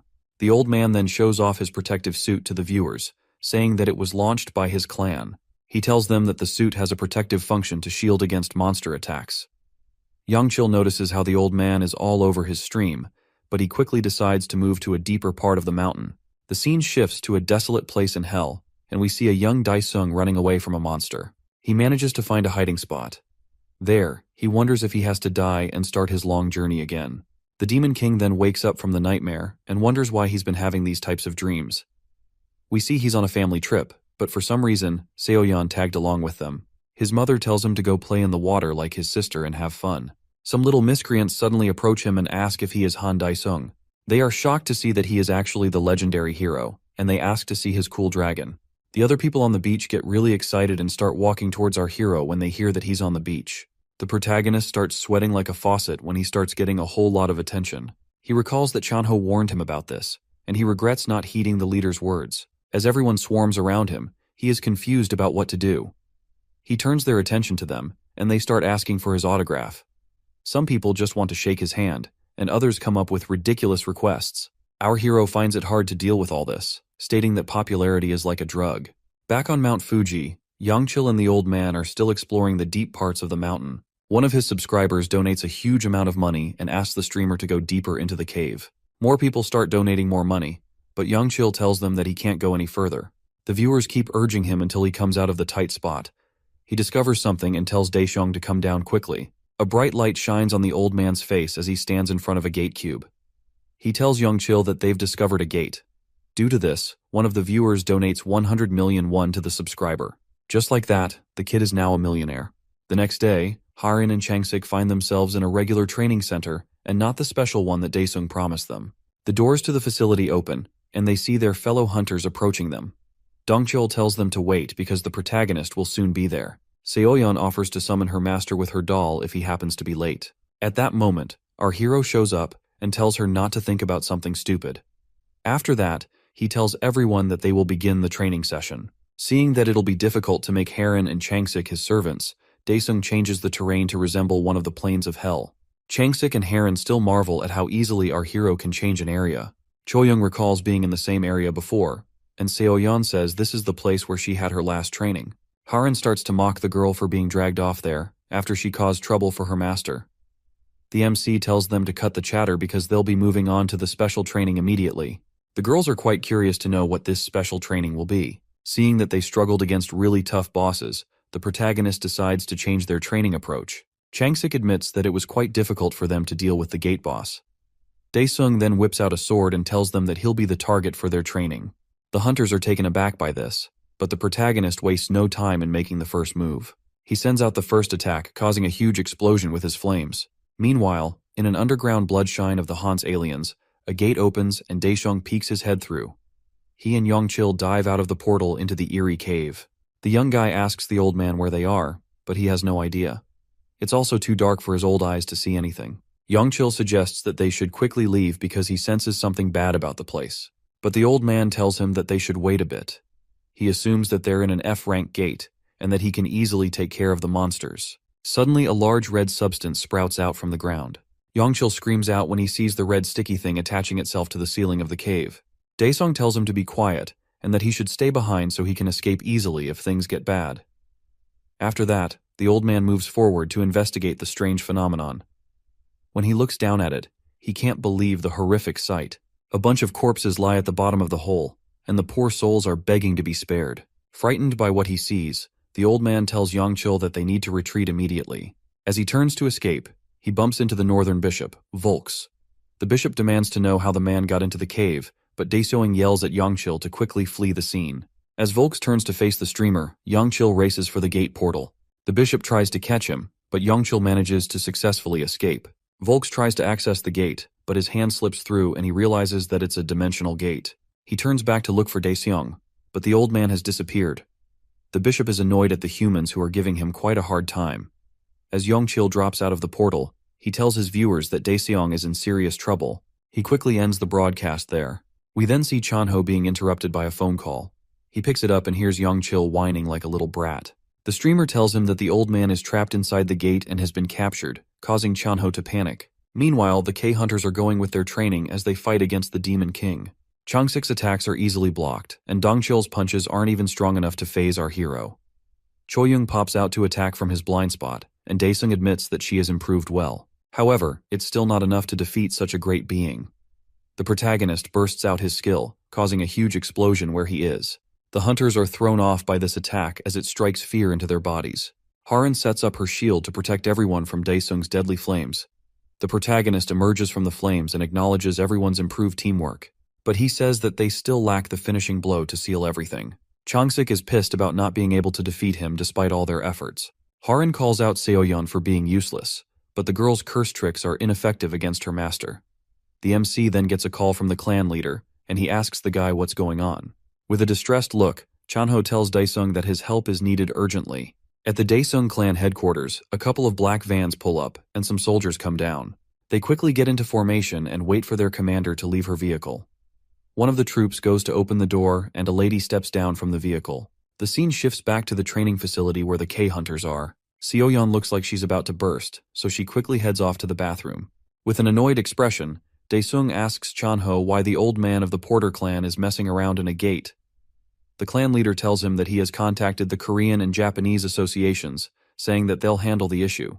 The Demon King turns to his fellow hunters and tells them that he'll be going to Japan for a while.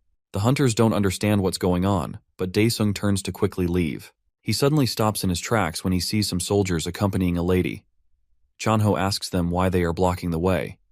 The lady then introduces herself as Seo Eunmi, a World Hunter Association enforcement officer. She says that the association is investigating the recent gate incident, and she needs him to accompany them as a witness. Angry at this, the clan leader asks if the order isn't issued by the Korean Association. The Demon King figures that Darren ordered these guys to capture him. Eunmi corrects the way he addresses the president of the association, but he doesn't care about that. Heron also says that she doesn't know about any enforcement power handled by the World Hunter Association. Eunmi then says that Daesung is suspected to be the culprit behind the gate incident. However, her words provoke the hunters, and they brace themselves if things come down to a fight. Chanho also asks the lady to calmly leave. Seeing that she isn't getting anywhere, Eunmi orders her people to activate the legacy. The soldiers outside receive the order and pull the lever on a giant golden box. A magic seal appears beneath the entire clan building, sending the hunters into a panic. They quickly notice that they can't use their aura or muster up any power, but our hero still remains very calm-headed. It's not like he can't break the seal, but he fears that the building will be destroyed if he does so. Eunmi states that their powers have been sealed, and if the protagonist quietly follows, he'll be treated well. The Demon King agrees on the condition that she let the other hunters go. However, he decides to make one phone call before leaving with them. He calls Seoyeon, who's out getting ice cream. Daesung laughs over the phone and asks if she has awakened a skill. The girl tells him that her skill is known as Daesung Summoning. He then orders her to use the skill immediately. Sadly, the one time Seoyeon is meant to be useful, she tells her master that she can't use the skill. She feels that once he appears, he'll scold her for running off, so she begs him to wait a bit. The Demon King tries to persuade her to use the skill immediately and promises not to scold her. But this silly brat ends up hanging up the phone on her master. The protagonist is completely infuriated by Seoyeon's stupid actions. After that, Yoonmi asks if he's ready to come with them. However, Dongchol and the other hunters refuse to follow her. Haran even states that any action against the hero will be regarded as a hostile threat against the Fortress clan as well. Yoonim's soldiers get ready to fight, but she leaves the decision to Daesung. The protagonist decides there's nothing much he can do about his precious clan building. Just as he tries to unleash his skill, he suddenly disappears, leaving the whole room in shock. The others wonder where he went, and Haran realizes that Seoyeon finally decided to use her special skill. Yoonim tells her team to search the area for her escape target. While the soldiers move out to search, she tells the remaining hunters to stay put until they find the hero. The hunters have no other choice than to oblige. Meanwhile, Chairman Jung-ho receives an official letter from the World Association. He opens the seal and reads the contents of the letter. It states that the association suspects Daesung to be behind the gate incident, and they are asking the Korean Association to cooperate with them. This is quite shocking for the chairman, and he thinks the association has completely lost their minds. He then tells his assistant to quickly call Ki-hong. Later on, our hero finds himself with his servant in the middle of the city. She offers him a cone of ice cream and apologizes for angering him. Daesung collects it and starts licking it, but he suddenly lashes out at her for not being able to read the room. He quickly walks off and tells her to follow him. Back at his clan building, the enforcement team is still searching for him. Ki-hong shows up with his own forces to confront the association dogs. They tell him that they're carrying out a mission and ask him not to interfere with their work. Nevertheless, Ki-hong is angry that these goons feel confident enough to just do whatever they want in his country. The soldiers take his actions as a threat and ready themselves to engage. The leader asks the hunter to leave one more time before things get ugly. On the other hand, Ki-hong tells his troops to get ready for battle. His soldiers pop out their energy swords, but Daesung shows up just as they are about to clash. The enforcement team sees their target and immediately moves to capture him. However, the protagonist transports himself and the entire enemy team to a different dimension. Ki-hong is short of words when the goons suddenly disappear without a trace. The enforcement team finds themselves in a desolate land known as the Cemetery Garden. While they try to figure out where they are, a group of torturers suddenly appear. As the team sees the monsters, they conclude that the protagonist is definitely the one behind the gate fracture. The troops rush to attack the monsters, and both sides get engaged in a heated clash. Plant vines pop out of the ground and start picking off the soldiers one by one. While the troops are getting the beating of their lives, they demand that the hero reveal himself to them. With just one soldier left, the Demon King shows up. Daesung uses his powers to dominate the poor guy's soul. The soldier struggles, but he quickly succumbs to the power of the Demon King. After that, the protagonist teleports back to his clan building. Ki-hong is shocked to see him, and he asks the hero where the enforcers went. Daesung says that he kept the soldiers as prisoners in order to interrogate them. He hears a loud rumble and looks up to see part of his headquarters exploding. Changsik and Choyoung are seen chasing Yoonim, who is trying to escape. But our hero is only worried about his precious building. The awakened S-ranker fires her magic bullets at Yoonim. The lady blocks the bullets as she suddenly engulfs herself in black armor. Changsik sneaks up behind her and sends the enforcer hurling into the ground. By the time the two hunters land on the ground, they see that Yoonim has escaped. Changsik sees that the hero is no longer with Ki-hong, meaning that he has already started chasing the enforcer. Yoonim speeds through the city to retreat, but a cold sweat runs down her spine when she hears our hero's voice behind her. Daesung smacks her neck and sends her tumbling along the ground. She finally crashes, leaving the hero to deal with her however he pleases. As her armor comes off her body, Daesung wonders if he should just hand her over to Chanho so he can head to Japan quickly. Meanwhile, Yongchil is seated in front of the gate and hoping that the old man hasn't been sent to his maker yet. Unknown to him, Tetsuka and Masaki are keeping an eye on him. The girl doesn't think they should leave the young man like that, but her captain tells her that there's not much they can do. Our hero finally shows up, and the hunters quickly notice his presence. As Yongchil sees Daesung, he finally feels that there's hope. Daesung apologizes for the trouble that his porter has caused Tetsuka. On the other hand, Yongchil runs to our hero with his eyes full of tears.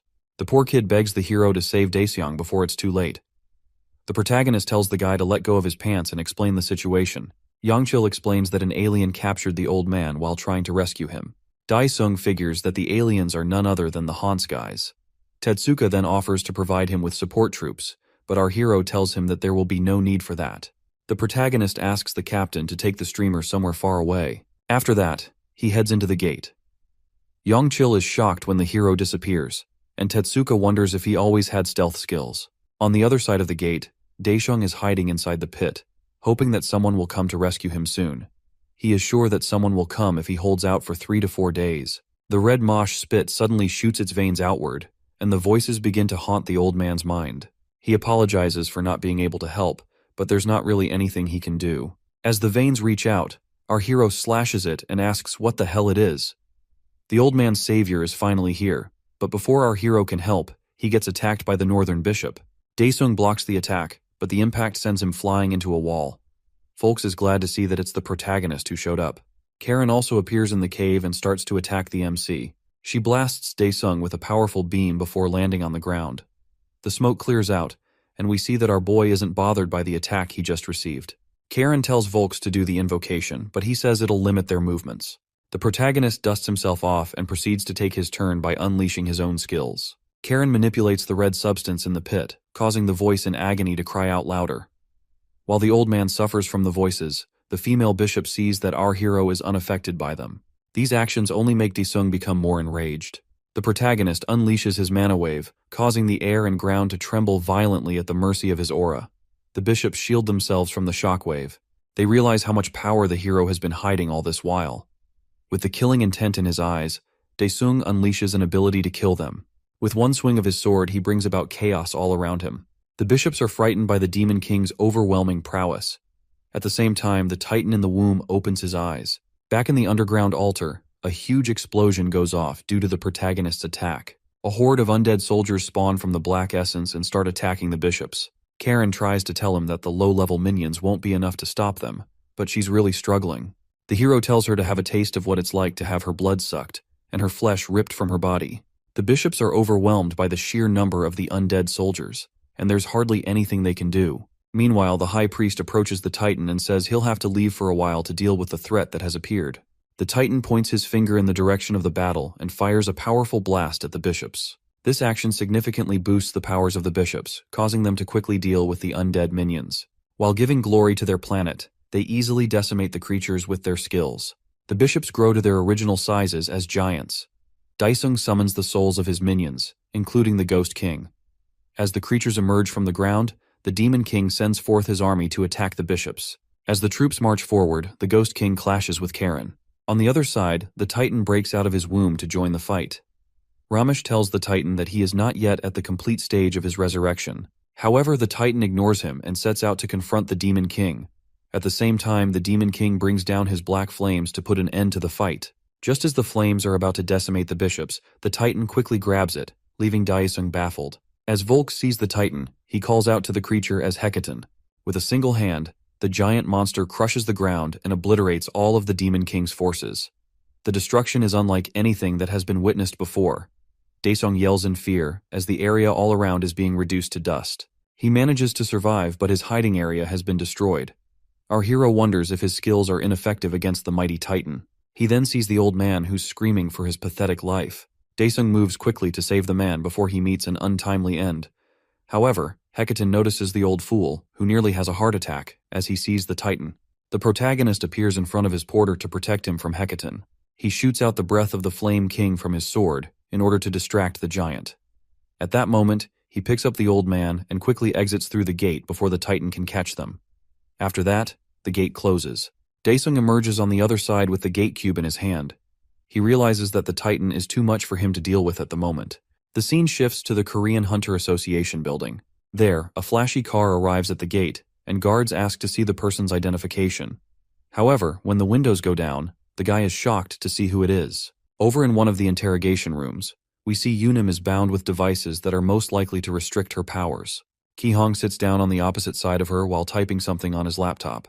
The branch manager, who is watching from the other side, wonders why the enforcement officer wanted to arrest our hero so badly. Ah-hyung rushes into the room to give him urgent news, but when she looks at the other side of the glass, she realizes that she's too late.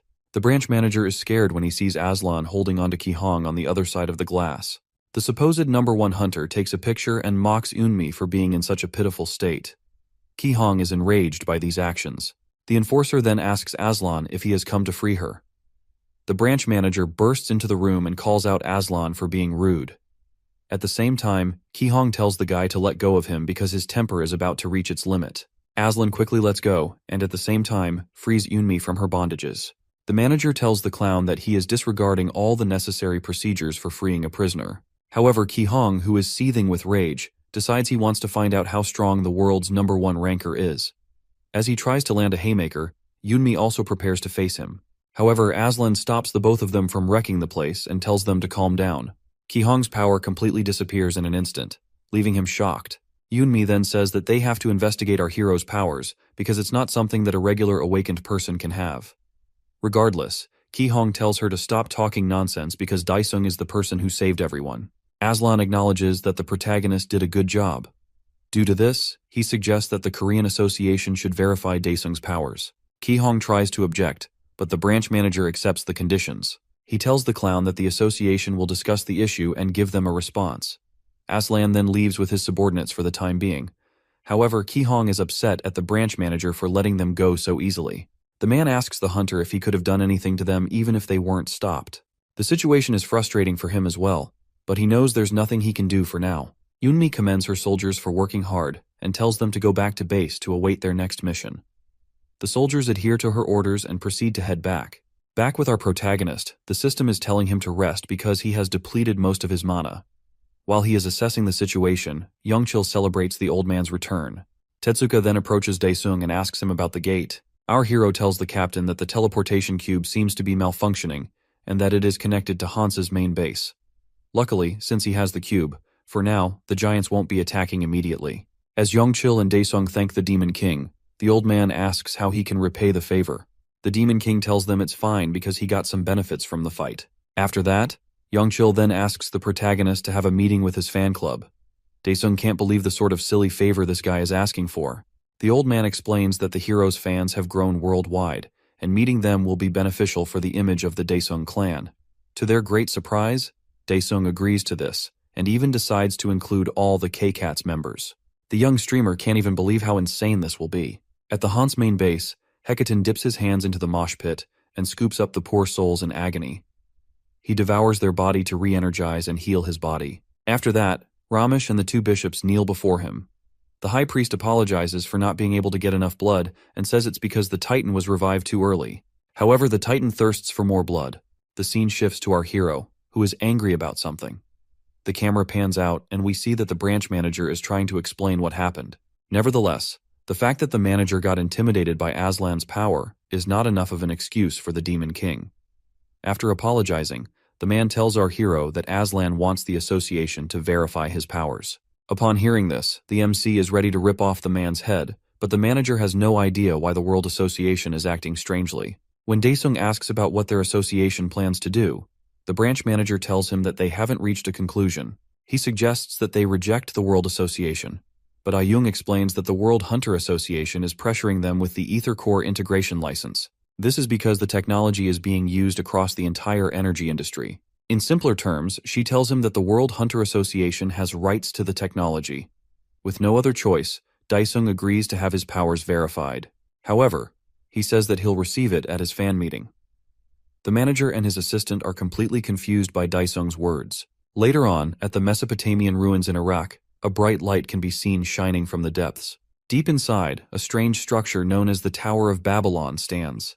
There are also a bunch of little robots mining ores inside the ruins. Volks is there overseeing the mining process. He holds an ore in his hand while thinking about how it can neutralize aura powers. The material used in making the gate cube is also from Babylon. A random guy approaches him and informs him that the Korean Association will be verifying Daesung's powers, but there's a condition. The guy tells him that he and Aslan have to attend the hero's fan meeting. Upon hearing this, the bishop wonders why the hell there's a fan meeting in the first place. Over at Youngchil's crib, he is letting his viewers know that he has returned from hell. The Porter clan leader also joins his stream and greets the subscribers. When the young guy looks at his live viewer count, he can't believe how big the numbers are. As he starts to share the story, the numbers keep increasing at a fast rate. He tells them that they only survived thanks to the protagonist. It was on the third day of the old man's capture that our hero showed up. Youngchil then hands over the stage to the old man to tell the viewers what happened at the gate. The old man starts to narrate the horrific sight he saw in the pit. All he could do was watch like a pathetic loser while the poor souls suffered in agony. As he narrates the story, Youngchil notices that foreigners have joined the live stream as well. The chat room is filled with people complaining about how their family members and other people have been disappearing. The old man continues his story, saying that he held on for the meantime until the protagonist came to save the day. Suddenly, Youngchil gets a call from our hero himself. The Demon King tells the kid to connect the phone speaker to the microphone. He puts the phone on loudspeaker and brings it close to his microphone setup. Daesung introduces himself to the fans and tells them to ask their questions during the fan meeting. He tells them that it's going to be held at the World Hunters Association building. Before he can finish, the server crashes, cutting off the stream. The young streamer tells Daesung about it, and the Demon King congratulates him on a job well done. The guy starts crying when he hears the hero call his name. Meanwhile, our hero plans to wipe out the trash at the World Hunter Association before dealing with the aliens. At the World Hunter Association building, the president is in his office with his brother. He turns to Unum, who is also there, and she tells him that the Babylon ore has been laid on the floor.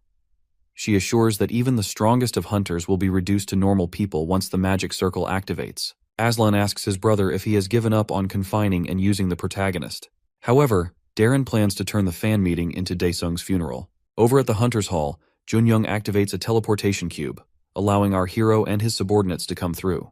While Daesung is fine, the girls still haven't gotten over the motion sickness. Choyoung catches up with her former clan leader, who tells her that he's been living comfortably thanks to her. He tells our hero that he owes him so much for taking care of Choyoung. The man also tells the Demon King that Dr. Donghyuk is excited about the gate research and promises to deliver significant results soon. Aslan then shows up and welcomes the protagonist. However, Daesung and Junyoung aren't too happy to see the clown. On the other hand, the girls are shocked to see the world's top hunter. The clown starts trying to strike conversation, but our hero has no idea what he is talking about. Daesung points at Aslan and asks him who gave him the right to take his prisoner. Choyoung is worried that something bad might happen, but Aslan doesn't take it seriously. He tells the Demon King that he is just taking orders from the association president. Suddenly, he rats out his brother as the culprit behind everything and asks Daesung to take him down.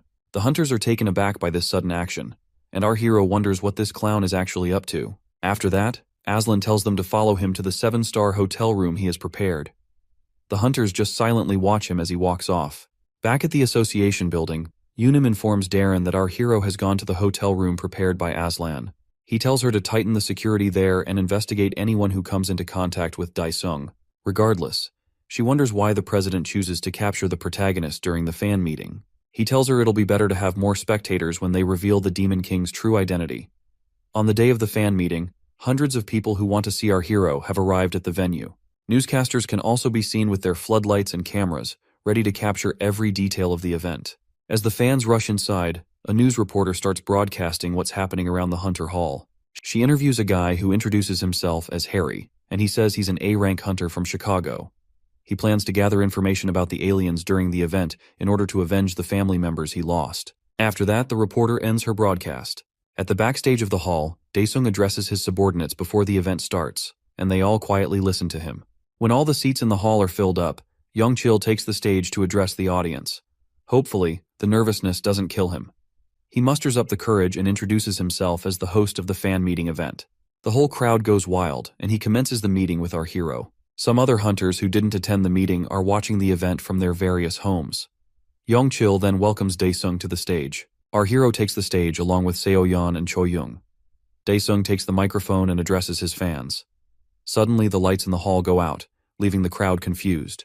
The main stage then lights up, and everyone starts cheering again. But the protagonist is annoyed because the fans aren't even letting him speak. Choyoung then tells him that their enemies have commenced their plan. A gate suddenly appears on the stage, and a red monster steps out of it. The crowd starts to panic when they see this. As the monsters troop out, the fans believe that the protagonist is responsible for creating the gate. The hunters among them also can't use their powers because of the magic circle. Daesung is impressed at his enemies for using such a clever method against him. Through his earpiece, he communicates with Han Ul and asks him to get rid of the magic circle. The hunter agrees and proceeds to begin the operation. In an underground facility, Unum is powering the magic circle with a power core device. She notices the power getting drained and tells one of her men to replace the ether core pack. As the guy goes to replace it, someone else steps away to access the door with a key card. He quickly inserts it in the access point, but by the time Yunim notices the spy, it's already too late. The doors open for another set of soldiers who are waiting to ambush the enforcement unit. The soldiers rush inside, and the two sides start to fight against each other. The enforcement officer puts on her black armor to join the scuffle and protect herself. Han-ul rushes into the room and engages in a fight with the lady. Yunim uses her athletic abilities to try and overpower the Korean hunter, but he manages to block her attacks. The other soldiers try to support Han-ul, but the lady rips through them with minimum effort. While they are stalling her, the Korean hunter tells his soldier that they have to deal with the magic circle quickly. The guy then goes to stop the sealing circle. Meanwhile, back on the stage, the monsters are wreaking havoc everywhere, causing the fans to run away in fear. The magic circle around our hero starts to power down faster than he expected. He turns to Seo-yeon and tells her that the seal has been lifted. With this, the little brat looks forward to having a lot of fun. She uses her skills to transform the ground into quicksand, trapping the monsters in the process. While they are being held, Cho-young fires her magic bullets at them, which turns the tide of the battle. The vile monsters are caught in a tight situation and are clueless about what to do. The fans then notice that the protagonist is fighting the monsters, causing them to believe that he isn't the one who opened the gate. They start cheering him on and asking him to slaughter all the beasts. Daesung whips out a dagger and decides to have a little warm-up with the monsters. On the other hand, Darren is struck with fear because he doesn't know how his plans have failed. Yunim rushes to him and tells him that they've lost the sealing device room because of a traitor. After that, they notice the sounds of battle from the other side of the door. We see dead soldiers laid out on the floor and staircases of the building. Dongchul and Chang-sik are the ones who have taken out the soldiers while they search for the association's president. Some light threads suddenly appear out of nowhere, but Haren uses her shields to protect her team members. Aslan then reveals himself and pretends as if his skills aren't working. Chang-sik decides to take on the clown while the other two go to look for Darren. Before Aslan can finish spouting nonsense from his mouth, Chang-sik charges at him. The clown binds the hunter with his aura threads, leaving Chang-sik in a humiliating state. He then pretends that Korea's top hunter is too strong for him, which is why he lets the other two go. However, Haren and Dongchul have no idea what this silly clown is planning. Nevertheless, the two hunters use the chance to reach Darren's room. Dongchul attacks the door with his lightning powers, but his attacks are ineffective against the door's barrier. To him, the barrier is similar to the Absolute Protector. While he tries to break down the door, Haren notices someone behind them. Inside the office, Yunim tells Darren that they need to evacuate because they can't stop the hero if his powers are not sealed. Darren decides to escape through the gate cube and come back later for the Babylon ore. But before he can escape, a sword cuts through the door, causing fear to grip the president tightly. The door is broken down, and they are shocked to see the Demon King before them. Daesung then asks them if they think it's funny to ruin his fan meeting. While our hero faces the president, the other three hunters are dealing with Aslan. Chang-sik uses his aura skill on the clown, but Aslan is able to block with his threads. Despite Chang-sik's furious slashes, Aslan manages to easily evade and close the gap between them. The Korean hunter quickly jumps back to avoid a bad situation for himself. The world's top hunter then acknowledges that Korea's #1 hunter is very strong. Chang-sik is getting worn out quickly because Aslan's power is more than he expected. The clown then reveals that he is actually the second best ranker in the world. Chang-sik wonders what this guy is talking about, but Aslan tells him that he might become #1 if his brother and our hero actually die while they fight each other. After that, they see the group of fans who are being evacuated by Cho-young and So-yeon. The girls are trying their best to get the civilians to safety and prevent them from dying. As the crowd runs for their dear lives, Aslan keenly watches them. Back in the building, Darren compliments the protagonist for being able to break through the absolute barrier. The Demon King tells him to wisely choose the person he wants to mess with next time, if there will be a next time. Anyway, the president doubts that Daesung is even human and feels that he and the Han's aliens are similar. However, the protagonist calls him out for making deals with those same aliens. On the other hand, Darren believes that the Demon King got his immense power from the Hans guys. He tells him that those summoned creatures under his control have the same aura waves as the monsters from the gate. Darren also tells our hero to explain the ominous aura that's emanating from his body. Dongchul and Haren feel that the Demon King might be in trouble at the moment. Due to that, the director steps in to confront the association president. Darren asks the guy to identify himself, and the old man calls himself Korea's #1 hunter. Dongchul explains that Daesung is the best hunter in the whole universe, and says that Darren's eyes are too rotten to see the truth. The president feels like the director is looking down on him and calls the old man a trash hunter. Upon hearing this, Dongchul loses his temper, so Heron tries to calm him down. Dae-sung goes ahead to say that their planet is different from hell, and he knows people like Darren who will only speak the truth after they've had their lives beaten out of them. He then swears to give the president the beating of a lifetime. Darren activates an ability known as a super-awakened paladin. He changes into heavy armor while holding a hammer and shield. As the hunters try to shield themselves from the bright light, the president moves to strike down the protagonist with his hammer. Dae-sung uses his aura skill nullification to block Darren's attack, leaving the president amazed by his powers. The president is pushed back by sheer force. The hero wonders why he's acting so surprised, given that he is using an aura skill like a regular hunter. He lands a good haymaker on the man's face, sending the guy flying through the walls. Darren crashes on the stage with blood spilling from his nose. He quickly scrambles to his feet and realizes that he is bleeding. Of course, he is enraged by this. Dae-sung then uses a stealth skill, which the president is surprised to see. Darren starts getting smacked like a punching bag, so he puts up a barrier around him. However, the Demon King easily splits the shield, causing the barrier to fall. Dae-sung swings down with a final blow from his sword. As Darren tries to block, his hammer is knocked away from his hands. As his weapon is knocked away, Dae-sung asks him how someone without faith can be a paladin. The president tries to negotiate for his life, but our hero plunges his sword through the man's chest. After that, the Demon King lights him on fire like a rotisserie. The flames continue to burn him until nothing is left of the poor guy. With this, Dae-sung acquires a 100% implementation rate and releases the seal of the demon god transformation. A powerful aura is released from his body, making him even more terrifying than he already is. The bright aura shoots out of the building and all the way into the vast bounds of space. His entire body becomes clad with badass-looking armor. Dae-sung marvels at his powers and is surprised that he lifted the seal after he has barely been on Earth for long. After that, he uses his powers to imprison the soul of Darren Anderson. With his demon god powers, the capacity of his soul prison has expanded massively. He then revives Darren's soul, turning the association president into his humble servant. Later on, a news channel reports the events of the gate fracture at the Hunter Hall. The reporter then invites Darren to speak on what happened there. The president then says that our hero and his team are the ones who valiantly dealt with the gate fracture. The superiors at the World Hunter Association wonder why the president is praising Dae-sung instead of procuring the meat he promised them.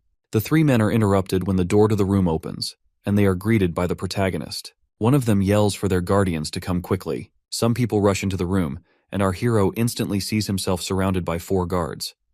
He definitely isn't bothered by their presence, but one of the old fools tells him that each of the guards surpasses an S-rank hunter. Before the guards can react, the Demon King grabs them with fiery chains and instantly incinerates them. He then asks the old man if they are done with their petty tricks. The men suddenly feel a fear that they have never felt before. Moments later, Dae-sung walks out of the building after slaughtering every single person there. He meets up with his servant, Darren, and asks the guy why there were only 3 men in the room. The president tells him that the guys who ate the Titan's flesh will not go back to that location. If they find out about the deaths of their partners, they'll do their best to hide themselves more. The Demon King wonders if he should put up more warning signs so that the guys can hide themselves well. The building suddenly explodes. Then Dae-sung leaves with his minion. The scene shifts to a bar in a dark alley, and we see Aslan enjoying a glass of wine there. He is drinking away his sorrows because of the way his brother died. Yunim approaches him, and he sees that she managed to escape. When she asks about the president, he tells her that Darren is now most likely Dae-sung's puppet. Feeling confused and scared, the lady asks him what they should do. The clown wants to know if she wants revenge or something else. She recalls that Darren has taken care of her since she was an orphan. However, Aslan tells her to move on. The clown tells her that the protagonist's aura is on a different level from theirs, but she finds it hard to believe. As the door to the bar opens, everyone suddenly passes out except for the hunters. Aslan says that he has never felt the kind of aura he is sensing at the moment. A woman clad in golden bandages approaches and introduces herself as Barakiel, the 3rd ranked in the Celestial Order. Yunim's body starts trembling, and she eventually passes out like everyone else. Barachiel finds the behavior of the humans peculiar. According to her, their ambitions stretch to the farthest reaches of the cosmos despite their fragile bodies. Scared for his life, Aslan asks if the Celestial was sent by Dae-sung. She tells him to be calm because she's trying to save the planet. However, the passed-out bodies in the bar beg to differ. Barachiel then notices that the source of the planet is trying to drive her out. Meanwhile, Aslan is struggling to stay on his feet due to her immense pressure. She touches his forehead while talking about the malevolent stars of Hans and the iron prison on Earth. After that, she gives the clown a mark and tells him that they'll meet again soon. The scene shifts to the dimension where the Hans Titan is. Hecaton rips out his arm and sprays his blood all over the ground. Suddenly, strange creatures start to emerge from the blood. In a matter of seconds, the Titan manages to assemble a massive army. He tells the minions that he needs more blood and asks Ramesh to open up the dimension gate. The High Priest explains that Earth's creatures are brimming with ether energy, and if they are destroyed now, it would disrupt their plans. However, this doesn't concern the Titan, as he yells at Ramesh to open the gate. Caught in a dire situation, the High Priest thinks of a way to make sure the bishops secure those capable of breeding. He then tells the Titan to be patient because opening the dimension gate takes time. Ramesh turns to the bishops and tells them to prepare the gate. Meanwhile, in the Pantheon dimension, the system shows our hero he can use Hell's skills in the realm. He is also currently capable of creating up to 4 apostles. His servants have assembled with him, but they are not sure if they are there for training. As he turns his attention to them, Seoyeon wonders why her master has a devilish smile on his face. He tells them that he's going to make them 10 times stronger than they already are. The director wonders how the Demon King is going to do this. Daesung starts to surround them with intense flames, and they do their best to shield themselves. They start struggling as the flames continue to get hotter, but the protagonist tells them to endure it. Seoyeon can't take it anymore, so she asks her master to stop this madness. Nevertheless, Daesung feels it's necessary because they only have 72 hours until the Hans aliens invade. Over at the Korean Hunter Association, Chairman Jung-ho steps out with his assistant, who tells him that the time has come. He heads to a meeting room and sits with the branch manager and some other dignitaries. The screen in front of them brings up an image of Darren. The Chinese Association chairman, Wang Wei, says that Darren has called for a doomsday meeting, meaning he will have to hand over his position. Darren then tells them that he will resign from his position after the meeting. However, the Japanese and European representatives want him to be reappointed. On the other hand, the chairman of the Russian Association, Mikhail, says that his country will hold those accountable based on the results of the meeting. Jung-ho is annoyed because all these guys are playing politics in such a serious situation. He tells them to shut up so that the president can tell them the reason for the meeting. Darren thanks the old man for clearing the floor. After that, he informs everyone of the Hans invasion that will occur across the world in 3 days' time. While some are baffled by the news, Mikhail asks the president if he will be able to hold the weight of his words. Darren tells them he got this information from Daesung, and he completely trusts it. The president's behavior is new to Jung-ho, and he wonders when the guy changed so much. Even the Korean branch manager is convinced that something happened during the fan meeting. Wang Wei then asks if Daesung is the one who prevented the destruction of Shandong. The other chairmen also ask if our hero is the one who saved their various cities. After that, Darren declares to deploy all the resources of the World Hunter Association. He urges each country's association to prepare for the war. Days later, the city streets are filled with countless hunters. Haran asks Changsik if he's nervous, but he tells her that he's mostly curious. He feels that the war is actually going to break out, unlike her. He then asks her about the situation with the domestic and international teleport gates. Haran tells him that the gates were installed in major cities around the world to reduce the defensive range. With this, the hunters will be able to help themselves. Regardless, Changsik still hasn't seen the person who said that they would be invaded. He finds out that Darren is on a special operation, so he asks about Seoyeon and Dong Cheol. The lady tells him that the guys are carrying out a mission. However, Changsik wonders just what our hero is trying to do. In a huge school building, its gym is being used as a shelter for the civilians. They all seem pretty nervous, since they don't know if this war will be their end. 2 guys are talking to each other, and the blonde one doesn't understand why everyone else is freaking out. He gets a call from his friend Ji-yuk, who says that he's at home.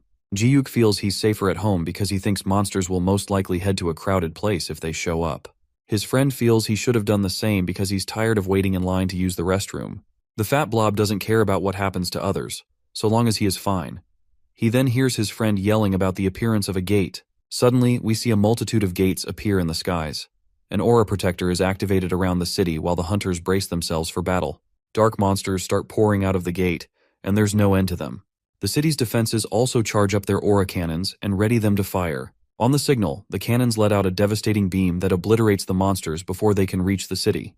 As the soldiers see that the cannons are working, they continue to fire. However, the monsters eventually start landing on the ground. Their impact crushes the buildings, destroying different parts of the city. Ji-yuk, who feels he is safe at home, comes face to face with one of the Titan's minions. The monster unfolds itself and gets ready to send the fatso to his maker. With more monsters landing in the city, the hunters quickly take action and start cutting them down. When one of them slices the monster, he turns to his comrades and tells them that the monsters are easy to defeat. However, these ominous minions start to combine themselves and grow bigger. This sends a chilling fear down the hunter's spine. It quickly annihilates the guy, making the others scared for their lives. At the association headquarters, they can see multiple gates appearing across the country, and the numbers aren't going down. One of the workers tells the branch manager that they've formed a defensive line around the shelters and are engaged in battle, but some areas have been left unguarded. Ayung also tells the manager that the gates and monsters are increasing rapidly. They are definitely in a complete mess, and the manager has no idea how to get out of it. Back on the battlefield, Heron is giving Changsik a buff to his skills. The hunter activates his ultimate technique and leaps into the air. He manages to decimate some monsters and provokes the rest to take him on. He uses a massive taunt skill to keep most of the monsters' attention on him. However, Heron thinks he's stupid for using the taunt at their location. The Titan's minions start combining with each other until a massive monster is formed. Changsik launches himself into the beast's head without a second thought, causing Heron to panic.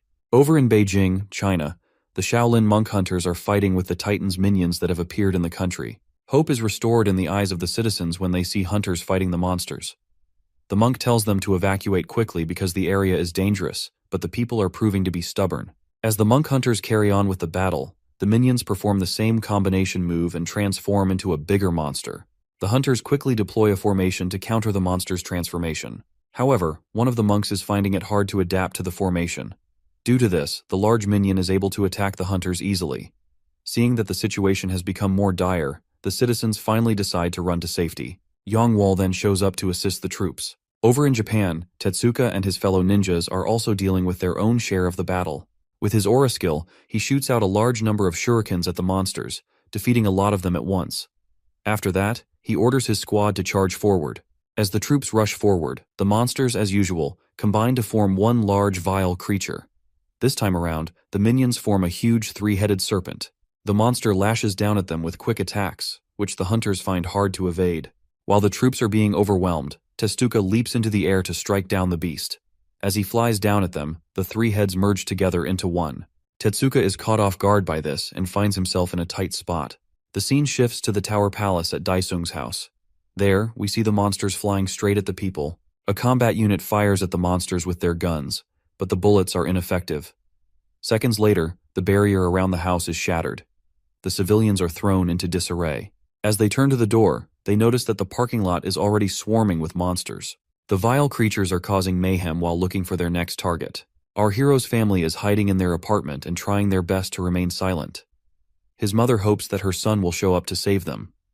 Just as one of the monsters is about to break down the door, it gets blasted with a beam. A summoned wraith that protects the family appears and refers to the monsters as the remnants of the Chaos Legion.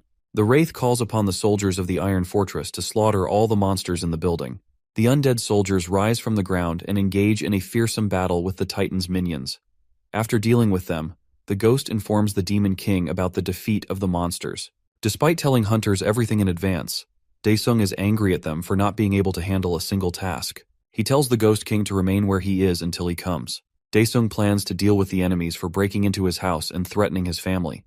He turns to his servants, who now have horns on their heads and have been transformed into deadly killers. He opens up a gate and proceeds to join the fight with the three hunters. After everyone dives in, Changsik goes Leroy Jenkins and yeets himself into the portal too, landing on the other side like he's auditioning for the next Spider-Man movie. Deep down, he's completely rattled when he sees this horrifying mountain of human bodies stacked like trash at a sketchy landfill, but then it hits him that he's actually standing on top of the Titan's massive hand with all of them, so he ditches that nightmare situation instantly and sprints like his life depends on it.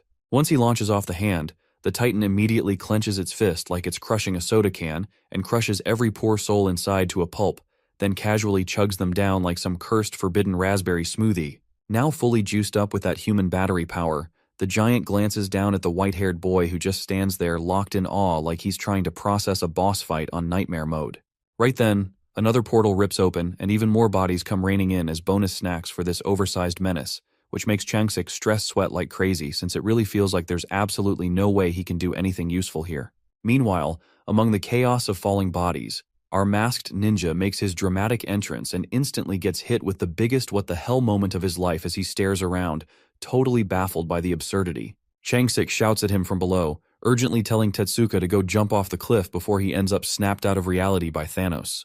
Tetsuka glances back at him in sheer confusion, but then shifts his focus to the massive monster that's now dragging him and the rest of the poor civilians straight toward its mouth. Without an ounce of hesitation, the fearless samurai charges forward and blasts his divine lightning skill right at the Titan's crusty face, only to watch in disbelief as the beast gobbles it down like it's having a breakfast snack.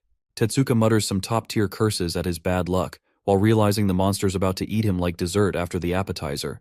But out of nowhere, smoldering chains whip around the Titan's arm and make it stagger back. As this all goes down, our Demon King rolls up with his gang and calls the big guy out for eating like a shameless obese American, making it crystal clear that this is its last buffet because he's about to wreck shop with his horned apostle army. Spotting the Titan in trouble, the High Priest quickly commands its squad of freaks to wipe out all the so-called sinners. The two ugly demon clowns Naruto run straight at the Demon King himself, but the man's aura is so next level that he does not even look them in the eyes.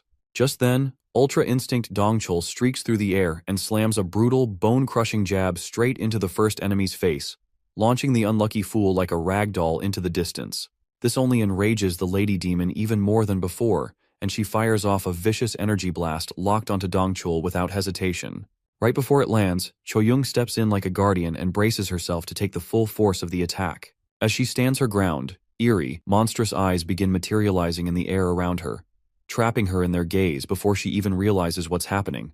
At that moment, some random demon joins the battle and loudly declares that he's been blessed with the sacred demon eyes by the almighty Titan. He swears he's about to unleash hell on everyone, but before he even finishes his nonsense, Chucky's shadow steps behind him and calmly whispers that it would be such a shame if something happened to those precious eyes. In one swift move, the cursed doll climbs onto him and begins violently clawing out the eye he was so proud of, ripping it loose from its socket with no mercy. Meanwhile, the Titan seethes with rage at Daesung for interrupting its mid-battle lunch and swears it's going to deliver him the most brutal, agonizing death imaginable. Unshaken, the hero goes even further beyond and surpasses his mana limit. Then, he summons a dozen more blazing chains that lash around the Titan to make it very clear he still has the upper hand. Grinning with the aura of a true demon, the ruler of hell dares the colossal monster to bring it on, so the Titan roars in frustration and commands all its scattered minions to return to him immediately. Back on Earth, a lurking demon is seconds away from finishing off a terrified office worker when it suddenly freezes, receives the Titan's signal, and instantly pulls back without another move. Soon after, the hunters watching it unfold realize the demons are all retreating, heading back to hell through swirling gates, and with no time to waste, they start taking out as many as possible before the rest vanish. As the last of the monsters slips away, the hunters are left standing there, stunned and confused, trying to piece together what just happened. Meanwhile, desperate voices echo through the skies while people scream and cry for their dead families to somehow come back. But our boy just stands there with swag in the middle of a giant dust cloud. With a deadly serious look in his eyes, Daesung calls upon his soldiers and undead warriors start popping out of the crowd, like it is the Walking Dead but from Temu. An overwhelming number of these cold-blooded warriors gather around the battlefield and quietly wait for orders. After that, our hero gives them instructions to protect the citizens and guide them away to safety, but the terrified people yell and curse at the undead who just take verbal punches and stick to the mission on their dead-end 9-to-5. Meanwhile, two white-haired dudes walk up to Daesung and casually greet him like this is a class reunion, and one of them even gives our guy a humble thanks for saving his sorry behind.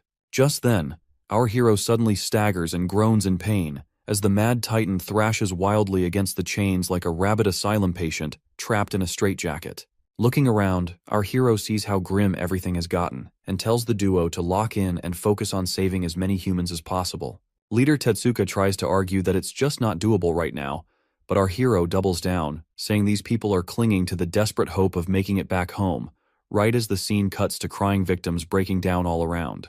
He shuts his eyes as flashes of his time in hell flood his brain again, and the PTSD hits like a truck, because what he's seeing now mirrors all of it way too closely.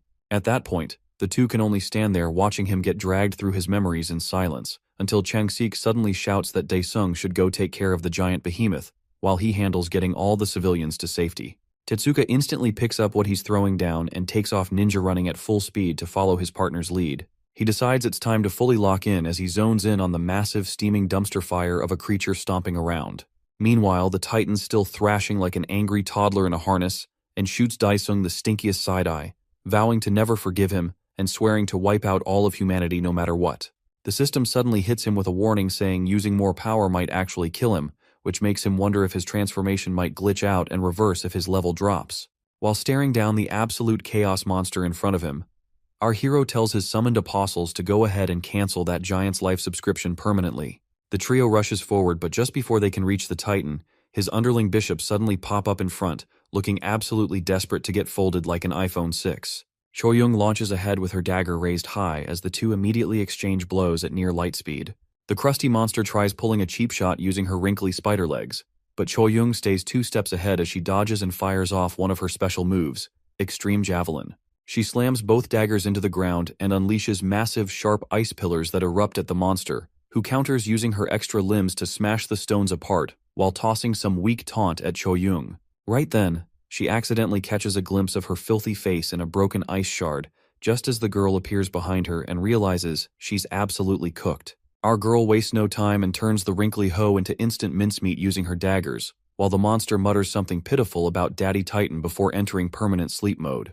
A red orb suddenly shoots through the air, making the girl pause and wonder if she really defeated the ugly bug or if things just got worse, as the Titan suddenly powers up and starts thrashing harder. The Demon King quickly figures out that the giant heap of garbage is actually absorbing his own subordinates. Meanwhile, Lil Chucky is having the absolute time of his life, stabbing one of the underlings non-stop as that guy fades out of existence, muttering the same weird line about Daddy Titan. The Chaos Titan takes in another giant energy-filled orb and screams even louder, threatening to break free from his binds. Seeing the system notifications, our hero gets confused about why the enemy is somehow getting stronger, even though they are being clapped, and wonders if they secretly have any cheats on. Just then, Dongcheol steals a Street Fighter move and uses Hadouken, which tears a hole in another bishop and turns him into a less than appetizing donut. Our Demon King has a brew moment as the final bishop also recites his Daddy Titan's anthem, and the system repeats the obvious again. After being forcefully fed the final energy-filled orb, the Titan screams in pure rage, but still cannot escape the chains while Daesung quietly scolds himself. Even so, not all hope is lost as 2 shiny drops appear in front of Dongcheol exactly where he defeated the last bishop. Seoyeon bends down with her cursed Chucky doll hypnotized like a baby attracted to glittery objects. Then the system notification dings and informs that each of the apostles has absorbed the Chaos Titan's flesh and have all leveled up, and this increased the recovery speed beyond the total capacity. Our hero immediately starts to power up to Super Saiyan, giving off purple aura as a nasty smile spreads across his face as he thanks his non-existent gods for this new opportunity he has been given, and finally decides to let loose. As his new power-up completes, he summons his giant sword and straight up flies toward the bound Titan like a made-in-China Levi Ackerman, who just stares at our hero with a murderous intent since he is unable to do anything remotely useful. A sudden realization resonates in the nearly empty skull of the giant, making his eyes widen as he wonders if our hero is the ruler of hell. Daesung gets absolutely pissed off that the Titan didn't know who he was catching fades with, and immediately says some unsavory words about his mother. The giant behemoth tries to use Talk no Jutsu that they share the same fate and are 2 sides of the same coin, but accidentally slips out a hidden piece of info on heaven. Our hero stops for a moment and questions the Titan on what he means when he says heaven's design. The giant blurts out that 2 beings as powerful as them are unable to exist in the same dimension, but if they manage to combine their powers with the power of friendship, then they will be unstoppable, and their kingdom will spread across countless stars and dimensions. Then, a voice suddenly calls out to our hero, who painstakingly turns away from the Titan and gives a mean look in the voice's direction. Just then, in front of the portal, Changsik reports that all the humans have been evacuated. However, our hero has another plan in mind as he smirks and tells Changsik that he should skedaddle out of here as well, since otherwise he will be a part of the collateral damage. Our hero then locks in with undivided attention back on the Titan and lets him know that he ticked all the wrong boxes and has successfully chosen a premium first-class ticket straight to Pound Town with a beating from him free of charge. Just then, out of nowhere, portals begin opening all around the Titan as his demon soldiers come pouring out, soaring toward the giant like knockoff superheroes. Daesung raises an eyebrow in confusion, clearly intrigued by what's unfolding, while the Titan keeps screaming at his underlings to regroup as fast as they can, all while struggling helplessly against the chains still holding him down. Daesung grows even more irritated and orders the massive, steaming pile of flaming trash to stop struggling and accept his doom like a good little boy. With a murderous gleam in his eyes, he activates one of his signature moves, Execution Slash, which summons a glowing giant sword high above the Titan, ready to slice him like sushi. Driven by fear and panic, The Titan barely manages to tear his hands free and lifts his arms in a weak attempt to block the devastating blow. He screams that he'll rip our hero apart piece by piece but fails to stop the attack above him, only making himself look even more pathetic. Daesung repeats the same command as before, yelling at him to quit fighting and just accept his death already. Right then, a system warning pops up and tells our hero to be careful, or the mana loss will end up seriously harming his body. The Titan still can't move a single inch, yet somehow holds the massive sword at bay, all while begging his lackeys to finally step in and stop the white-haired devil. He shouts for his loyal soldier Ramesh, who is creeping up behind Daesung, though the poor guy has no clue the protagonist comes with built-in plot armor. Still, he gives it a shot and takes a wild swing, letting out a scream with that awful voice of his. Daesung disappears completely from his line of sight, leaving him to strike nothing but empty air as his staff crashes into the ground with a dull thud. Ramesh has a full-on Nani moment, still not realizing he's been outplayed as Seoyeon traps him inside a magic prison. Summoning his spellbook, he gets ready to go after the apostle who just embarrassed him like that, but suddenly his Bluetooth connection with his arm cuts out and the limb drops to the ground. As it turns out, Dongcheol had blasted through him like a runaway freight train and took the monster's arm clean off at light speed. Spinning back around, the apostle decides to go for another round and tells the bishop to say his final words before charging straight at him again. Ramesh only manages to think about how beings as mighty as them have been brought so low by these pitiful humans, just before falling victim to the all-too-common case of sudden head loss syndrome. Meanwhile, back in the thick of the battle, Daesung throws every last ounce of energy into his strike while blood starts to drip from his nose.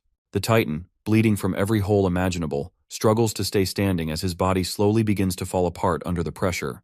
That resistance doesn't last long, and before the Titan even realizes what's happening, the massive sword comes down and slices right through his arms like they're made of Swiss cheese, then splits his body into two perfect halves that would make even siblings fighting over dessert jealous. With nothing left to do, the Titan gives our hero one final bombastic side-eye and swears he'll take revenge someday for catching him lacking like that. Once the battle wraps up, the steaming heap of trash finally dissolves into smoke as Daesung simply floats above the chaos, calm and proud while gazing down at his work.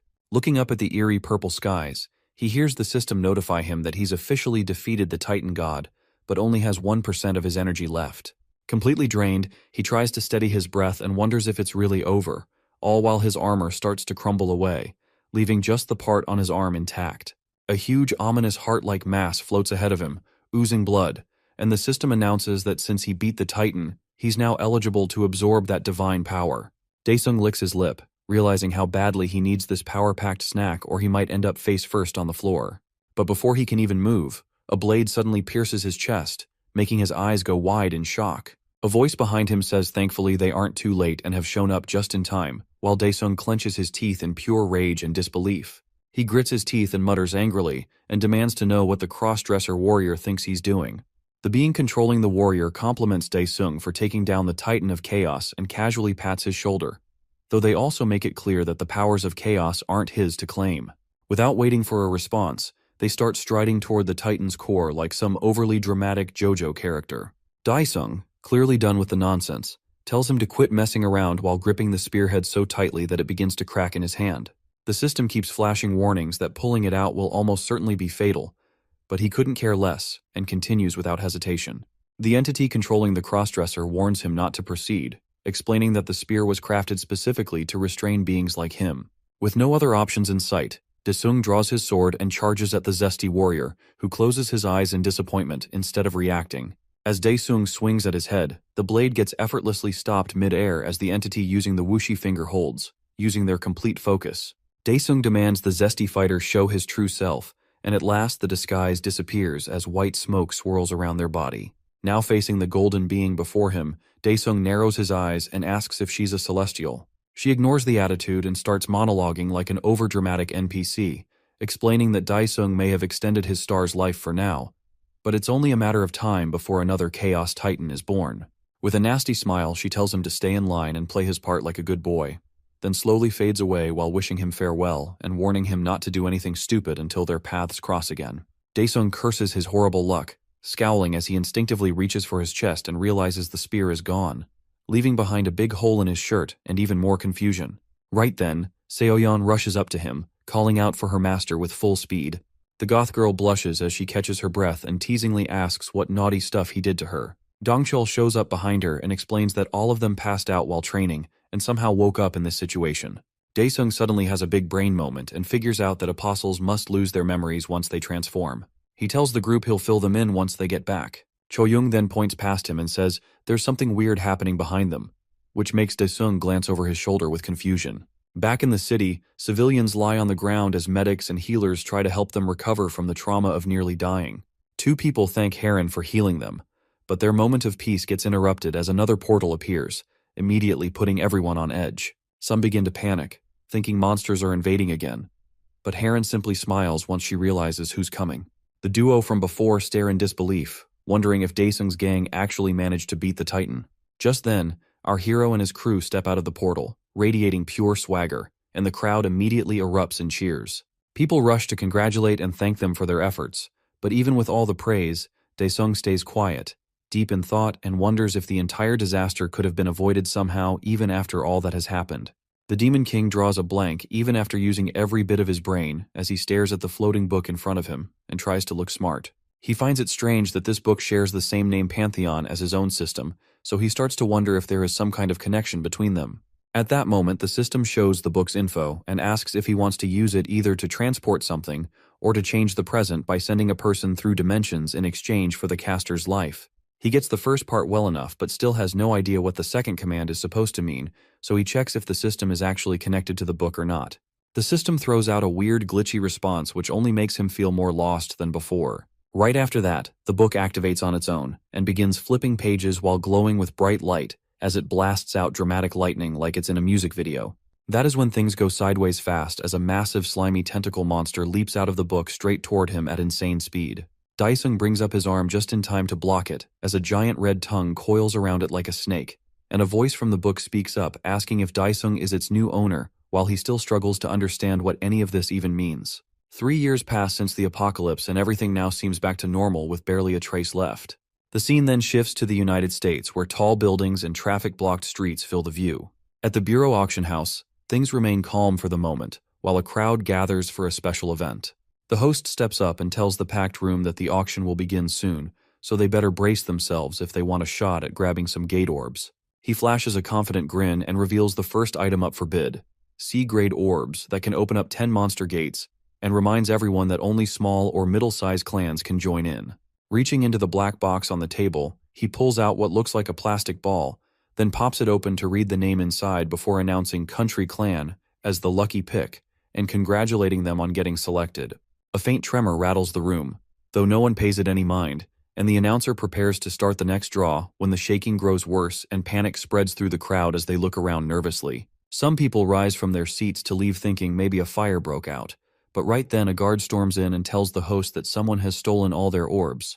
The announcer nearly goes into shock as sweat rolls down his cheek. The sound of heavy thuds fills the air as the auction house guards rush toward the noise with the old man trailing behind them.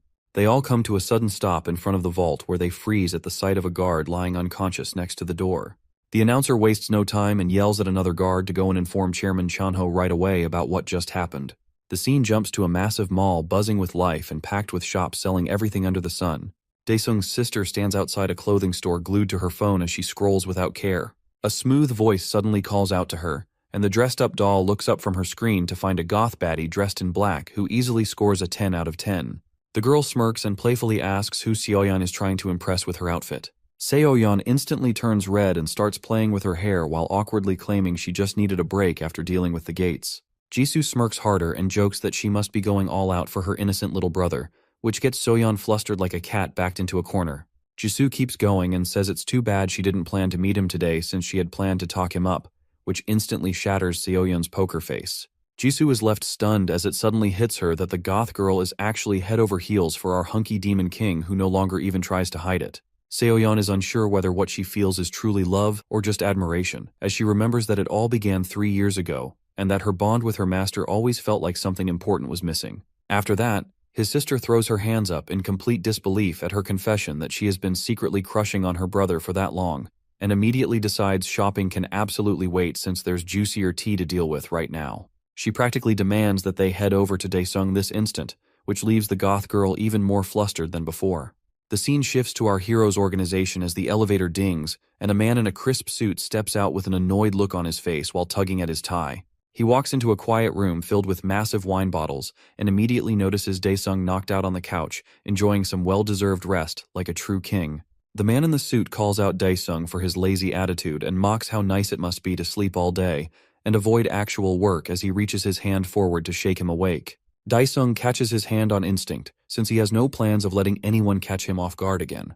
He is still half asleep, but manages to sit upright once he realizes the man in the suit is none other than Chairman Seong, though his brain still feels foggy. After draining all his battery, he flops right back onto the couch to snooze some more, which presses a few nerves of the chairman who questions his careless and carefree attitude. Chanho switches to a serious tone as he informs Daesung that there has been a major incident in North America, where every gate orb was stolen straight from a secured storage facility vault. Daesung sharpens his focus and asks how many orbs they had even sold to North America in the first place, and Chanho begins to list the incredibly tall order. Daesung raises his eyebrows and questions the decision to sell 7 S-grade orbs to them, but Chanho reminds him that it was only because of that deal they managed to build his underground man cave. He starts whining that things are finally starting to get peaceful and calm, but if a gate fracture happens now, they can kiss all that precious peace goodbye. Our hero points a finger toward him and tells him that all the blame will fall right on his shoulders for selling them. But Chanho claps back and says it was his own orders in the first place anyway. Daesung shuts his eyes and pretends to brainstorm a way to recover the stolen orbs, but Chanho questions if it is even possible at this point. Our hero lets out a deep sigh and admits there is actually one way to locate them as he finally stands to show how serious this entire matter really is. The two men suddenly become alert as they realize they are no longer alone because the two ladies are walking over and Jisoo looks surprised that she somehow managed to get her hands on Chanho too while she waves at him excitedly. She closes the distance with zero hesitation and locks arms with the chairman and whines that he has been too busy with work lately and she really misses him. But Chanho is focused on something else as he calmly tells Jisoo to relax and take a step back. However, it is already too late because Daesung pops a nerve and demands to know what exactly the two clowns think is going on between them. Jisoo boldly admits she is dating Chanho, who just stands there looking like he wants to melt into a puddle of shame while Daesung grows even more pissed off, but his sister counters him by saying he has no clue how much the chairman cared for her during his long absence. This only throws more fuel into the fire as Daesung glares at the sneaky chairman and demands to know what the big idea is, and why he kept quiet without telling him a single word, who instantly tries to cover up. Seoyeon steps in and breaks the awkward tension when she calls Daesung Oppa with a shy blush on her face, which instantly sends our hero into cold sweats as his eyes look like they are about to pop out. The goth girl explains that it was Jisoo who told her to call him that for effect, as she turns even redder and looks the other way. Jisoo stands there proud and smug and bluntly points out that Seoyeon clearly likes him and tells him to hurry up and give her a proper answer now. Daesung has no words and is completely frozen, but suddenly a cup crashes to the floor with a loud sound which makes everyone whip around toward the noise to see what exactly happened. The culprit turns out to be none other than Cho Young, who apologizes with a straight face for being clumsy, and Jisoo freezes up in shock as she realizes that a new challenger has officially appeared on the scene. After becoming the demon god, Daesung now holds the power to see the thread of causality along with another strange type of thread. Through his eyes, every person appears to have a glowing thread tied to their body, glowing in different intensities. Seoyeon stares in disbelief as a wild thought crosses her mind that Cho-young might also be catching feelings for him. On the flip side, Cho-young finds herself questioning the exact same thing and starts thinking maybe the goth girl secretly has a crush on their master too. Daesung observes the threads with laser focus and notices they have grown stronger ever since their transformation, which now seems to be amplifying their emotions as well. Suddenly, Chanho yanks him out of his thoughts when he finally grows a spine and confirms what Jisoo said to be true and admits he wants to date her. Jisoo blushes hard at that and quietly calls out his name while trying to hide the rosy mess spreading across her cheeks. Feeling a little irritated, Daesung mutters that even though he does not like the idea of them dating, there is really no better option. His gaze sharpens as he shifts his focus to the chairman and asks if he's truly ready to stand by his own words. Chanho gives a firm nod that somehow manages to be convincing enough for the demon lord to approve the relationship, which takes both lovebirds by complete surprise. Jisoo immediately tightens her hold on her man and asks her brother if he really meant everything he just said, while the chairman grins ear to ear. His sister thanks him, genuinely touched, while the other two girls just stand there in total silence with no clue what they're supposed to say next. Cho-young walks up and breaks the awkward moment by heading over to Jisoo and congratulating her, and the two of them clasp hands like a couple of real besties. Seoyeon tries to slide into the moment by leaning in to whisper to Jisoo about the deal they made earlier, though she clearly did not expect Choyoung to show up here like this. Daesung stays grumpy that his beauty sleep got ruined and waves the others away, clearly wanting to be left alone so he can get back to handling whatever strange business he has going on. Elsewhere in the bustling city, some random lady goes all out with a wild religious sermon. She hands out flyers and preaches about her odd little faith while claiming the Divine Mother loves everyone without exception. She keeps repeating the same line on loop like a busted record player while people walking by start to discuss that this must be one of those new cults that are suddenly popping up. Out of nowhere, a glowing purple orb shows up right in the middle of the street and looks like it's about to explode right in front of traffic. Drivers freak out while trying to avoid the glowing object, and one of them slams the brakes as the orb starts to grow even bigger. An NPC immediately starts yelling that it is a monster gate, which makes the situation worse, while someone smarter shouts for anyone to contact the hunters. Right at that moment, the cult girl tosses her flyers in the air like confetti and calmly walks straight toward the orb while pulling an aura like she's powering up. The bystanders try to warn her not to do anything dumb, but she just walks right up to the giant orb and gently places her hands on it while reciting a prayer to the mother. The unstable orb slowly begins to shrink in response as if listening to her words, and the whole crowd watches in stunned silence, clearly blown away by her powers while pointing out the obvious fact that the gate is actually shrinking. Eventually, the monster gate completely vanishes from reality, and the woman claps her hands before jumping right back into promoting her cult, loudly claiming that anyone who believes in the mother will receive her endless blessings. She stays locked in prayer mode, totally ignoring the blaring sirens from the police cars that arrive and quickly surround the area with flashing lights. Elsewhere, a giant bag stuffed with glowing gold bars drops with a thud as Daesung commands the book to start eating. Without wasting a second, the creepy monster book unrolls its massive tongue and immediately coils it around the insanely expensive bag like it's snatching up a snack. Daesung simply sighs in defeat and shakes his head, clearly done with the book's weird obsession over gold. The monster book claps back that it tastes better than the creatures it ate before anyway, and wonders why its previous owner didn't give it such delicious food.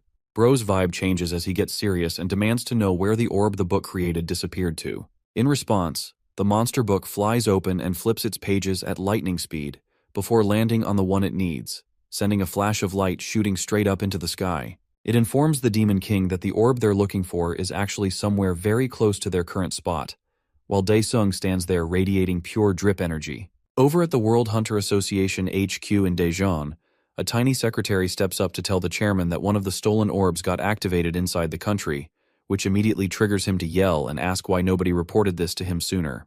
The lady informs him that there is no damage to any structure, and the incident is still under investigation, along with last night's incident, while the chairman finds it interesting and asks if the incident took place inside the management zone, but the secretary quickly clarifies that it actually happened in a civilian area, which causes his eyes to widen in surprise, and then asks if Daesung had anything to do with it. He gets even more surprised when he hears that the one responsible was just some random girl claiming to belong to the Heavenly Mother Church. The chairman repeats what she said like he's trying to make sense of it and immediately focuses. Meanwhile, in the exam room, the branch manager turns to Kim and asks if the test results for that strange woman are finally in. Kim answers that the results show absolutely nothing special and points out she's just a totally normal person working as a school teacher. The branch manager looks completely baffled that a civilian like her could clear a gate with 0 hunter skills and turns toward the manager to let her know she's got full clearance to dig deeper, which the manager agrees to right away without holding back. Outside the test chamber, Kim thanks the woman sincerely for helping save so many civilians, but the woman just clasps her hands together and starts praying that the Heavenly Mother blesses Kim too, while using her full name as if she knows her since kindergarten. The manager immediately straightens her glasses and goes on alert, wondering if she accidentally revealed her name without realizing it. Back at a church-like building, loud chanting echoes across the street while the cult worshippers passionately shout the name of the Heavenly Mother. One of its leaders spreads propaganda that the peace right now is temporary, and the hunters will soon use their powers to take over the world. The crowd throws their fists in the air, yelling out every possible racial slur at hunters, while cursing the bad luck that made them regular, powerless humans. The sermon leader calms the audience and assures them that the hammer of justice will eventually crush the hunters, while the Heavenly Mother will protect them all. Kim flips the switch in her brain and instantly catches on that this is nothing more than a textbook cult. The same woman from before asks if Kim can now feel the power already, and reassures her that she will receive great power soon, to which she just nods along. Things take a sharp turn when the sermon leader suddenly removes her veil and tells everyone to rise for the sacred heavenly chant. Kim's brain goes full alert as she recognizes the sermon leader as none other than the cult enforcer Yunmi, and realizes she needs to report this right away.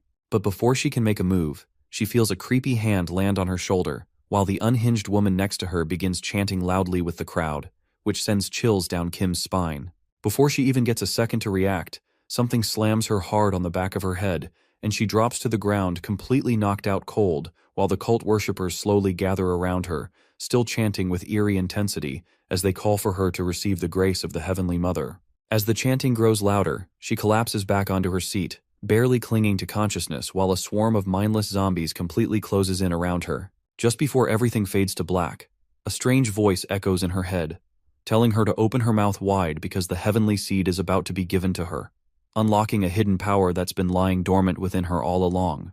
Later, Kim jolts awake with her eyes wide and nearly popping out of their sockets, completely shocked by what just went down, and immediately starts screaming and flailing like a wild woman, convinced the zombie attack is still happening in real time. Watching her spiral in panic, her subordinate casually asks if she's high or something, which only confuses her more as she looks around and blurts out a question about how she ended up inside the car. With a puzzled expression, the driver lady replies that it's kind of weird she doesn't remember, because apparently she walked out of the church all by herself after saying she wasn't feeling well. As sweat rolls down her face, Kim pushes herself to remember exactly what happened. She racks her brain, trying to make sense of the strange memory, and then suddenly gets a flash of inspiration. Without hesitating, she pulls out her phone and taps the screen with urgency, dialing up branch manager Ki-hong. Her voice is steady but intense as she reports what she saw. Seo Eunmi, one of their own, standing at the front like she runs the place, giving a full-on sermon as if she's the lead figure at the Heavenly Mother Church. Ki-hong hears the words and freezes, completely thrown by the idea that an enforcer from their side could be involved in something like this. He questions her again, pressing to make sure she's not mistaken about who she saw. After that, the scene shifts to the charity building where a huge cat mascot stands in front of a crowd of eager children and announces that it's time for gymnastics. The room bursts into life as the kids cheer and jump around, all thrilled by the chance to stretch and dance with their beloved kitty mascot, who waves its oversized paws and plays along with the excitement. Off to the side, Dongchul watches the kids throw themselves into the activity with pure energy and joy, and a sister walks up to greet him with a warm smile. She tells him how much it means that he found time to stop by, especially with how busy things must be for him. Dongchul lets out a soft laugh and waves it off like it's nothing, but she gently insists that his support matters more than he probably realizes. She says the joy in that room wouldn't exist without people like him. He nods and replies that the credit isn't his to take, because none of this would be possible without his boss Dae-sung, who funded the whole thing and made sure the kids had a place to feel safe and happy. As the dancer trapped in the catsuit sweats harder than a Fortnite addict on a losing streak, the sister keeps her tone soft as she explains how the apocalypse shattered families across the country. With homes destroyed and entire communities wiped out, countless children were left without parents and forced to survive on their own. Her story gets depressing by the second, so Dongchul suddenly remembers he's supposed to meet a friend for dinner. Not wanting to linger in the gloom, he offers a polite nod and makes a smooth exit before she can say anything more. On his way toward the exit, Dongchul turns back and reassures the sister not to stress over any surprise gates showing up anytime soon. He tells her to keep her chin up because things are only going to improve from here on out, especially with people like him keeping watch. His words carry enough confidence to settle her nerves, even if just a little. Meanwhile, hidden deep in the rugged mountains of Freedom Land is the base of the Dark Society. There, a man who looks like Pablo Escobar with severely botched plastic surgery leans back in his chair, puffing on a cigar while questioning his lackeys about the missing orb. Standing nearby, the man with the dragon beard steps forward and says the orb came from the Koreans, confirming that it was sent intentionally. Another underling chimes in and says they're lucky to be alive, unlike the fools who actually consumed the eternal life meat and paid the price for it. The leader squints through the smoke and declares that now is their moment to strike, especially with Dae-sung no longer on their trail. Dragonbeard Man raises his concern and says what really shocks him is how the Heavenly Mother cultists can open and close gates like it's nothing. He mutters that pulling that off without any support from the Chaos Society shouldn't be possible, and yet somehow, they're doing it. Realizing the cult might just be borrowing power they barely understand or, even worse, being used like clueless pawns by something larger, the men exchange looks and settle on a plan. They agree to keep selling aura robots to the cult from the shadows, using them as the perfect distraction while they work behind the curtain. If they can chip away at Dae-sung's influence by pushing chaos through his enemies, then it's a win for their side no matter how small the move seems. The scene shifts to a logistics center, just as a sleek white Bugatti screeches around a corner, wheels nearly lifting off the ground before the car stabilizes and tears through the final stretch to its destination. The vehicle halts with style, and Dongchul steps out like he's walked off a movie set, flashing a grin as he thanks his masked friend for the insane driving skills. But the masked driver isn't thrilled and gives him a glare, asking why he turned him into an unpaid Uber driver when they were supposed to grab dinner like normal people. Dongchul brushes it off and says they can eat later, but right now they've got business to handle. Before the moment can cool off, another presence makes itself known, and Daesung himself appears behind them with that unmistakable aura. Dongchul becomes curious and asks why the strongest man alive would call on him for backup, while the masked friend is stunned that they were summoned by Daesung of all people. Out of nowhere, a glowing green magic book appears and begins flipping through its pages on command at its owner's command. As the shimmering book floats right in front of them, both men completely blank out, mentally crashing with a full-on error 404, trying to figure out what they're even looking at. The masked cyborg tilts his head and wonders if this thing is just some new artifact their overpowered hero picked up along the way. Then, without warning, the book speaks directly to its master and reveals that the orb he's hunting is now well within reach. Hearing that, the boy doesn't waste a second and immediately launches Explosion, blasting a massive hole through the factory wall like he is Megaman.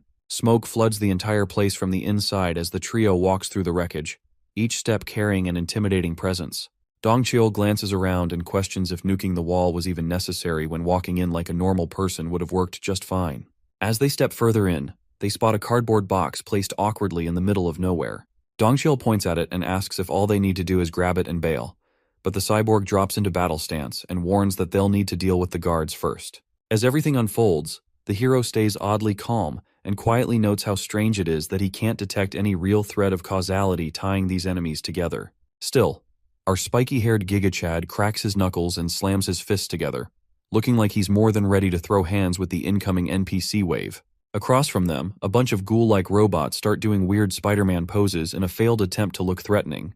The cyborg doesn't flinch at all, staring them down as he prepares to unleash his thick, unhinged tentacle swords on the unlucky ones standing in their way. The blue boys rush forward with blades and hidden weapons snapping out from their limbs, charging in with reckless speed. But Dongchul doesn't even flinch. He powers through the first wave, swinging hard and smashing their bodies apart using nothing but his boulder-sized biceps that might as well be forged from steel. As machine parts go flying in every direction, it finally clicks for the 200 IQ gym bro that these aren't dudes in skin-tight suits, but actual robots. Meanwhile, his cyborg buddy starts tearing through the bots just as ruthlessly, and is just as unsettled that they're machines built with advanced tech. Before they can think about it, though, everyone's focus shifts to a masked woman who soars onto the scene and lands gracefully right on top of the box. Her posture makes it obvious she's not just guarding it, but rather daring them to try and take it. The lady's glare cuts through the tension as she raises a hand and uses psychic force to rip apart one of the nearby robot husks. Bits of their armor levitate slowly toward her as the trio watches with surprising patience, just letting her gear up like it's a turn-based game. She fully covers herself in the disassembled exosuit and scoffs, saying she knew their hero would eventually show up, acting like it was all part of the script. But instead of meeting her gaze, he's more intrigued by the thick thread of hatred and revulsion radiating from her presence. After that, the lady shouts at him that it's time for her to exact her revenge for all the nasty things he has done to her in the past. You see, the woman who goes by Mimi was once hopelessly in love with the Walmart version of the Beast Titan himself. Her mind drifts to a memory where he looked deeply concerned, yet still held that warm and comforting smile while gently patting her head. It was a moment that stuck with her, and in that moment, she vowed to protect anything or anyone that stood in the way of her beloved daddy president's way. Even so, when he truly needed her most, she completely froze up. Instead of fighting by his side, she stood paralyzed and screamed like a frightened little girl while he was torn apart. Her hands never moved to help, and the guilt burns inside her even now. Tired of hearing her rant like a busted speaker and whining like some cursed termite from hell, Dongchul throws himself at her with full power packed into his fist, determined to shut her up for good, but the plan flops instantly when she sends him flying through the wall with a whole explosion that blasts him into what feels like the fourth dimension. Watching Dongchul zoom past like an actual bullet, Director Joe decides he's had enough and dashes in with his twin tentacle whips ready to smack some sense into her she won't forget in this lifetime or the next. After that, he full-on Naruto runs with his whips crackling with magic and swings them right at where she's standing, but she casually hops up into the air, pulls off a couple backflips, and slams her knees into his shoulders like it's her finisher in a wrestling match. Seeing the look on his face, that impact definitely deleted his spine. Shouting about how she's going to destroy anything that matters to the Demon King, she pulls her fist back with murder-level energy, fully ready to send Joe straight into oblivion. At the same time, our hero decides he's officially done watching the chaos and chooses the most unpredictable second to finally pull up, catching her totally off guard. Even then, she somehow launches her punch at him, but he tanks it like a champ with arms tough as bedrock and throws out enough pressure to make her back off quick unless she wants to end up splattered on the floor like her man. Looking completely unbothered, like her punches were just a light breeze, the Demon King shoots her a glare so intense it screams that her attacks mean absolutely nothing, and it doesn't take her long to realize she definitely picked the wrong guy to mess with. Her vibe is more feral than a rabid dog on caffeine, which actually piques his curiosity, and he straight up asks what he ever did to Miss Grudge to make her hate him this much. Instead of answering, she dodges the question like it's beneath her and throws him a backhanded compliment for surviving basic physical damage without collapsing, then flips the game by pulling out something that looks suspiciously like a remote control for a bomb or something equally dramatic. The second she presses it, the sketchy box nearby starts shaking like crazy, which tips off Daesung that whatever orb is inside just got switched on. In the meantime, Joe is still busy recovering from that knee drop of doom to his shoulder, and while she casually bounces like she didn't just almost vaporize someone, she fails to realize that our hero's not done yet and has some tricks of his own. He tosses out this weird creature with eyeballs to stalk her while Director Joe starts sweating buckets again, sensing that something worse is coming.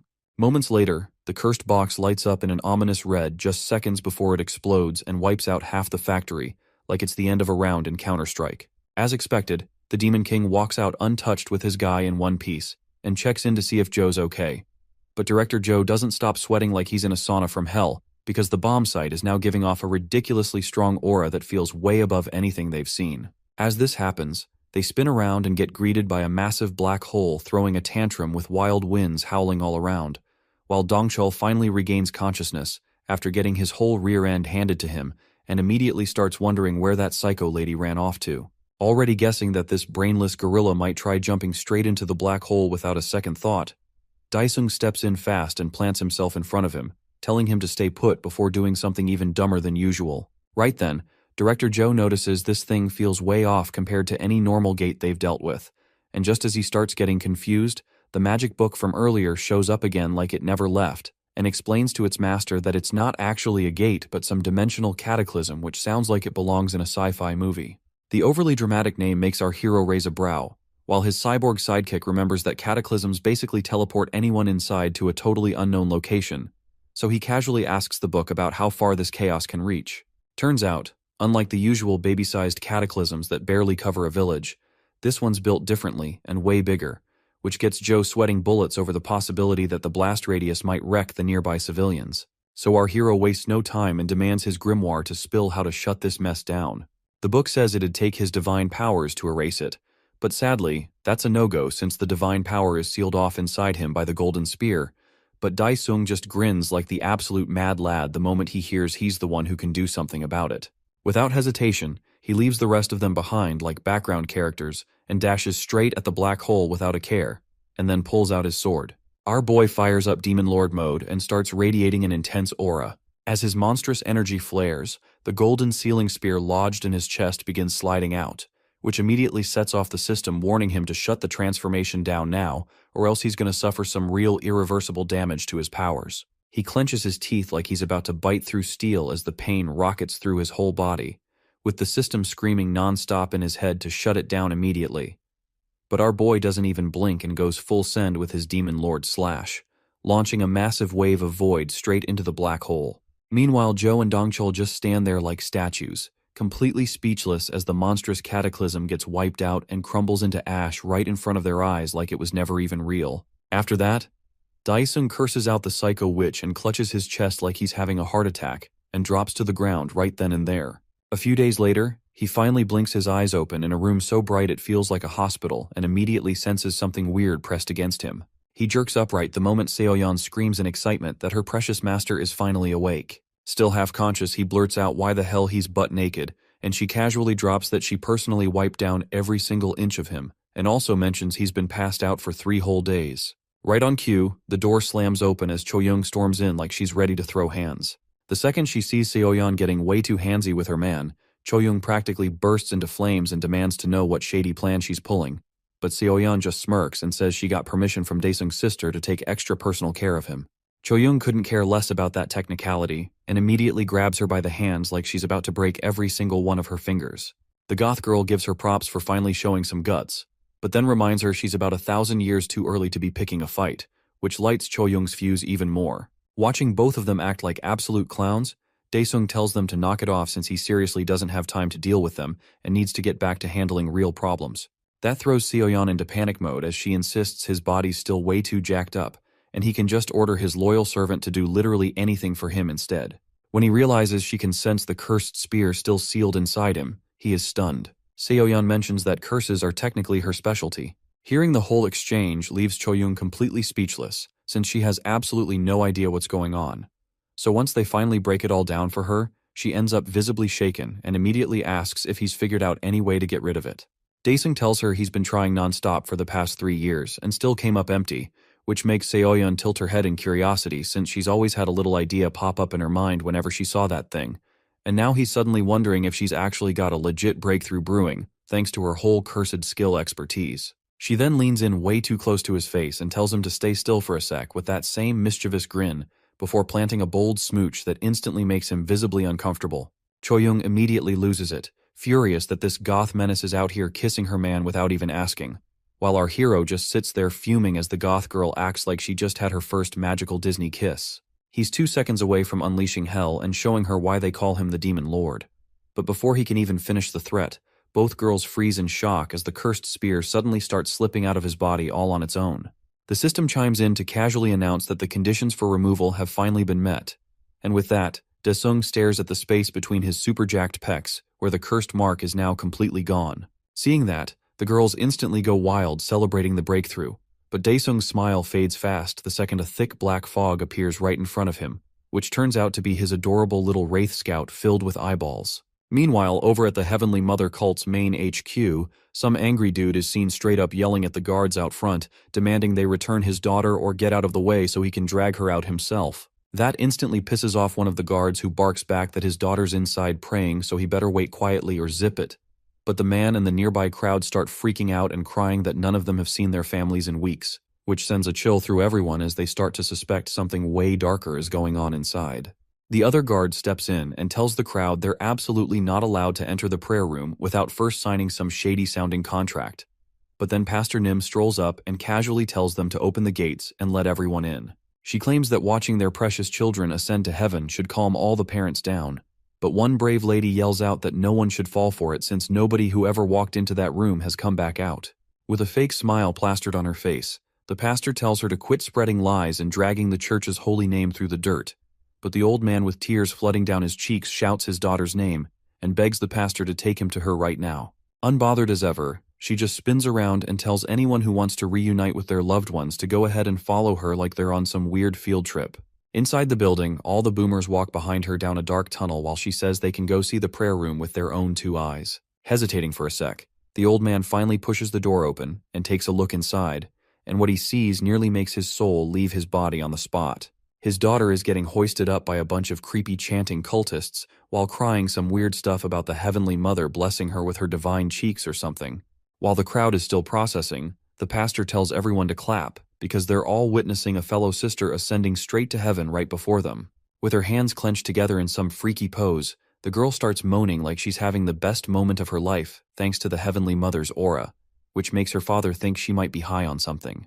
He panics and screams at his daughter to snap out of it and run away as she stands there soaking up the spotlight. After that, he loses it and grabs the pastor by the collar and demands she stop this freak show immediately. But before he can do anything else, the only thing left of his daughter is a puff of smoke drifting into the air. As he clutches his daughter's clothes, the only thing he has left of her, his hands tremble with grief while the smug pastor claps her hands together and says he should actually be grateful that the Heavenly Mother chose his daughter. That outrageous comment sends the old man into pure rage at her insane audacity, and he grabs her by the collar again, shouting for her to bring his daughter back or else she's going to seriously regret it. Unfortunately for him, he immediately regrets going that far because a guard finally shows up and tases him without a shred of mercy, sending a brutal shock through his whole body. The old man collapses with a heavy thud right there on the cold floor, completely knocked out, and that's when the most unexpected person makes an entrance. Our four-eyed officer strolls in, now looking like she's fully converted into one of them, and calmly tells the guard to drag him into the confession room, which is really just their fancy name for the torture chamber, so he can repent for his disgraceful behavior.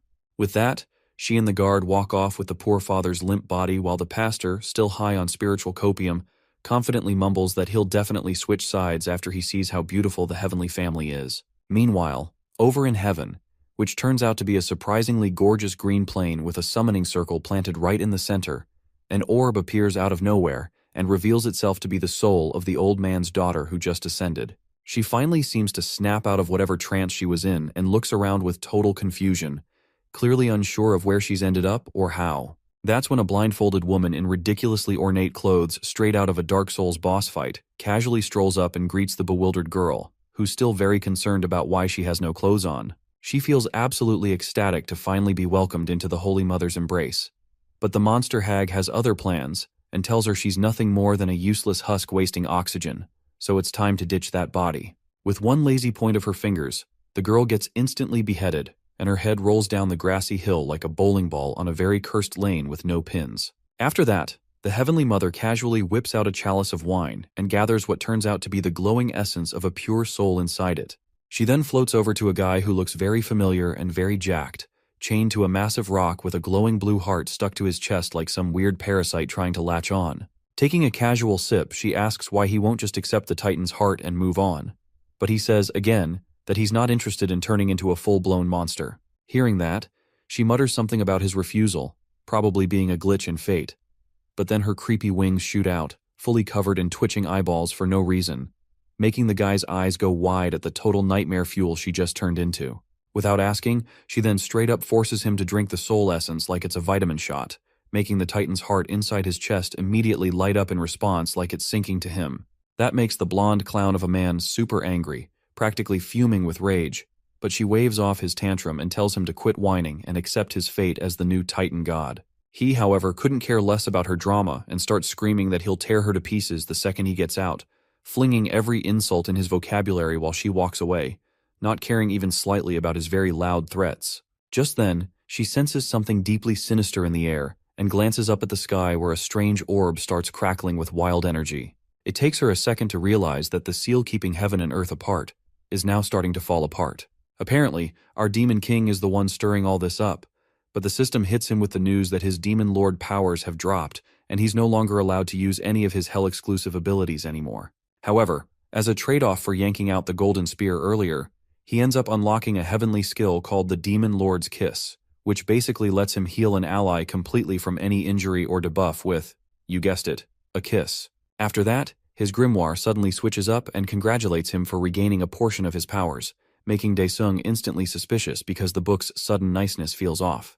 The grimoire then explains that its personality depends on how worthy its master is, and now that he's officially accepted, he can wield it with no restrictions or weird limits holding him back anymore. Hearing that, our boy smirks and orders the book to take him straight to the palace where the trash-tier Celestials are holed up, but it turns him down because he apparently needs a special key to get in. Even though he expected that kind of answer, it still annoys him. But the magic book adds that luckily, one of the Celestials carrying the key just happened to randomly show up on Earth at the perfect time. Back at the church, Mimi brainstorms ways to get stronger so she can settle the score with Daesung, when Pastor Neem walks in with her usual calm demeanor and casually reports that another one of them has ascended. Then without warning, she goes quiet. Mimi raises an eyebrow and asks what's got her panties in a twist this time. Shockingly, the pastor shows a flicker of human emotion for once and quietly asks how many more people need to be ascended before she gets back the one person she lost during the apocalypse 3 years ago. Staring at her long and hard, Mimi recalls that Nim had lost her son back then and decides to give her a reality check, reminding her that every single one of them has lost someone in the war. She assures her that the Heavenly Mother will surely keep her promise and bring them back, which oddly seems to put the pastor at peace. But just then, Mimi's soul randomly exits her body, and she starts glowing bright gold, making Nim wonder if it's really her turn to go full celestial. The silver-haired lady then stands as something awakens inside of her, and the celestial form thinks she needs to seal the Demon King's power immediately again before he blows the last barrier between heaven and earth to smithereens. When the Heavenly Mother suddenly appears behind her like a fully summoned stand, Nim drops to her knees in tears, and starts begging like a little simp for her son's return, losing that smug attitude from before. Surprisingly, the Celestial gently pats the woman high on divine copium and says it's not the time yet, but she should keep dreaming hard for that day. Then, without skipping a beat, she knocks the woman out cold and chuckles that at least her day has finally come, since her target's aura is closing in fast. Outside, our guy stands still, confused at how the magic book and his Wraith Scout somehow led him to the exact same place. Set on giving the naughty Celestial a well-deserved spanking, Daesung locks in on the decision to head inside the building. However, a thick fog suddenly rolls in out of absolutely nowhere and covers everything, making it impossible to see even a few steps ahead. He pauses in confusion, trying to make sense of the weird environmental shift. He then pushes forward through the mist while his frustration keeps building. Right away, Daesung gets the feeling he's not alone in there, so he scans the fog until he senses something moving nearby. Without wasting any time, he whips out his sword and jams it straight into the ground. Right after that, he summons his undead squad and they start popping up from the earth one after the other like it's some cursed version of whack-a-mole. Eventually, the zombie warriors manage to crawl out fully and form up with their weapons locked and ready. A few of them glance around as they clearly pick up on the same creepy presence in the mist, but are not able to visually spot it. Then out of nowhere, the mystery enemy kicks things off by launching a wave of invisible attacks that slice right through the undead soldiers like butter, shredding them into mincemeat with zero effort. Daesung spots a window to counter and charges forward with his sword ready to strike, but the enemy effortlessly parries his attack. Turns out the attacker is the same random cult lady from earlier who's now clearly been hijacked by the Heavenly Mother. Daesung doesn't hold back and mocks her for being nothing more than a puppet doing someone else's dirty work. The Celestial plays it smug and declares that this isn't Daesung's moment, and says that she's going to take his head and keep it in storage until the time is right. Daesung's patience snaps and he cranks up the speed of his strikes, but no matter what he throws at her, she keeps parrying like it's light work. They go at it like two gaming pros in a final boss battle, clashing back and forth at lightning speed. Then, out of nowhere, Daesung plays his ace and activates his trump card, Domain Exchange. The whole battlefield twists into a terrifying hellscape, flames blazing and sky cracked open like the end times just showed up. But the Celestial isn't impressed. She flashes that unhinged serial killer smile and drops the bomb that his little trick won't do a thing to her. The demonic scenery suddenly gets overwritten as a blinding holy light floods the area, which forces Daesung to actually break a sweat for once. Hovering like she's queen of the heavens, the Heavenly Mother mocks him and asks why he's even trying to protect this world when he isn't human himself. That line sets Daesung off, and he yells at her to set her brain straight and proudly declares that he's a law-abiding citizen of South Korea. Without wasting a second, he slams his sword into the ground once again and summons his trusty apostles, who materialize and line up in front of him, ready for smoke. Each of them looks hyped, clearly itching to throw hands. Finally, they get the signal to move and all three dash forward in sync. The Celestial Lady doesn't flinch and just stands there, still aura farming while holding her sword to her face. The three apostles attack her from all angles with Lil Chucky sprinting right beside them, waving his tiny knife with murder in his eyes. However, this does not impress the angel at all, as Lil Chucky's the first to get smacked into next week, followed by Dongchol and then Seoyeon crashing right after. The Heavenly Mother shakes her head at their baby-level attacks and tells them to stop playing around.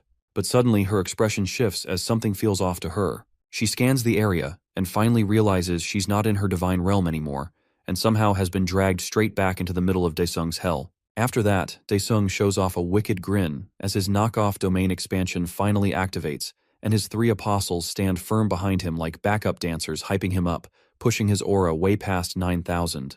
He opens his eyes and declares that he's already won, and tells her she better brace herself because she's about to get folded like a gas station omelet.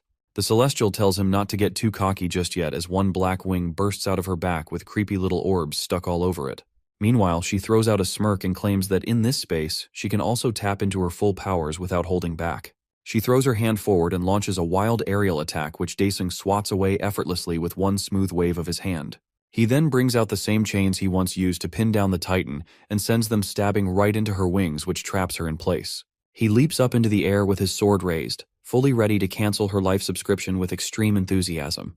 With that, our hero goes all in and uses his classic Demon Lord slash against Heavenly Mother, but she counters with her own move by triggering Wing of Destiny, shielding herself with those cursed wings. Both insane attacks clash and cancel each other out in a ridiculous fiery blast that ends up pushing Daesung backward, and gets him even more annoyed than before. The Celestial isn't slowing down either as she comes flying in again with talons out with the hope to finish the fight before he can pull another trick.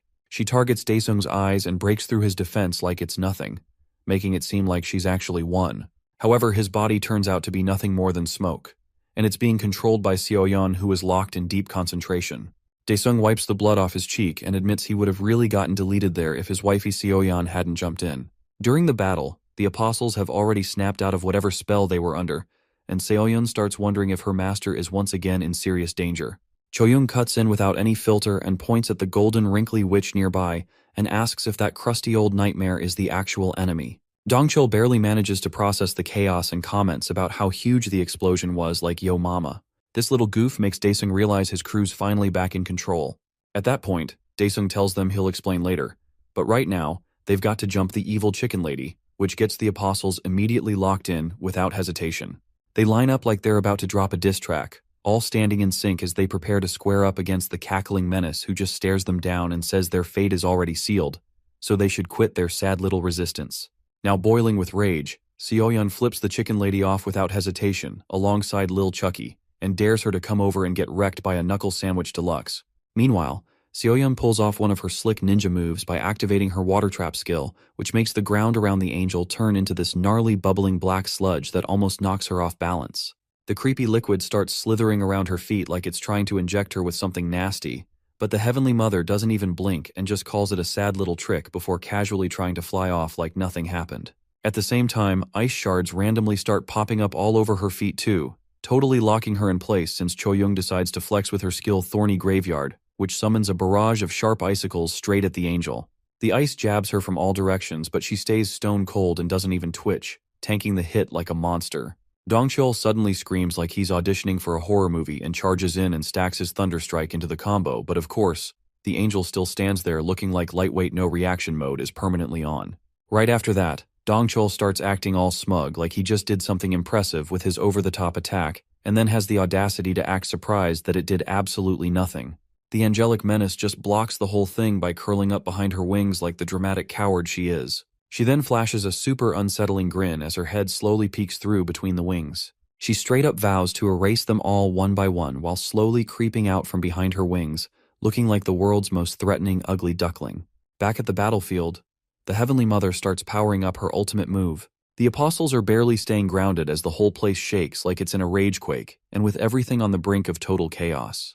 Daesung finally decides he's done playing around and cancels the summoning of his apostles with a snap of his fingers. One after another, the apostles vanish into clouds of smoke, though Seoyeon makes an effort to fight it by clinging to her master's will, but eventually she also disappears into the mist.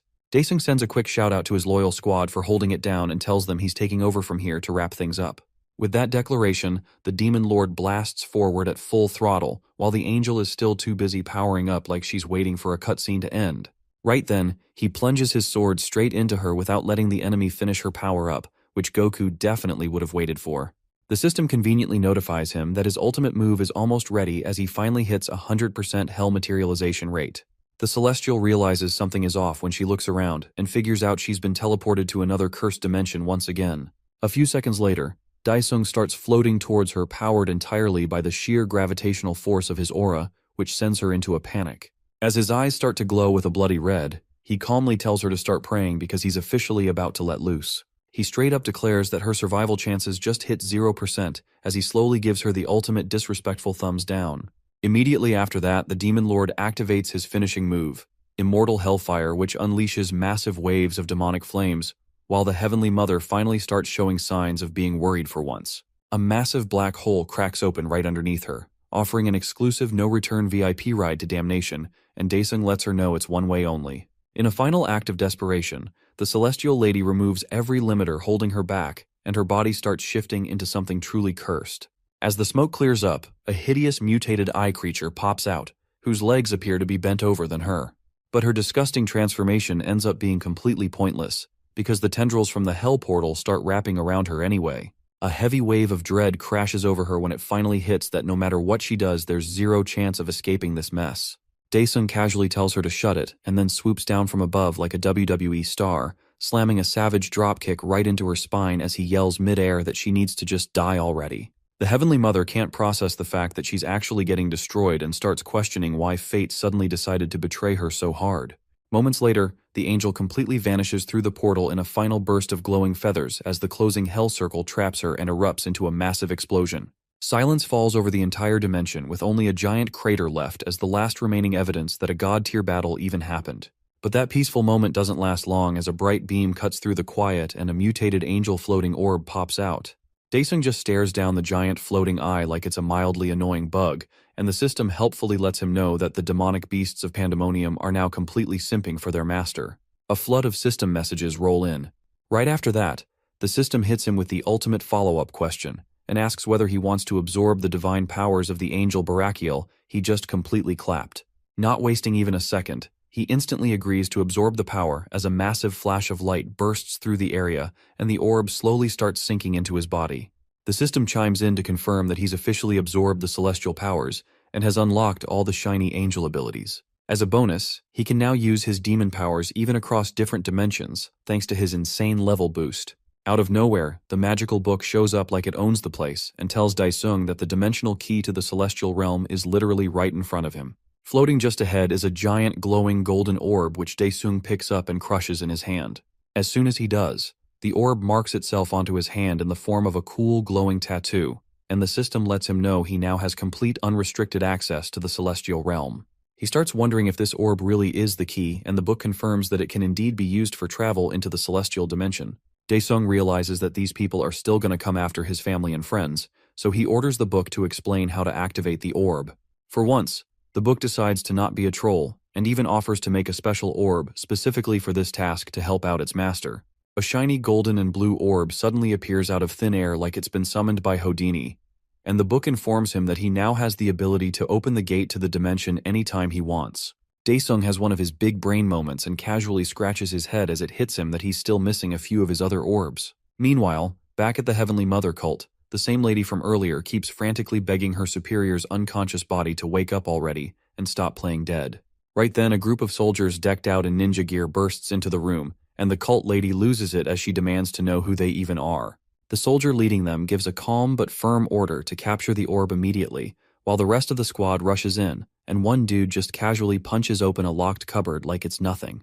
The cult lady starts clutching her head in straight-up panic as the room gets ransacked until one of the soldiers finally grabs hold of the royal orb. The lead soldier throws them a cold stare for a few seconds before telling his team to go ahead and unalive both the women, while the cult lady just stands there frozen with her mouth wide open in absolute disbelief of this nightmare. Right then, a sudden explosion crashes through their tense moment and sends chunks of debris flying in every possible direction. The cult lady throws her arms up trying to shield herself while the lead soldier gets ticked off like someone just ruined his perfect plan. Through the settling smoke, a very familiar pair of footsteps starts echoing, and Daesung steps in, making some fruity hand gesture like he's posing for an album cover. With a completely unhinged look in his eyes, he calls them naughty boys and asks if no one ever taught them basic manners to not steal. The leader panics and yells at his soldiers to attack with everything they've got as he begins charging the weapon strapped to his arm. Daesung doesn't even twitch a muscle because just the raw murder in his eyes is enough to make every soldier collapse to the floor like sad pancakes. He forces the entire squad to squirm around like pathetic worms because the pressure from his presence is way too much for their weak spines. With all the threats completely squashed, Daesung finally remembers why he's even here and casually grabs the stolen S-rank orbs from the defeated thieves. As he glances to the side, his eyes land on the unconscious woman, and he narrows his eyes a little while trying to remember who she is. The cult lady instantly starts shaking like a malfunctioning Roomba and blurts out that the woman is their representative, Yunmi. The system then lets Daesung know that there are still loads of people who are brainwashed and asks if he'd like to turn them into his fans instead. This somehow makes him even more annoyed as he processes the fact that the angel had been manipulating an entire army of loyal followers this whole time. Without even thinking twice, Daesung instantly commands that all the cursed people be freed from the wretched mind control. A giant wave of light shoots across the entire building like a divine Wi-Fi signal, and the cult followers suddenly snap out of it and finally realize the ridiculous nonsense they've been doing all along. The moment of clarity leaves them completely horrified as regret hits like a truck, and the cult lady just breaks into tears at the spot, crumpling to the ground in full-on depression. As the light reaches all the rooms, Manager Kim blinks around in confusion once she snaps out of the trance and insists she was just on her way to work a second ago. Panic starts to bubble up as the freed girls try to process what happened, and some of them break down crying and begging for help. Kim quickly takes charge as she announces that she's from the Hunter Association and assures everyone that she'll get back up right away.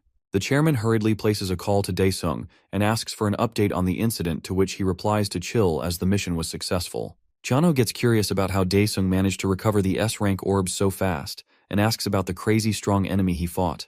Daesung confirms his win and tells Chanho to deal with Motherly Association lackeys while he hunts down the orbs.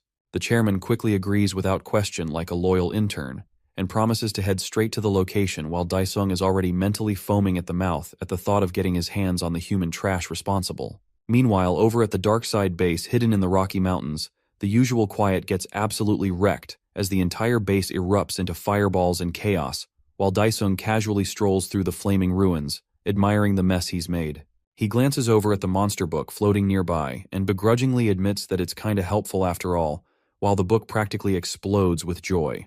Deep underground, the three evil stooges hurriedly walk through the ominous hallway in sweat buckets as they wonder how Daesung manages to find them every time. One of them bites his nails and wonders if they will get followed all the way down here, while the other gaslights them into believing that maybe he will get lost. The disfigured grandpa admits that supporting the cult was a big mistake, as not only did they lose their orbs, but now they have been forced to become the prey. Echoing footsteps start closing in from the other side of the hallway, while the arthritis trio stand stiffly in front of a massive door and yank on a rusty lever. With a loud grinding screech, the door opens wide as a thick cloud of dust spills out into the corridor like it hasn't been touched in centuries. Once the dust finally settles, a gigantic war-ready robot hulks into view, clearly built to demolish anything in its path. A familiar hand touches the robot's frame and loudly wonders how a bunch of sewer rats managed to get their crusty hands on something this high-end. The monster book keeps on yapping about his powers and explains the golem was created by a race that worships a mechanical god or something. The wrinkly trio all look like they're about to collapse from panic as they demand to know how he managed to beat them here. Daesung couldn't care less about their whining and just slices the massive golem in half with one powerful strike that instantly turns it into flying metal confetti and blows up the entire chamber in a fiery blast. Their leader has a sudden genius moment and quickly pulls out an ancient artifact, announcing that he will form a barrier. The artifact glows and pops out a big protective shield that wraps around the trio, and the leader finally exhales in relief, thinking this might actually buy them a few seconds. Unfortunately for them, Daesung casually appears right behind the barrier, like he's been waiting for this reveal, and asks them what exactly they're standing around for.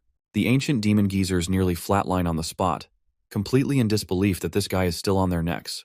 Daesung calmly states that their execution is now confirmed, and within seconds, the walls are covered in red splatter as their screams fade into silence. After that, Daesung stands tall over the bodies and wonders how these crusty little maggots ever thought they stood a chance against him in the first place. Pantheon butts in and interrupts his deep villain arc moment by asking if he wants to bounce over to the celestial dimension right away. Daesung smirks and replies that there's no rush since he's got something important to talk about before he dips. The scene shifts to a delicious feast with endless plates lined up, and Dongcheol does not hold back as he dives in without a second thought and praises Daesung's mother for her god-tier cooking. She plays it cool and claims it was all super last minute and nothing fancy. Then she turns around and tells Choyoung to stop pretending she's part of the staff and to grab a plate for herself already. Choyoung goes full blush mode and says she didn't actually do that much and that it was super chill learning how to cook from her. Jisoo doesn't waste any time and makes a direct attack on the delicious omelet rolls, and the mom reveals that Choyoung actually made those and mentions that she wouldn't mind having her as a daughter-in-law. On the other hand, Seoyeon basically freezes when she hears that and mentally flames herself for letting Choyoung charm her master's mom like that. Both girls lock eyes in a deadly silent battle, while Dongcheol looks around confused and casually asks Daesung why he suddenly invited everyone over.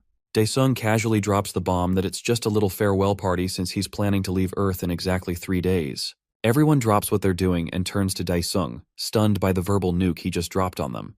Chanho finally breaks the silence and asks if Daesung seriously means what he said about leaving Earth, and wonders if he smacked his head a little too hard. Daesung calmly explains that it's way too risky to let those pests stay alive up there, and has already made up his mind to go deal with them himself. Seoyeon tries to play it cute and asks her master if that means they'll be going together. Daesung reminds himself not to snap at her since she did pull the spear out of his chest, so instead, he gently tells her to start calling him Big Brother instead of Daddy. She lights up with excitement, thinking it's a special nickname just for her to use, and blushes a little, while Choyoung wonders in her head if she's also allowed to use it. Daesung takes another big bite out of that meat and tells them it's not possible for any of them to come along since none of them have permission to enter the realm. But Dongcheol isn't buying it. He asks if it's really that big of a deal and reminds Daesung that he could always use his special skill. Choyoung quickly catches on that he's talking about the summoning ability and Seoyeon jumps in to say that Dae-sung can just teleport back whenever he wants. Even so, our hero doesn't sound too convinced, but he gives his word to at least try it once he gets there, and asks the group to take care of his house and look after their country. Chanho doesn't look thrilled but agrees anyway, and Dae-sung's mom is just as irritated that her son keeps finding himself in these ridiculous situations, while Jisoo gently tries to soothe her. With a deeply concerned look, his mother turns to him and asks if he'll really be able to return home safe and sound. Our hero gives his mother a calm and reassuring smile and promises that he'll return soon, so he asks her to trust him. The scene shifts to the system screen, which lights up to inform Dae-sung that the portal is about to appear, and he just stares at it blankly before casually announcing that he's heading into the celestial realm. A sudden burst of purple light erupts from the portal and completely pulls him in, sending him flying at full speed toward a blinding white light. The system gives a quick update saying the gate has now completed, and he will soon be transported with a new body formed from pure ether energy. This part leaves Dae-sung a bit confused, but it's already too late to do anything as he suddenly finds himself face to face with a tall, cloaked figure standing before a massive gate. It only takes a moment for Dae-sung to realize that the hooded man seems oddly familiar and looks exactly like the priest Odi, who he crushed back in hell not long ago. Odi immediately senses something is off, seeing that the creature standing before him doesn't appear to be a celestial, and notices that his aura feels oddly similar to something from his homeland. Dae-sung takes that as a challenge when he hears the word aura, and casually lets out an explosive and powerful wave of power to return the gatekeeper to his senses. Odi then recognizes the energy as belonging to none other than his glorious king, and drops straight to his knees, greeting the demon god standing before him. Our demon king gets right to the point and demands to know why a priest from hell is now working as a prisoner here in the celestial realm. The priest explains that ever since Dae-sung folded him back in hell, he was captured and forced to serve as a guard at this location. Our demon lord notices that the spear sticking from Odi's chest looks almost identical to the one the angel stabbed him with earlier. He asks if the gate behind Odi leads straight to the angels, and the priest replies that to reach them, he'll need to go through 100 trials. After hearing that, Dae-sung holds his head in frustration at the thought of having to go through all that effort. But right then, the monster book comes in clutch and suggests that the master try showing the emblem he carries. Feeling a bit relieved, our hero turns to Odi and asks if he can just use the master key instead while holding it out in his hand. The priest kindly explains that since Dae-sung possesses the emblem, he now has full access and can come and go as he pleases without needing to endure the trials.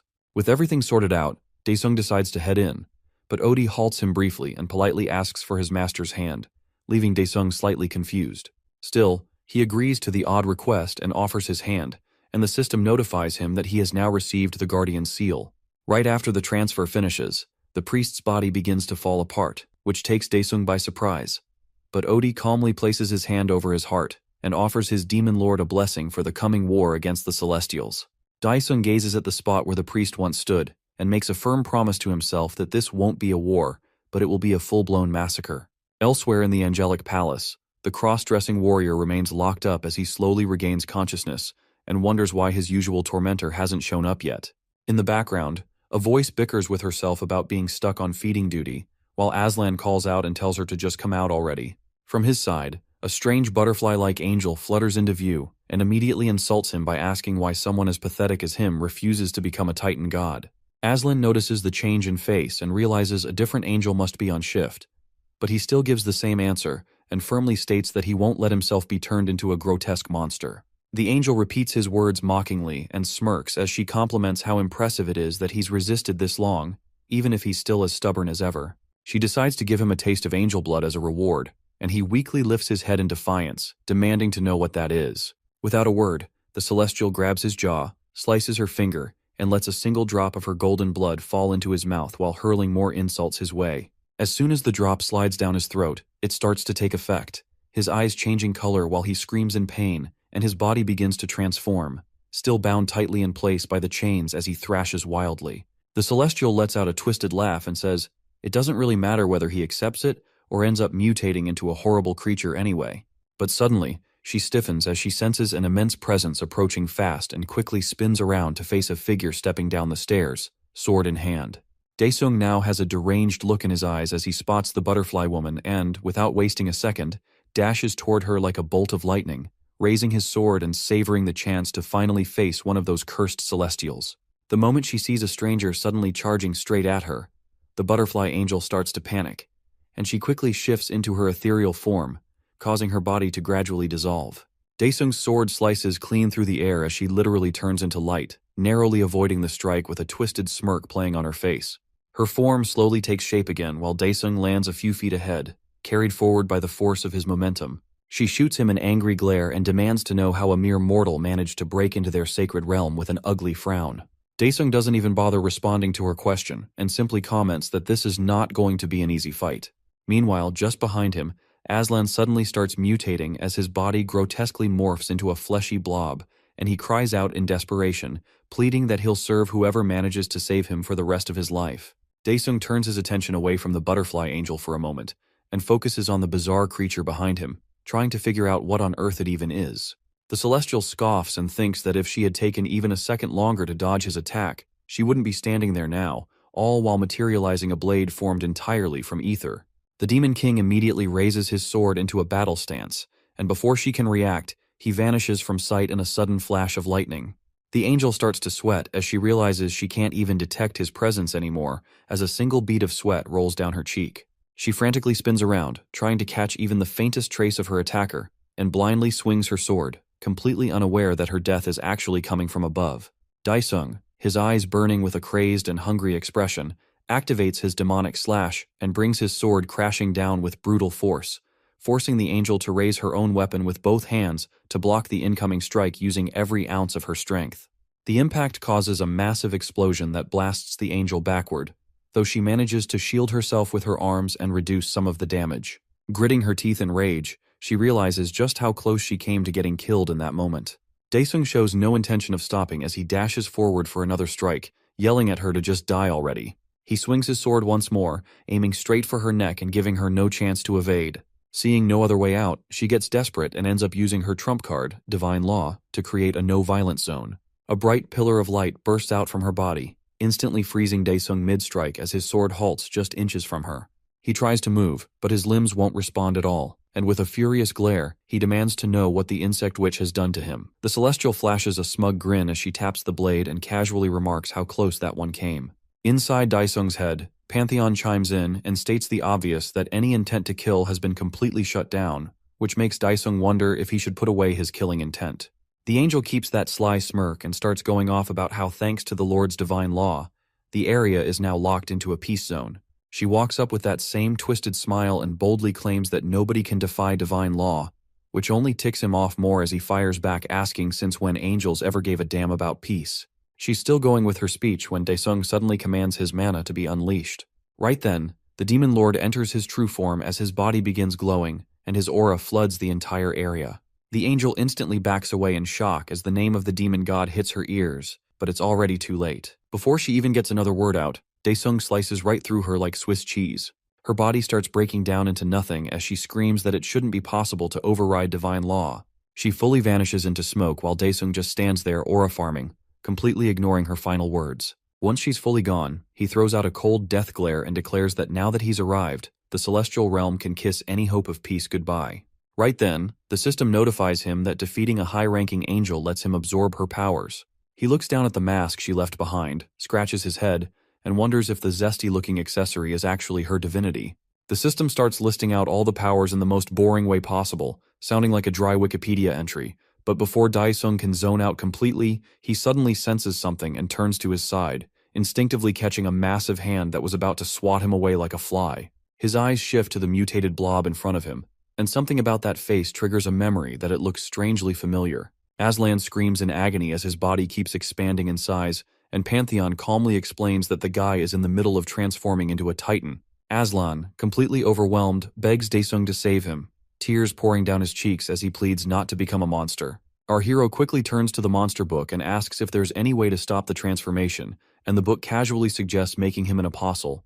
Closing his eyes, he falls into thought, seriously weighing the risk before breaking into a wide grin and deciding to go for it, mostly just because it sounds like fun. The scene shifts to a place where a voice echoes inside Aslan's head, chanting the same line on repeat, demanding obedience to the Demon Lord. Aslan jolts awake in panic and sits up, shouting for the voices to shut up. Nearby, Daesung squats by a small fire, warming his hands, and casually asks if he's finally awake. Aslan slowly regains his senses and politely asks if Hunter Daesung was the one who saved him, but Daesung just shrugs it off without making a big deal out of it. Suddenly, Aslan's face turns serious as both of them sit in silence, staring into the fire, until he finally works up the nerve to ask if Daesung is actually the demon god. Daesung meets the question with a grim, unreadable look, but before anything else can be said, Aslan abruptly springs into action. With lightning-fast movement, he throws off his blanket, drops to one knee and slams his fist into the ground, bowing his head and declaring Daesung his master. Daesung acknowledges his loyalty and tells him that from now on, he will be an apostle and fight for him from now on.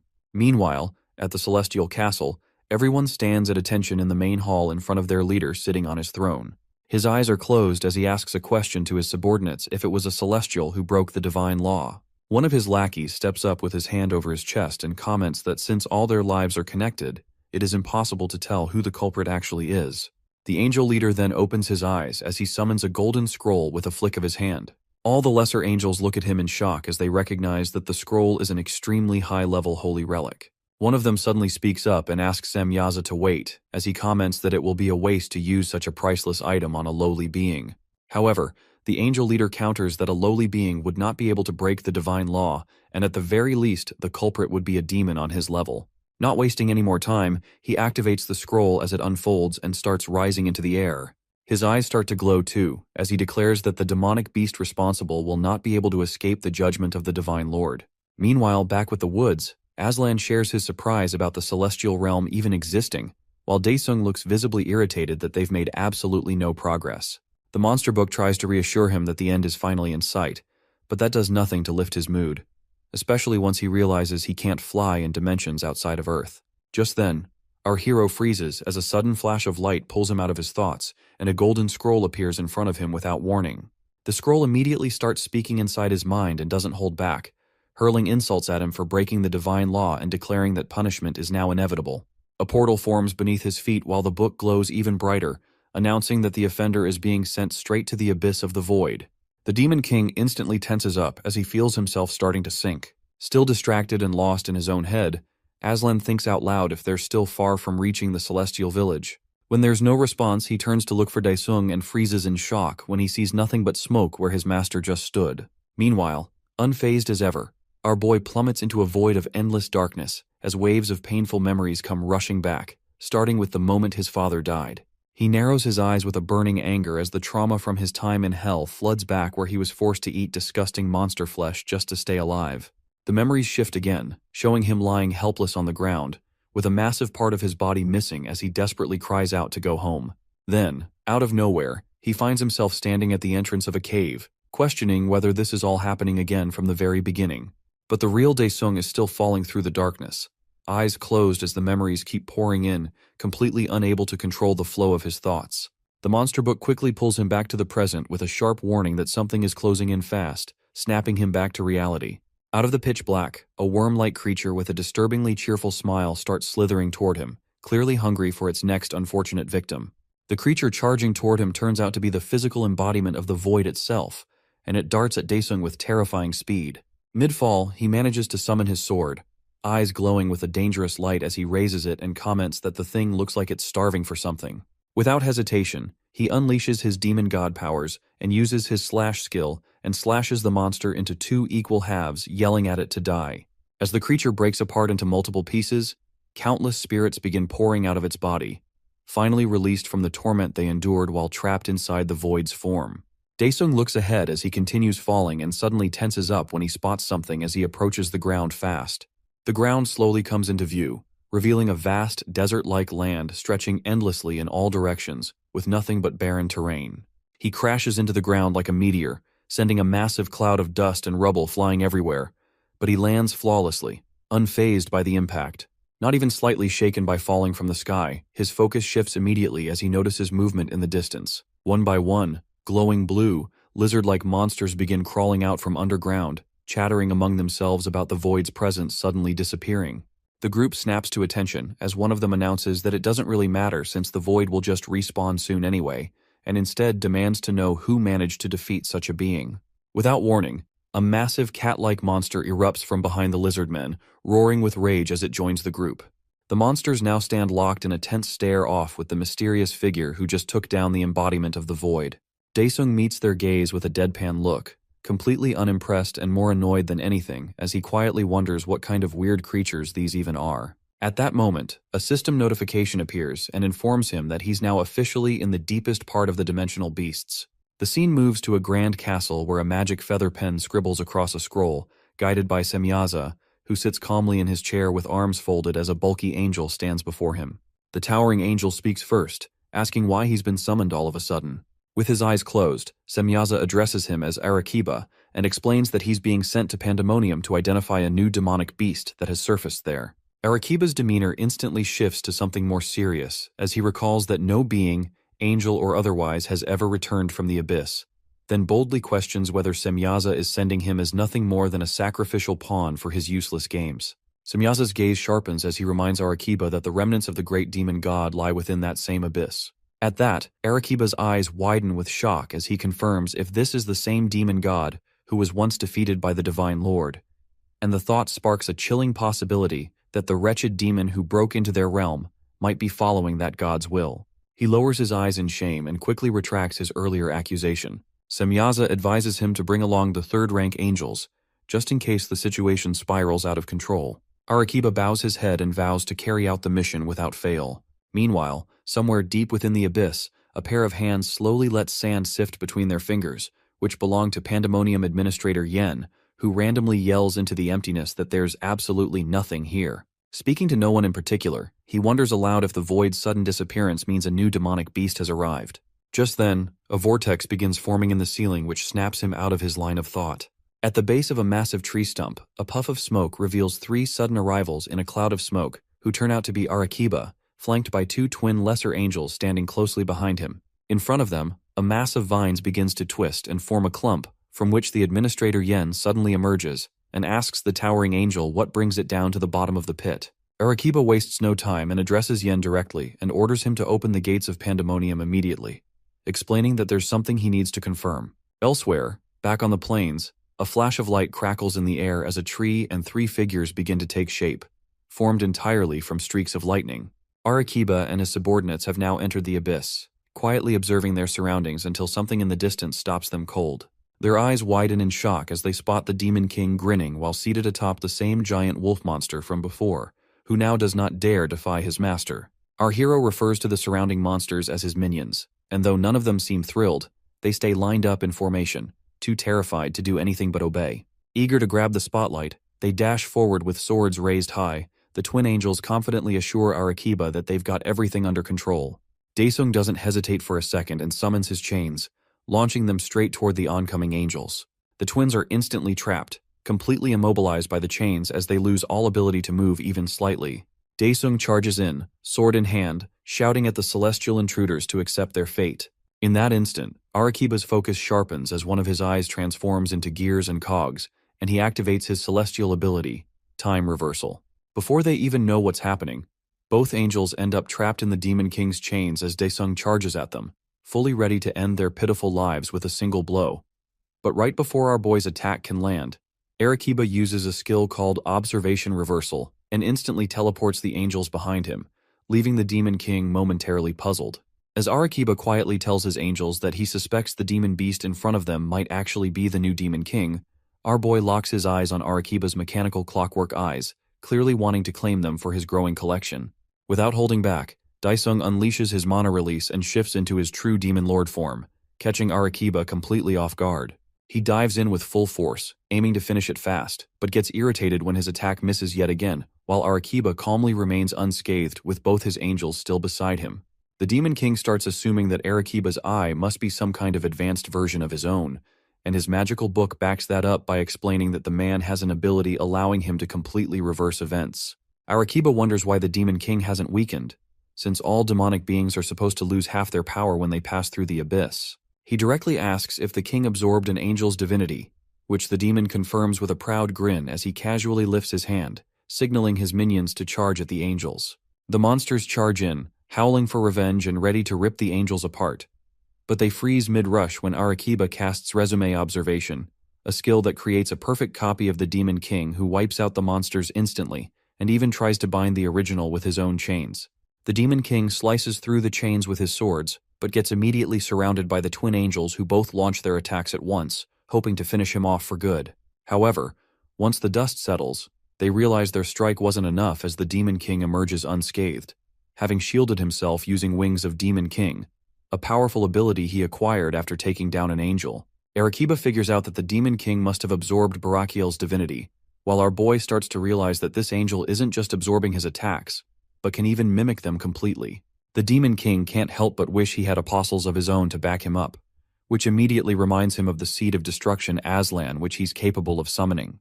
With a blinding flash of lightning, Aslan appears before them, and Dasung wastes no time ordering him to eliminate the angels. Aslan casually mentions that he's been testing all his abilities until now, and is finally ready to show his true strength, which makes our boy crack a joke, telling him he'll get promoted to a full apostle if he pulls this off.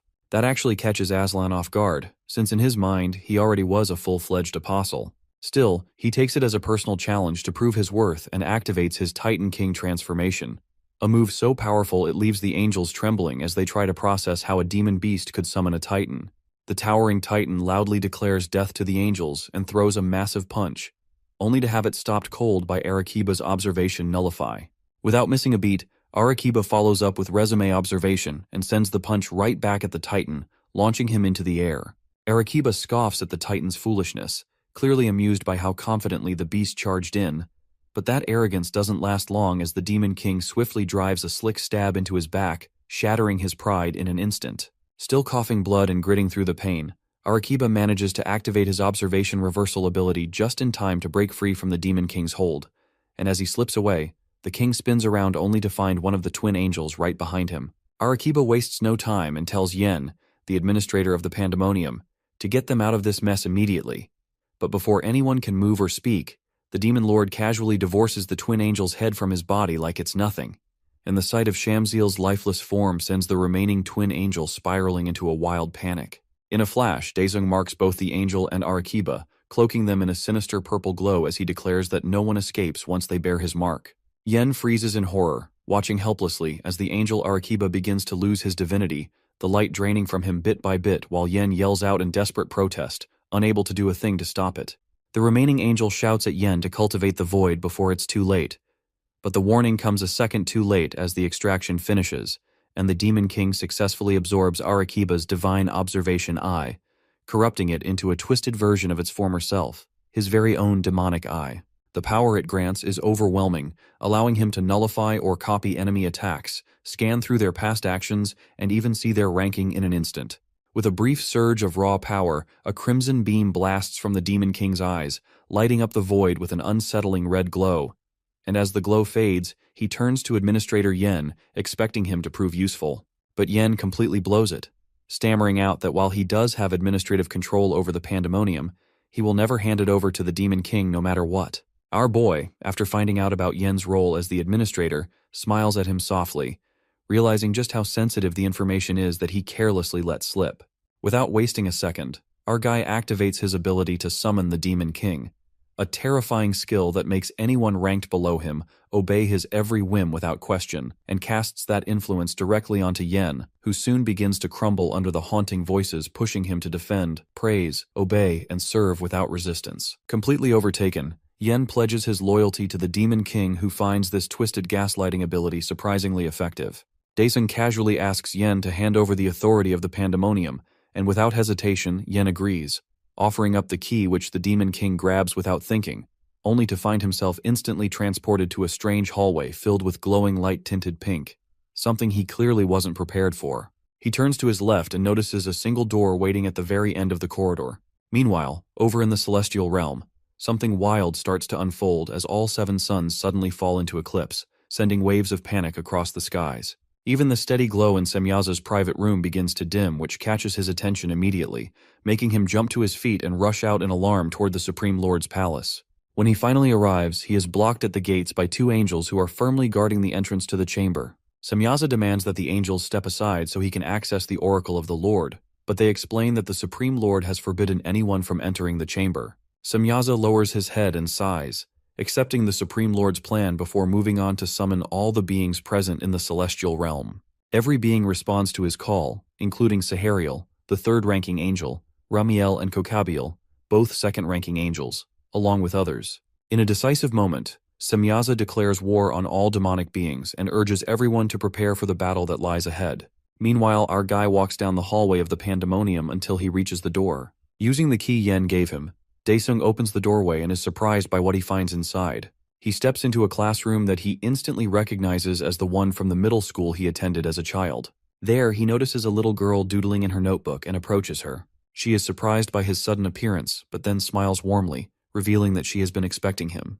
Our guy grabs a chair and leans on it, asking the girl who she is, but she counters by asking who he thinks she is. He uses his third authority, the evil eye, to read her rank, expecting some arrogant brat, but is shocked when a shadowy figure appears behind her, and her title changes to the primordial demon lord Satan. She's ecstatic to see that he has also acquired her demonic eye while our guy asks why he has been summoned here. She explains that she wanted to meet her successor, the one who could obtain the key to the abyss, so she planted a trigger to make their meeting possible. In a burst of what seems like madness, she rejoices at the thought of finally winning against her longtime enemy and begins to laugh maniacally. The shadowy figure appears beside our guy and asks Satan if she's ready since he already looks prepared, but Satan points out that he's still a novice and they will need to help him. Just then, shadowy demons of darkness surround Daesung and start debating whether they should enter his body or leave him behind, while one wonders if he is even worthy to stand alongside them. Our guy loses patience with the demons and flails his arms to shoo them away before telling Satan that he doesn't need any help and will simply do what he came to do before going back home. The little primordial demon girl warns him that if he leaves now, he will end up dying, which our guy can't take seriously. But Satan sees potential in him despite being a rookie and decides to test it by landing a flying kick right to his face. Our guy blocks the kick with his hand, confident he can parry anything thrown at him.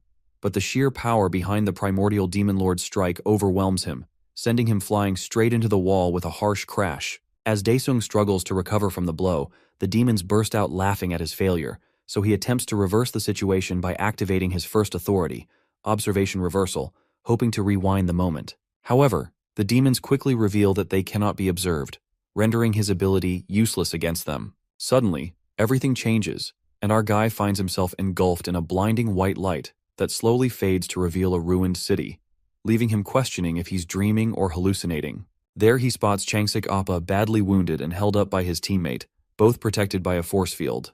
Nearby, one of the squad lies dead on the ground just before a sudden explosion shakes the area. The leader of the group complains that Semyaza attacking them with his wings was basically cheating, but Semyaza wastes no time and shoots a beam of light from his eyes, striking the leader down. Just then, his teammate jumps in, blocking the attack with her shield.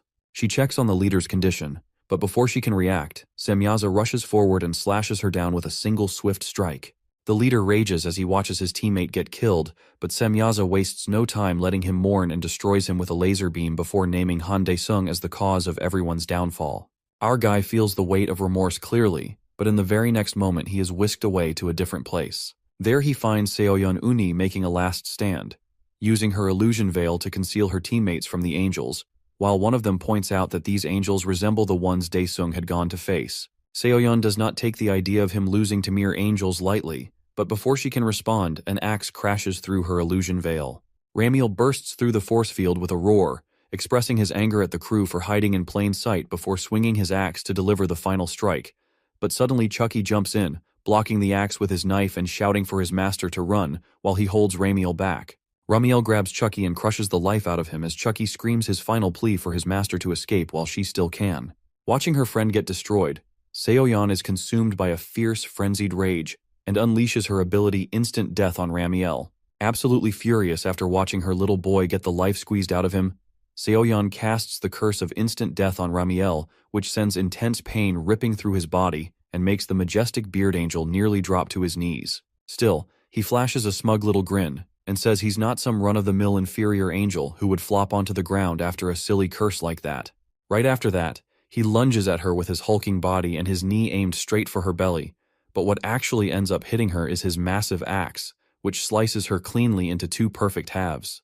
Protecting Daesung's shaken family, Chanho whips out his gun and yells at the bastard Celestial for wasting a perfectly fine goth girl, then fires his tiny air pistol right at the giant. Meanwhile, the giant Celestial doesn't fight back at all, but instead some flying harpies come screeching out and dive straight at Chanho, tearing into him like a flock of hungry vultures.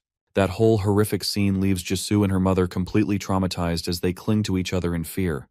watching the inferior angels slowly approach them next. Watching the last people he truly loves and holds close meet such a brutal end right in front of his eyes leaves our demon king standing there completely speechless. With nothing but pure rage blazing in his eyes, he swears to brutally destroy every single one of the trash bags from heaven.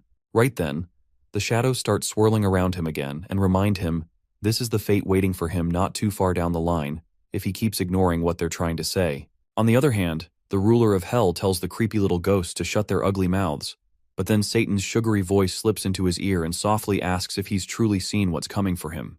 Later, as he poofs back into her eerie dimension, he straight up refuses to believe what he just witnessed could actually be the future.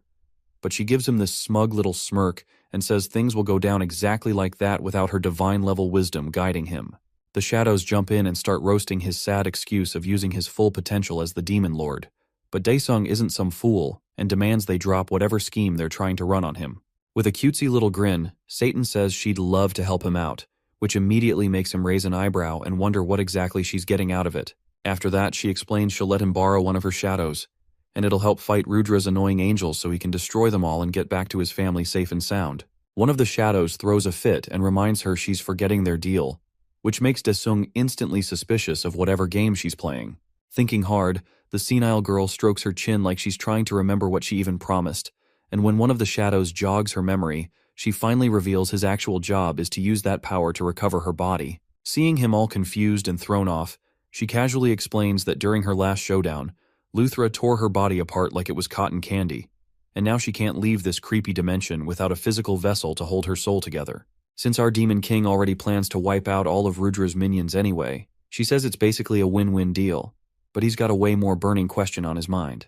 Out of the blue, he asks the tiny hellspawn if she was the one who summoned him there in the first place. She stares at him with a deadpan poker face, dragging out the suspense before flashing a cheeky grin and claiming she has no clue at all really. He tells her to cut the act and be serious, but Satan just says it was actually her cute little grimoire that did the summoning. Instantly recognizing the name, he stares and asks if it's really what he thinks it is, and the ghost whispering right into his ear confirms that yeah, it's the Pantheon.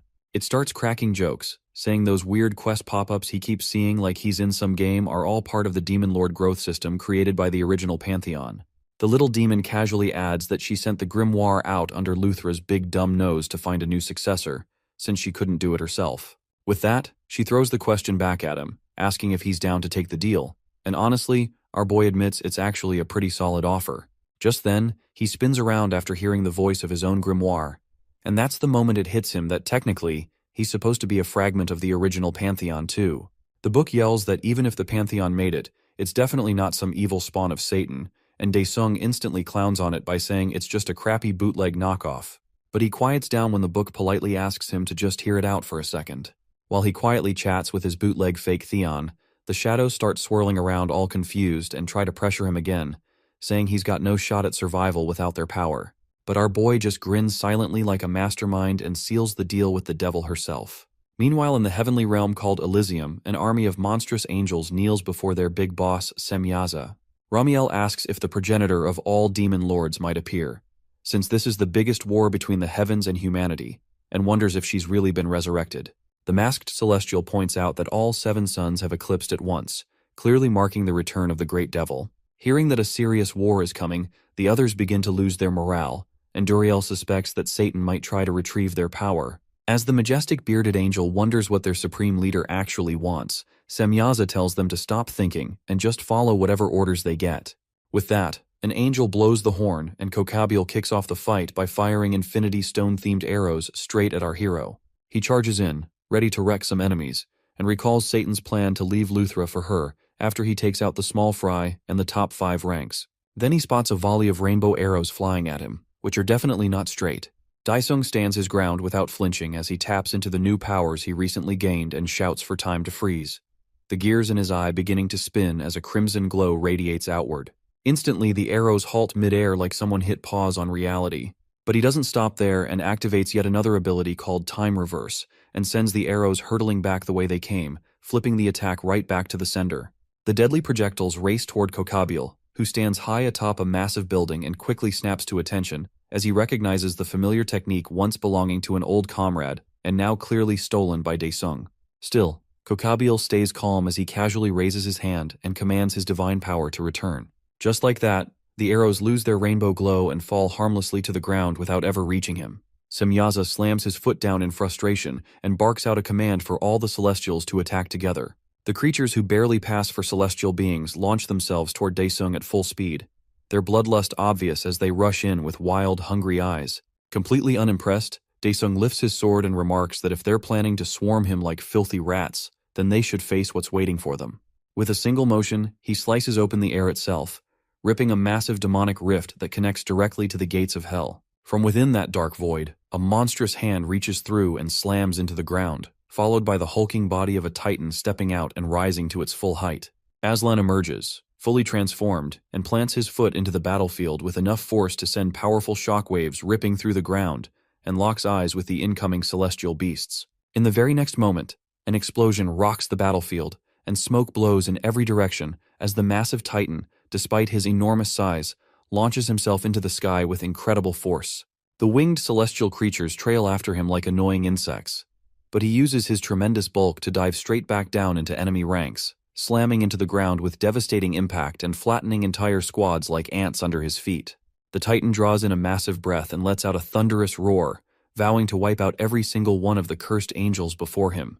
While all eyes stay fixed on the chaos, no one notices the steady approach of Daesung's forces, marching through the demonic rift that is still wide open. With cries of death to the angels, the demon army storms into the celestial realm and loudly hails Aslan as the demon god's official commander. Aslan looks back at his fellow soldiers, a smirk creeping across his face as he wonders if this impressive display might finally earn him a promotion to a full apostle. Over on the other side, Duriel is absolutely shredding her giant harp, blasting out intense battle music that sends waves of motivation across the battlefield. Fueled by the sound and clearly vibing with their favorite waifu, the celestial troops surge forward, strengthened by the music buff. The armies crash into each other in a brutal collision, teeth bared and weapons drawn as the two sides throw themselves into the fight. For a while, the Celestials clearly seem to hold the upper hand, cooking demon soldiers left and right with hardly any effort. Much to their surprise, the wounded demons start to undergo horrific changes, their forms mutating as they're forcibly turned into celestial beasts against their will. Duriel's eyes begin to glow intensely as she commands her troops to hold out for her, continuing the mass transformation of enemy fighters into celestials mid-battle. Right after that, Aslan suddenly snaps his gaze upward just in time to see a massive hammer swinging down toward his head. He grits his teeth as he catches the Mjolnir with his bare hand and stops it in its tracks. Ramiel, fuming with rage, calls him a filthy traitor and cusses out Aslan for attacking the celestial realm after everything that happened on his home planet. Aslan stares at him blankly, completely lost, not understanding a word of it as he keeps a knuckle sandwich lined up. Still enraged, Aslan declares himself as a human from Earth and smashes his fist into Ramiel's cheek, sending shockwaves through the ground. Ramiel gets blown back from the powerful blow as he crashes into the castle wall with a loud thud, but still manages to hold onto his hammer. Kokabiel locks in as he launches himself off the castle wall and rapidly fires off arrows one after another, hitting every target with perfect accuracy as he takes down wave after wave of demon soldiers with his hack skills. He crashes down hard onto the ground, which somehow does not break his noodle legs, and remains optimistic that his radiant magic arrows will carve out a path for the celestial troops to push through the enemy forces. All around him, more demon soldiers keep mutating into celestial beasts, turning against their own in the middle of the chaos. Kokabiel suddenly freezes as he hears a familiar voice behind him, casually announcing it has found its arm. Turns out, it is Daesung, who simply stands there behind the archer angel and looks completely calm as explosions continue to burst across the battlefield. Out of nowhere, a sneak attack almost gets the jump on him, but he quickly raises his sword to block a spear aimed straight at his heart, then slides back a little to regain his footing while facing whoever just tried to land the hit. And just when one annoying enemy doesn't feel like enough, a whole swarm of Kokabiel starts diving toward him from the sky, forcing him to glance away from Sahariel for a second. Kokabiel wastes no time taunting that even with the stolen observation eye, Daesung still won't be able to dodge the strikes from his phantom aim. Sahariel quickly charges forward with his spear and shouts at the demon to stop resisting and just die already. Daesung's body turns into pure darkness, and he flashes a sly grin like he's keeping something hidden. The angel duo doesn't hold back, unleashing a combined powerful attack right at him, causing a massive explosion that sends dust and debris flying in every direction. Kokabiel leaps back from the blast, hoping they've finally taken out the demon, but his expression quickly shifts to panic as dark shadows start to pool around him. something that should be impossible in the celestial realm. Daesung suddenly bursts up from the darkness, laughing like a complete maniac, and grabs Kokabiel's arm, nearly scaring the life out of him. Wasting no time, he tears the limb clean off like it's just a detachable Lego piece. Kokabiel lets out a gut-wrenching scream, sounding exactly like someone who just lost an arm, while Daesung gleefully holds up the severed limb like it's some sort of twisted trophy. Just then, a bright light slices through the smoky haze and catches Daesung off guard as a searing laser blasts right through his body, punching holes in places they should not be. Out from the smoke steps Semyaza, looking absolutely furious as he growls that he's been watching the demon this entire time. But Daesung's shadowy form repairs itself effortlessly, like the wounds were never there in the first place, while the shadow side takes control and immediately realizes that Rudra has handed over one of his eyes to the cursed angel. Daesung watches as Semyaza raises his finger to the sky, the light above him beginning to gather into a spirit bomb. The light above continues to grow alarmingly until even the celestial soldiers begin glancing up with concern, the sheer force of the energy kicking up clouds of dust. The demon army struggles to protect themselves, shielding their bodies from the blinding light that seems to burn straight through them, while the celestial soldiers stand tall, completely unaffected and even more fired up than before. Daesung's shadow form raises an arm to shield itself, grimacing in pain as smoke rises from his dark body, yet he still manages to laugh through it all, giving Semyaza credit for finally figuring out how to fight a demon like him. With a cold glare, the angel leader decides that the battle ends now and pushes his hand forward, dragging the blazing mini-sun closer to the shadow with crushing force. The shadow, now visibly cracking under the heat, screams out in frustration and demands to know what's taking Daesung so long. Then, in a flash of blinding white wings, something darts across the battlefield, slicing through the air. Semyaza winces as the streak passes by him, and a chunk of his face is ripped out, spraying golden celestial blood everywhere. A radiant figure rushes past the stunned leader, clutching a glowing golden orb in hand. Semyaza hunches over in agony, golden blood now pouring from his eye socket like a fountain. The winged figure peels his mask away, revealing it's Daesung the entire time, now holding a severed eye in his palm and admiring its brilliance. Without hesitation, Daesung channels his inner Uchiha and screws the eyeball into his socket like he's just replacing a light bulb.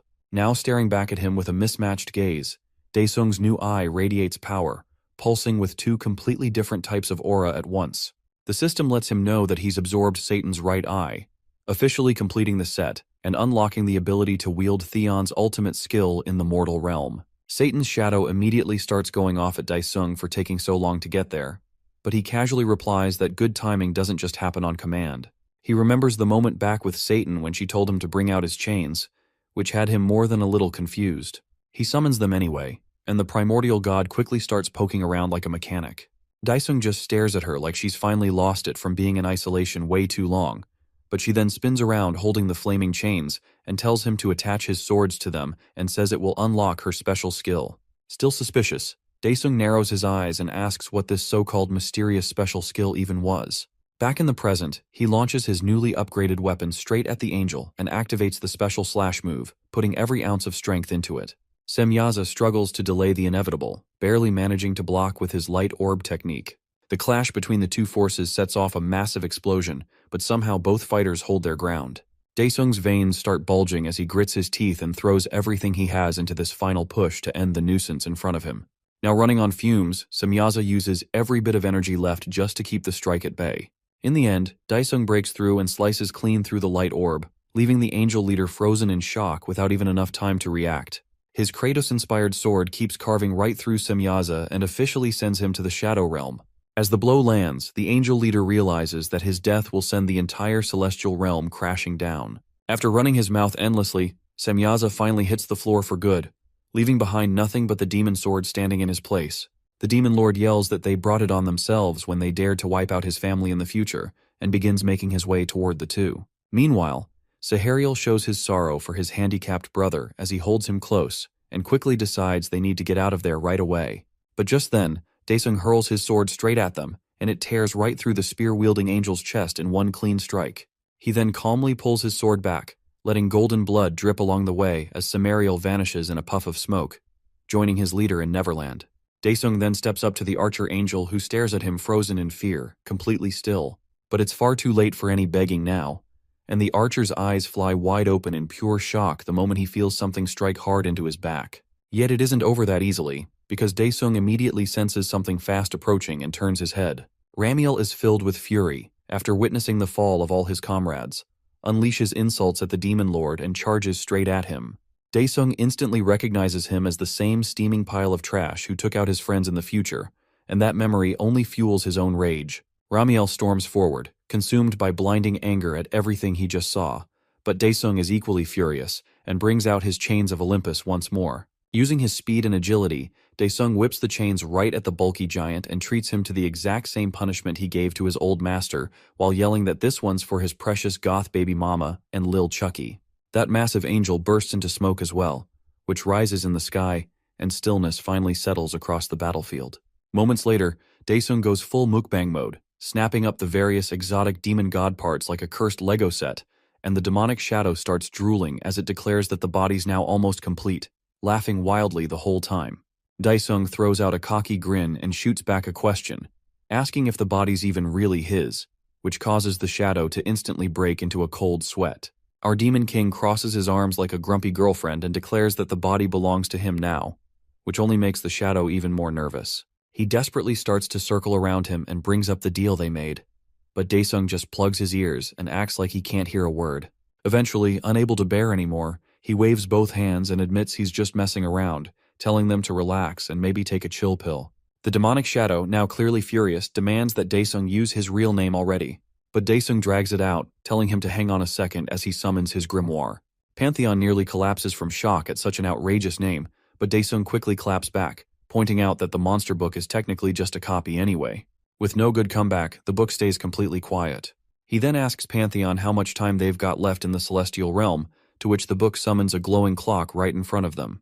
The system shows they've got just about 2 hours left, and Daesung checks again with Pantheon to confirm what he said earlier. Pantheon looks personally offended by the idea that he'd lie and insists there's nothing to worry about.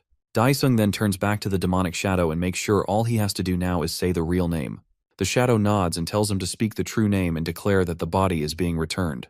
But before Daesung can say anything, a brilliant pillar of light bursts into the sky from beyond the wall, catching his attention as he stares at it. The shadow suddenly yells that it's arrived, grinning with anticipation as he says the real battle is about to begin. After that, the massive pillar of light comes crashing down on the entire castle, while the two guards glance at each other with pure fear, clearly dreading whatever nightmare is about to unfold. They yell out in shock that the supreme god has finally descended into this realm while their faces are frozen in disbelief. His demonic shadow wastes no time barking at Daesung to quit stalling and just hand the body over already. On the other hand, Daesung closes his eyes in silence while those clingy shadows swirl around him like houseflies and beg him not to drag this out any further. While he pretends to listen, he chooses instead to go see who this so-called big shot really is. He suddenly dashes away from the souls in the blink of an eye, and leaves them stunned as they scream at him to quit being a dumb clown and come back because he can't even use his powers without them. But Daesung doesn't stutter. Instead, he seems confident enough and thinks that just because he can now tap into Pantheon's ultimate skill, he can annihilate anyone in his path. Daesung then rockets toward the castle gates like an angry comet as he dives down from the skies. The guards freak out instantly as they wave their weapons and yell for him to stop right there, but Daesung just bulldozes through and blasts the gates apart like a kamikaze missile. Meanwhile, one of the guards lets out a grunt of pain as the shockwave flings him straight into the building, and Daesung stands there chilling at the entrance. The guard keeps sliding back slowly into what looks like an open library, where there's a person just sitting in a chair reading like nothing is happening. The poor guard turns into smoke while the figure casually keeps reading the book without even glancing up. After that, she mumbles something under her breath as she flips through the book that's labeled with our demon lord's name. Daesung doesn't waste even a second, and as he rushes while dragging his sword across the floor without a shred of hesitation. With zero chill, he flings his blade at the mysterious figure using the chains, but an invisible force field casually blocks the strike while she just sits there still glued to her book. Right after that, he crouches with a stone-cold expression and calmly asks if she's the one they call Rudra. The veiled woman finally lifts her gaze from the pages and hits him with his full government name. Daesung squints his eyes, clearly both annoyed and curious, and asks the lady in black if they've ever met before, or if she's just being creepy. She simply lifts the book she's holding and tells him that she's been reading all about him this whole time. As this happens, Daesung tilts his head in confusion and repeats her words just to make sure he heard it right. The veiled woman then starts pounding her fist on her own legs as she grinds her teeth in anger and says Rudra is beyond disappointed in him. Her expression suddenly twists into something seriously ugly, while she keeps repeating the same word again and again with her fist clenched tighter every second. On the other hand, Daesung instantly goes on full alert with the realization that this is no average weirdo and activates both of his demon eyes as a precaution. Out of nowhere, a massive finger shoots out from the figure towards him like a cursed missile, but he narrowly dodges by sliding hard to the side as it crashes into the floor with a deafening thud. Daesung quickly notes in his mind that he was way too weak to block that move and had no choice but to dodge to survive. Then, the veiled angel stretches her hand toward Daesung while throwing him a smug sneer, and this time an enormous hand shoots out, towering way above the endless rows of bookshelves like it owns the place. Daesung eyes the incoming hand with a whole lot of irritation and starts rolling around like he's in a Dark Souls no-hit speed run. The veiled woman brings her hand down, followed by its massive version, but Daesung leaps up and parkours right over the gigantic limb with extreme smoothness. As soon as the hand crashes into the floor, Daesung doesn't waste the chance and hops up onto it and sprints toward the celestial figure at max speed. His eyes glow crimson red as he raises his sword ahead of him and speeds up, closing the distance between them. But suddenly he senses something weird happening, and just like that his mana starts draining fast, which causes him to slow down and lose nearly all of his power. At that point, the two massive hands lunge forward midair as they try to smash him like a literal bug, right when he has no mana left to defend himself and can't do a thing to stop them. The hands clap together with violent force and crush him in between like he's a fly. Once the hands pull apart, Daesung is just lying there, completely sprawled out in the palm, unable to move even a single finger. Back again, the enormous hand repeats the same brutal motion over and over, giving Daesung zero chance to breathe while screaming at him to just die already. The booming slaps rattle the entire castle from top to bottom as Daesung barely hangs on, realizing fast that his mana is totally out of reach now. The demonic shadows suddenly reappear and swirl around him like flies and join the Celestials' call for him to just give up and die quickly so they can finally take over his body since he's clearly useless without them. Even with his fatal injuries, Daesung still manages to crack a laugh because deep down, he already figured these demonic leeches would backstab him. He opens his eyes with a sly grin spreading across his face as he activates Theon's ultimate skill, Reload Save Point. The system screen pops up in front of him with a message letting him know he can now bounce back to any moment of his choosing in the past. At that moment, all the battles he fought zoom through his mind while time runs in reverse, and he reappears at the exact point right after he won the Celestial War. As he blinks awake, he finds himself staring directly at the demonic shadows who are once again nagging him non-stop to give Satan's body back already. Daesung just smirks and reminds himself how these shadowy snakes plan to 100% backstab him the second he lets his guard down. From what he remembers in his talk with Theon, it's clear that even if he hands over the body or taps into the demon god's powers, he still gets to use all his skills whenever he wants. But the real game changer is watching that time limit, because no matter what wild tricks Satan might be hiding, he always has the option to dip back to Earth. Daesung smirks again as he realizes that if he plays this out smartly, he can unalive two birds with just one move. Meanwhile, back in the middle of the dusty battlefield, Daesung stands firm between massive clouds as he takes a moment to plan his next play, then loudly declares he's returning Lucifer's body. The demonic shadows practically squeal and call him a good little boy for finally doing what they told him. A blinding light swirls around him, building into a wild tornado, and when the glow fades, a grinning girl stands in his place, now rocking her post-possession glow-up after a smooth gender transition from Daesung. Right away, Satan stares beyond the giant castle walls as she senses an overwhelming power there and launches herself into the air toward the source, leaving behind a crater of dust.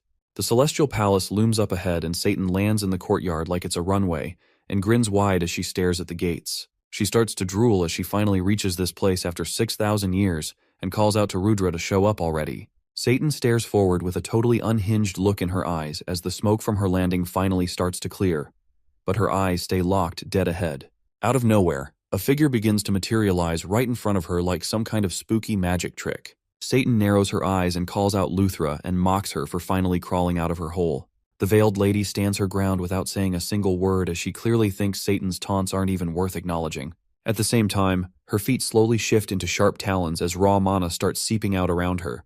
But Satan keeps pushing her buttons as she tosses more jabs and asks if she's finally grown up and stopped playing with toys. Luthra grits her teeth hard and mutters something under her breath, clearly getting heated, while Satan acts clueless and casually tells her to speak up and say it louder next time. Suddenly, the veiled lady snaps and yells that Luthra now needs a brand new toy, and Lucifer just happens to be the perfect one for her collection. That sets Satan off instantly, whose eyes sharpen as rage fills her expression. She steps forward and demands to know if Luthra seriously thinks she can pull the same twisted move she did all those centuries ago. At that moment, Lucifer's mind snaps back to a memory from almost 6,000 years ago on some forgotten planet that's been torn to absolute shreds by chaos. She walks alone down a dusty, broken road and spots a worn-out doll tossed on the side, probably dropped by a kid in all the madness. She bends down and reaches for it, as she carefully picks up the little stuffed toy with her razor-sharp claws. With that, she stands back up and looks at the doll as she comments what a spectacular failure the test was.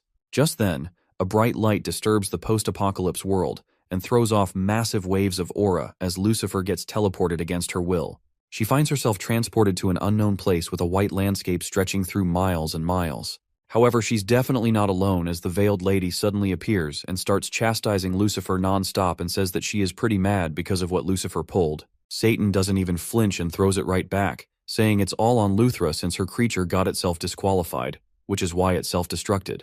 That hits a nerve, and Luthra immediately starts yelling and accuses Lucifer of messing everything up on purpose and sabotaging her from the very start. She keeps screeching the same accusation over and over, and Lucifer, who lets her guard down for just a second, suddenly feels her arm drop off her body. Luthra grits her teeth hard as her hand mutates into monstrous claws and slices Satan's limb clean off, leaving her gripping the bleeding stump. Lucifer immediately snaps back, yelling at Luthra and demanding to know what the hell she thinks she's doing and if she's gone completely insane. But it's clear Luthra goes off script and then drools all over herself as she stares at Lucifer's potato body. Her veil lifts slightly up her face, finally showing the hideous horror underneath as she screams that Satan's body is perfect for creature materials. Lucifer tries to resist, but her strength fades fast as her vision turns hollow and her mind completely blanks out. In a horrific instant, Lucifer's entire body gets ripped apart from every limb, leaving just her torso intact. She crashes to the ground, helpless, as Luthra towers over her and sprouts dark tendrils from her own body. Clearly not being a solo-leveling fangirl, she then puts her hand forward and says, "Arise," causing soul fragments to leak out of Lucifer's body and turn into creepy, slithering tentacles. Soon after, new angelic celestials start sprouting from chunks of Lucifer's broken soul as celestial tadpoles crawl out of her and slowly develop full-grown bodies that immediately drop to their knees in front of their new creator. These freshly hatched celestials join their hands with creepy devotion and begin chanting praises to their so-called mother as their creepy voices rise in harmony. Meanwhile, what's left of Lucifer's original body starts evaporating into smoke.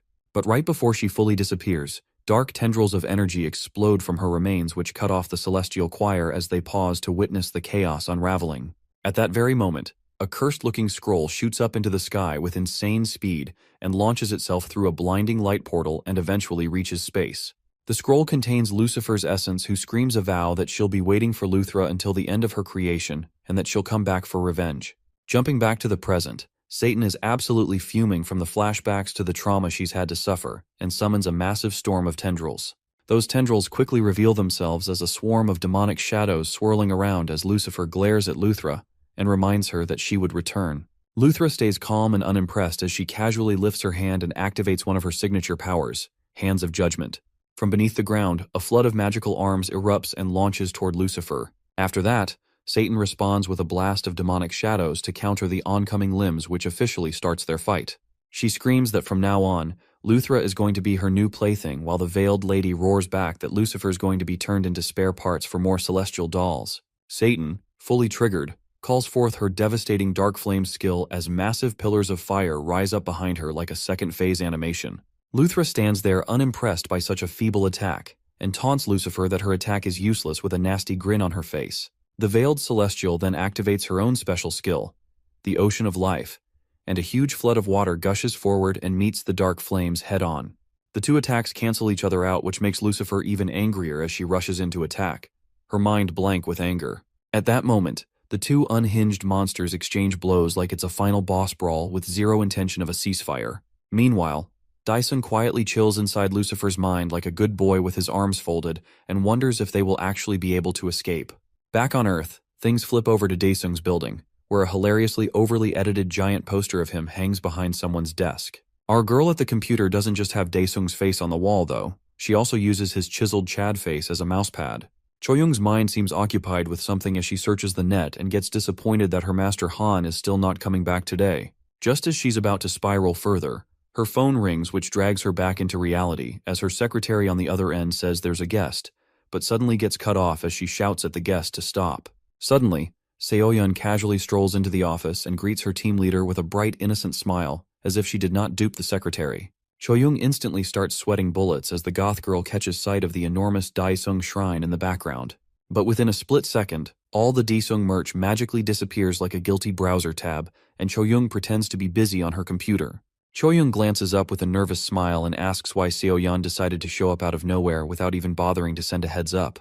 While the two keep talking, a blazing meteor hurtles straight toward Earth like it's got some beef. Seoyeon teases her that she had no idea that Choyoung had a thing for collecting her master's merch, making her even more embarrassed. Seoyeon takes a sip from her tea and addresses the elephant in the room to finally sort out their love triangle mess once and for all. Choyoung blinks as she is little thrown off, but then snaps back fast that her love for him will never stop, so Seoyeon should just hit the road. Seoyeon shoots up from her seat and calls Choyoung out for playing dirty, even though she came here to talk things out like a civilized rival. Out of nowhere, a huge explosion rocks the city as something crashes into the ground, which puts their argument on hold as the two of them look out the window in shock. A massive green orb shows up over the city way high in the sky and grows bigger every second.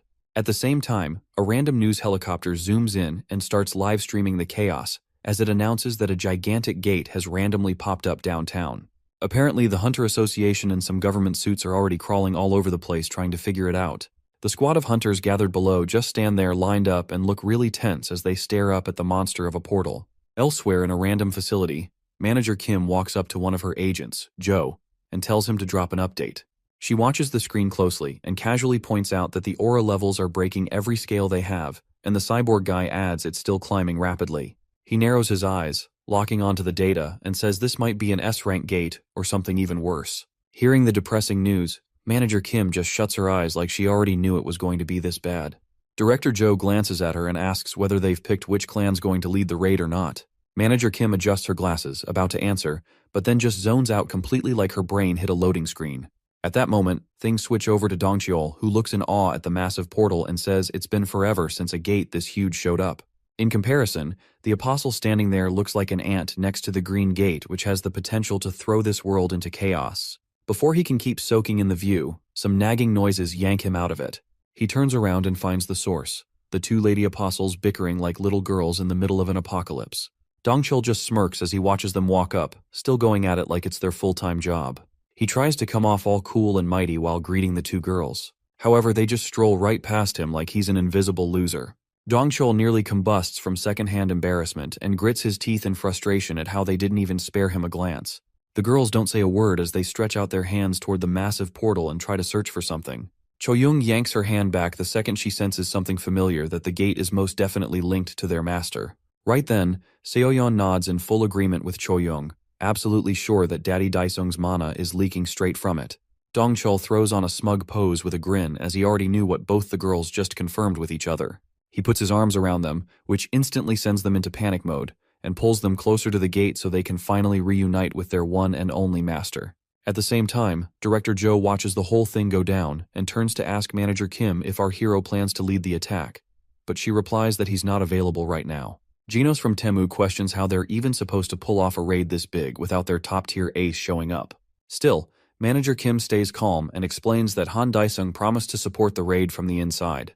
With that, the apostles decide it's time and step into the portal without wasting another moment. As they walk through the gateway, a thick fog swallows them whole, completely blocking their view, but they push ahead without slowing down. Seoyeon rants about how annoying the fog is, but Choyoung tells her to stop yapping and hurry up as they follow Dongcheol's lead.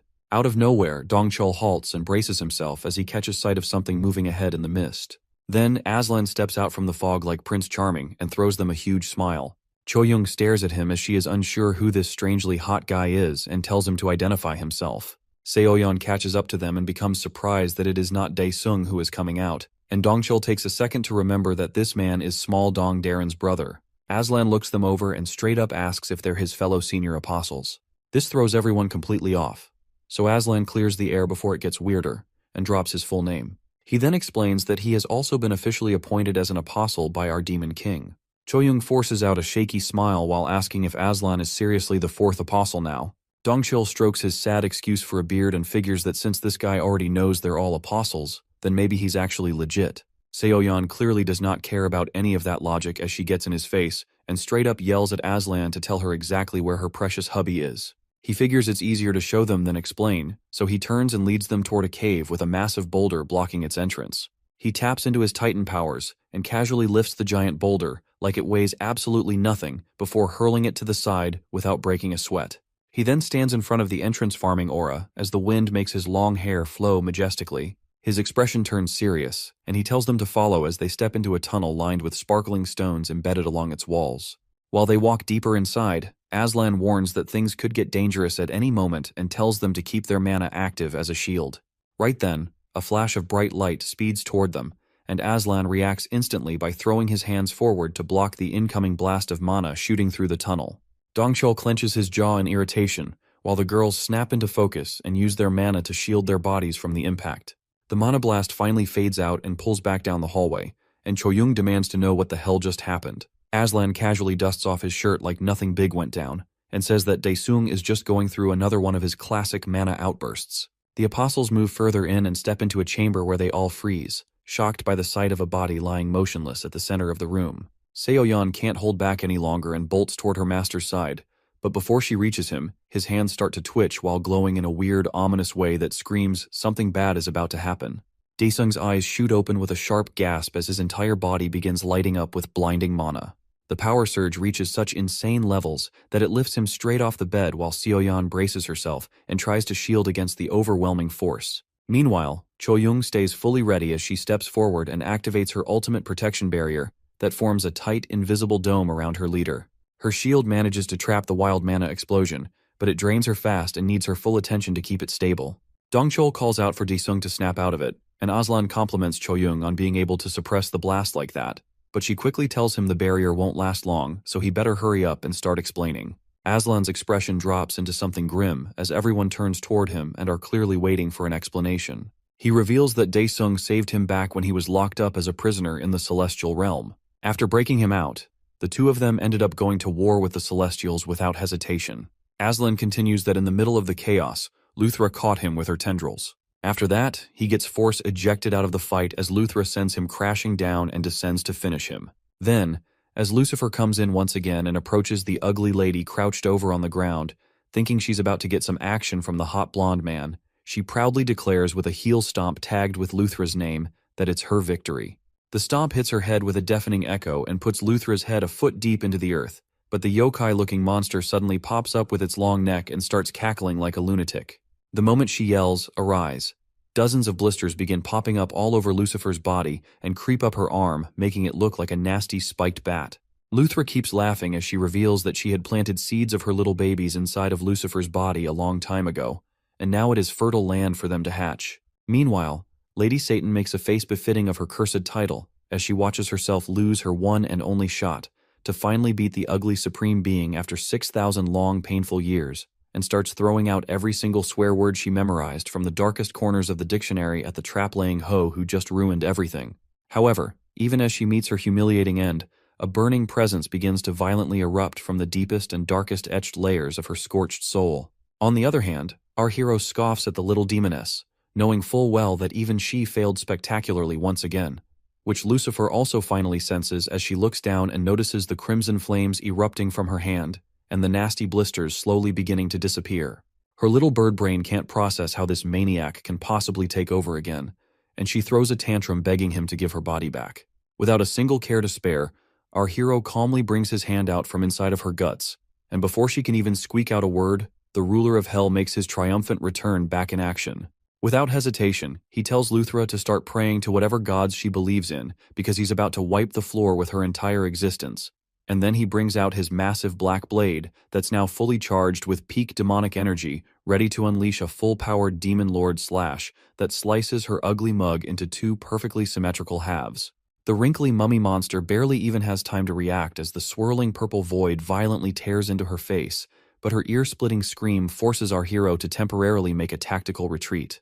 Like a scene from his worst possible nightmare, he sees the head split clean open without even a hint of a brain, but instead a mass of slimy tentacles that hold the two halves together.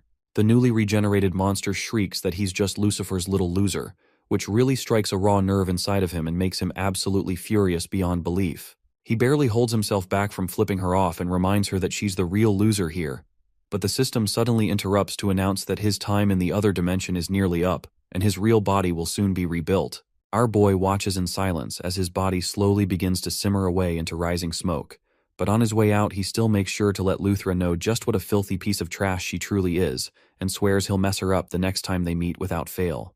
With that, Luthra makes one last-ditch effort to catch him as she suddenly notices a giant glowing portal has appeared to yank him away. Daesung looks down in sheer confusion, completely at a loss for words as he sees her tightly gripping his legs in desperation to stop him from escaping. That little action reignites the boiling hate inside our Demon King, but his grimoire reminds him that he absolutely needs to go through the gate.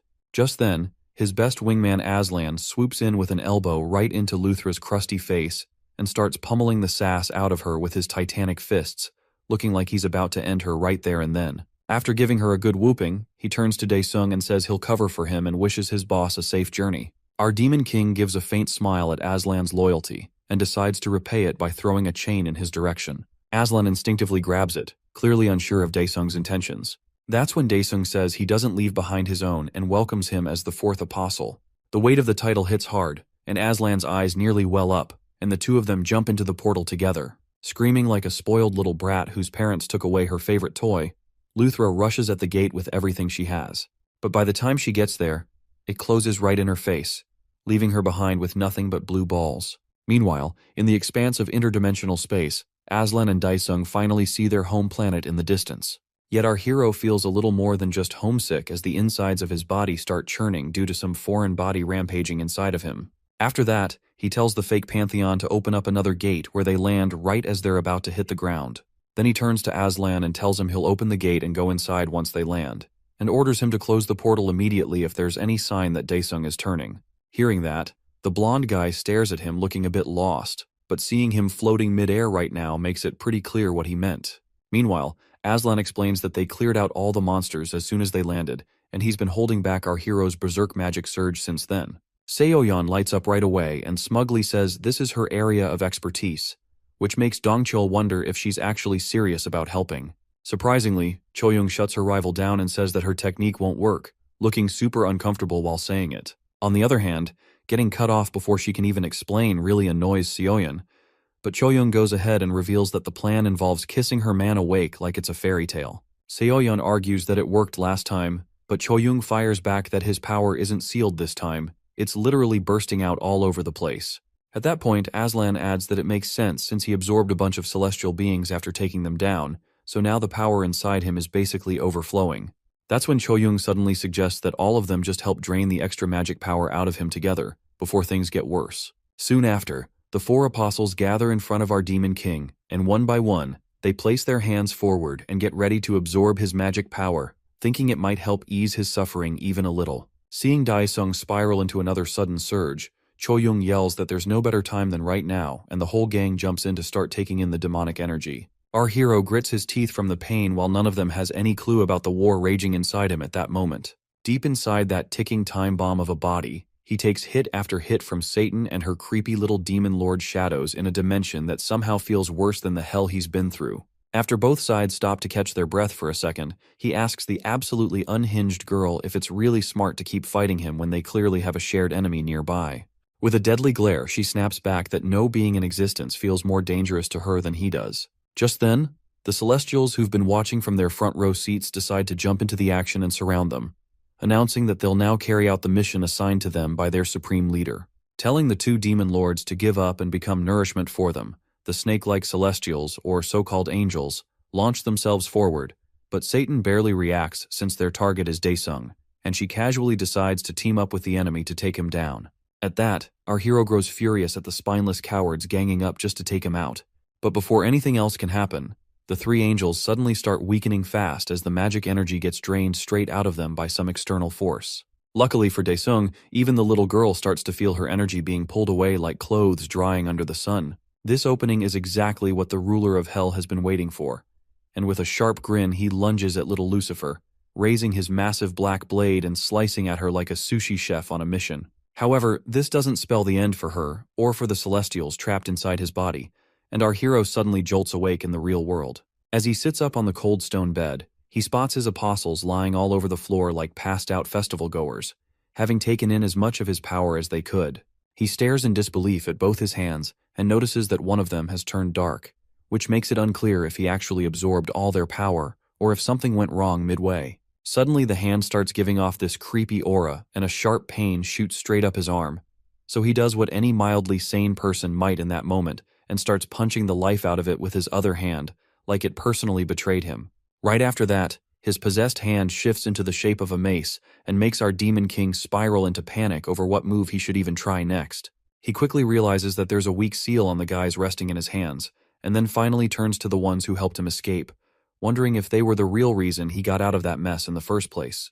He walks up to them and calls out to his goth girl, who looks like she's just now recovering from eating the strongest edibles ever crafted by Snoop Dogg himself. But the moment she hears Daesung Uppa's voice, it jolts her back to reality, and she shoots up looking surprised before throwing her arms around him like she's marking her territory in front of the squad. After that, Choyoung also climbs out of her magic coma and rushes over to cling on too, clearly not willing to be left out before the two girls immediately start arguing all over again. The ladies lock eyes in a full-on staring contest to assert dominance as best girl, which gives Dongchul a headache so bad he decides to just ignore it and instead turns to his boy to ask about the chaos he just went through in the celestial world. Our Demon King flashes a happy grin as he greets his buddy, but he is apparently super annoyed at being left behind while Daesung went solo to hog all the fun and glory. Aslan tells him he already explained the whole thing to the others, and Daesung feels genuinely relieved that everyone made it back safe and in one piece. Seeing a perfect chance to score some wifey points, Choyoung blushes and quietly says she was actually the one who came up with the idea to absorb his mana and help him. But before she can bask in any praise, Seoyeon cuts in and points out that her dumb plan almost got all of them a one-way ticket to heaven without a gate. With that awkward moment behind them, the gang finally steps out of there and starts making their way back home after the reunion. Meanwhile, outside a gate, the vlogger kid shows up looking pumped and proudly announces that he is live in the presence of the famous squad of cheerleaders. On the other hand, the bald dwarf decides it's his time to shine and bashes his spiked bat into a goblin twice his size, and then strikes a pose for the camera like he's starring in his own movie and says he's way too cool for low-level trash like that.